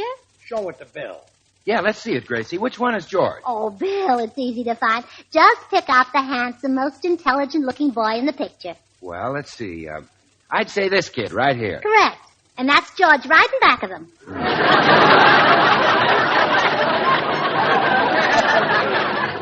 Should have recognized him. I think he's still wearing that suit. Let's see what they say about him, Gracie. They always do a paragraph on each boy in these school annuals. All right, now wait a minute and I find him.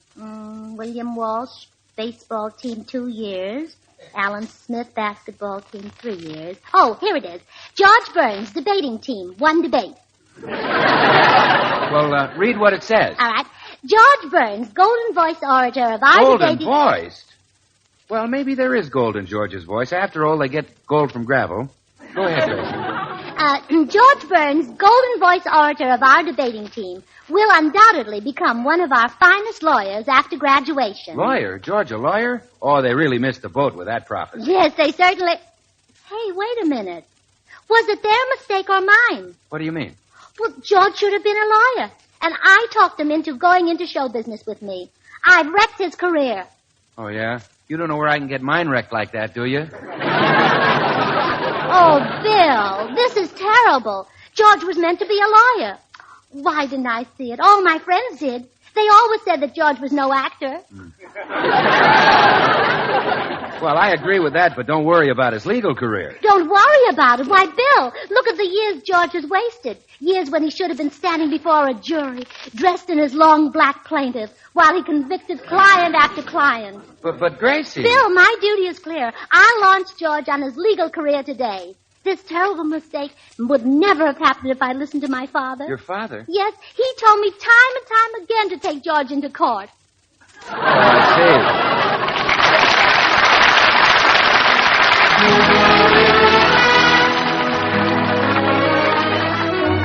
This is Paul Whiten. Here's a real winner. There's a harbor of dreamboats.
Well, there's no reasoning with Gracie once she gets an idea. She even had business cards printed and is now going from house to house soliciting clients. Yes, ma'am? Good afternoon. I have one of my husband's cards. Let's see. George Burns, attorney, solicitor, advocate, barrister, jurist, and counselor, also handles law cases. Yes. He's a lawyer, you see. Can you use his services? Oh, no, ma'am. Here's your card back. Oh, but don't you ever want to sue anybody? No, ma'am. Nobody ever does anything to me. Good day. Should I? Yes. You broke my window. I know. Have one of my husband's cards.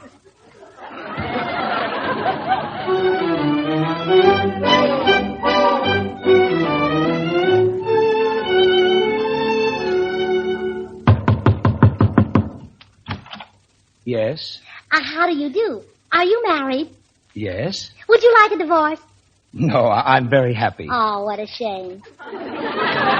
Does your wife ever make you warm her side of the bed and then push you over on the cold side? Well, yes. Have one of my husband's cards. But really, I don't want a divorce. What is it, honey? Who are you talking to? Oh, this lady's husband's a lawyer, and she's trying to sell us a divorce to get him some business.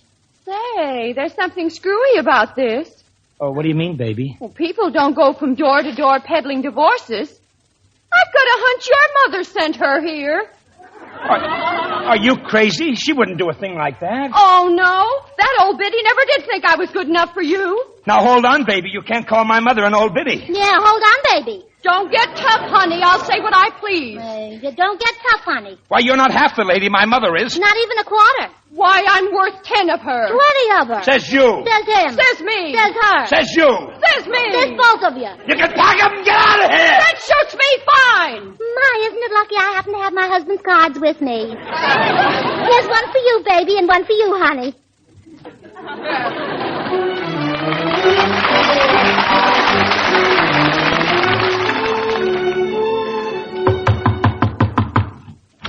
Yes? You need a lawyer. Oh, no, I don't. Oh, yes, you do. There's a police summons on your car. It's parked in front of a fire plug. Oh, no, it isn't. I ought to know. I parked it there. What? Have one of my husband's cards.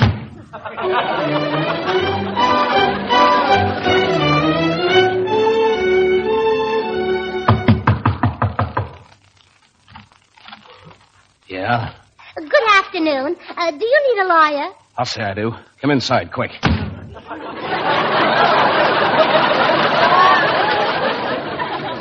I can't leave that door open long, sister. I don't want the bulls in here. Oh, are you a cattleman? Now quit wisecracking. Louis sure took his time sending you. Been waiting 3 hours. Where's the mouthpiece? The mouthpiece? You heard me. Why, well, there it is, right on the telephone.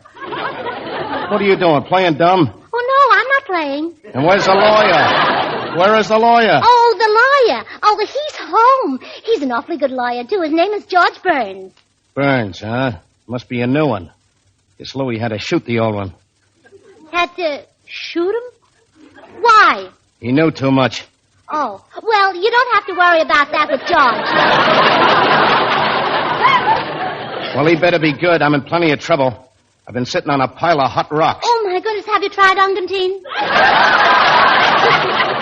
Ungantine? Say, wait a minute, sister. You're acting too dumb to be on the level. You're working for a flatfoot named Murphy. Oh, no, I'm not. I'm working for a knock-knee named Burns. Well, I guess I gotta trust you, chum. I got nobody else. Now, here's what you tell this lawyer. Strip it, chum. Huh? Drill it. What? Chill it? You mean spill it? You said it, chum. Okay. Me and Lefty was in a jug, see? And the day we got sprung, we put the finger on a jewelry joint. Now we're hot, and we can't find a fence to unload. You got it? Got it, chum. Say it back to me. You and Lefty were unloading jugs when you noticed a finger with some jewelry around the joint, so both of you sprang over a fence. Forget it, chum. I'll go see this lawyer myself. Oh, well, that's fine. Here's his address. Well, goodbye. Hey, wait a minute. I might be walking into a trap. Once and for all, are you sure you know Louis? Louis? Yeah, Louis. If I didn't know him, what would you do to me? They'd find your body in the river. Well, I guess I'd better tell the truth, mister. Yeah? Louis's my father. Goodbye.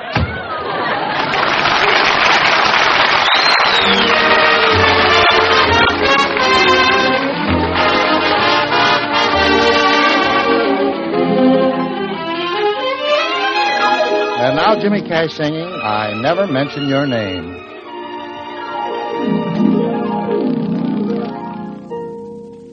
I never mention your name, oh no. I never dream of your eyes.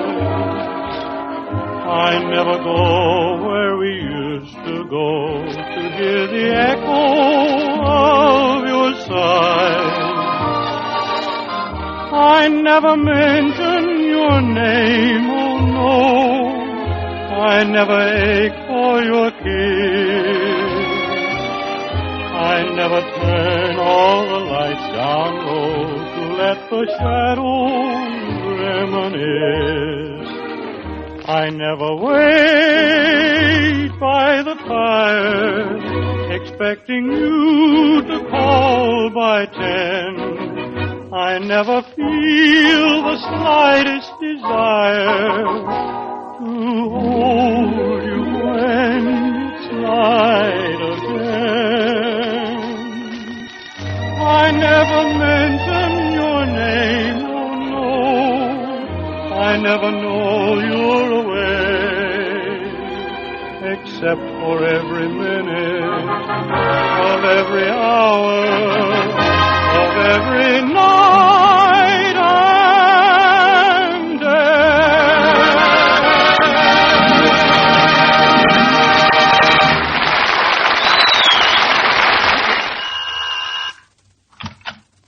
Yes? Your name, Burns? Yes? Louis sent me. Louis? You mean Louis the butcher? That's a very good name for him. Louis the Butcher. Louis will get a kick out of that. Yeah. Butchers are getting easier to please. Yeah. Hey, listen, chum. Louis and me got some stuff to unload, and I think you can help us. I like your looks, Burns. You do? Yeah. You look like you'd stoop to anything. Now, just a minute. You tell Louis he can keep his black market meat. Meat? I ain't got nothing that valuable. Just diamonds and rubies. Aren't you from Louis's meat market? Are you kidding? I'm from Louis the Weasel. Louis the Weasel? You mean the gangster? Yeah. Louis's daughter sent me to see you. But I don't know Louis's daughter. I've never... No? There's a picture on the piano. That's my wife. Wife?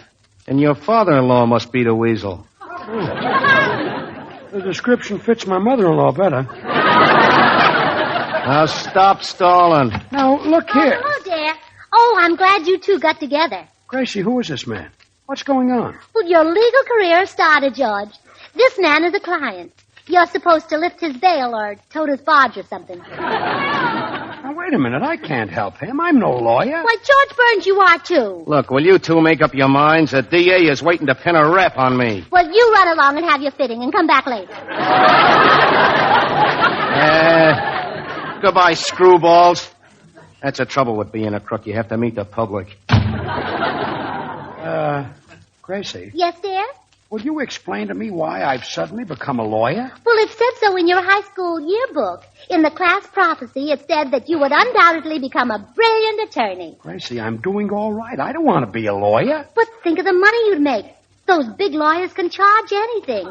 Look at Charles Evans Hughes and Francis Biddle. And look at Felix Frankfurter. Why, Frankfurter's in such demand that he had to be rationed. Yeah, they pay him off in red stamps. Come in. Hello. Well, here I am. Oh, hello. George, this is another client for you.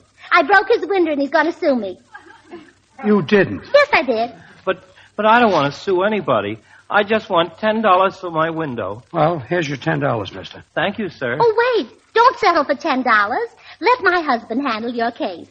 He'll take me into court and sue me for every cent he's got. Oh, no. No, ma'am. It wouldn't be fair to sue you. I decided you and your husband must be crazy. On your way, mister. Yes, sir. Of course, if you're not crazy, I'll apologize. Out. And if you are, no hard feelings. Out. A fine mess you fixed up for me. Why, George, you love having a legal career. It's so dignified. You walk down the street in your cutaway coat and striped pants, and everybody will tip their hats and say, "Good morning, shyster." I don't want to be a lawyer. I never intended to be. Come in. There she is. There's the woman who broke up my home. Yeah, sue me. You bet I'll sue you. I was so happy, and now Bertha's left me. Now, wait a minute. Maybe we could settle this out of court. Here, would $100 help? Yeah, thank you. But I'll never find another girl like Bertha. Oh, you miss your wife, huh? No. But when she left, she took my cook Bertha with her. I'll never find another girl like Bertha. Well, that's fine. $100 thrown out of the window. Well, dear, I thought a divorce case would be nice for you. Don't tempt me. Come in. Burns? How much? $50. Here. Thanks.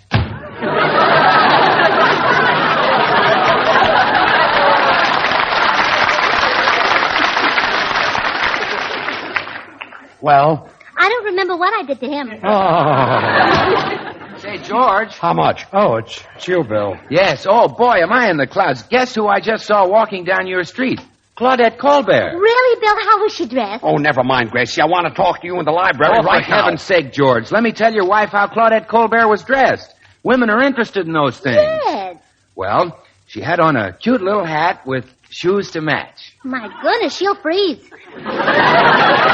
Oh, well, Gracie, that isn't all. She had on a beautiful gladiolus-colored dress. Her spring coat was a sort of a gladiolus shade, and she was carrying a bag of gladiolus-colored leather. But, Bill, gladiolus are all kinds of colors. How can I tell what Claudette Colbert looked like? Well, just send for the Swan Rainbow assortment of gladiolus bulbs, and when they come, you'll practically have Claudette Colbert in your backyard. Oh, no.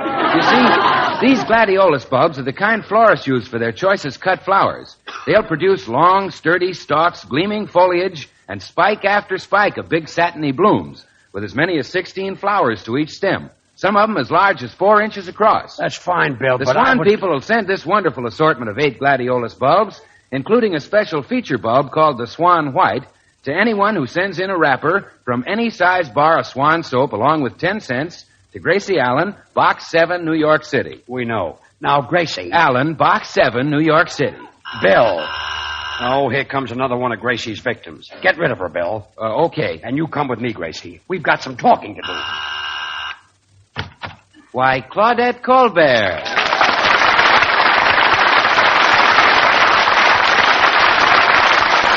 Are Mr. and Mrs. Burns at home? I want to talk to them about the $13 billion bond drive. Well, yes, they're in the library. Thank you. Come in. Hello, George and Gracie. I dropped in. I know. How much do you want? $13 billion. What? Well, honestly, Claudette, I don't think he has that much on him.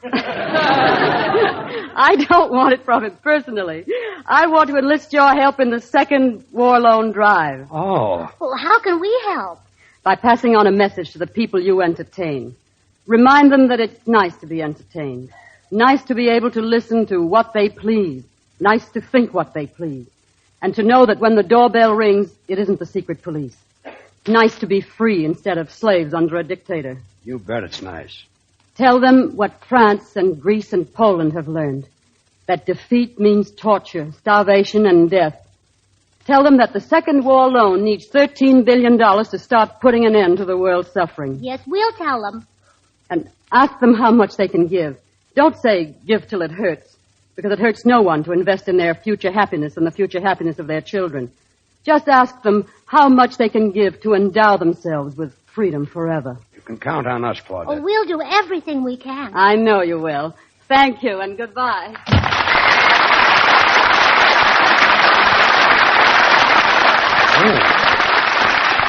$13 billion. Well, that's a lot of money, but the American people will lay it right on the line. Of course they will. And you'll be able to make a big contribution when your lawyer's fees start coming in. Look, will you stop with the silly talk? I am no lawyer. Why, George Burns, you are too. I am not. You are. I'm not. You are. Gracie, I'm not a lawyer. Do you understand? I am not a lawyer. Well, that only leaves me one thing to say. What? You are too. Oh. Do you realize what you've done to me? This has cost me a fortune. Oh, I'm sorry, dear. Well, you ought to be. And I'll tell you what I'm going to do. I'm going to stop your allowance until I get back all my money. You are? I am. But, George, that's wonderful. At last you've got a case. A case? Yes. I'll sue you for non-support, and you can be my lawyer. Oh, no.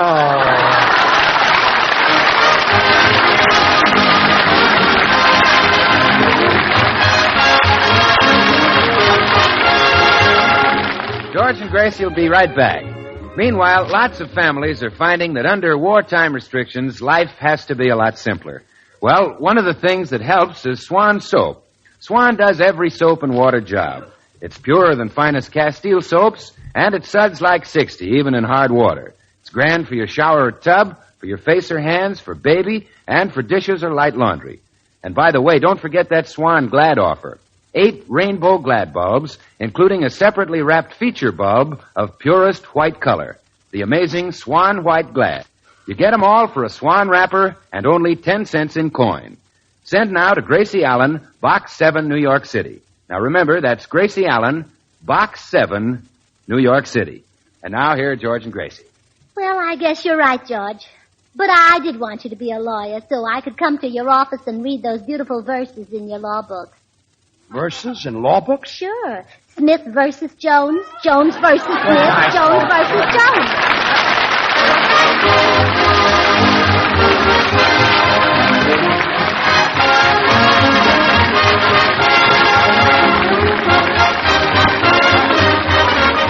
The makers of Swan, the new white floating soap, join George and Gracie in inviting you to tune in to your CBS station again next week, same time. Remember, George Burns and Gracie Allen, CBS, next Tuesday night. And don't forget to listen to Swan's other show, Tommy Riggs and Betty Lou, next Friday night over another network. And now, till next week, this is Bill Goodwin saying, well, Swan, how about you? Good night. This is the Columbia Broadcasting System. KMX, Columbia Square, Los Angeles. The victory parade of Spotlight Bands.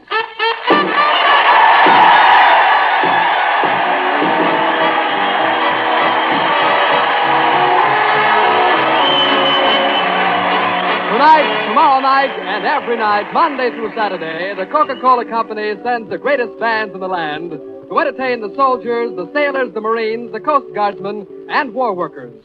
Tonight, we're in Virginia, playing for the officers and men stationed at Fort Monroe, presenting in person and in the spotlight, Ina Ray Hutton.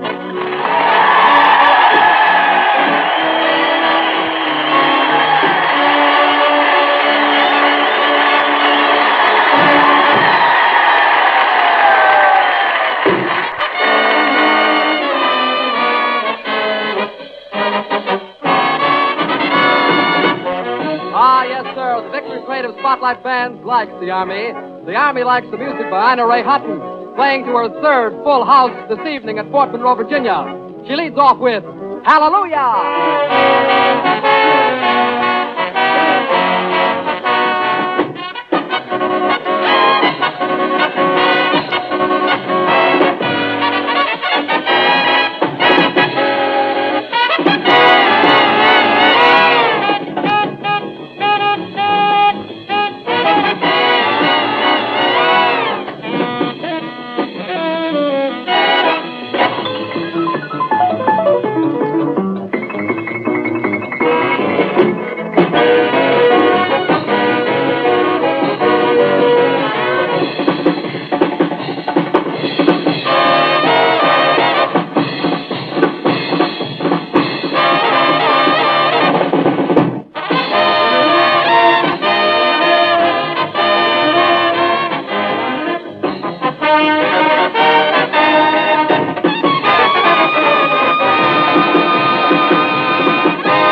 Thank you, men, and hello, everybody. This is Ina Ray Hutton.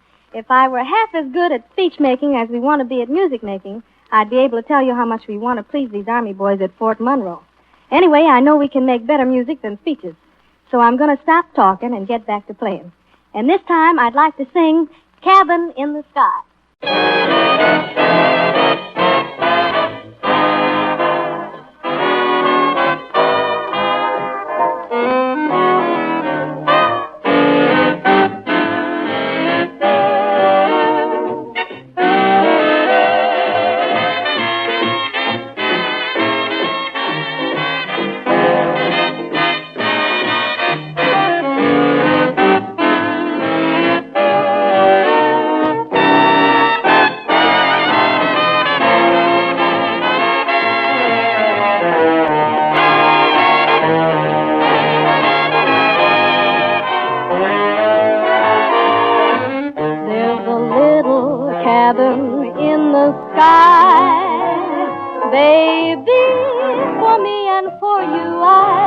that it's true somehow.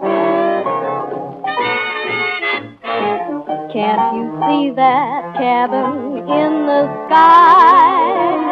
Baby, an acre or two of heavenly blue to fly. We will be oh so gay, eat fried chicken every day as the angels go sailing by. That is why my heart is flying high, baby, 'cause I know we'll have a cabin in the sky.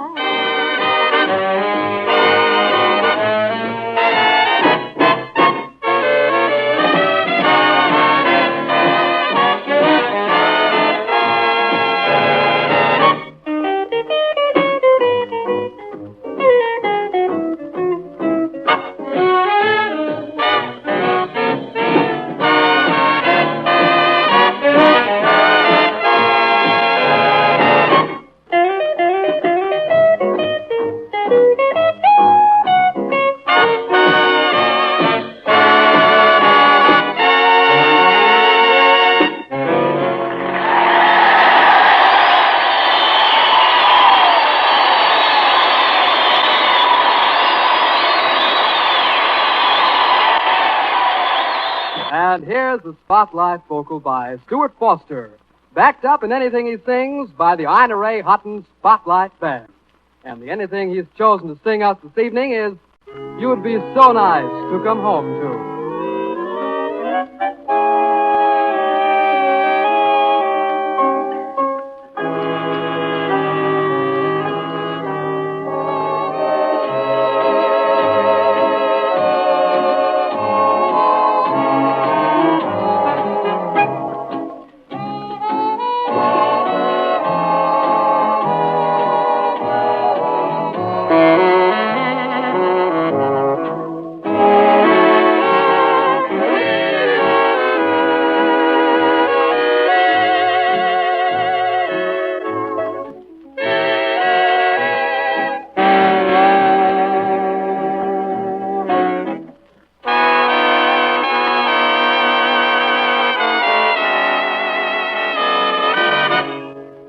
You'd be so nice to come home to.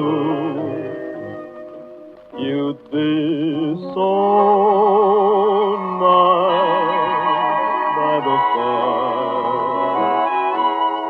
while the breeze on high sang a lullaby. You'd be all that I could desire under stars chilled by the winter,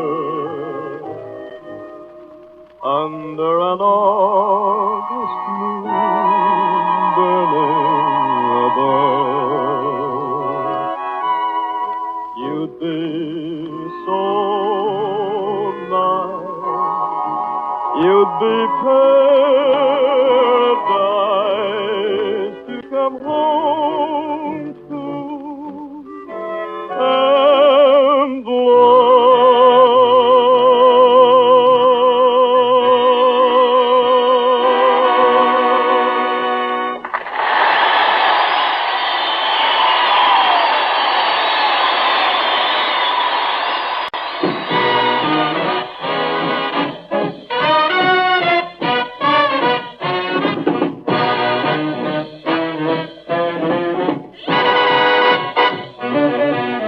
Spotlight's out for fun, and out on the road 6 nights every week to deliver that fun to the fighting sons of freedom.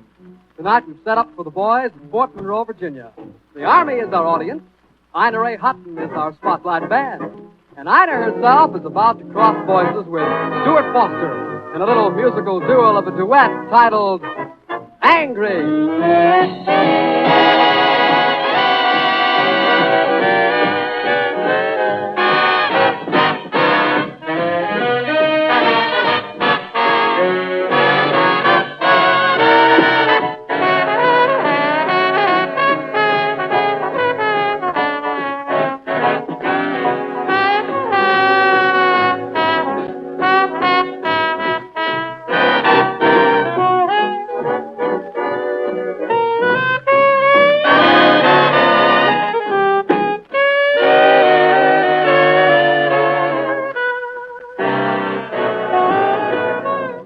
angry.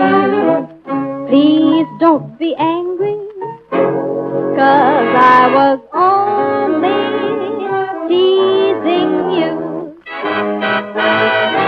I wouldn't even let you think of leaving. Don't you know I love you true? Just because I took a look at somebody else, that's no reason you should put poor me on the shelf. Angry, please don't be angry, 'cause I was only teasing you.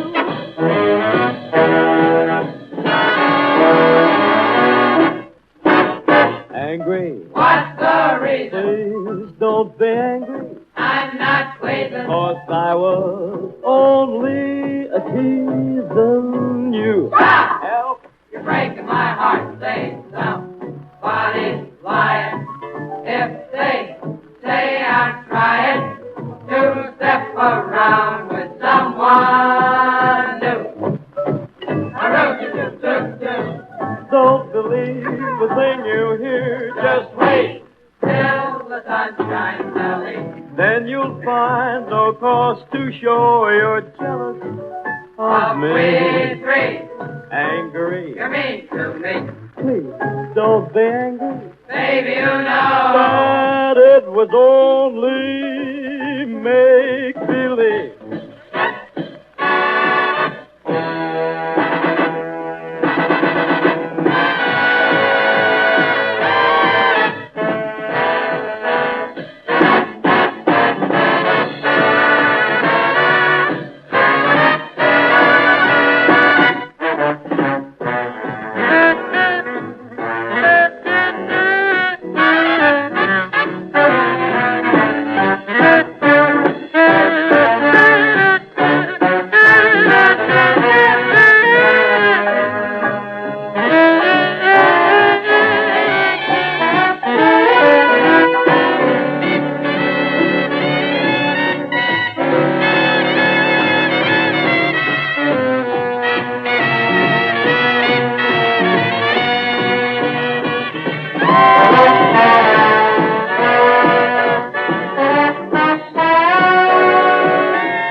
The Victory Parade of Spotlight Bands was rebroadcast for the fighting men of the United Nations by the Special Service Division of the War Department of the United States of America.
program with Fibber, McGee, and Molly.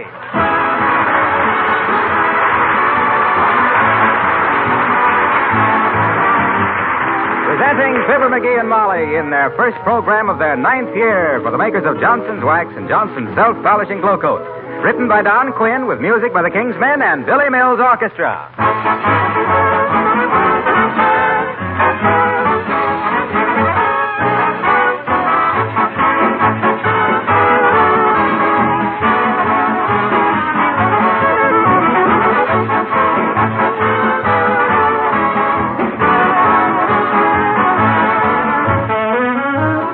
How many of you, hearing Fibber, McGee, and Molly regularly in your living room, realize that this program is also being heard by a great many of your boys out there in service, way over in Africa, in India, New Guinea, Guadalcanal. It reaches them by means of shortwave radio, and I can tell you it's a thrill to read the letters that come in from them occasionally. Like these few lines from one of our fighter pilots in the South Seas, written after a furious air battle. Quote, "For a time it was tough going. They never stopped coming. Then tonight, we turned on the radio and heard Fibber, McGee, and Molly. I wonder if you understand how much their humor meant to us. For a little while, we could forget. It was like a blessed interval of sanity in a siege of violent madness," unquote. And another boy wrote, "It bridges the gap of thousands of miles, forming a link with our homeland," unquote. We on the show and the makers of Johnson's Wax are grateful for these letters. They raise an obligation that we do not take lightly.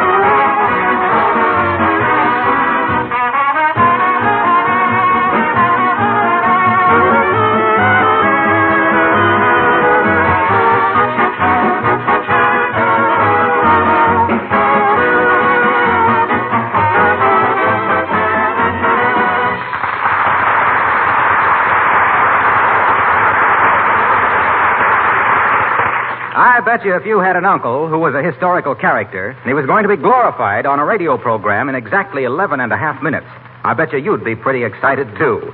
And that's why there's so much to do and hey and oh boy and whatnot around 79 Wistful Vista tonight as we meet Fibber, McGee, and Molly.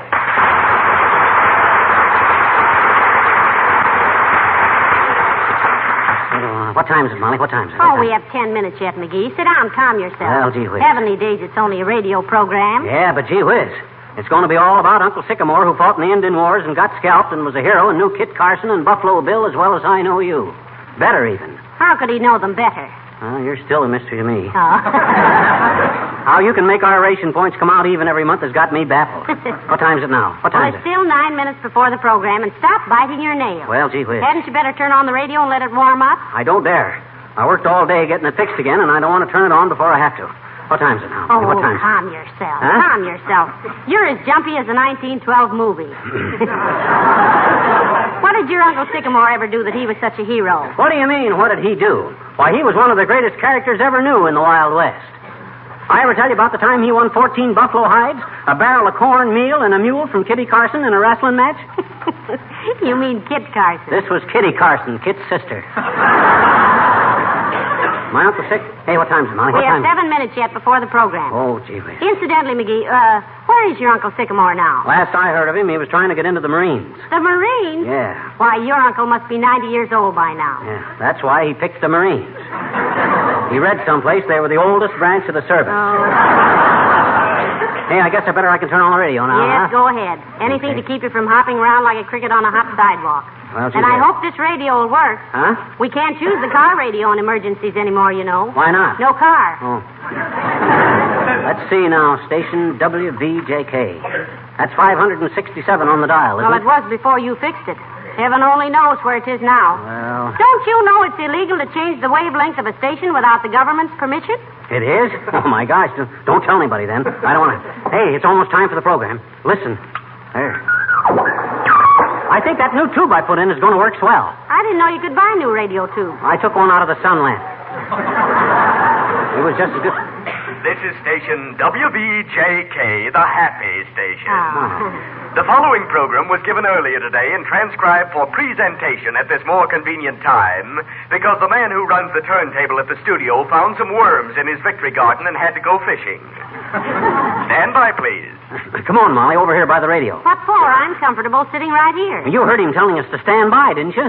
Gee whiz. Presenting The Winning of Wyoming, or The Half-Pint Man in the 10-Gallon Hat, featuring that... Oh, now what's the matter? Oh, my gosh. Hey, get your hand off the floor lamp, Molly. The radio don't work when anybody's touching any metal in the room. Oh, dear. Give me a screwdriver or something. I'll fix it. Must be a wire loose. Give me a hairpin. No, give me a match. Give me anything. I'll see if... Oh, McGee, there's somebody at the door. Well, tell them we don't want any. Tell them we're not home. Tell them we lost our coupons and starved to death. I gotta get this thing fixed quick. Now, let me see. Oh, dear. Come in. Oh, Abigail Uppington. Hello, darling. How do you do, my dear? And Mr. McGee. Oh, hi, Uppy. Excuse me, but the radio just went Republican on me, and I gotta get it fixed quick. Republican? He means it can't decide whether it's going to run again or not.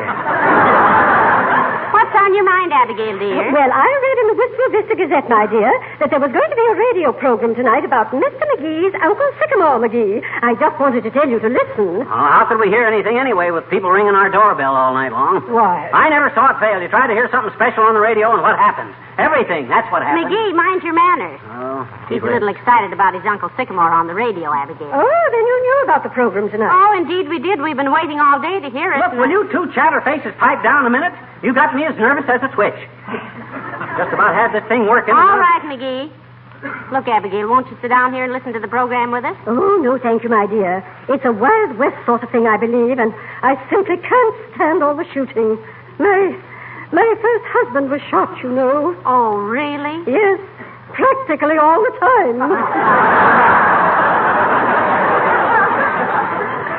What's the matter? Well, Abigail was just saying that she couldn't listen with us, dearie. Shooting makes her too nervous. Oh, it does, eh? Oh, well, Hey, I got it, I believe. Listen. Huh? And as the dying rays of the sun paved the trail with gold, these hardy pioneers looked about for a place to make camp for the evening. They had traveled 20 miles from Fort Dodge, and as the peaceful campfires... Oh, I was afraid of that. I can't stand it. Let me out of here, my nerves. Oh, my gosh, there goes the radio again. Up, he slammed the door too hard. Give me another hairpin, quick. All right, but... McGee, where did you get that horse pistol? In the desk drawer. I had to get that old horse out of here some way, didn't I? I was just shooting blanks anyway.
Got the radio fixed again.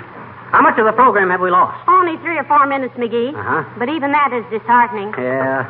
You know, sometimes I wish the radio had never been invented. Huh? And then when I think how we both like to eat regularly, I'm glad it was. Sure changed people's way of living.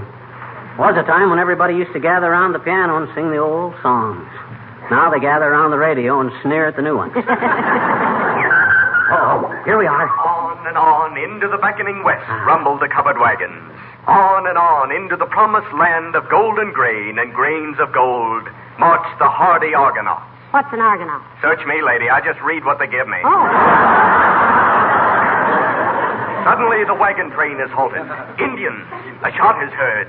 In the distance, and riding like the very wind over a nearby hill, comes the intrepid scout and Indian fighter, Sycamore McGee. Oh! Yes, Rats, that's dead. Quick, Molly. Give me a stick of chewing gum. Give me another hairpin. Quick, hurry Dear, up. fix it quick, McGee. It's just getting exciting. I will. All it takes is just a little bit. Oh, my goodness. Come in, come in. For the love of my... Hi there, kids. Say, there's a radio program on you ought to be listening to. It's all about a fellow named Sycamore McGee. Yes, we know, Mr. Oldtimer. We know. We've been listening. Ain't listening now, daughter. What'd you shut it off for? Doggone it, we didn't shut it off. The radio has gone haywire. Hey? Wire. Oh, haywire. Hey, be quiet, will you? How can I hear what I'm trying to do? What's the matter with it, daughter? Oh, McGee's been tinkering with it all afternoon, Mr. Oldtimer. He thinks he's a regular Marconi with cheese. Is Bessie home yet? Yeah, she is, daughter. I got her. You got Bessie? Where are you, little home wrecker? No. He means he got the radio fixed. Yeah, listen. The wagon train was saved. Due to the heroic... Well, glad you got it fixed, Johnny. Sycamore McGee. No, you'd want to hear it on account of your uncle was mentioned in it. Quiet, Mr. Oldtimer. Oh, don't mind me, daughter. I kind of like these Western programs On the myself. surrounding Never hills, miss Red he Rock. died as Hey, will you pipe down? We're trying to listen. Go right ahead, Johnny. Go right ahead. Hey, daughter, you were asking me about Bessie, and I started to catch it. Bessie's home now. I wish you were. Hey. Oh, okay. I guess I can take a hint without being kicked in the face. If that's the way you feel, I'll come all the way over here to tell you about the radio program.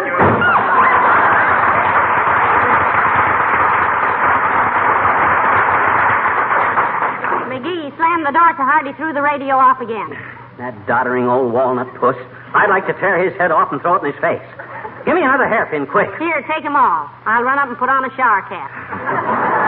What happened on the program, McGee? I didn't hear a word of it. Well, me either, but I'll have it fixed again in a jiffy. It's only that it just... Oh, for heaven's sake, keep working, dearie. I'll get it. 79 Whistle Vista, Molly McGee speaking. Good evening. This is a radio survey. Is your radio turned on? I don't know, dearie. Hold the wire. McGee's the radio turned on? It's turned on all right, but nothing comes out. Thanks. Huh? I said thanks. For what? Never mind. Huh? Hush. Hello, radio survey. Yes, our radio is turned on. Thank you. Will you please answer these two questions? What is your name and what is your favorite radio program? My name is Mrs. Fibber McGee. Thank you. Never mind the other question. Who was it? A radio survey. Wanted to know if we were listening. What is this, a convention? We ought to put a newspaper and cigar stand in here. Come in. Yeah. Oh, Mr. Wilcox. Hello, Molly. Hello, Fibber. I want you Now, look here, Junior. We've been trying to hear a radio program all evening, and I've had about all the interruptions I can take. I know exactly what you want to say, and we've all heard it many times. And we can forego it this once. So what do you say you point your well-pressed pants toward the great outdoors? Hey, will you keep quiet? Huh? Why, Mr. Wilcox, what is this? This is a very important thing, Molly. First, let me introduce Miss Claudette Colbert.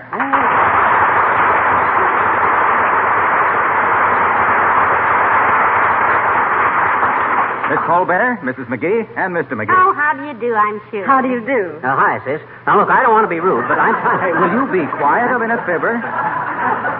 Go ahead, Miss Colbert. We'll let you get back to your radio program in just a moment, Mr. McGee, but I would like to give you a message first. You go right ahead, dearie. Now be quiet, McGee. Oh, okay. What is it, sis? Mr. McGee, you're an American citizen and probably pretty proud of it. You and I and all of us are proud to belong to a country which was founded on liberty and grew to greatness within the four walls of the four freedoms. But freedom does not come free. Freedom must be paid for in blood and tears and courage and sacrifice. Our government has started its second war loan drive. It must raise $13 billion in the next 3 weeks. That means an average of $100 apiece for every man, woman, and child in America. It means we must all buy war bonds now and keep buying them up to and beyond what we all thought was our capacity. We're not giving up anything when we buy war bonds. We're keeping something. We're keeping faith with the men in our armed forces, and we're keeping alive our faith in the cause for which we're fighting. I think we can make $13 billion a very unlucky number for the Axis, don't you? I sure do, sis. Thank you, and good night. Come on, Mr. Wilcox.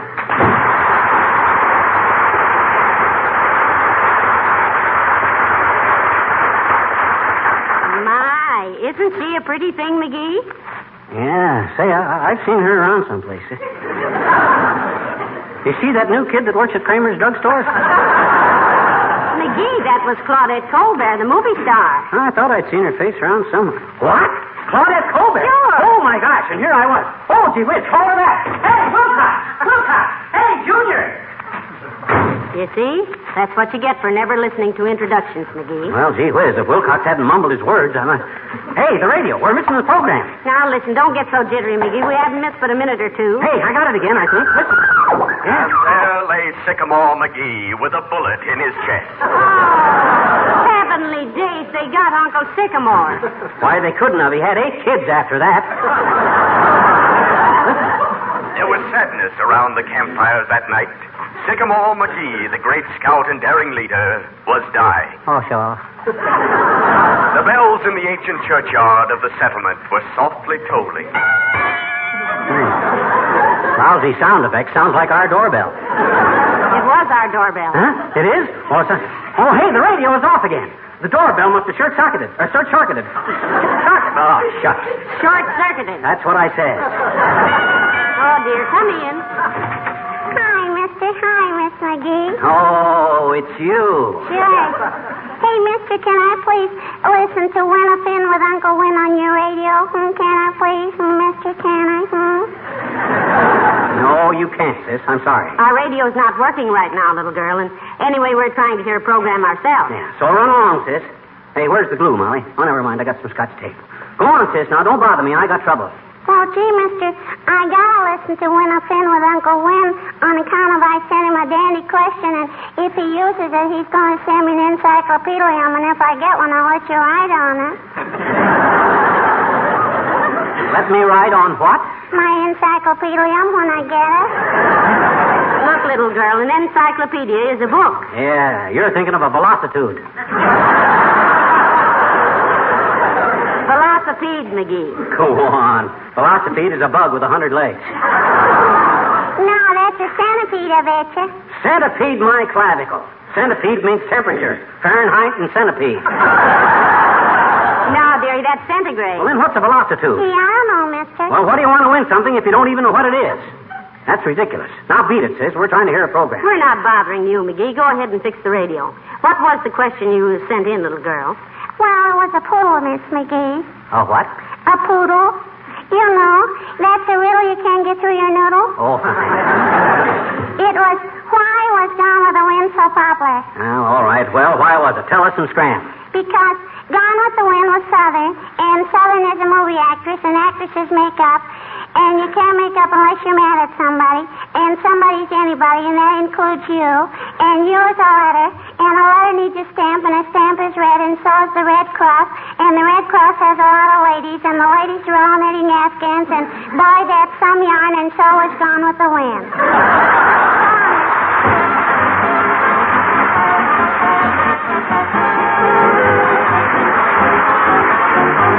The King's Men sing Everybody Every Payday. Give a great big lusty cheer. Buy your victory, rat traps here. Give a dime or a dollar, make the Axis holler, and the rat will disappear. Everybody, every payday, buy up on the USA way. That's the job, it's up to you and me. Put your baker, banker, scholar, take a dime from every dollar. Everyone pitch in for victory. Everybody, every payday, every farmer, every heyday, send your dollars into Uncle Sam. 10%, that's a rent everyone can pay for a home in the USA.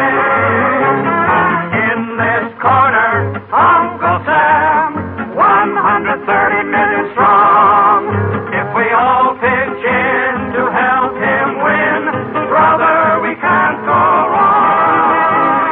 Everybody, every payday, buy a bomb the USA way. That's the job, it's up to you and me. Butcher, tailor, lawyer, whaler, riveter, baker, template maker, welder, teacher, doctor, scholar, take a dime from every dollar. Everyone pitch in for victory. Everybody, every payday, every farmer, every heyday. Dig a little deeper, maybe you will find a sleeper in your sock for Uncle Sam. 10%.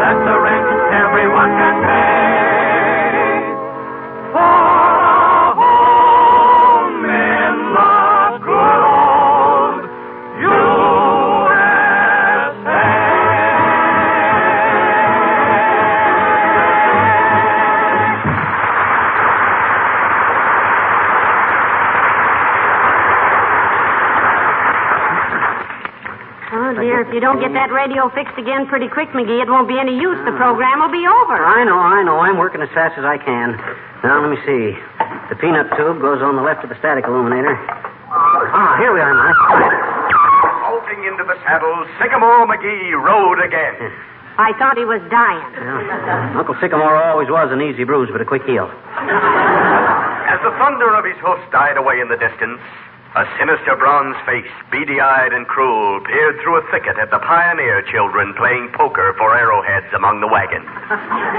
Then, as a cloud obscured the sun, a faint sound was heard. Those kids aren't playing poker, they're playing knock rummy. That was a knock rummy on our door. Huh? And the radio's off again, too. Oh, well, if this isn't the dog, why can't people leave us alone? That radio won't No use stay on. trying to fix it now till whoever it is leaves, McGee. Come in. Buenas noches, señora. Hello, mister. Oh, it's Rosita. Hi. Hello, Rosita. We haven't got much time to talk now, dearie. We're trying to catch a program. And I do mean catch. It bounces. Oh, that is all right, Mrs. McGee. I just want to leave you 2 tickets to the fiesta, they celebrate tomorrow night at the Wistful Vista Auditorium? Oh, si, senor. Oh, you took the word right out of my mouth. But it's okay. I was through with it. What's the celebration for, Rosita? Tomorrow is Pan American Day, senora. Oh. It is to celebrate how North America is good neighbors with South America. And to tell everybody that if we stick together, nobody's going to get stuck. Our company, Johnson Wax, does a lot of business with South America, sis. Most of their raw material comes from down there. Yeah. Oh, that is fine. I think if North Americans were knowing South Americans good, and South Americans are knowing North Americans good, there will not be any North or South Americans. No? No. There will just be Americans. Oh, wouldn't that be wonderful? What part of South America are you from, dearie? Who, me? Oh, I'm from Peoria. You know that. I didn't mean you. I meant Rosita. Oh, I started out to be a baby in Mexico. But I have traveled all over the countries in Latin America. And every place I go, I like it better than someplace else. Well, that's great, and thanks for the tickets, Rosita. We'll go to the celebration. And you know what? No, what? Well, the way you've traveled around and all, it's nice to know we can look at you and see a real Pan-American. Oh, muchas gracias, senor. And it is nice for me to look at you and see a real American Pan. Adios, amigo.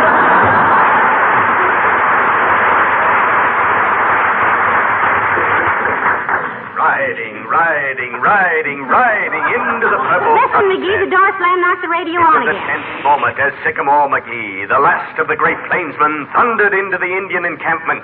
One lone white man against a horde of hostile savages. Oh, boy. Watch yourself, Sick. Be quiet. Then a piercing sound sliced through the stillness.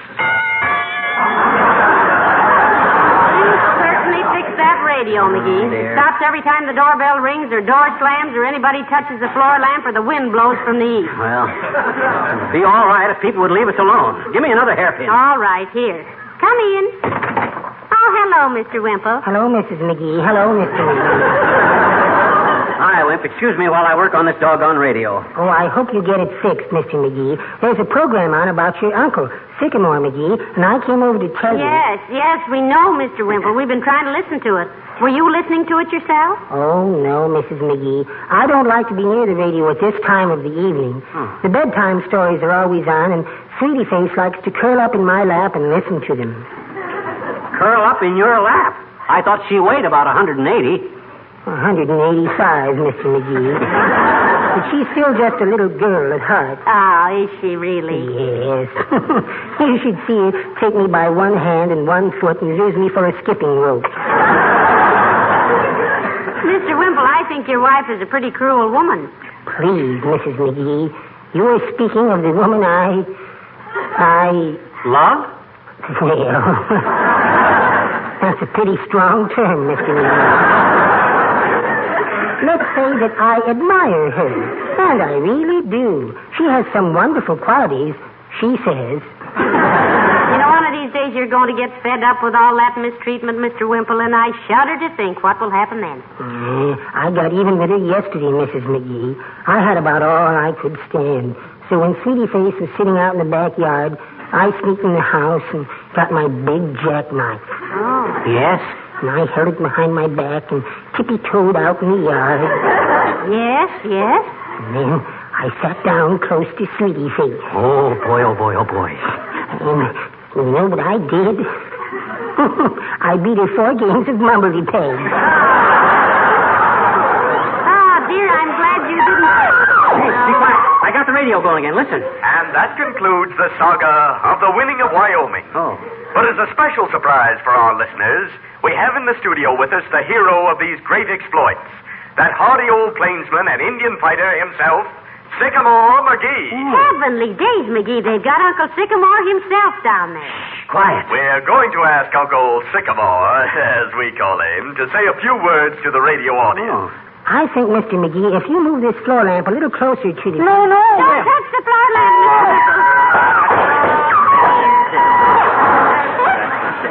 One side, Molly. Out of my way, Wimp. I gotta hear this. I think I can fix it quick. Well, I'm really awfully sorry, folks. I didn't realize... That's all right, Mr. Wimple. You didn't realize what you were doing. Be quiet. I got it. Thank you, Uncle Sycamore McGee. That's right.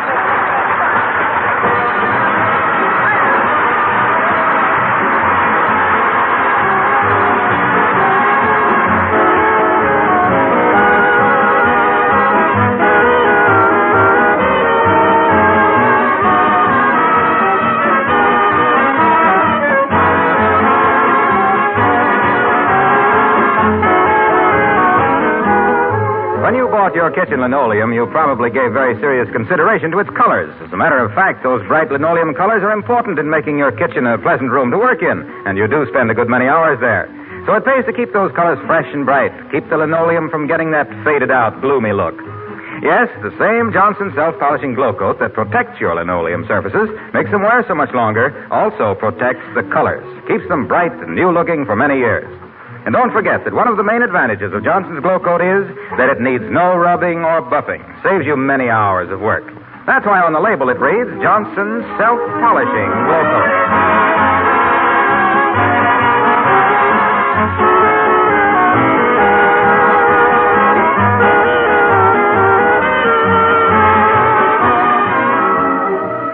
Ladies and gentlemen, this starts our 9th year on the air for Johnson's Wax. You've been swell, and everyone connected with this show wants to thank you again for your loyalty to us and our sponsors' products. We may not be so sophisticated, but we're glad you like our polish. Good night. Good night, all.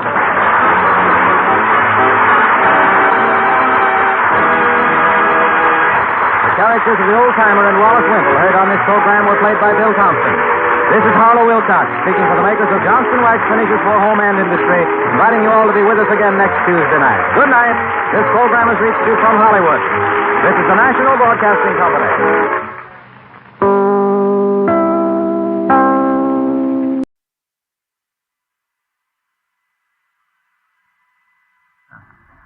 For the safety of your smile, use Pepsodent twice a day. See your dentist twice a year. Again this week, the Pepsodent Company presents another in a series of broadcasts to our men in the armed forces throughout the United States. Tonight, playing for the men at Kingman, Arizona, the Pepsodent Show, starring Bob Hope and his special guest, Virginia Bruce.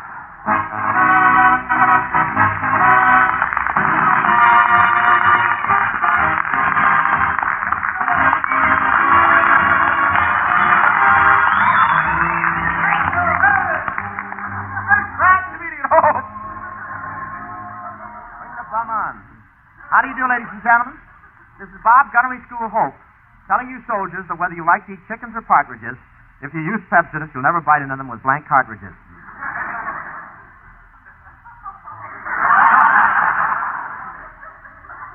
I opened up with a large egg, didn't I? A large kid.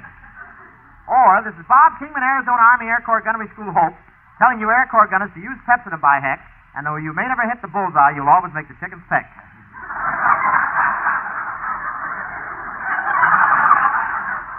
Get the writers on the phone. We need an opening. Hurry. Well, here we are at the Army Gunnery School, and what a place. This is the only school in the country where every student's great ambition is to get a 0. Not funny, but it's damn educational. I got a wonderful welcome at this aerial gunnery school. They tell me I got a 21-gun salute. I couldn't hear it. The first 2 shots took my ears off. The gunnery school is located just outside of Kingman, Arizona, a beautiful little town of approximately, Guayuli, approximately 10,000 men. A beautiful little town of approximately 10,000 men and 17 women. In fact, this is the place that first gave the government the idea of rationing. What a wonderful honor these gunners here paid me. You know how they paint the name of their favorite star on the side of their plane?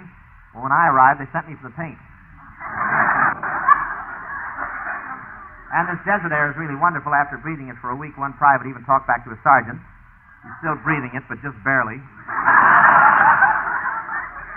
And it's so dry around here, about the only place I can moisten the postage stamp. Nice delivery. And it's so dry around here, about the only place I can moisten the postage stamp is behind my ears.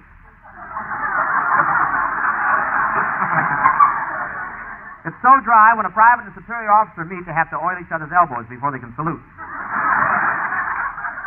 This stuff will kill them down in Arizona. Honestly, it'll murder them, I know. They're not going to disillusion me. And there's a lot of rivalry between California and Arizona over which is the healthier. In fact, if someone looks as though they're about to die in California, the Chamber of Commerce tries to shove them over into Arizona, and Arizona tries to shove them back. On our way here, we were held up at the state line for 4 hours while they played yo-yo with Skinny Ennis.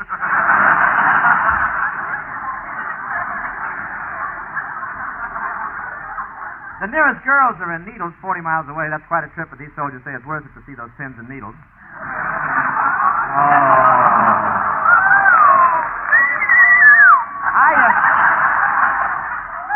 I asked one soldier, where are we going? I asked one soldier here why they call the town Needles. He said it's because the only excitement there is when they have to change one of them on these jukeboxes.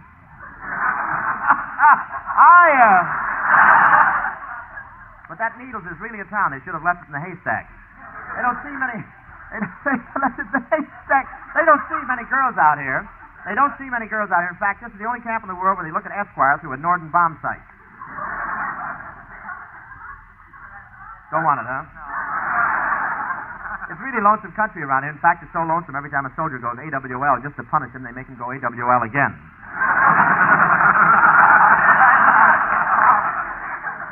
We had to come through the desert to get here. You all know what a desert is. That's two Burma shave signs separated by an A card. On the way through the desert, I saw one poor guy with his lips dry and parched, his hand clutching his throat and his tongue hanging out. That 12 o'clock curfew was murder. And this is really the tough West. In fact, they're so tough here, the pinball machines don't pay off in nickels. If you hit 24,000, they just drip Hagen for 3 minutes. When I got into town, some panhandler came up to me and said, I haven't had a square meal for days, so I gave him $1. He took the dollar and said, thanks, bud. Now will you give me 32 points? I can't stand restaurant cooking. This is ranch country, and it really has changed. Remember how one cowboy used to guard 5,000 cattle? Well, now 500 cowboys are guarding one cattle.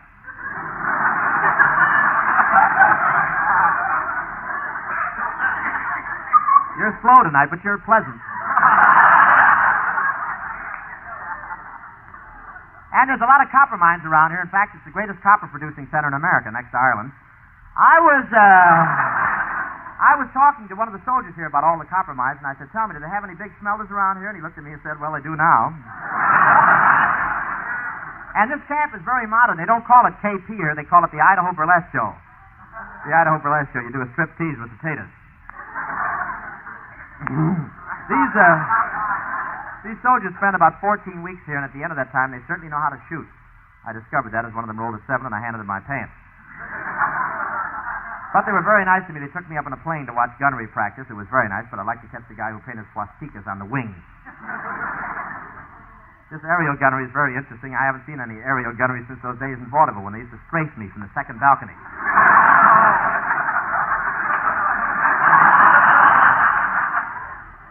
You know what the gunner on the rear end of a plane is? That's the guy who's supposed to get the lead out of his tail. Believe me, that'll be a scream down there. Just listen in Tuesday, I dare you. They let me work the guns for a while.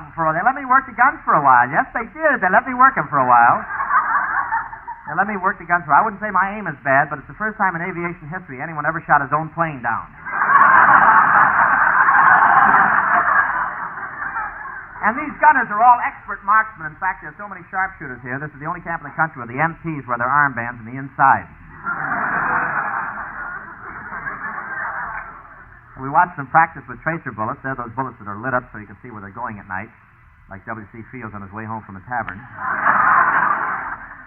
But I feel pretty sad tonight. Dorothy Lamour got married last week. Oh, well, I guess I couldn't expect her to wait for me forever. Well, that's funny.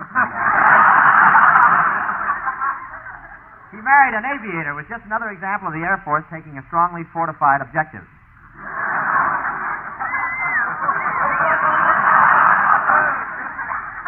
I don't care if you laugh, but make some kind of noise, will you?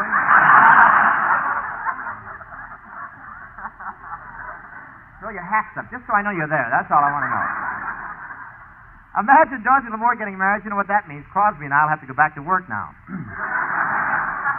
Crosby started off for the wedding on one of his horses. By the time he arrives, he better have some presents for the children.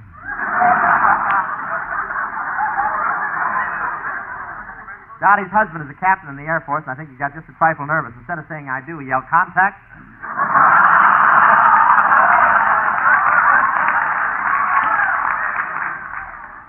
This stuff is funny. You're just being stubborn. You know you are. I can't understand why she married a captain with 2 pins on his shoulder. That's one more than she needs to hold up her sarong. The bridegroom only had a 3-hour pass, so they were married by Flash Gordon, and Henry J. Kaiser was the witness.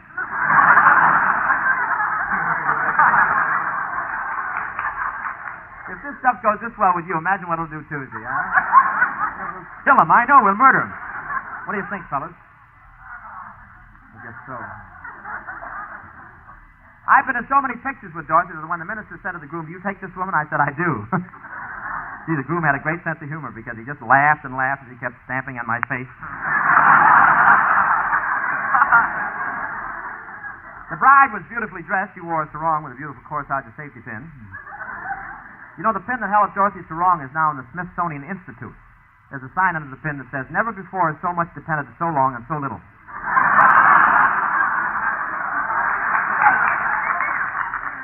Veronica Lake was at the wedding. She just came to keep an eye on things. She just came to keep an eye on things. That joke just came to me. Care to hang around till it goes away? Oh, this is... Professor Colonna was at the wedding, too. After the ceremony, he leaned down and kissed Dorothy's hand. It was marvelous. It was the first wedding where a man ever kissed the bride's hand and swept the rice off the floor at the same time.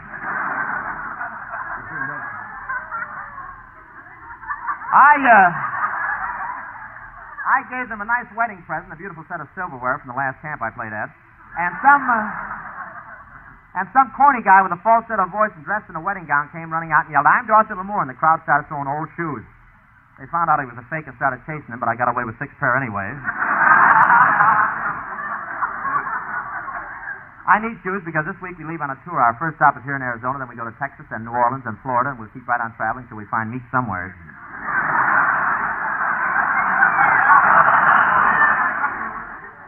I'm taking along some Arizona grapefruit to Florida just to show them how big our California tangerines are.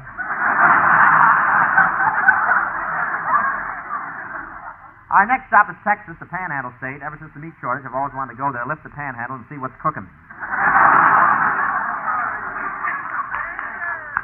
May I have your autograph?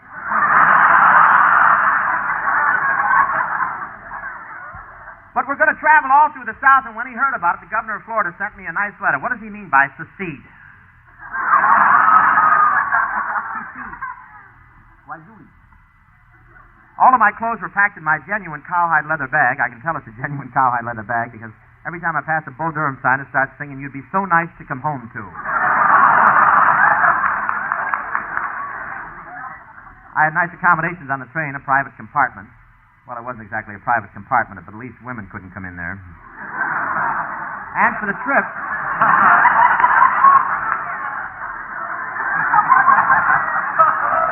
You're wrong. There's nothing dirty about it.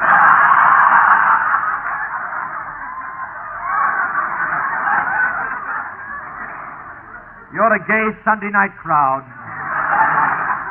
For the trip, we connected a special car out of the back of the Super Chief, but somebody squealed, so we had to disconnect it again. For the trip, we connected a special car out of the back of the Super Chief, but somebody squealed, so we had to disconnect it again. She doesn't think The California Chamber of Commerce says that this trip of mine is another victory tour. They claim it was a victory to get me out of town. Oh, no.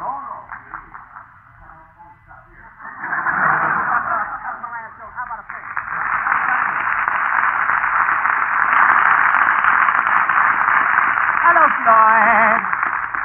Telephone. Hello. This is the long-distance operator at Fort Worth, Texas. Here's your party. Hello, Hope. Kelowna. We're all supposed to be at Fort Worth next week. Is that right? You want to read your own line and we'll start? I'll read yours. You know, I'd take your line, but I left my mustache home. Wait a minute. I can say, hello, Hope. Kelowna.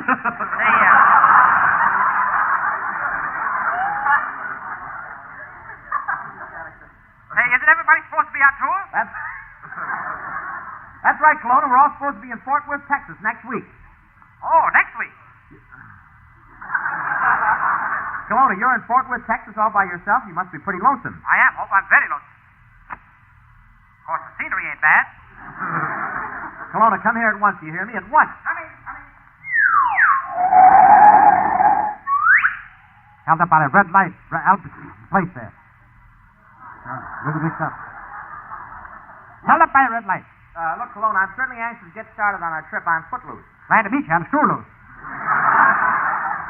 Tell me, where have you been all day, Professor? Oh, down at the meat market, Hope. I've been having trouble with the butcher. I want to buy a pound of hamburger, and he's overcharging me. Kelowna, you should give him 30 cents and 5 points. What does he want? Notre Dame at 6 points. Look, Kelowna, I asked you up here to tell our listeners about traveling. You've done lots of traveling, haven't you? Ah, yes, I've been traveling since the day I was born. In fact, I kept traveling for 3 years before I was born. You traveled for 3 years before you were born? How come? Stork couldn't find parking space. Anyway, Professor, we're leaving Arizona tonight. Have you arranged for our transportation from here to Fort Worth? Yes, we get on the train here tonight and head straight across the H-X cattle ranch. Kelowna, you idiot. If that train goes through that ranch, it'll run over half the cattle. Ah, yes, no an easier way to get a steak these days.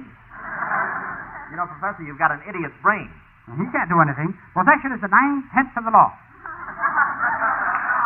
Look, Kelowna, get back to business. What about getting me reservations on the train to Fort Worth tonight? Well, the train is pretty crowded, Hope. You see, I'll have to get you a priority from Washington. Gee, Kelowna, can you get a priority from Washington? I certainly hope. Hand me that phone. Hello, Washington? Hello, Kelowna. Very crowded city. Connect me with the White House. It's a nice thing. Bring a big busload of people in and lay a big bomb. Oh, what a bomb. Professor, you know somebody in the White House? Somebody in the White House? This fellow's been in the White House since 1932. He's very close to the president. Why, the president never goes anyplace without him. Ah, here he is now. Hello there. Kelowna speaking. Can you get me a priority on the train for Bob Hope?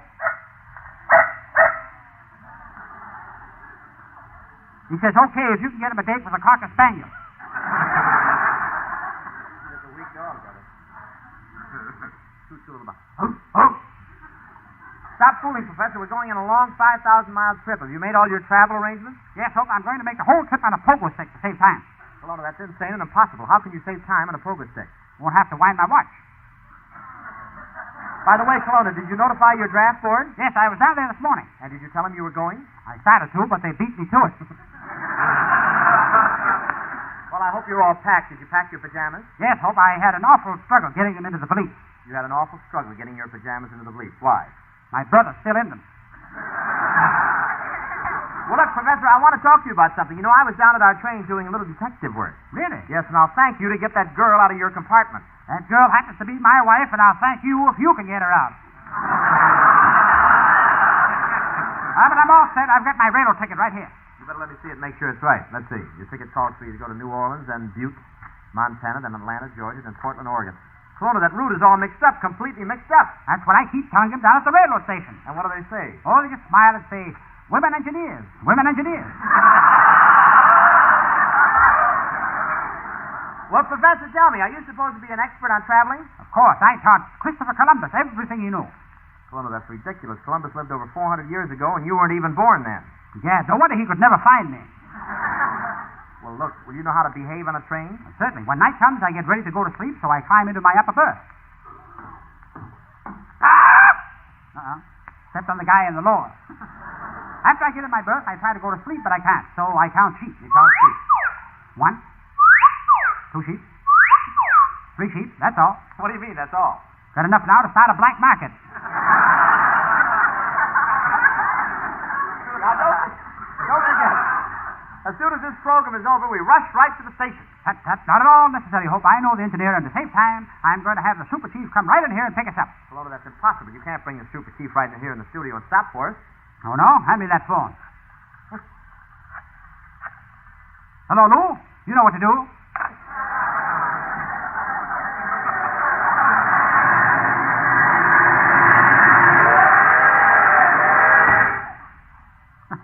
That's Lou. We had to keep it on schedule. Thank you, Jerry. Thank you. Yes, Francis Langsford, ladies and gentlemen, right here.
Now I'd like to introduce a charming young star who made the trip out here from Hollywood with us to see you boys, Miss Virginia Bruce, ladies and gentlemen. Right here.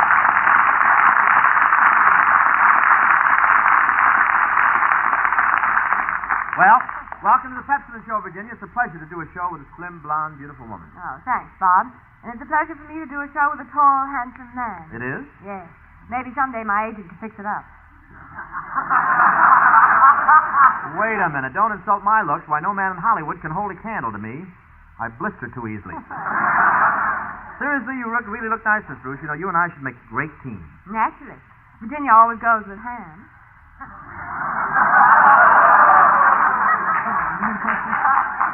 Virginia, I'm not really a ham. It's just that when I stand close to you, I'm naturally slow-baked. You know, I go for blondes, don't you? Blonde? You like Hedy Lamarr, she's a brunette. You like Ann Sheridan, she's a redhead. How do you explain that? Well, it's like picking out a new car. It ain't the color, it's the equipment.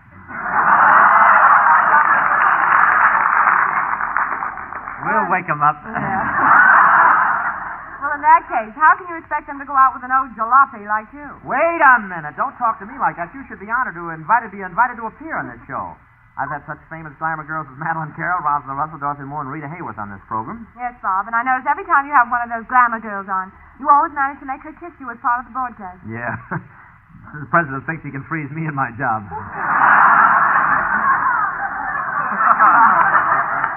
Bob, I really admire your lovemaking technique. Other men, when they meet a girl on the street, bow to her, introduce themselves, bring her presents, meet her parents, and all that sort of thing. All you have to do is whistle once and the blondes fall in your arms. Yes, that's right. I tell you, Bob, you're becoming known as the Henry Kaiser of Hollywood Boulevard. Yes, I whistled fast at a girl the other day like Henry Kaiser launching a ship. What happened? Her boyfriend came along and scuttled me. Scuttlebutt. Bob, I just noticed something. There's a tear in your eye. What is it? Well, Dorothy Lamour is married. Bob, you didn't stand a chance with Dorothy when she was single. I know I can't shoot a gun either, but I'm sorry when the hunting season is over. You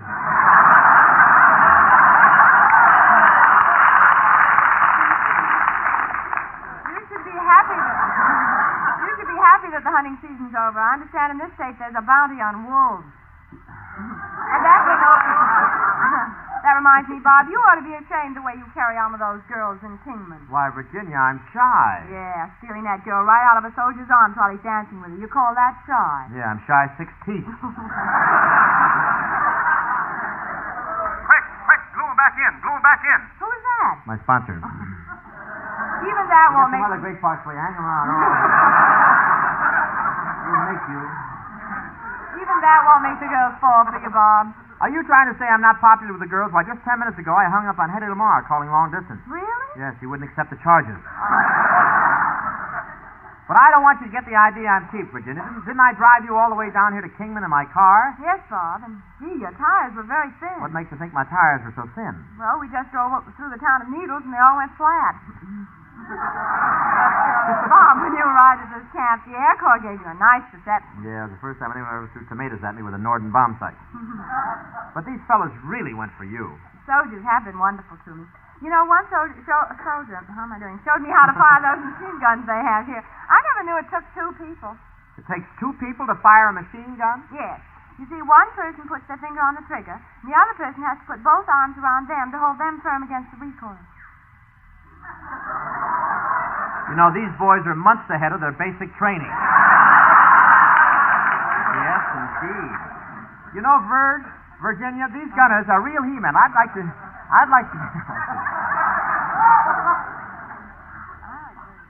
All right? Yeah. Listen, Verge.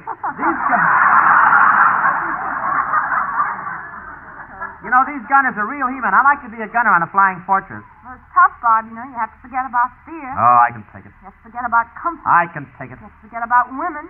You know, a guy can take it just so long. I guess I'll just stay in Hollywood and work in my Victory Garden. Oh, Bob, before I left Hollywood, I saw your Victory Garden. Virginia, how'd you know it was my Victory Garden? Bob, is there any other one in Hollywood where the corn is planted to spell out, "Don't be a dope, tune in your radio to Bob Hope"? Yes, I have quite a Victory Garden. Gee, you should see the corn that's coming up. Oh, is there more on the next page? You know, I have a... like that. I have a Victory Garden, too. Really? What have you got planted in your Victory Garden? Well, I planted guayuli. Oh, yes, guayuli, yes. Very good boiled. I love it. Very good boiled, Lottie guayuli. Oh, I hate this business. But my garden is coming along fine. Say, Virginia, isn't it amazing how fast things happen in California? Yes, things certainly happen fast in those California gardens. I'll say, why, would you believe it? My gardener planted some lettuce seeds on Friday, and by Monday he was drafted. Say, Bob, didn't Skinny Ennis help you dig your Victory Garden? Yes, he did. He was standing in the field with a shovel when 2 old ladies passed by. What happened? One of them looked at Skinny and said, "You know, Agnes, this manpower shortage really must be serious. Look, they're making the bodies dig their own last resting place."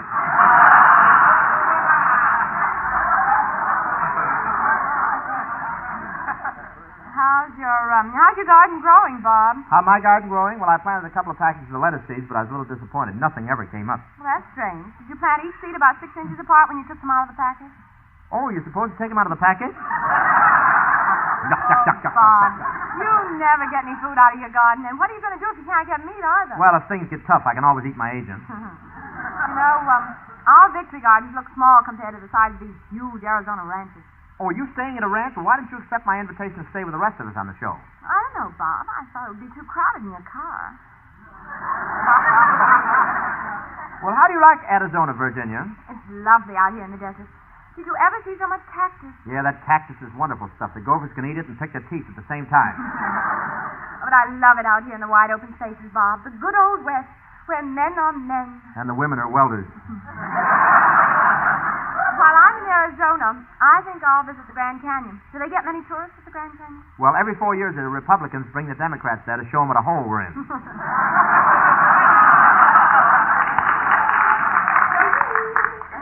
Listen, Bob, how can I get to the canyon? The only way I know of is to hire a couple of cowboys to guide you out. I'll tell you what, I'll be one of the cowboys. You a cowboy with that pot tummy? That's not a pot tummy, just look. The first time I ever saw a black market with a belt around it. Well, Skinny and us now be the cowboys, and we'll be waiting for you. We'll be waiting for you at the Grand Canyon. And here they are, folks. The Sagebrush Twins, 2 rootin' tootin' cowboys from Cactus County, Buck Ennis and Hopalong Hope. We got birds that mingle, wrangle, tangle. We got more spines than any porcupine. We can't wait, except at certain angles. On a spot that to mention ain't refined. We'll never tell just where we fell. As with tweezers we keep tweezing out the reason for our swells. We got birds that sticky, sticky. Since we backed into cactus are we sore. In my chaps I've got a gap so tricky, so we can't go a-riding anymore. I got birds, he's got birds, all them birds got children, so we can't go a-riding anymore.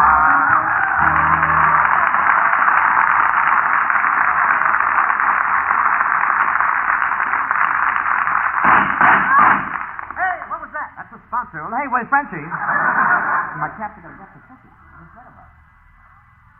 Do it. All right, let's go. What about the shot? Any more bullets? Say it to me. I want to commit suicide.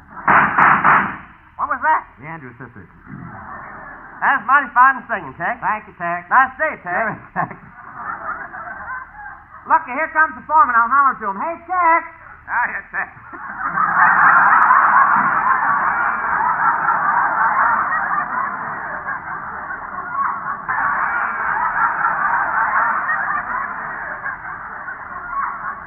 You know, I think we're in a rut.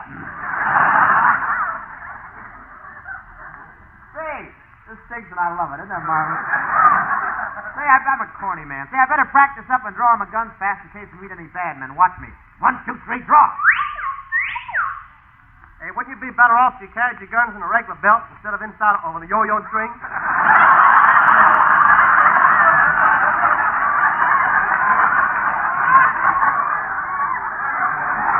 Cast is now even with the script. Everybody. Well, now everything stinks. Now it's your turn. Well, Tex, reckon we got to get started saddling up. Yep, Slim, you better do it. I can't hardly walk. Every time I take a step, the pain nearly kills me. Pain nearly kills you, huh? Maybe you ain't got the spurs fighting right on the outside.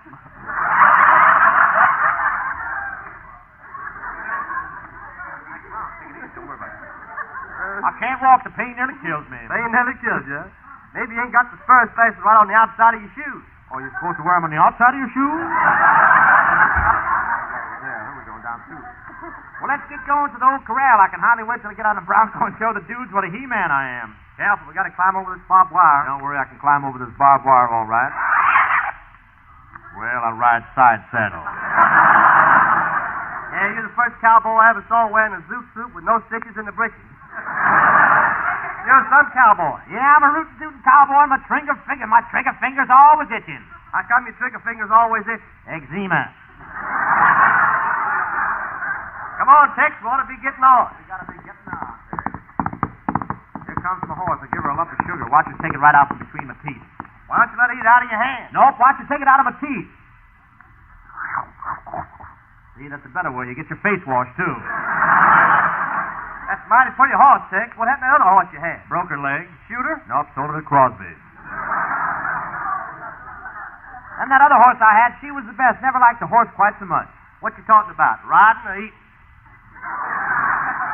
Say, I understand we're riding the movie star over the canyon. Yeah, I hope she isn't as ornery as that last one. Remember, I got her next to the canyon and said, give me a kiss or I'll shove you into the canyon? Yep. Well, it was a long climb back, Tex. I hope she's purty. Purty? Your tonsils have been out in the open too long. Say, did you milk the cow today? I tried to, but it was no go. What do you mean? She wants me to get a manicure first. Shucks, Slim. You don't know nothing about cows. You're a tenderfoot. I ain't no tenderfoot. See that calf over there? Watch me go over and lasso, tie, and brand him in 2 seconds. Bet you can't.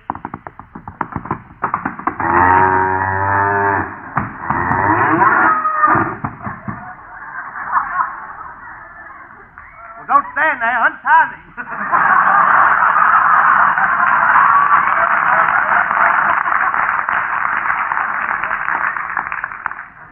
Gosh, that sun's hot, Tex.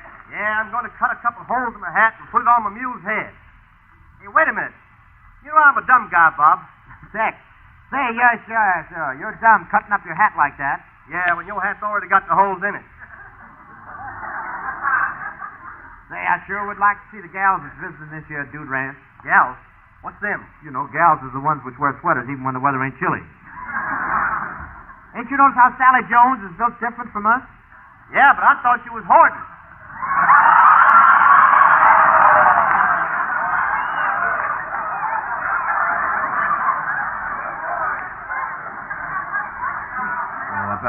I bet they're trying to take that out. That's the way they are. You know, the gal is... more trouble. I'll probably say that's better. The gal that's visiting here is named Virginia Bruce. Say, Texas, Virginia Bruce is pretty as they say she is? Is she pretty? Slim, you know on a spring morning how the sun comes up all beautiful and golden over the hills and lights up everything with a breathtaking rosy glow? Yes. Well, when Virginia Bruce is around, you keep wishing the darn thing would hurry up and set again. You know that Virginia Bruce promised us a kiss if we treated her right. Well, man, we getting ahead. I'll say, boy, won't we make those cows jealous? Say, I want to look my best for it, so I'll hold my head under the pump and you pump water so I can slick my hair down. Okay.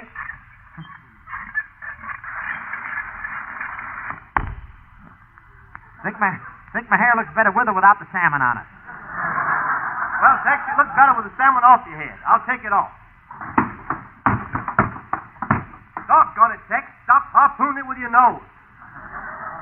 Hey, Slim, here comes that movie star, and she's beautiful. Tex, now I want you to act like a real cowboy. Tex, drop that branding iron. Hello, you're a girl, ain't you? Yeah, how'd you guess? Oh, you can't fool us. We've been to county fairs before. Say, boys, you're not afraid of girls, are you? Oh, no. Gee, you're bashful. How'd you know? Hey, pardon me, ma'am.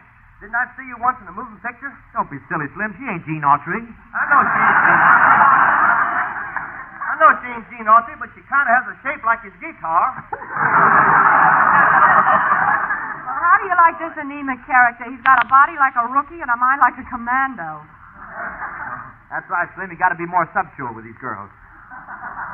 Oh, give me a kiss, ma'am. Say, you're a little impetuous, aren't you? Impetuous? That's Funk and Wagnalls for Wolf. And why don't you take off your hat when you talk to a lady? Can't get it off. Why not? 10-gallon hat, 11-gallon head. Say, you're very bow-legged, aren't you? Yep, I'm bow-legged, ma'am. I'm so bow-legged, I'm the only cowboy in this ranch that takes his bath with his legs around the tub. It's so nice here on the ranch, Tex. I suppose you get plenty fresh food. Yes, ma'am. We got plenty of fresh eggs here. Look, that hen over there is about to lay an egg.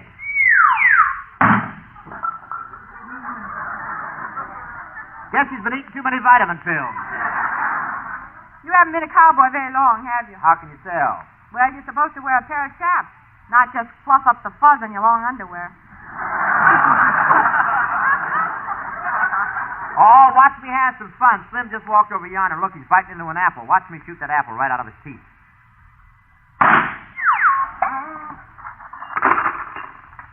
Just like I said, I shot his teeth right out of the apple. But I'm a good shot. I'm the best shot in the West. Watch me shoot the eye out of that fly a mile down the road there. My eye. Oh, shucks, wrong eye.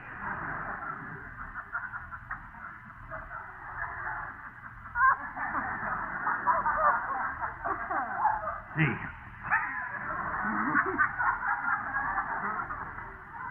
Oh, we just dropped a blockbuster. Oh, Daddy. Say, I better go wash up, ma'am. I've been working in the barn all morning. So that's why your nose tilts away up in the air that way. Say, I ain't never seen anybody as nice as you. That's sweet of you. Just for that, I'm going to kiss you. Goodness. What happened? Shouldn't have left my six-shooter in the holster. Just shot my toes off. Well, let's get started. I'll get on my thoroughbred. Is that a thoroughbred? Not exactly. It's more of a horse burger with a saddle. So you're a real cowboy. Yes, ma'am. I like to ride through the sagebrush. Don't know what it is, but I like to ride through it.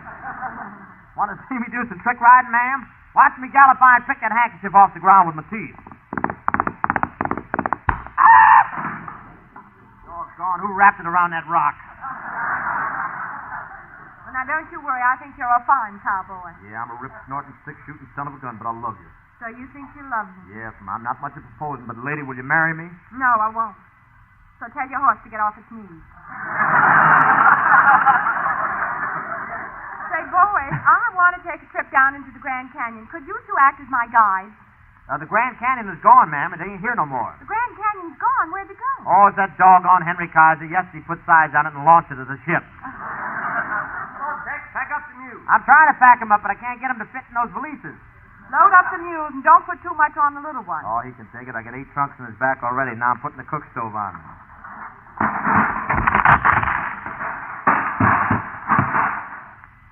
Think a muleskin rug would look good in the living room? Say, and tell me, boys, aren't there dangerous outlaws in this territory? Don't worry about outlaws, Miss Bruce. Man, I'm rooting, tooting, two-gun shooting in it. It's the toughest, meanest hombre north of the border. If any outlaws come messing around, I'll fill them full of lead. I'll beat the ears off. I'll murder them.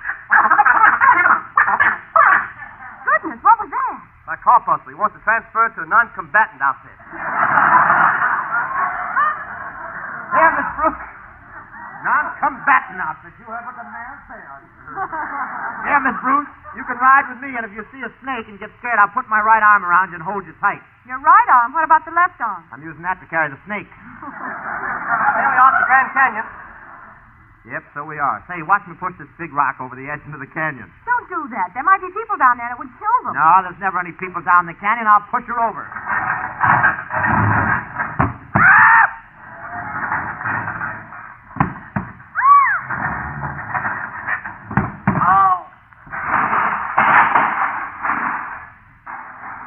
Of course, we do get a few tourists.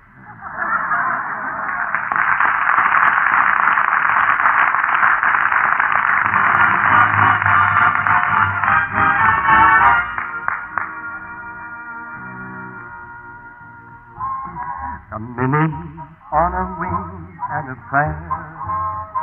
Coming in on a wing and a prayer. Though there's one more gone, we can still carry on. Coming in on a wing and a prayer. What a show, what a fight. Yes, we really hit our target for tonight. How we sing as we live through the air. Look below as I feel over there. With our full crew aboard and our trust in the Lord, we're coming in on a wing and a prayer.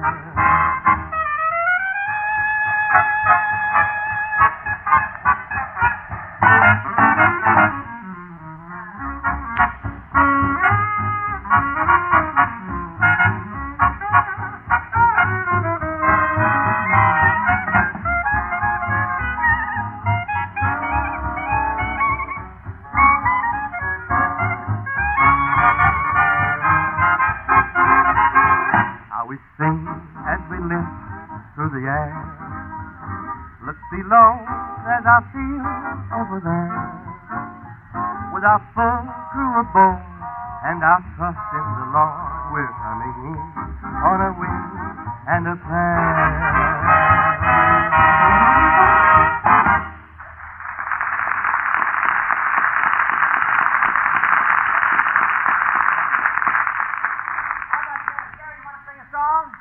How about you, Jack? Come on.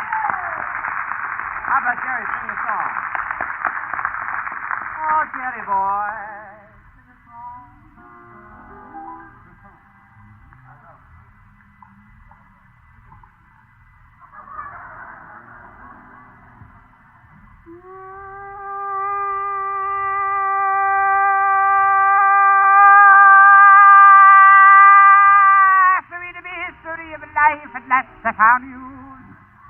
Thank you, music lovers. Now for my next number, The Road to Mandalay. On the road to Mandalay, where the flying fishes play, you can hear the padders kicking out of the China across the bay.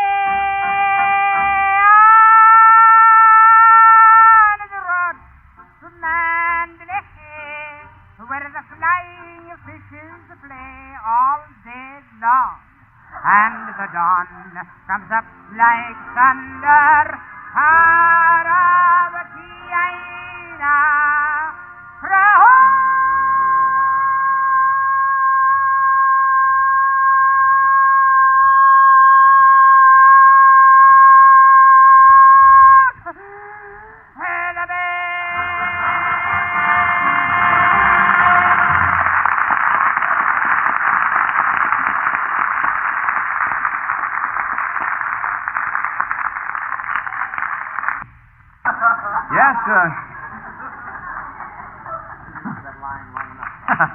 Yes, Bob has started another of his tours of the Army camp, and the first stop is Kingman, Arizona. When the popular Bob Hope steps off the train, he's greeted by one of his typical feminine admirers who looks lovingly at Bob and says, "Moo." When Bob arrives, the governor of Arizona greets him with open arms. Bob Hope, walk over to me so I can greet you with open arms.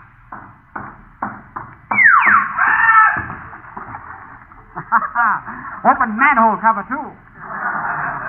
The whole state is agog with the news of Bob Hope's arrival. We find two Arizona girls discussing it on the street. Hello, Mildred. Did you hear the news? Bob Hope's in town. Bob Hope's in town? Oh, goodness. And I've been phoning the Public Works Department all morning. I thought the sewer backed up.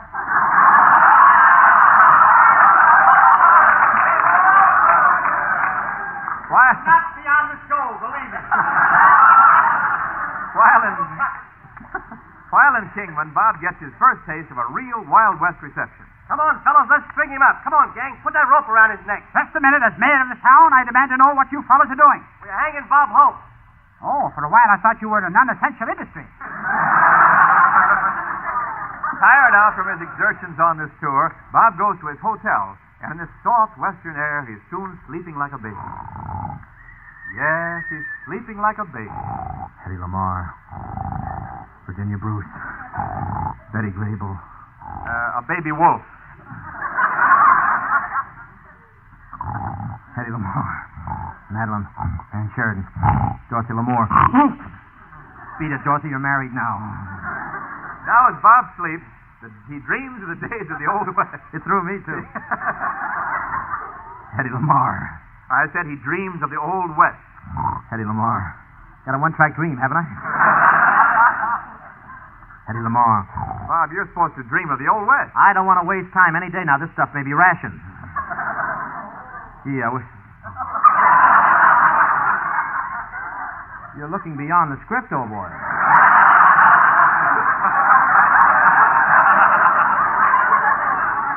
Wait, I'll get my hat and go with you.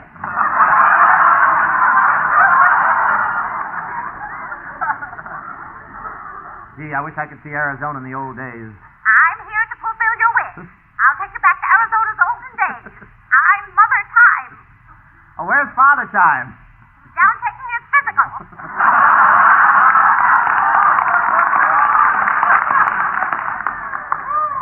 They can't drag laugh, Tim. He's over 700 years old. Go argue with General Hershey. Rob goes to sleep again. And as he begins to dream of the Old West... Let me do my part, if you don't mind. Ready? Hope. I'm getting asthma from this. Hope dreams of the wild and woolly days, and he dreams that he's the sheriff of the town. I'm tough, see? There, I got Geronimo. There, I got Jesse James. I got Gene Autry, too. Yes, ladies and gentlemen, Bob is dreaming he's back in the dim, distant past. A two-gun sheriff in old Arizona. Whoa! Whoa! Whoa! Well, he's coming to a big hill now. He'll slow down.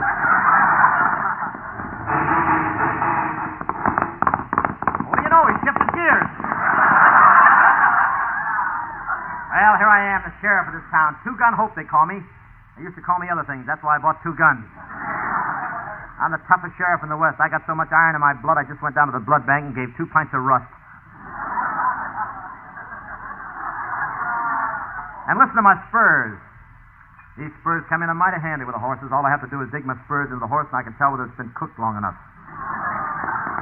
Here comes the sheriff. Here comes the sheriff. He's riding bareback. Think I ought to go back to the rest of my pajamas?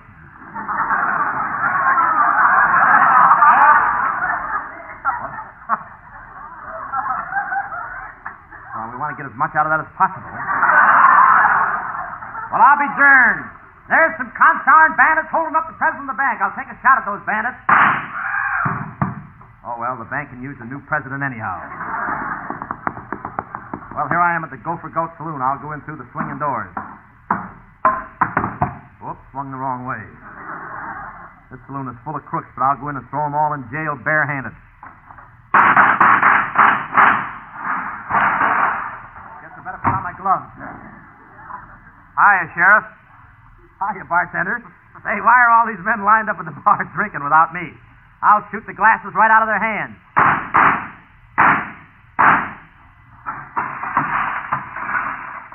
Using my slow bullets today.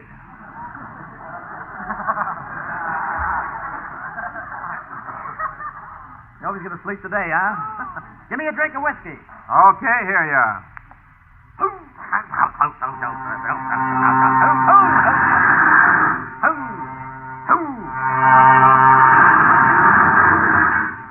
Say, who's been cutting this stuff?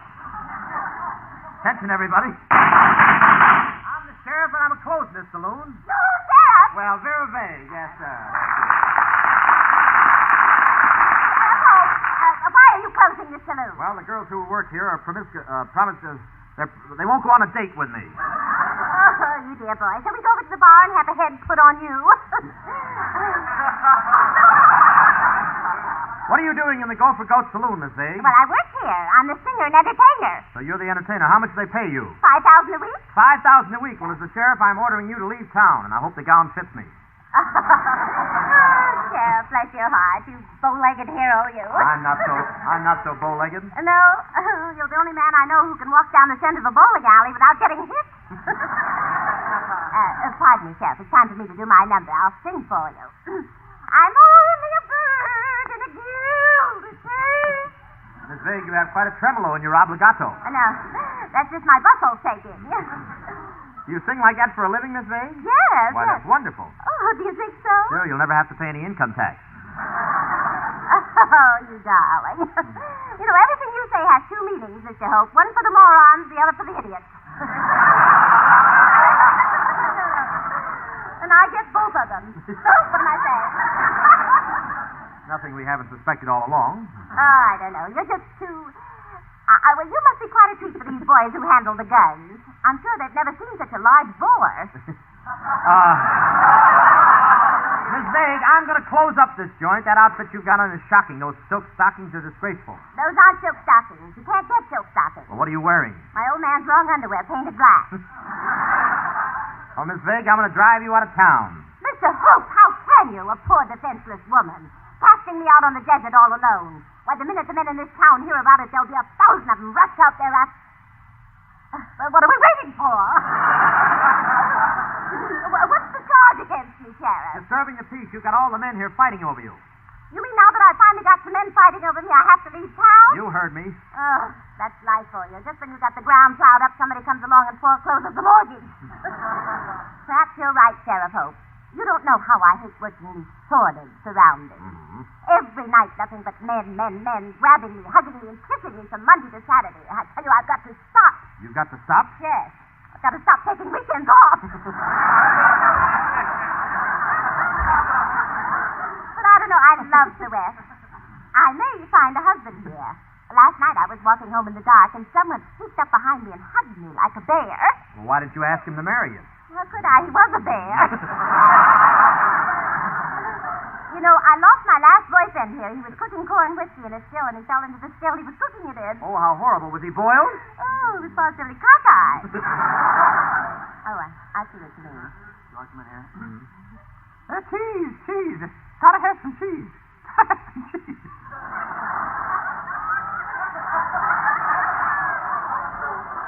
Who's that? Oh, just an old desert rat.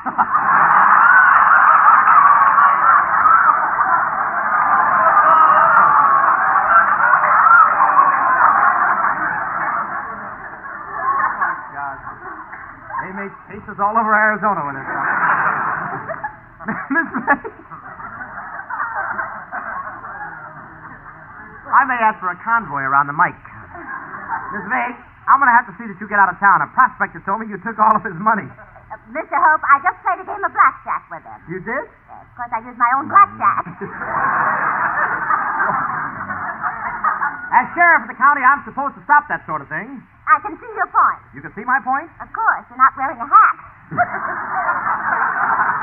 Come on, I'm going to see you get out of here by the first stagecoach. Say, are you carrying a gun? No, I'm not carrying a gun. And what's that bulge on your hip?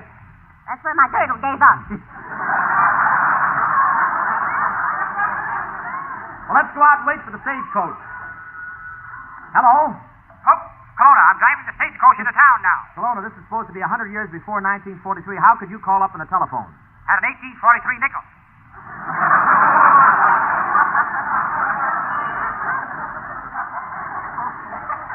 Kelowna, you're 2 hours late. What have you got to say? Well, this is a heavy stagecoach, Hope, and we've got 6 horses this trip. Well, they ought to be able to pull it. Oh, they're supposed to pull it? Kelowna, don't tell me the 6 horses are sitting inside the stagecoach and you're pulling it. Well, they wouldn't let me in the gin rummy game.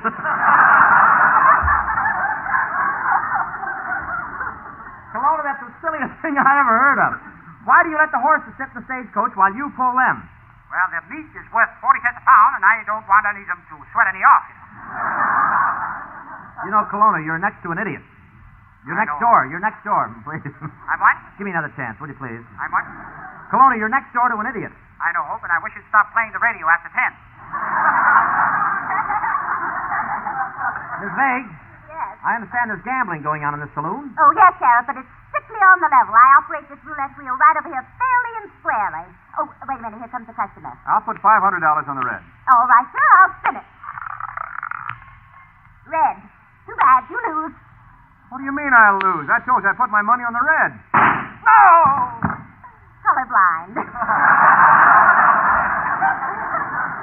Sheriff, I'd ask you to gamble with me, but you're the type that cheats. Hold on there, woman. What makes you say I'm the type that cheats? Well, you're the only man I know who plays yo-yo with a loaded yo. Oh, Miss Vague, I'll have to close up this joint because of crooked gambling. Your roulette wheel is magnetized. Oh, that's a lie. There are no magnets here. Oh, no, listen, lady, that roulette wheel is so magnetized, every time you turn it on, it pulls the bars off every second lieutenant east of the Rockies. You ain't getting me, see? I'm shooting first. Oh, you got me. This is the end. I'm dying. Oh, I can't go on. Everything is going black. Oh, boo, I'm finished. So long, old pals. I'm dying. Bob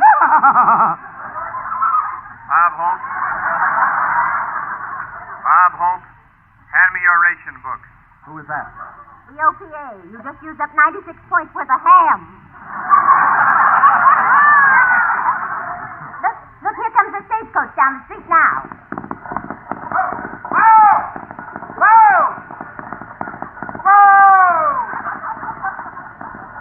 Well, giddy up then. Silly me, I had it hitched up backwards.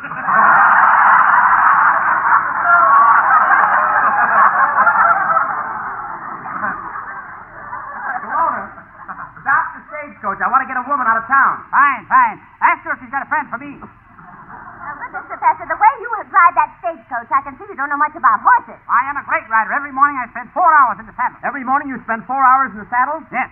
And one of these days I'm going to put it on a horse. Well, Kelowna, take our luggage. I'll be right with you as soon as I get down from the stagecoach. That first step is a sign of a gun. Well, ready to go? Before we take the stagecoach, Kelowna, how about one game of poker? Okay, I'll deal. Well, what do you do? I bet $1,000. I call. I got 3 queens. No good. I got 5 queens. Let me look at that deck. Hey, how come there are 8 queens and no kings? Manpower shortage. Oh, come on, Mr. Hope. Let's go. I'll hitch up the stagecoach and then we'll start. Moo. Kelowna, you're making cows pull the stagecoach over these bumpy roads. What's the idea? Know a better way to get butter?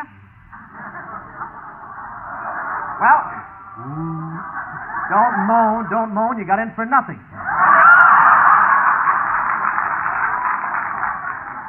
I'm just kidding. I don't care what you do. Where are we? We're all in Kelowna. Let's hurry. Can't go fast, Hope. One of my horses is bow-legged. Kelowna, I never heard of a bow-legged horse. Why should your horse be bow-legged? Been riding cowboys all his life. Watch out, Kelowna. There's the other stagecoach coming straight toward us, and there isn't any room to pass in this narrow canyon. We're going to smash head on. Yeah, it does look serious, but don't worry. I'll just push this little pearl button out of the seat.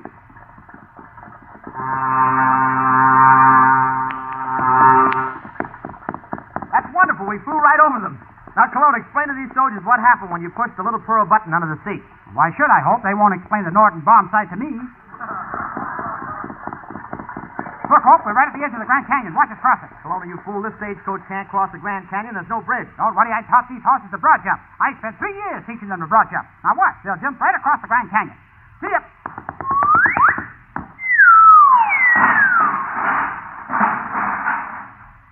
Should have taught them to pole vault. Oh, look, a bandit. All right. This is a stick-up. Reach for the ceiling. But we're...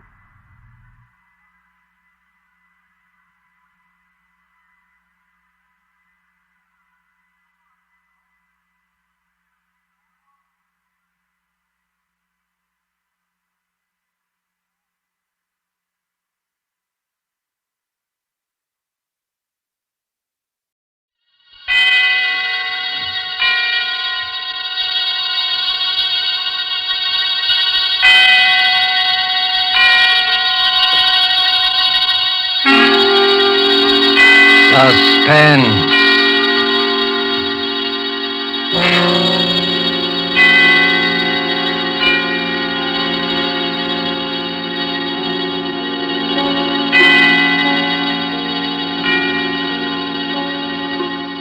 This is the Man in Black, here again to introduce Columbia's program, Suspense. Our leading lady tonight is Miss Nancy Coleman, one of Hollywood's most powerful and resourceful young stars, whose performances you may have admired in King's Row, the current Warner Brothers picture Edge of Darkness, and other noted films. The story called Fear Paints a Picture is tonight's tale of suspense. If you've been with us on these Tuesday nights, you will know that suspense is compounded of mystery and suspicion and dangerous adventure. In this series are tales calculated to intrigue you, to stir your nerves, to offer you a precarious situation, and then withhold the solution until the last possible moment. And so it is with Fear Paints a Picture and Miss Nancy Coleman's performance, we again hope to keep you in suspense.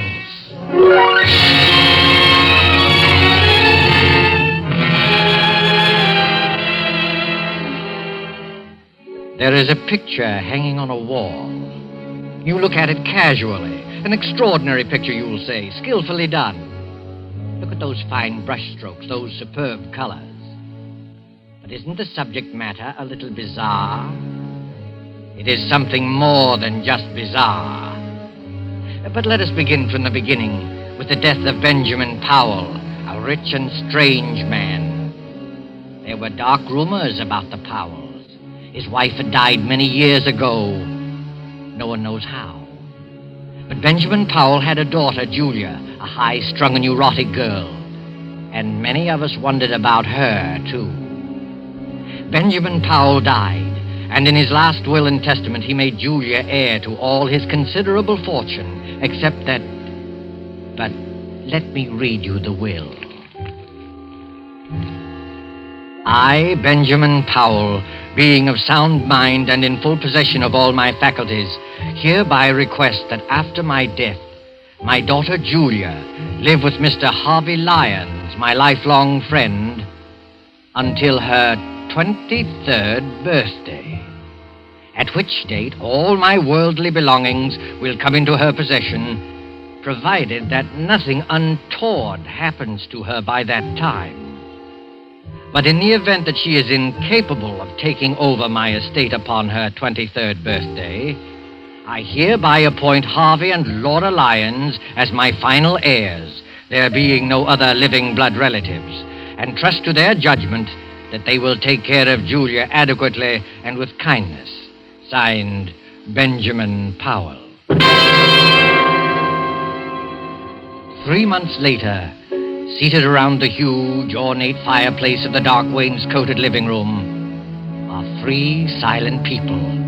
The heavy drapes that run from the high ceiling to the floor move softly in a gust of wind. For the past quarter hour, no one has spoken. Harvey reads his newspaper, Laura knits with nimble fingers, and Julia stares with unseeing eyes at an unopened book. You're not reading, Julia. I'm not concentrating. Are you feeling all right? I'm all right. You do look a little tired, Julia. Perhaps you'd better get some rest. I'm not tired, Harvey. I've been wanting to ask you. In a week, Julia will be 23. Isn't that wonderful, Harvey? Next Tuesday's her birthday. We'll have a party. I'll get old Tom and his fiddle, and we'll have a real old-fashioned party. Harvey, what did Father mean by the will? The will? Julia, perhaps you better go to bed. You look a little pale. The will said I might not be able to take over the estate by my 23rd birthday. What does it mean? I don't remember that. I didn't read the will very carefully. Yes, you did, Harvey. You know what I'm talking about. Perhaps we better discuss it in the morning. You're tired, I'm Julia. not tired, Laura. Please, Julia, I'd rather you wouldn't ask me. That's a delicate handkerchief, Julia. Twisting it will only tear the lace. I'm sorry. I didn't realize it. It's one of your best handkerchiefs. It's no use, Laura. I've got to know. You're a very high-strung girl, Julia. And I'd rather not upset you before bedtime. Upset me? You sort of get moody very often, Julia. Harvey. Laura, I'm not going to bed until I find out what all this means. I've got to find out. You don't like your room, do you? No, I don't. It's too big. The wallpaper. I don't like the pictures on the wall. There's nothing wrong with a big room. Everyone prefers a large room. Everyone likes pictures on the wall. Well, maybe it's the kind of pictures. Yes, it's the pictures. They rub me the wrong way. You see, your feelings about things are different. Different from the feelings of normal people. Normal people? Oh, I'm sorry. I shouldn't... I can't stand this torturous way of telling her. I'll tell you, Julia. Your mother died in an asylum. She went mad after her 23rd year. It's been in the family for generations. I never saw my mother. I thought... We didn't want to tell you this. I wish we hadn't, but you forced us. You mean I'm liable to become insane? Well, you see, any one of us can become insane. There's nothing wrong with me. I'm perfectly all right. I'm as sane as anyone. Being high-strung doesn't make me mad. I don't like it here. I don't like this house. I'm sane. I'm sane. Of course you are, Julia. There's nothing the matter with you. You'll be all right. Your father wasn't sure, that's all. You're as sane as any of us. Come along. I'll take you to your room. We'll have a cup of tea together.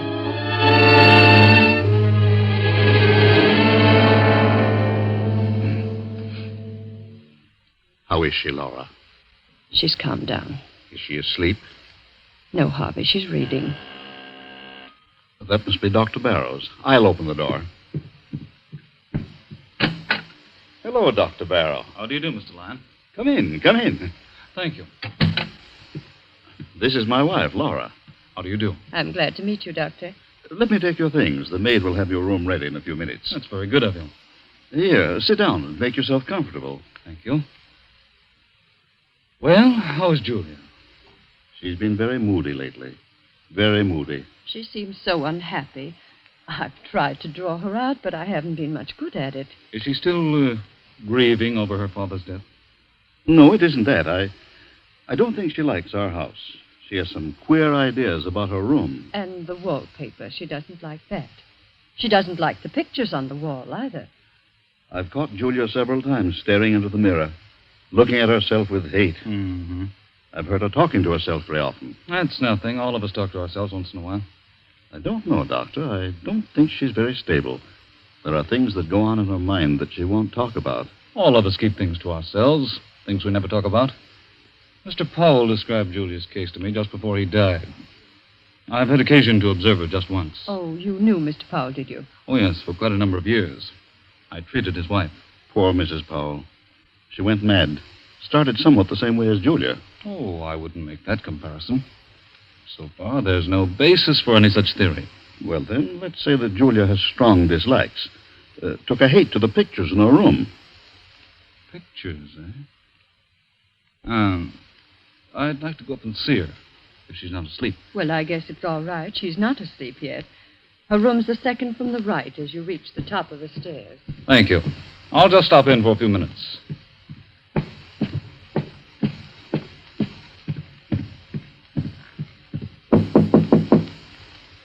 Come in. Hello, Julia. You remember me, don't you? No, not exactly. I'm Dr. Barrow, a friend of your father.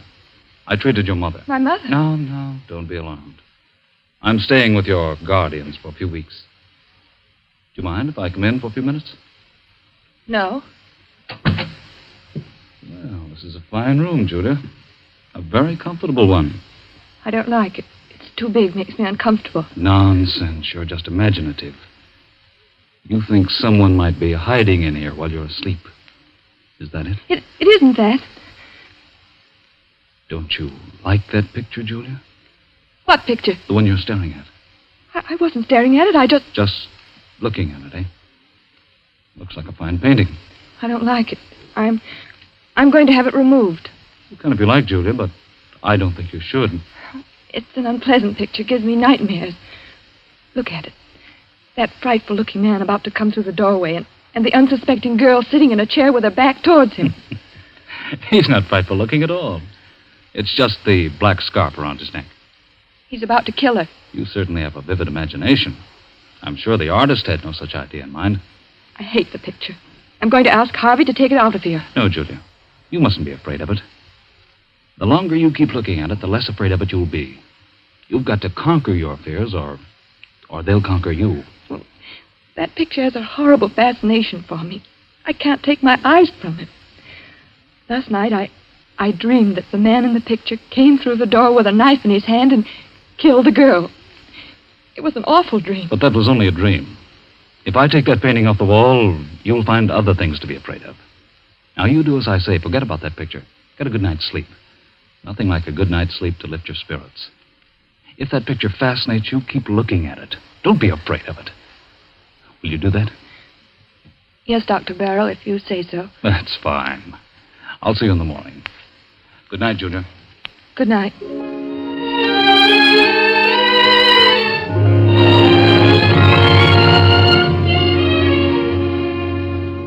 In this big rambling house of Harvey Lyons, midnight came and went. One by one the lights went out, and soon the whole house was blackened by the cover of night.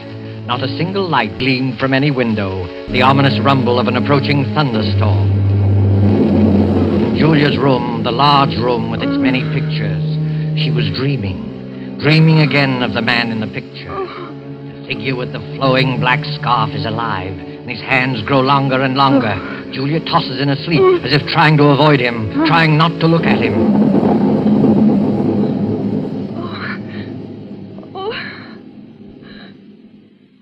Who's there? Oh. It was only thunder. What a terrible dream. That awful picture. What was that? There's someone in this room. Someone's hiding in this room. The light. Where's the switch? Where is it? Oh, here. There's no one here. It's coming from the ceiling, from up above me. It's my imagination. There's nobody there at this hour. Nobody. I've got to go back to sleep. Dr. Barrow said I need sleep.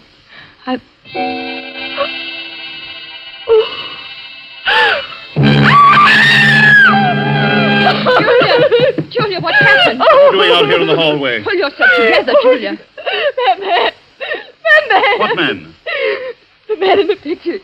He's moved. What do you mean? The picture. The man at the door. He's not at the door. He's inside the room. You must have been dreaming. Of course, dear. It was only a dream. I heard a scream and Julia, what's happened to you? She says she saw a man in one of the paintings move. Oh, I see. He did move. I saw it. He's not outside the door anymore. He's inside. You dreamed that, Julia. That's what I said. It wasn't a dream. The thunder wakened me. I woke up and heard footsteps coming from the ceiling. I thought it was my imagination, and then I looked at the picture. The picture I told you I didn't like, Doctor. The man was inside the room. That's hardly possible, Julia. Figures and pictures can't move. Of course not. It was just a bad dream. No, it's true. I saw it. Come along, Julia. We'll all take a look at the picture. No, I don't want to go back into the room. No. There's nothing to be afraid of. Come on, Julia. Don't be frightened. You've got to fight off these delusions. Here, give me your hand. Come along.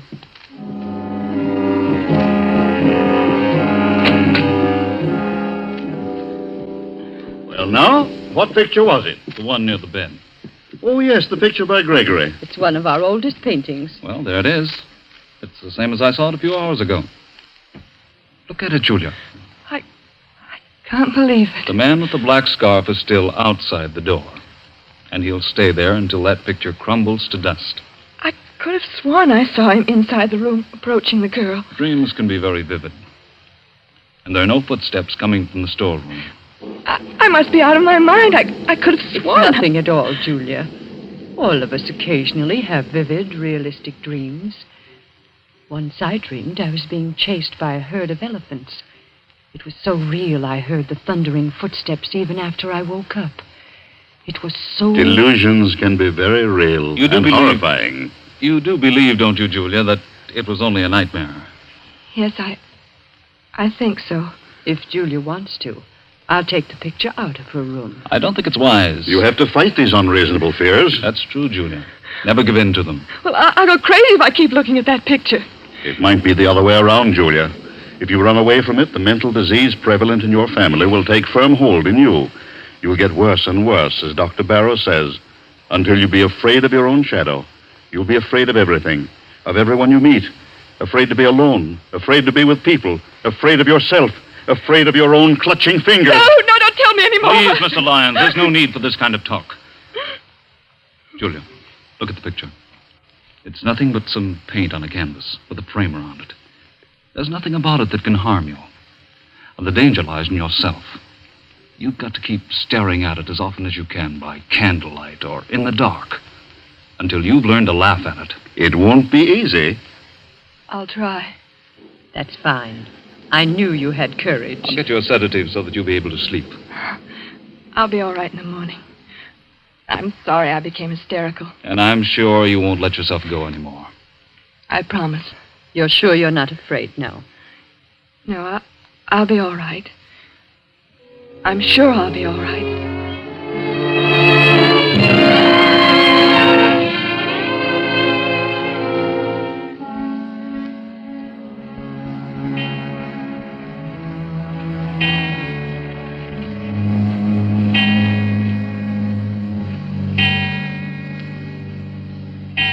Well, Julia, it's 11 o'clock. You know what Dr. Barrow says. I'm not at all sleepy, Laura. I'd rather stay up for a while. I'm in the middle of a fascinating story. You run along. I'll go to bed presently. Is anything wrong, Julia? Oh, no, of course not. Everything's fine, Laura. You're afraid to go to sleep, aren't you, Julia? No, it isn't that. Is that picture bothering you again? Yes. Last night I heard footsteps again. Sound woke me, and the figure in the picture, it moved. It moved closer to the girl. Oh, how terrible. Why didn't you call me? We thought you were over it. It hasn't bothered you these past 3 nights. Oh, I didn't want anyone to know. I took some sleeping tablets, and I fell asleep again. In the morning, the picture was the same as ever. That's a brave girl. Laura. Laura, do you think I'm crazy? Of course not. You're as sane as I am. Tell me the truth. I must know. You're just nervous and high-strung, and you have a vivid imagination, that's all. You're trying to soothe me. Why didn't you tell the doctor that you thought the picture moved? I was ashamed. You shouldn't be ashamed. Dr. Barrow is here to help you get well. I don't think you are. Oh, that must be Harvey and Dr. Barrow now. Hello, Laura. I've arranged to have old Tom at his fiddle here tomorrow night for Julia's birthday, and I've invited the Grovers. They'll be delighted to come. That is, if Julia's feeling well. Julia, you should be in bed. It's after 11. She's afraid to go to sleep. Please, Laura. It's the footsteps in the picture again, isn't it? Yes, Doctor, it moved again. At least I thought it moved, but I went back to sleep. Well, that's an improvement. At least you didn't get hysterical and try to run away like the last time. But you were all right for a few nights. It's come back. There isn't much I can do for you, Julia, except to tell you to go to sleep. Fight off these delusions. You've got to do that. Come, Julia, I'll go with you to your room. Well, perhaps you can sleep in my room tonight, Laura. Just tonight. I'll feel a lot more comfortable tomorrow night. I'll be able to face it alone much better. No, Julia, that would be an admission of defeat. All right, if you think it's best. Good night. Good night, Julia. Well, keep up your courage. It doesn't look so good, does it, Doctor? Well, not too good, but it's not hopeless. She has an unstable mind subject to delusions which become very real to her. Her obsession about the picture's not so bad. We all suffer occasionally from optical illusions, but hearing footsteps coming from the storeroom above her is... Storeroom? How did you know there's a storeroom above her? Your wife told me. Oh, of course. Well, that storeroom hasn't been opened in years. I guess there's no point in investigating it, is there? I don't think so. Those footsteps, like the moving figure in the painting, are all in her mind.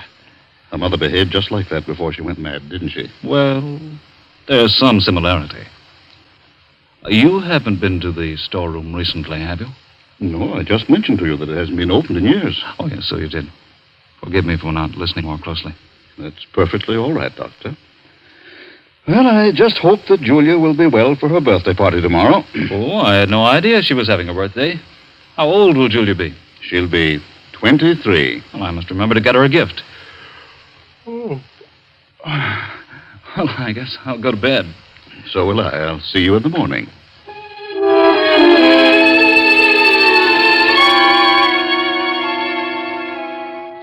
But Julia wasn't thinking about her birthday. During the 10 or 15 minutes she spent in Laura's room, fear fluttered in her heart. When she finally stood alone inside her own room, panic, black, unreasoning panic began to take hold of her. In wild haste, she began to undress, never looking at the picture. I won't look at it. I won't. I'll go right to sleep. I'll take some pills and fall asleep. What was that? Oh. It was nothing. Nothing at all.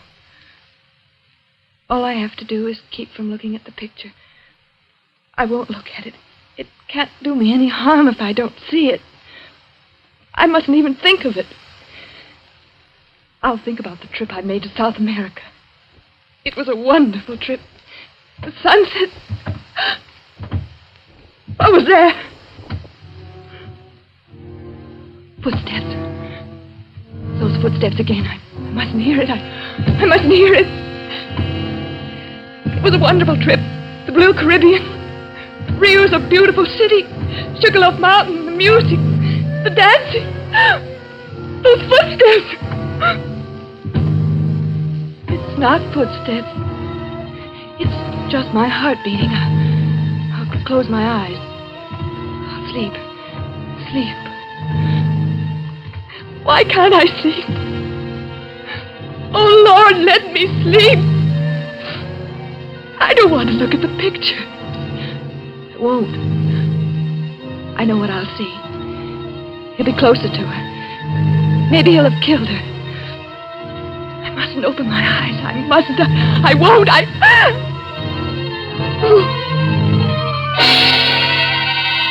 I've got to look at it.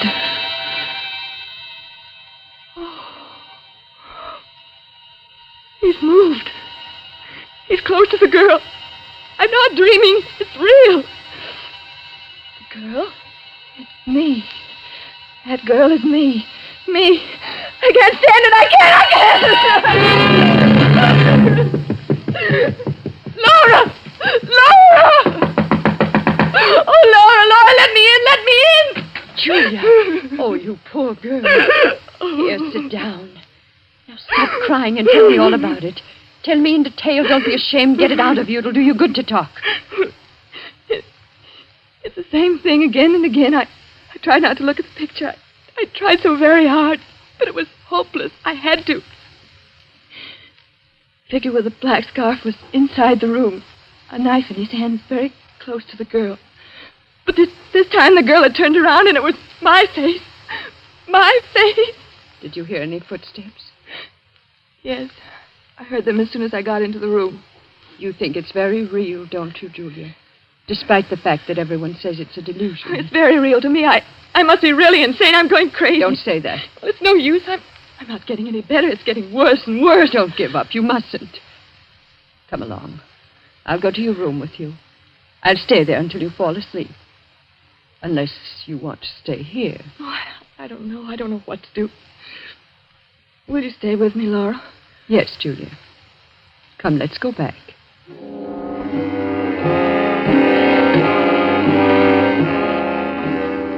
Well, the picture doesn't seem to... What's the matter, Laura? Nothing. Nothing at all. There. Did you hear it? Footsteps? It was probably a board creaking. Now you go to sleep. I think everything will be all right in the morning. You won't leave me? No, Julia. I'll be here. Thank you, Laura. Thank you very much.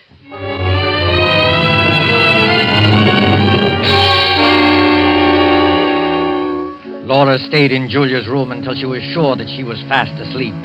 Then carefully she tiptoed out of the room, closing the door gently behind her. Julia slept peacefully, feeling safe and secure.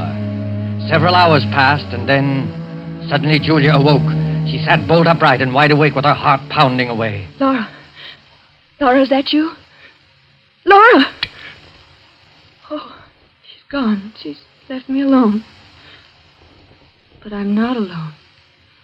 Something woke me. The picture. It's the picture. I must look at it again. If he's moved again, I don't know what I'll do. I'll turn around and look straight at it. I'll look straight at it. Oh! He's killed the girl. He stabbed her. He stabbed me. I'm the girl. Oh, I got to get out.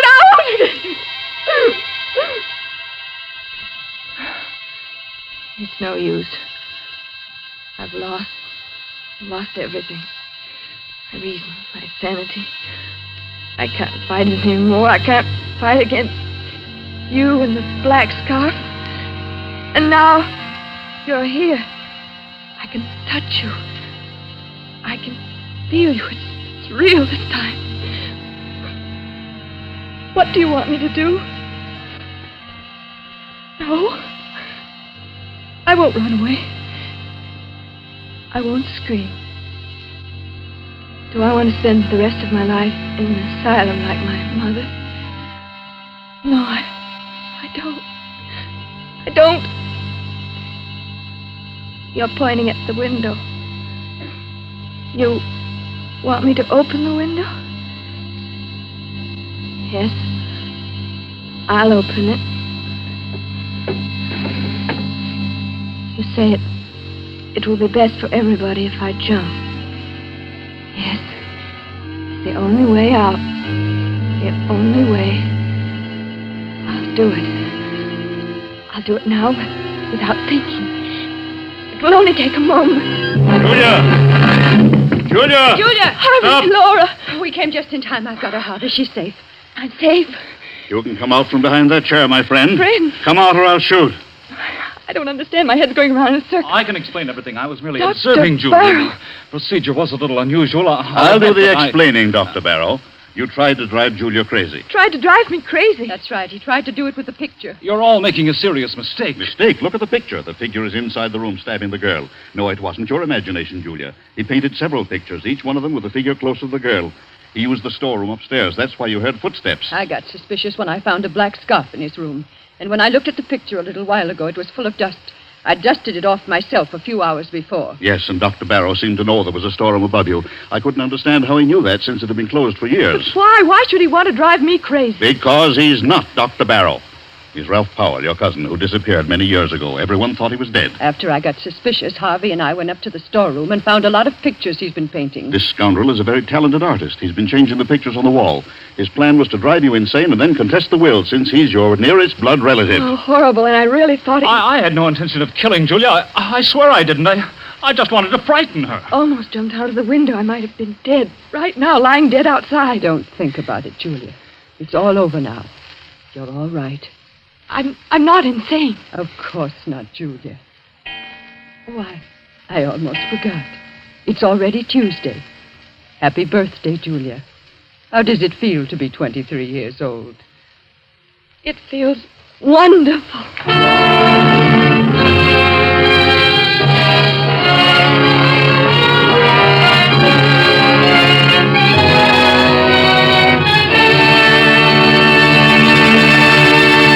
And so closes Fear Paints a Picture, starring Nancy Coleman. Tonight's tale of Suspense.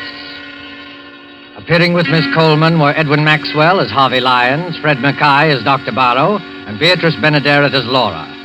This is your narrator, the Man in Black, who conveys to you Columbia's invitation to spend this half hour in suspense with us again next Tuesday, when our star will be Mr. Peter Lorre in the suspense play called The Moment of Darkness.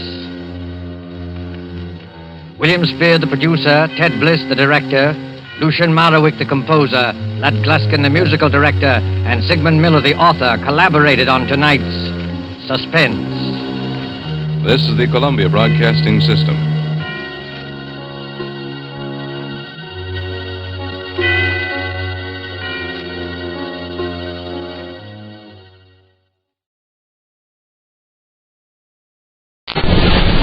Ionized Yeast presents Lights Out.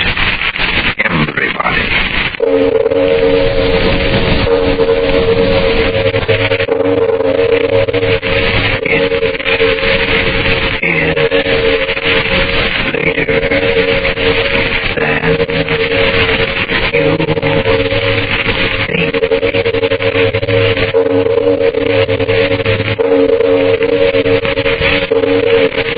Lights Out brings you stories of the supernatural and the supernormal, dramatizing the fantasies and the mysteries of the unknown.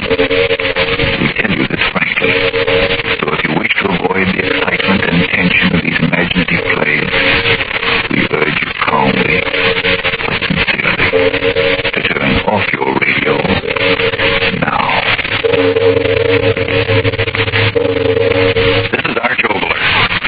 I want to urge you particularly to stay with us after the play is over tonight, for a reason you won't regret.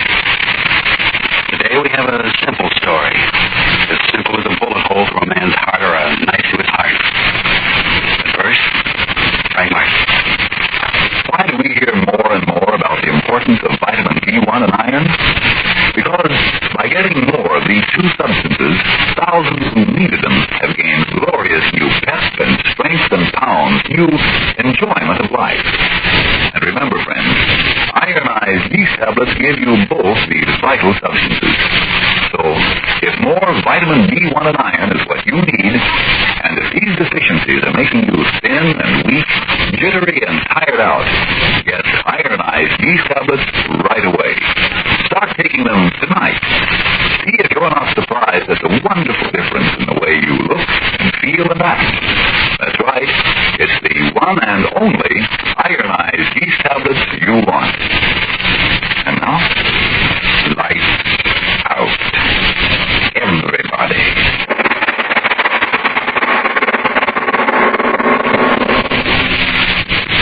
Well, I kind of wish I had a book. What do you say? I said I wish I had a book. Yeah? I tell you I do. What do you want with a book? What do you think? Just throw it at your back head. Don't get so funny sitting here in this lousy shack hour after hour waiting. I tell you, it's enough to drive a man crazy. What's the matter, Professor? You begin to remember those three guys you knock off in police. Shut up. A guy like you got too much reading in your head and ain't enough money inside where it counts. You never get no place in the rocket. I got as far as you. What are you, cold-blooded? Shut your mouth. What you need is a ball. You bet your life. Yes, did I tell you this? Huh? Listen. What's the matter with you? I thought I heard what? I thought I heard outside. Maybe we got to... Oh, still you are. I'll go. Can't do something. Can't do something.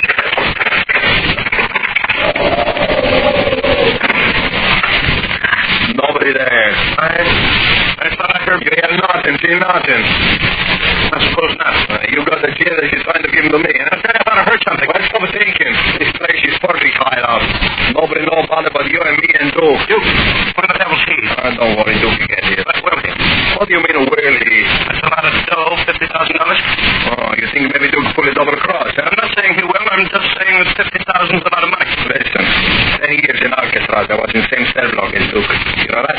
Well, I get to know that guy inside and out. I know every idea he got in his head. And I suppose double-crossing isn't among those ideas, eh? Listen, Duke is one strong guy, see? Lots of muscle, lots of nerve. One tough guy. He got so much nerve, so much muscle, there ain't no room for the double-cross. Yes, I suppose you're right. Sure I'm right. I'm always right. That's why you and me and Duke is in the big zone now. I'm always right. And just because I'm right, in a little while, we three are going to have another 50 grand to split up, see? How do you like that, Professor? Splitting up the dough, I always like that. Sure, I never seen nobody like the dough the way you do. But you still got the first dollar you ever make in the rocket, huh? Wait. What's the matter now? You got the jumps again? No. Listen.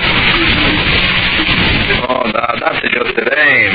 Oh, yeah. You got a lot of wits tonight, Professor. 3 days. Yeah. A lot of good is going to do as soon as the Duke gets here, eh, Professor? A lot of good is going to do that. Stop. A lot of good.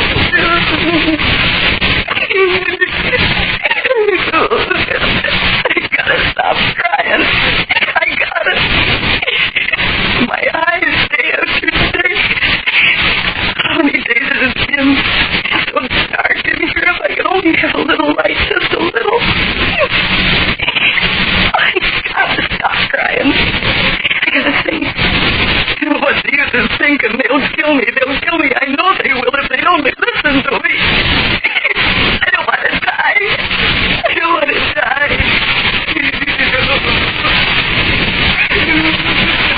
Crying. That thing's making me sick. Why don't you stop? It's been going on like that for days.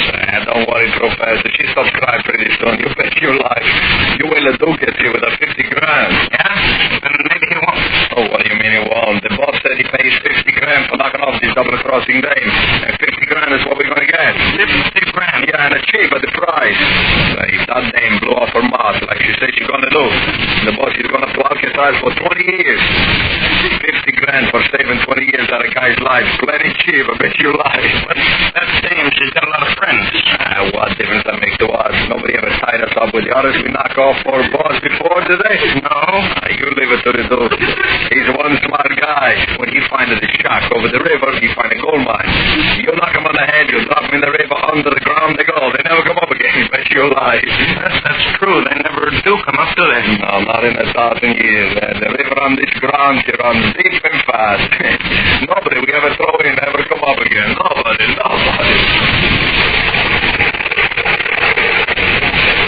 When I press my ear against the wall, I can hear the water running. Like it was a river under the ground. There used to be a river near the house when I was a little girl. I used to play near the water. And there was sun and light. I gotta see the light again. I gotta. How long have I been here? I never see anybody. I never hear them. Just the water running, far below. No, I'm not listening anymore. If he'd only let me talk to them, if he'd only let me make a deal, I wouldn't testify against him. I wouldn't. I want to live. I gotta live.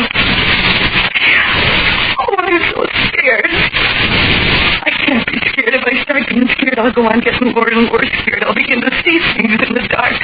The dark is full of awful things. No, I mustn't think of it. I'll go crazy thinking. I mustn't be scared. I mustn't be scared. Okay, Professor. A 4 for you and a 1 for me. Ring 'em away. Super.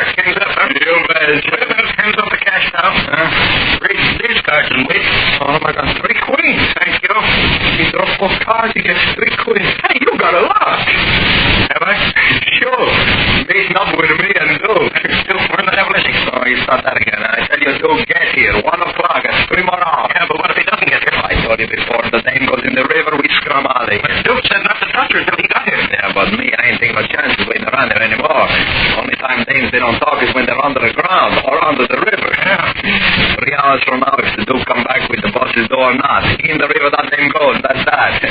And the river, she cover up everything. Sure, guys. So I was smart.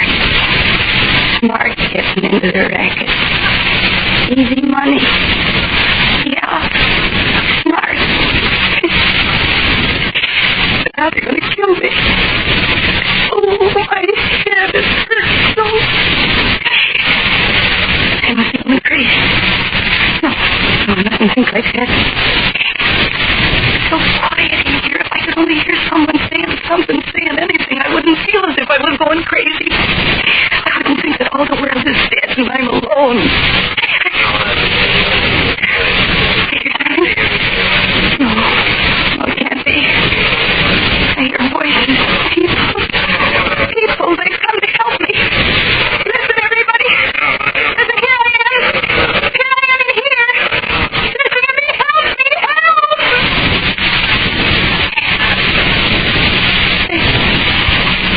They've gone. There's nobody. In my head. It was all in my head. I'm going crazy. I am. Oh, help me. Somebody help me. I gotta get out of here where it's light, where the sun's shining. Listen to me, somebody. I'm going crazy here tonight. Help me. Help me. Help me.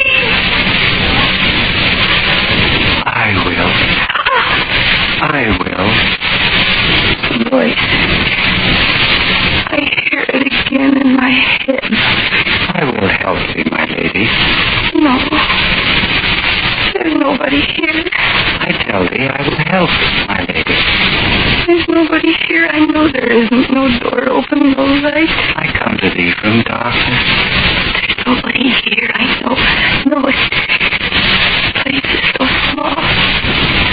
They're not here.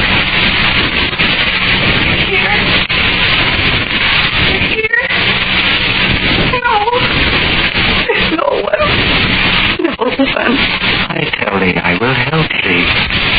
But I hear their voices so clear. Look before thee, my lady. The fear should not be thine. I can't quite make out. Who are you? My name, perhaps thou hast heard the name before. It's Felice de Martival. Felice.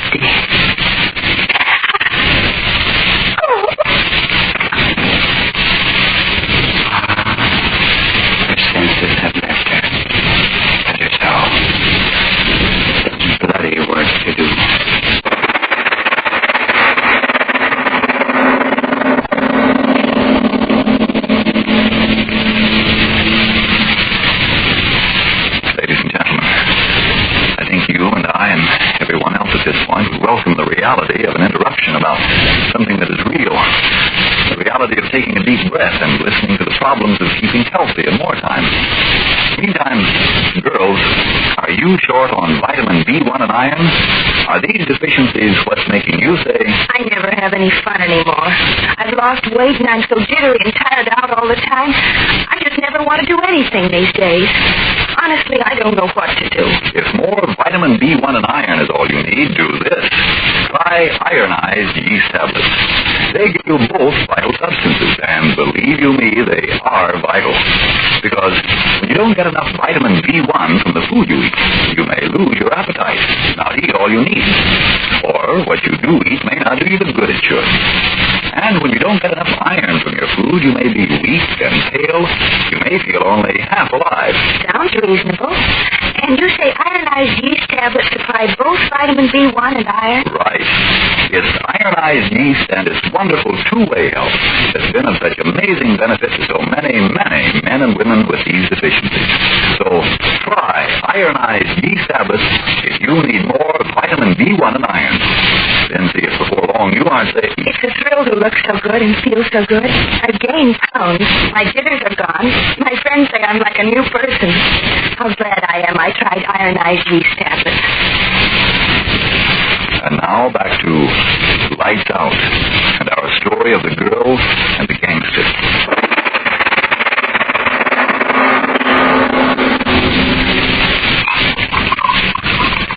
What's the matter, Professor? You think you're going to find nerve in the bottle? And drink with her, please.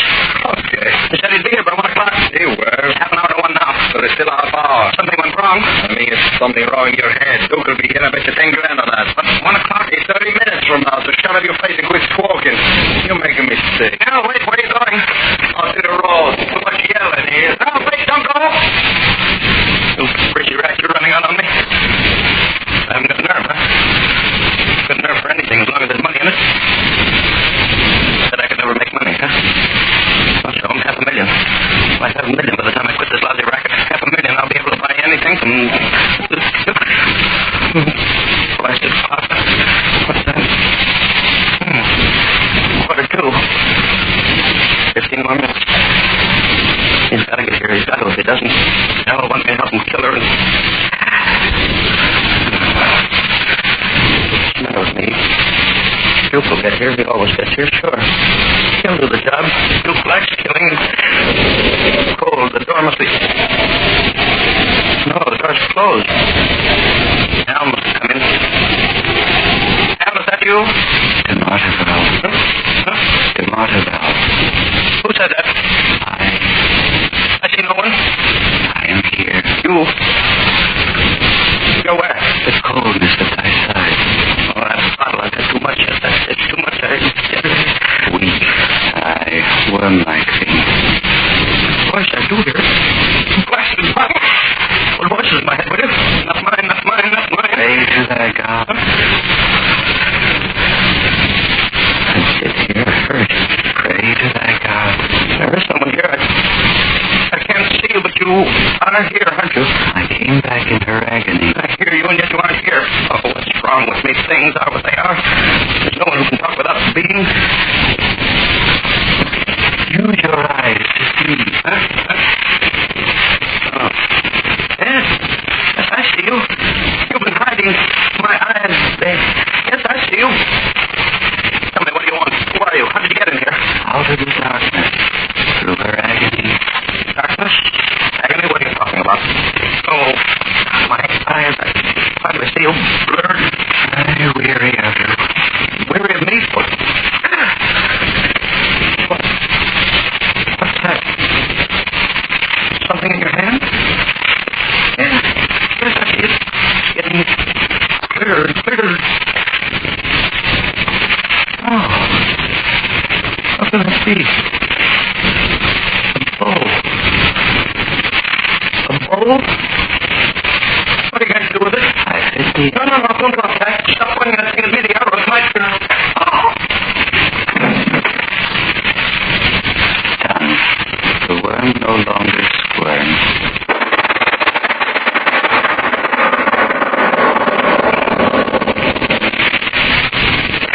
Hey, Professor, I think it's over here. Call me. I'll begin to see the headlines of a car down the road about a mile away. Hey, Professor, what's the matter? You don't... Oh, he ain't here, eh, Professor? In the other room, I bet, hiding under the bed, eh? Well, I think I go in and not see what to do. Worry. Wind. The door, she's shut. What's the matter with me? I don't get a jump. I'm afraid of nothing. Hey, Professor, come on out of the room there. Wake up. I want to talk to you. There is little time for talk. Who said that?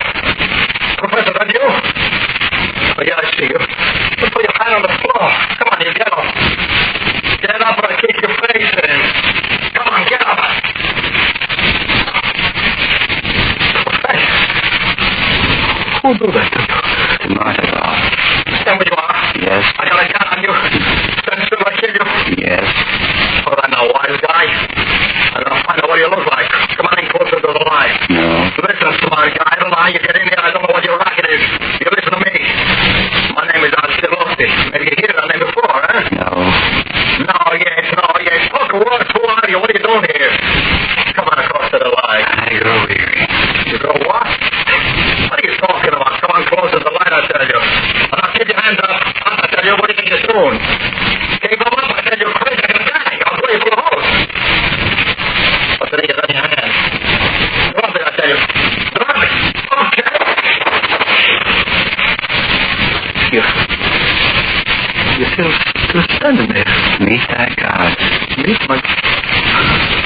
What are you set up for? Why? I get it. You got a bulletproof vest on, huh? Okay, wild guy, you ain't got no vest on your head. I'm gonna blow you. No, wait. What you doing? Wait a minute. Hold on.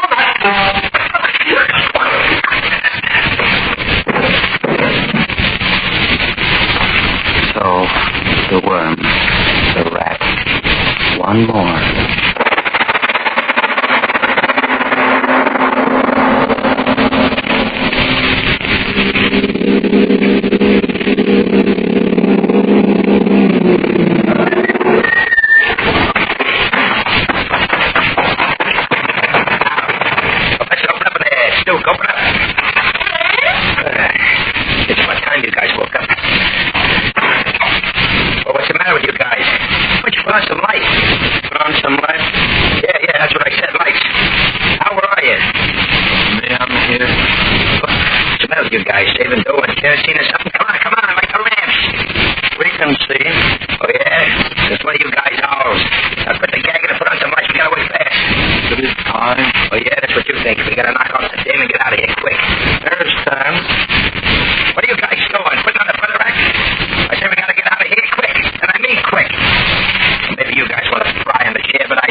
days of the Norman Conquest, over 850 years ago.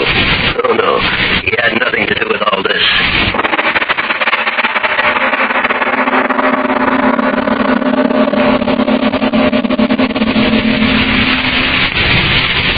Ladies and gentlemen, my name is Claudette Colbert. If some of you are surprised at this sudden interruption of mine, please bear in mind that your neighbor's life or the life of that boy down the street has been far more drastically interrupted by this war. This interruption is not to ask you businessmen to close up your offices and tie hand grenades on your belt, take a bayonet in your hand and climb on an invasion barge. This interruption is not to ask you housewives to close up your homes, or you mothers to send your children away to a safe place in the country, while you and I shoulder a gun and go to join our husbands on some bloody battlefield of this world war. No. Others are doing the fighting and the dying for us. All you are being asked to do for a period of 3 weeks is to divert every cent which you don't absolutely need for food, shelter, and other necessities of life into the purchase of extra war bonds. Your government needs $13 billion at once. Each bond that you will buy during these 3 weeks will be not only an investment, but an insurance policy that our fathers and brothers and sons in the service will have every bullet and bomb and ship and tank and plane they will need in the coming invasion to win the fight for the sort of world you want to live in. Thank you, Claudette Colbert. Now, Mr. Obler, getting back to tonight's play, wouldn't it be nice if our ancestors could avenge us? I haven't met any ancient ghosts ready to do battle for me. On the contrary, Frank, your ancestors battle for you every waking moment. I mean that literally.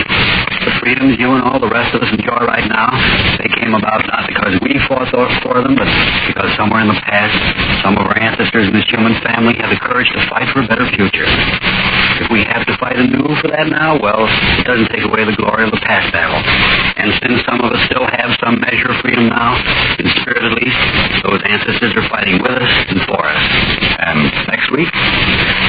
Well, a man is on trial for his life accused of murder. As he waits for the jury to come in, he tries to reason out the events which led him into the predicament. The play propounds the interesting question as to whether the evil, such as Hitlerian, that is loose in the world today, is a living thing. In other words, whether there is such a thing as evil which makes man evil, or whether evil comes from within men. That's next week. Yes, tune in next Tuesday again for Arch Obler's Kill. And if you need more vitamin B1 and iron, be sure to try ironized yeast. The one and only ironized yeast. With the big letters IY on the package and on each tablet.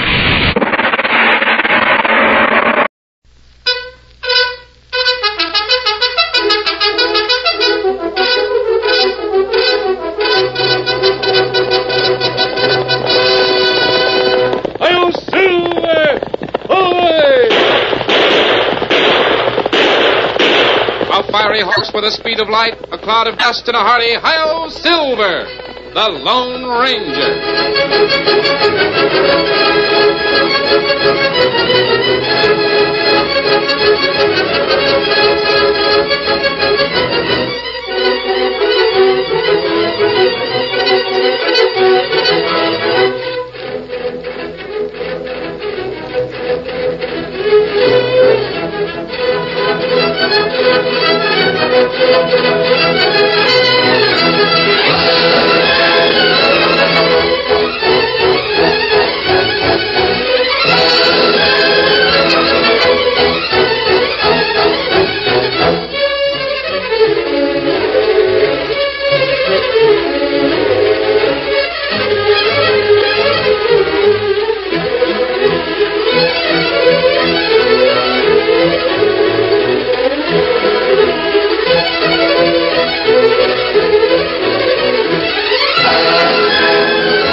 his faithful Indian companion Tonto, the masked rider of the plains led the fight for law and order in the early western United States. The stories of his strength and courage, his daring and resourcefulness have come down to us through the generations. And nowhere in the pages of history can one find a greater champion of justice. Return with us now to those thrilling days of yesteryear. From out of the past come the thundering hoofbeats of the great horse Silver. The Lone Ranger rides again. Come on, Silver! We're heading for Tumbleweed. Hail, Silver! Hi!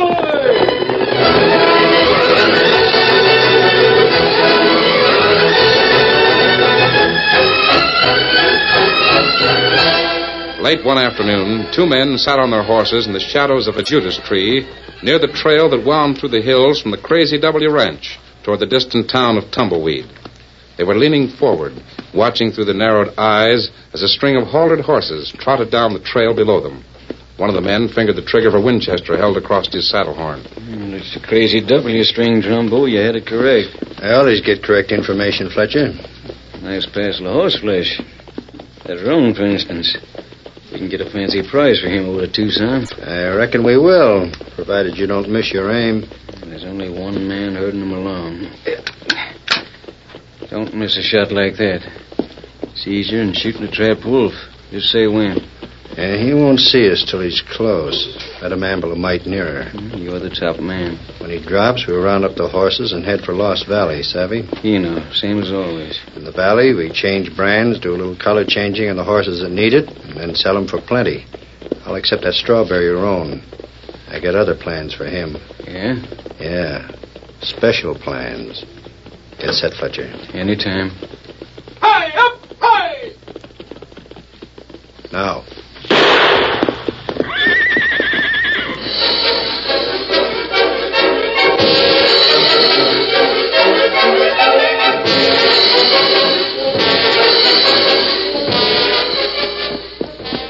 I think we better be getting back to the Lone Ranger and Tonto, Victor. I guess you're right. Time we were heading back for camp and... Hey, Victor, are those buzzards? Gee willikers, they are. They are buzzards. Two of them circling around the far side of that hill. Come on, Victor, we'll see what's the trouble. Come on, boy, get up there. That's it, Victor. Just as fast as you can gallop. There, now we can see what... Hey, golly, it's a man. He's lying right plumb in the middle of the trail. Ho, boy. Ho there, ho.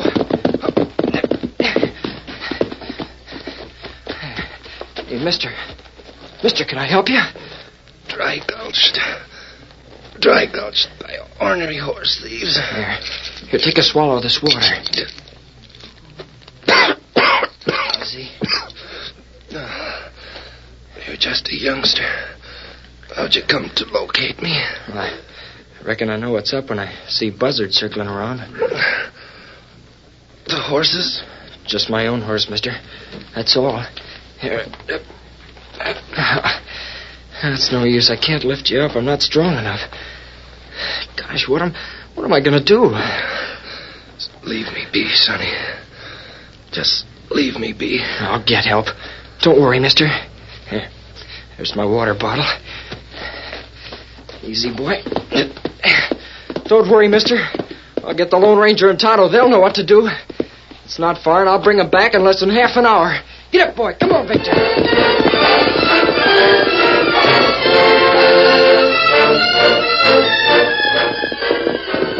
That's the spot yonder, just around the hill. Still light enough to see. There he is. You see him. Oh, Silver, hold on. Hold Victor. Steady. Stay on your horse, Dan. Yes, sir. Oh. How is he, Tonto? Can we take care of him here? Bullet already take care of him another way, Kemosabe. This man dead.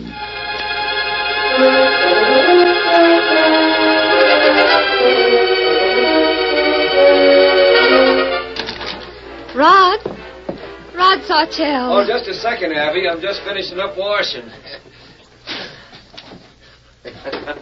Sure is a fine thing when a fella's wife won't even give him time enough to get washed up for supper. At that, though, the way you can dish out the victuals, I reckon I'm the luckiest gent this side of the pearly gates. I tell you, when I smell that cooking, it's all I can do to stop to get washed up. Look at that sunset, Rod. Huh? It's right pretty, isn't it? Yeah, sure is. Well, what's that got to do with supper? Nothing. I was just thinking. I like it here, don't you? Uh-huh. I'm mighty glad we settled near Tumbleweed. They're such nice neighbors. Yep, and I'm making a living as a horse wrangler. Well, this here's good country for horses, Abby. Good pasture land, good wintering, and plenty of wild broncos around Lost Valley for me to corral and train for sale. Rod, I wish you wouldn't go out to Lost Valley. That's dangerous country. Oh, shucks. I'll only go there twice a year at the most, and it's worth the risk. Now, what say? Let's get that supper where it'll do the most good, huh? Hold on there! Say, looks like we got company. Isn't that the sheriff? Sure is. Howdy. Howdy, gents. I don't know if we got enough victuals to feed all of you, but we can sure make a stab at it. Come on inside. Tell this isn't a social call. Huh? Oh, say, what's eating at you, gents? You got faces longer than Snake River. You got any explanation, you better speak it out pronto. I don't savvy, Sheriff. Explaining about what? If my husband's done anything, I reckon it must be something mighty unimportant. Red never broke a law knowingly in all his born days. Sawtell, yesterday afternoon, Matt Crowley, herd man for the Crazy W, was heading for Tumbleweed with a remote of horses. Last night, an Injun came into town bringing Matt's body. Huh? Matt Crowley was dry gulched, Sawtell, by a murderer and a horse thief. There's nothing worse than a murdering horse thief. Oh, poor Matt. Who did it, Sheriff? You sure look innocent, Sawtell. Give it to him straight, Sheriff. I reckon I will. No sense beating around the bush. Trot up that cayuse. Here you, Sheriff. Sawtell, this is one of the horses stole from that string. There's been an attempt made to change his color. You notice? Whoever did it didn't do such a good job. Looks like he stopped in the middle. Furthermore, the Crazy W brand on this horse was changed with a running iron. It was changed to a Saw T.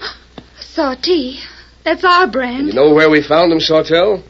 Down near the creek, tethered in a patch of mesquite on your property. Now what do you got to say? Sheriff, are you accusing me of murdering Matt Crowley and stealing the Crazy W horses? Where's the rest of them? You're plumb loco, Sheriff. I never stole a horse in my life. Facts are against you, Sawtell. You better say adios to your wife. You're heading for the calaboose. Never mind that, Sheriff. We got a rope handy. Let's save the expense and string him up on the nearest tree right now. Wait a minute. There'll be plenty of time for that after the trial's over. Come along, Sawtell. Oh, Rod. Rod.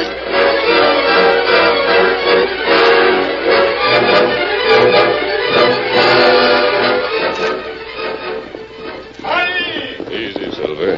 Shadow and Dan coming back from town. Oh, Scout. Oh, fella. Oh, fella. Well, did you have a nice ride, Dan? Gosh. Gee willikins, Yeah. What's the matter, son? Otto, you didn't let him run into any trouble. No trouble for Dan, but heap much trouble for horse thief. He isn't a horse thief, Tonto. He doesn't look like one. Sometime best looking apple, all rotten inside, Dan. Yeah, but Otto's right, Dan. You can't judge a man by the way he looks. You judge him by the way he acts. But honest to Pete, the man they put in jail's got a wife. And he look... Well, he just wouldn't, that's all. They find one horse on land. Only one, Toto?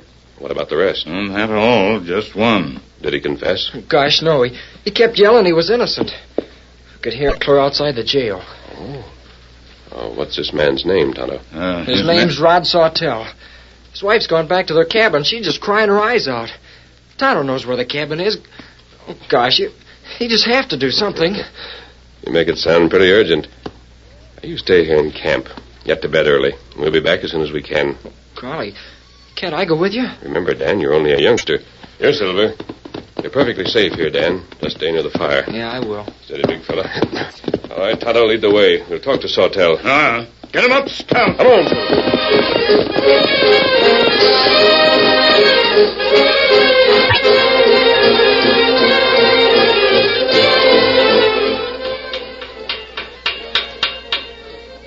Who's that?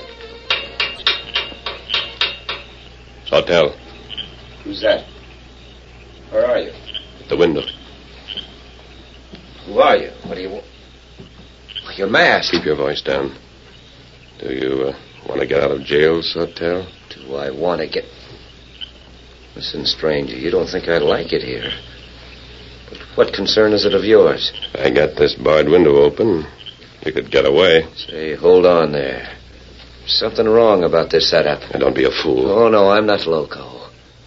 You're masked. You won't tell me who you are. Not just yet. But you're offering to help me break jail.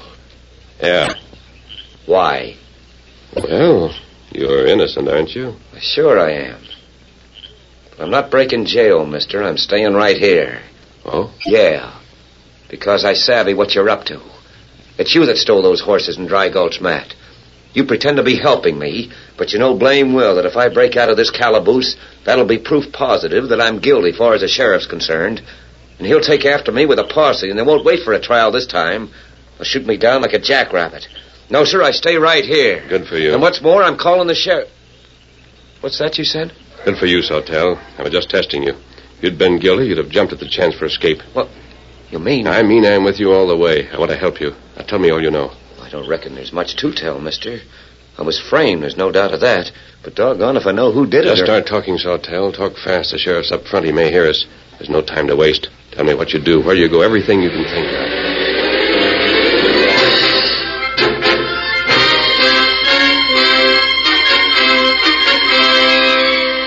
Tell you, though, Fletcher, I'd feel a heap more sure of my ground if we found the rest of those crazy W horses. Sawtelle's guilty, Sheriff. Well, all we've got is that roan horse. Well, then he got rid of the rest of them, that's all.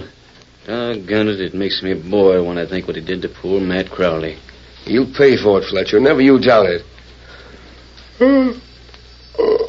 I reckon I'll turn in. Sorry to chase you out, Fletcher. Oh, shucks, that's all right. Time I was leaving anyways. I'd sure like to serve on the jury that convicts Sawtelle. I'd hang him high on him. And what's more... Sheriff, look yonder. Along the wall to the rear of the jailhouse. Gee, Horsefat. There's someone at the cell window. Must be a part of Sawtelle. Follow me and use your guns. We'll corner the varmint, whoever he is. Hold her on. Sheriff, he's reaching for his guns. Blast him down!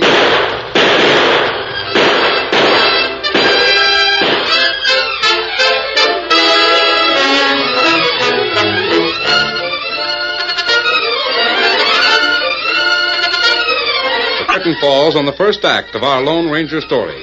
Before the next exciting scenes, please permit us to pause for just a few moments.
To continue our story. When the Lone Ranger went into Tumbleweed to talk through the cell window with Rod Sawtelle, he was seen by the sheriff, who opened fire immediately. The shots brought men who piled out of the gambling hall and the Cattleman's Hotel up the street. In a matter of seconds, the Lone Ranger was ringed by a circle of flashing guns. Only the darkness and his masterful aim kept the townsmen from rushing him. Masked man! Masked man! Sawtelle, get back from the window. A bullet might hit you. Look out, across the street! I see him.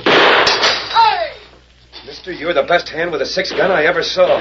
But it's plumb suicide to stay here. You can't hold him back forever. Yes, I know it, Sawtelle. Well, then vamoose, mister. Where's your horse? That's the trouble. He's way up on the bluff. Oh, then I reckon you're licked, mister. Perhaps. At least you've given me some ideas to work on. I didn't tell you a thing that mattered. Maybe not, and still...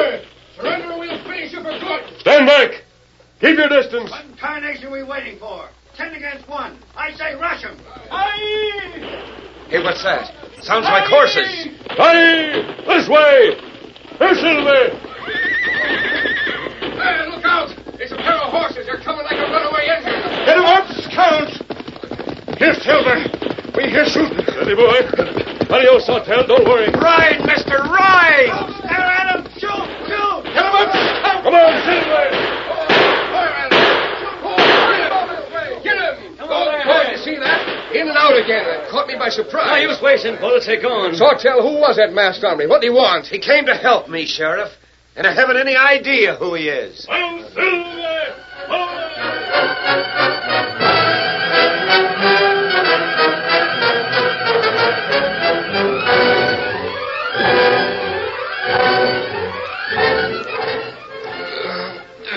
Sure was a heap of shooting, Trumbull. That masked hombre and the engine got clean away. Ooh, feels good to get those boots off. I wonder who that masked gent was. I don't know, but I reckon the sheriff will find out, maybe. Find out how? Oh, when him and the posse take up the trail in the morning. What's that? Are they going to trail those two? That's right. But I don't savvy. Sheriff seemed to think it wouldn't be any use. I changed his mind, Fletcher. I told him that masked gent must be Sawtell's pard. I says if the sheriff can track him down, he'll find those missing horses. Why, that's loco, Trumbo. He knows where them horses are, except... Yeah, sure it's loco. But with the sheriff out of town, it'll be easy to bust into that jail, won't it? Huh? Don't you get it, Fletcher? A lot of the men are just itching to string Sawtell up without bothering about a trial. When the posse goes, the sheriff won't be here to put up an argument. He'll leave a deputy, that's all. I reckon it'll be easy for us to stir up a lynch mob. When the sheriff gets back, Sawtell will be dead.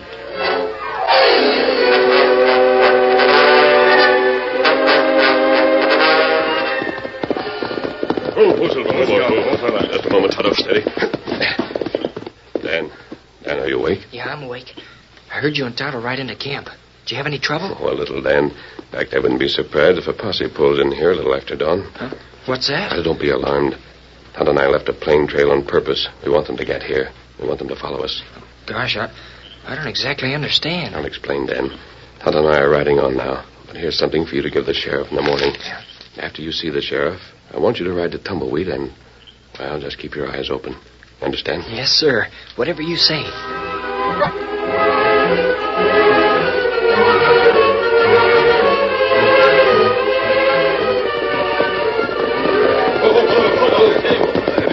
This is a camp, all right. The trail led here straight as a string. Say, mister, are you the sheriff? Well, I'll be... You were hiding behind the trees, huh, youngster? Yes, sir. Wasn't rightly sure it was you. Son, you sound like you expected me. I did. Because I'm supposed to give you this. Well, I'll be darned. What is it, Sheriff? It's a note. A note and a silver bullet. Gents, follow me. We're heading for Lost Valley. Come on.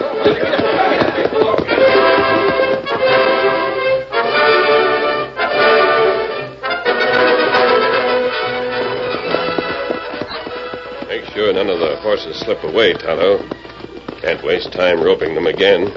They all on string, like you say. Kimasabi, how you know we find Crazy W horses in Lost Valley? Sawtell say that? Well, Sawtell mentioned Lost Valley, Tonto. He had no idea the horses would be here. Oh. Sawtell's innocent. He had nothing to do with that murder or the theft of these horses. How you know? Last night when I talked to him, he mentioned that he went to Lost Valley once in a while to hunt wild horses. And I suddenly remembered that we'd seen last time we passed there. Huh? Oh, now Tonto remember. We see men branding 10, maybe 20 horses. That long time ago. Yes, we went no closer. Apparently those men we saw almost a year ago were the horse thieves. Too bad we not know that before this, huh? We had no reason to suspect it then. It was almost a year ago. Last night, Sawtell said that Lost Valley was deserted. No one ever went there. Yet we saw those men. Me savvy. Horse thieves take care nobody see 'em. That right? Yes, but we were lucky. Otto, those horse thieves have been operating for years. No one suspected it. But Kimasabi, why horse thieves try to make Sawtell look like murder, huh? Oh, it's simple, Tonto. Sawtell knew horses. While most people never came near Lost Valley, Sawtell made regular trips to it as part of his business. They realized that sooner or later Sawtell would stumble on the truth. So they decided to make him look like a murderer. He'd be convicted and hanged. And their secret would be safe. Bad men, clever like fox. Look up ahead, Tonto. That posse. They must have the message I left with Dan. They're not reaching for their guns. Me hope so. Hello! Howdy, Silver. Steady. Howdy. Mister, I'm sure glad none of our bullets hit you last night. Why didn't you shout out you was the Lone Ranger? There wasn't much time for shouting, Sheriff. You were too busy shooting. I reckon that's so. I see you got the missing horses. Yes, they were in Lost Valley. We find corral hidden in cave. Yep, those are the crazy W critters right enough. Was it Sawtell, Masked Man? Sawtell? Yeah. Is that where he hid the horses? You're still on the wrong track, Sheriff. Sawtell had nothing to do with it. He kept saying so, and he was telling the truth. Well, then who in tarnation are the horse thieves? We found no one with the horses, Sheriff, but they gave us the answer. The horses did? Yes, that's right. Mister, I never heard of a talking horse. Well, horses don't talk, but branding irons do. Here, take a look at this lead horse. The Crazy W brand has been changed. There's a new brand in its place. Well, I'll be doggone. You recognize the new brand? I'll say I do. We all know it, don't we, boys? That brand belongs to the... Kimasabi, that Dan, and him ride plenty fast. Got Victor at full gallop. Something's wrong. Come on, Silver. Get him up, Scout. Pull Silver back, boy. Pull. Oh, Victor, oh, boy. Oh, there. Oh, I just came from Tumbleweed. Sawtell. Steady, Dan. Take it easy. Let's have it, boy. What's going on in Tumbleweed? They're getting set to lynch Rod Sawtell. Quiet, everyone. You're sure, Dan? Oh, sure shooting. I saw them. A man named Trumbo and one named Fletcher. They worked up a lynch mob. They wouldn't dare do it. Oh, yes, they would, Sheriff. With you out of town, they won't have much trouble getting Sawtell out of jail, will they? Hannah, you're right. There's just one deputy on guard there. When I left, Mrs. Sawtell was there. She was begging and pleading with him, but I don't reckon she can hold him off very long. Those no-account saddle-bums are like a bunch of sheep. Yes, Sheriff. Now follow the leader, like sheep. Any leader. There's only one thing to do. Anything you say, Masked Man. Ride for Tumbleweed as fast as you can. We might not be in time. Perhaps not. But Tonto and I'll be there before you. Huh? Silver and Scout are faster than your horses. We'll go on ahead. Just the two of you? You're heading for trouble, mister. Chance we'll have to take. We can't let Sawtell die for a crime he didn't commit. Come after us. We will, as fast as we can. Good. Come on, Tonto. Hit the trail. Get him up, Scout. Come on, Silver.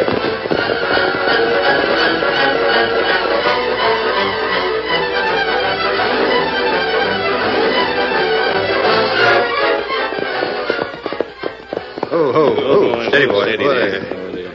Keno, here we are. This cottonwood is just right. Give me that rope, Fletcher. Yeah, here you are, Trumbo. Noose is all ready. I'll just throw it over that branch. All right, somebody... Harvey, make that rope secure. Maybe we're being a mite hasty, Trumbo. Sure. Never mind the sheriff. This necktie party goes through. We wasted enough time as it is. Tie that rope. All right. Yeah, it's fine. Now, just drop the noose over your head, Sawtell. All set. You want me to take the gag off of him, Trumbo? No. Why listen to any last words? Leave him bound and gagged. We just slap the horse, and when the critter rides out from under Sawtell, that'll be the... Hey, what the... It's the masked man. Fletcher, slap that horse. Slap him and get this over... Oh, Silver, ho! Did you see that? The masked man cut the rope with one shot. Oh, Scout, ho, fella, ho. Now listen to me, you men. Sawtell is innocent. These two are the guilty ones, Fletcher and Trumbo. Why, you... Throw that lie back in his teeth, Fletcher. Reach for your guns, mister. Oh! Well, I'll be doggone. Never saw such shooting in all my life. Tonto, make sure no one else draws a gun. I'm going to untie Sawtell. Steady, big fella. Me watch him plenty close. There you are, Sawtell. That better? Thanks. Sure thought I was on my last trip. Mister, you with the mask. Well? We don't aim to start anything. Not against a couple of gunfighters like you and your engine pard, but who are you and what's this about? The sheriff can answer all of you. Here he comes now. You'll notice he's got the stolen Crazy W horses. I see you got here in time, Masked Man. Just in time, Sheriff. Here are your prisoners, Fletcher and Trumbo. I'm turning them over to you. Thanks. I'll see they get what they deserve. Sheriff, what's it all about? I'll tell you what it's about, you donkey-eared, lame-brained sheep. Whole thing was a frame-up. These two coyotes right here are the real horse thieves, and the brands on these horses prove it. Just look at their faces. That'll prove it, too. Sawtell's innocent. If you'd have hanged him, I'd never been able to hold my head up again or face his wife. The same goes for you, gents. Lynching. You're just plumb lucky you didn't get a chance to go through with it. Sheriff, we're ashamed of ourselves. And we're mighty grateful you found the real varmints. I found them, why, you lop-eared polecats. I had nothing to do with it. I didn't solve anything. There's the gent who did all the work, right over yonder. It was the Lone Ranger. I'll silver! Away!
You have just heard is a copyrighted feature of the Lone Ranger Incorporated.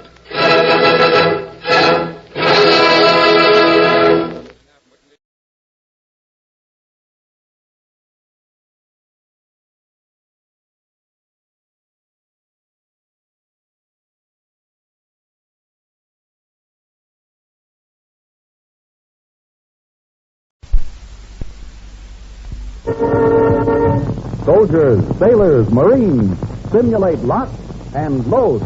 Are you ready on the right? Ready on the left? Well, you're about to get your weekly bang. It's Jubilee.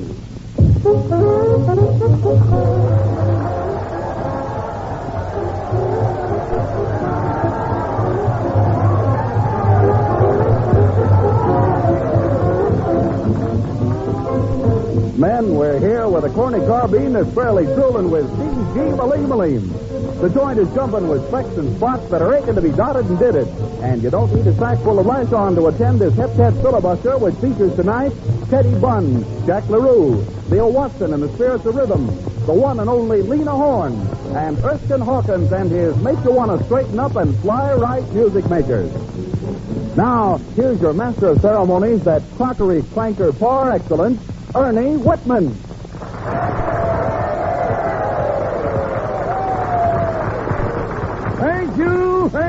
Thank you. Captain open the condensers this early diem.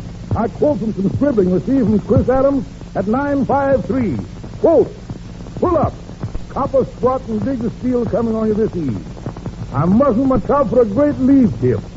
Drop it on me after the bright aftermath. Unquote. Well, private's about to be stashed and rocked in the face by the man who knows how to begin at the beginning and come to the end at the conclusion. It's Hawkins and the boys doing Bicycle Bounce. Spin that sprocket, Erskine, spin it!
Captain, thank you. That was slick as a damp bubble bath. I hope Sergeant W.D. Williams at 948 was latched on. How are you, Sergeant? This early bright, some inky pups reared its lovely pigment across our people. The jotting was beamed by Private First Class J.C. Miller, Jr., for the gang at 958, and among other things, J.C. says, Ernie, we enjoy hearing you come on the beam, beating your big choppers. Well, fellas, I'm in for a hunk of top slanging right now, but I don't know whether I'm going to be able to comprehend or not. For standing before me is the gate who was responsible for a good mess of the diggiest, bootiest, most latched-on dictionary this side of a limp noodle. Here he is, Leo Scatman Watson.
Some like vanilla. I like strawberry lobo. Some like chocolate.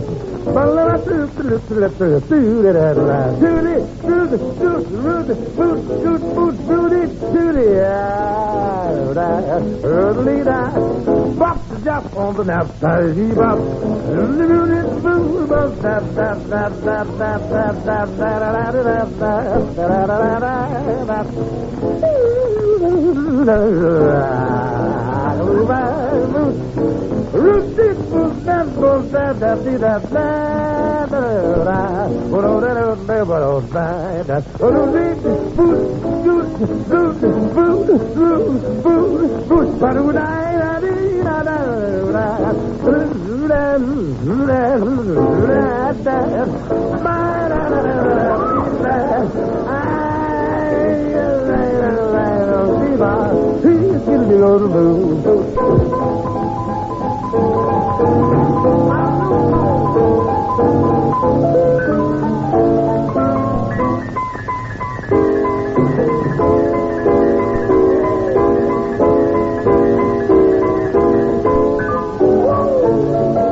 Thank you, Leo Watson and Company.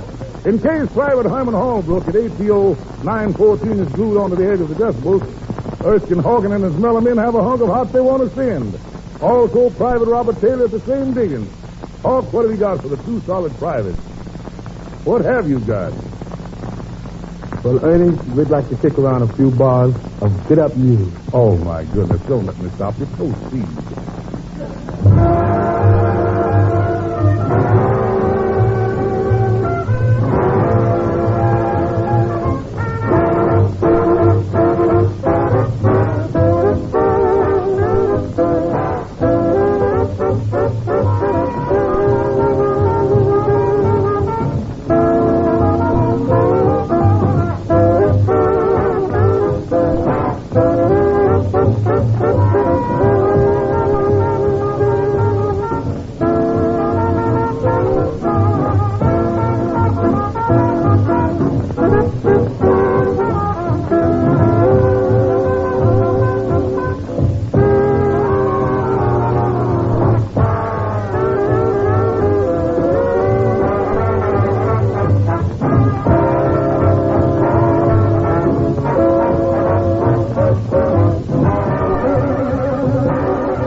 up you in my tree. Got a lot of plans to do, so hard to the left, you to the right. We've got to farm to win this fight. Get up you in my tree. Leave enough food for the Allies too, so hard to the left, you to the right. We've got to farm to win this fight. Is a shape just like a V, V for victory. Let's work together, you and me. Plant this car for the boys overseas. Get up, you in that tree. We got plenty of eggs to see to, so hard to the left, you to the right. We've got to farm to win this fight.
To the left, you to the right. We've got to farm to win this fight.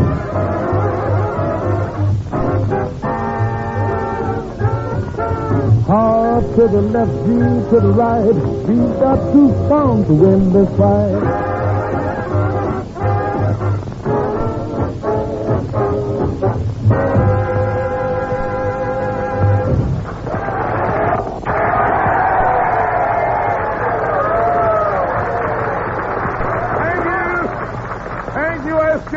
And Jimmy Mitchell, that was a fine routine news.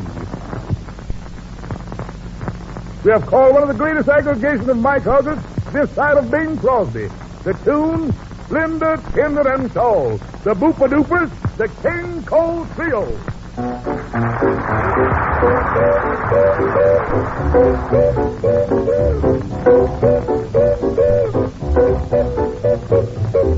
Whenever I go to a dance, you never see me taking a chance.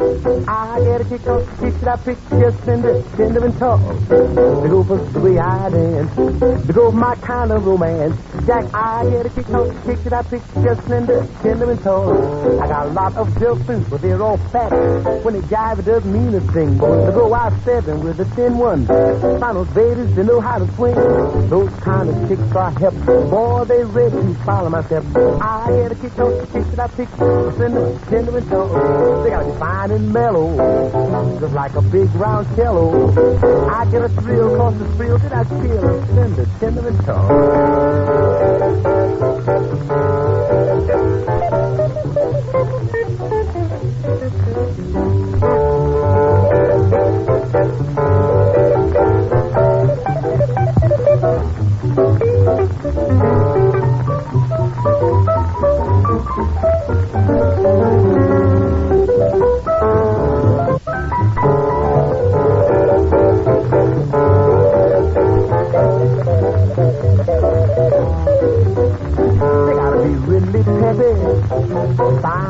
bed. I get a kick off the picture that picture just slender, tender and tall. They gotta be tutti fruity. They gotta be rooty zooty. Jack, I get a kick off the picture that picture just slender, tender and tall. They gotta be fine as wine that you drink when you dine. On the beans, Jubilee. Can't afford to take a chance, cause they got know the way that I dance. Those kind of chicks are hip. Boy, they red and follow my step. I get a kick off the picture that picture. I send and tender. They make me want to surrender. They really knock me out and put me on my do surrender. I get a kick off the picture that pick. I slender, tender and tall.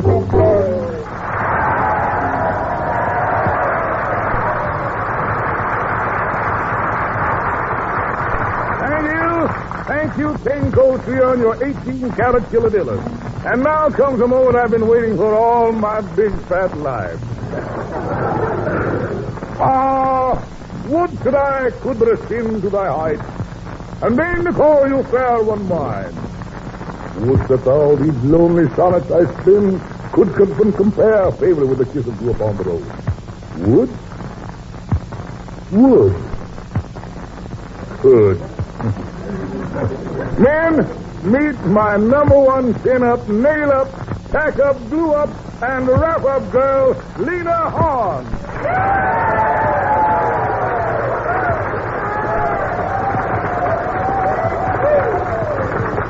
Oh, hello there, sweater boy. How are you tonight? Oh, dear Lena. Lena, do you mind if I stand on this side of you? Well, of course not, darling. But the last time I was here on Jubilee, you were still on the other side of me, didn't you? That's right, sugar, but I want to be cooked evenly all over. Gee, standing here with you, I feel like a feather in the breeze. A feather? Yeah. Well, listen, honey, don't drop on me, huh? Well, I wish I could describe the dress Lena's wearing tonight. Why don't you, Ernie? I'd love to hear your opinion of it. Well, it fits like... Oh, in the back. And like, in the front. Lena, how did you ever get into it? Well, I got the idea from my father. He used to be an olive stuffer. Samantha? Oh, no, thanks. I never took it. Lena, what have you got for the fighting men in the way of a throne? Well, Ernie, I'd like to extend greetings and a warm salutation to Private Wilbert Whitson at 957, Sergeant Matt Giuffretti and the Air Corps boys at 937, Seaman Johnny Ellis and the gang at the Naval Air Station at Addock, and Private Robert Ford and all the boys in Barrett 73 at 958. For you fellas, here's the one I love. Belongs to somebody else.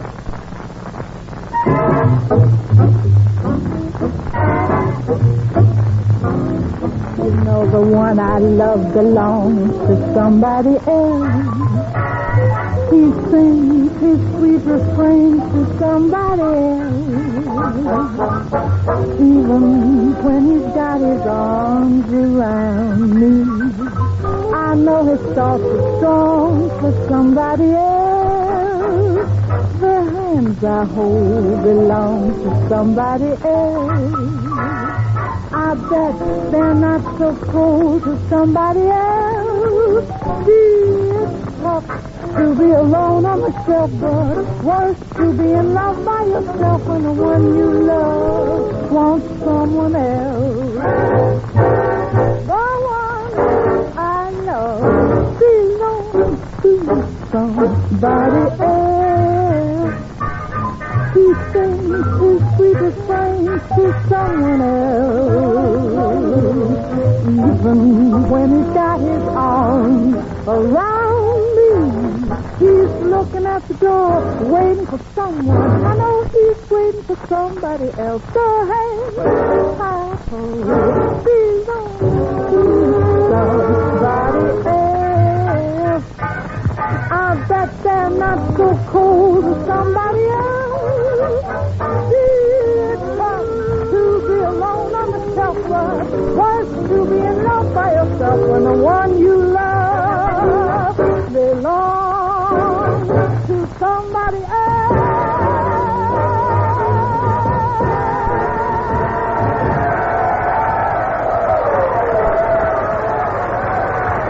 Oh, Lena, was smooth like a velvet valley.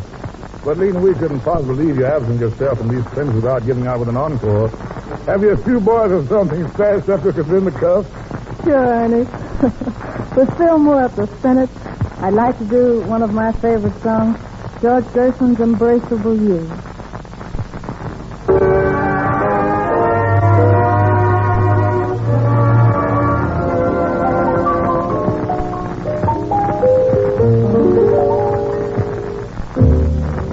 Embrace me,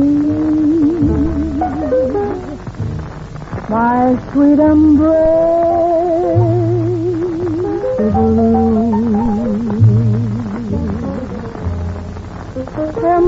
me, my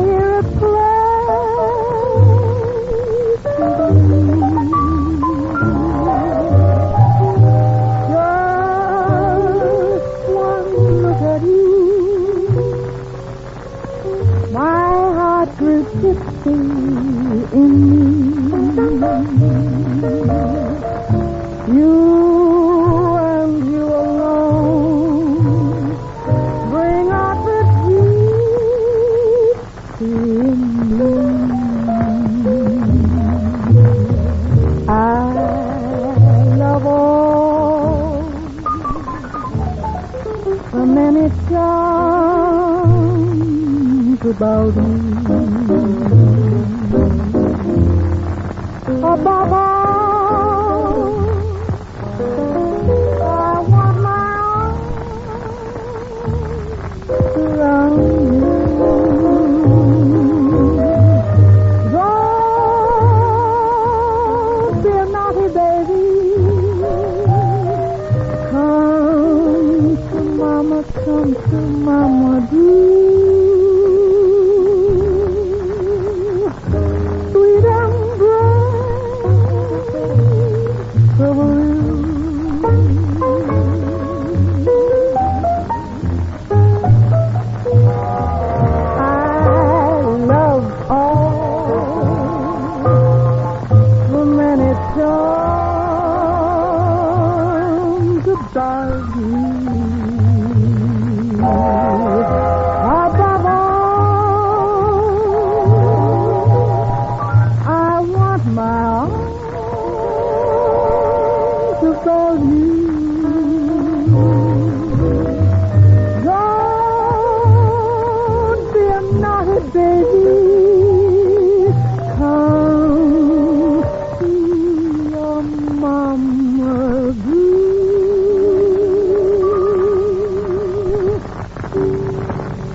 Thank you. And plan on another visit to Hot Horn Hall real soon. Which reminds me, men, have you written the Jubilee Special Service, Los Angeles, USA? You haven't? Ain't you ashamed? Sit down and spill some ink on a label. Stick it in P38 and leave us be dug, will you? Well, now that's better. And don't forget, Jubilee spelled backwards means L-W-D. I thank you.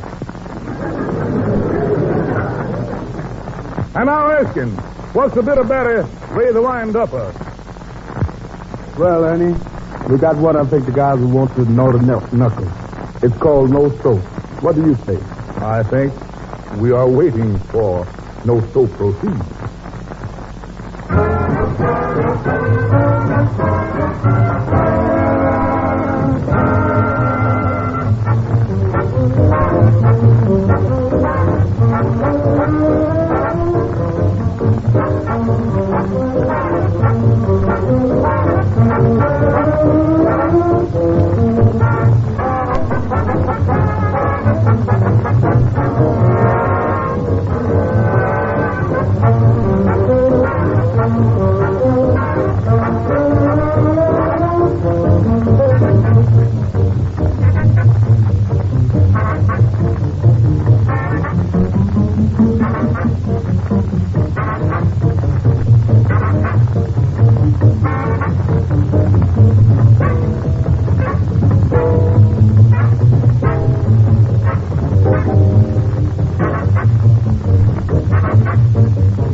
you, Hawkins. Thank you.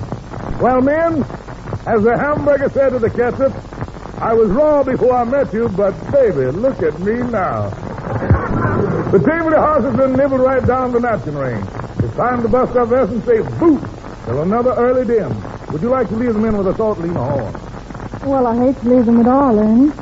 But as long as we gotta go, so long,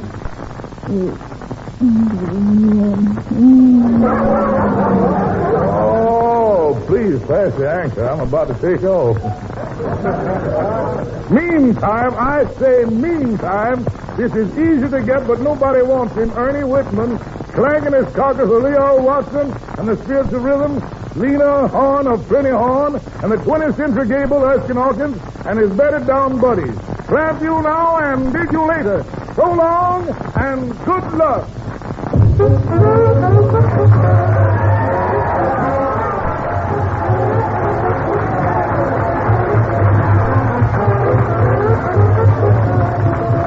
You have been solid and peppered by Jubilee under the solid gas veracity of the Special Service Division of the War Department of the United States of America.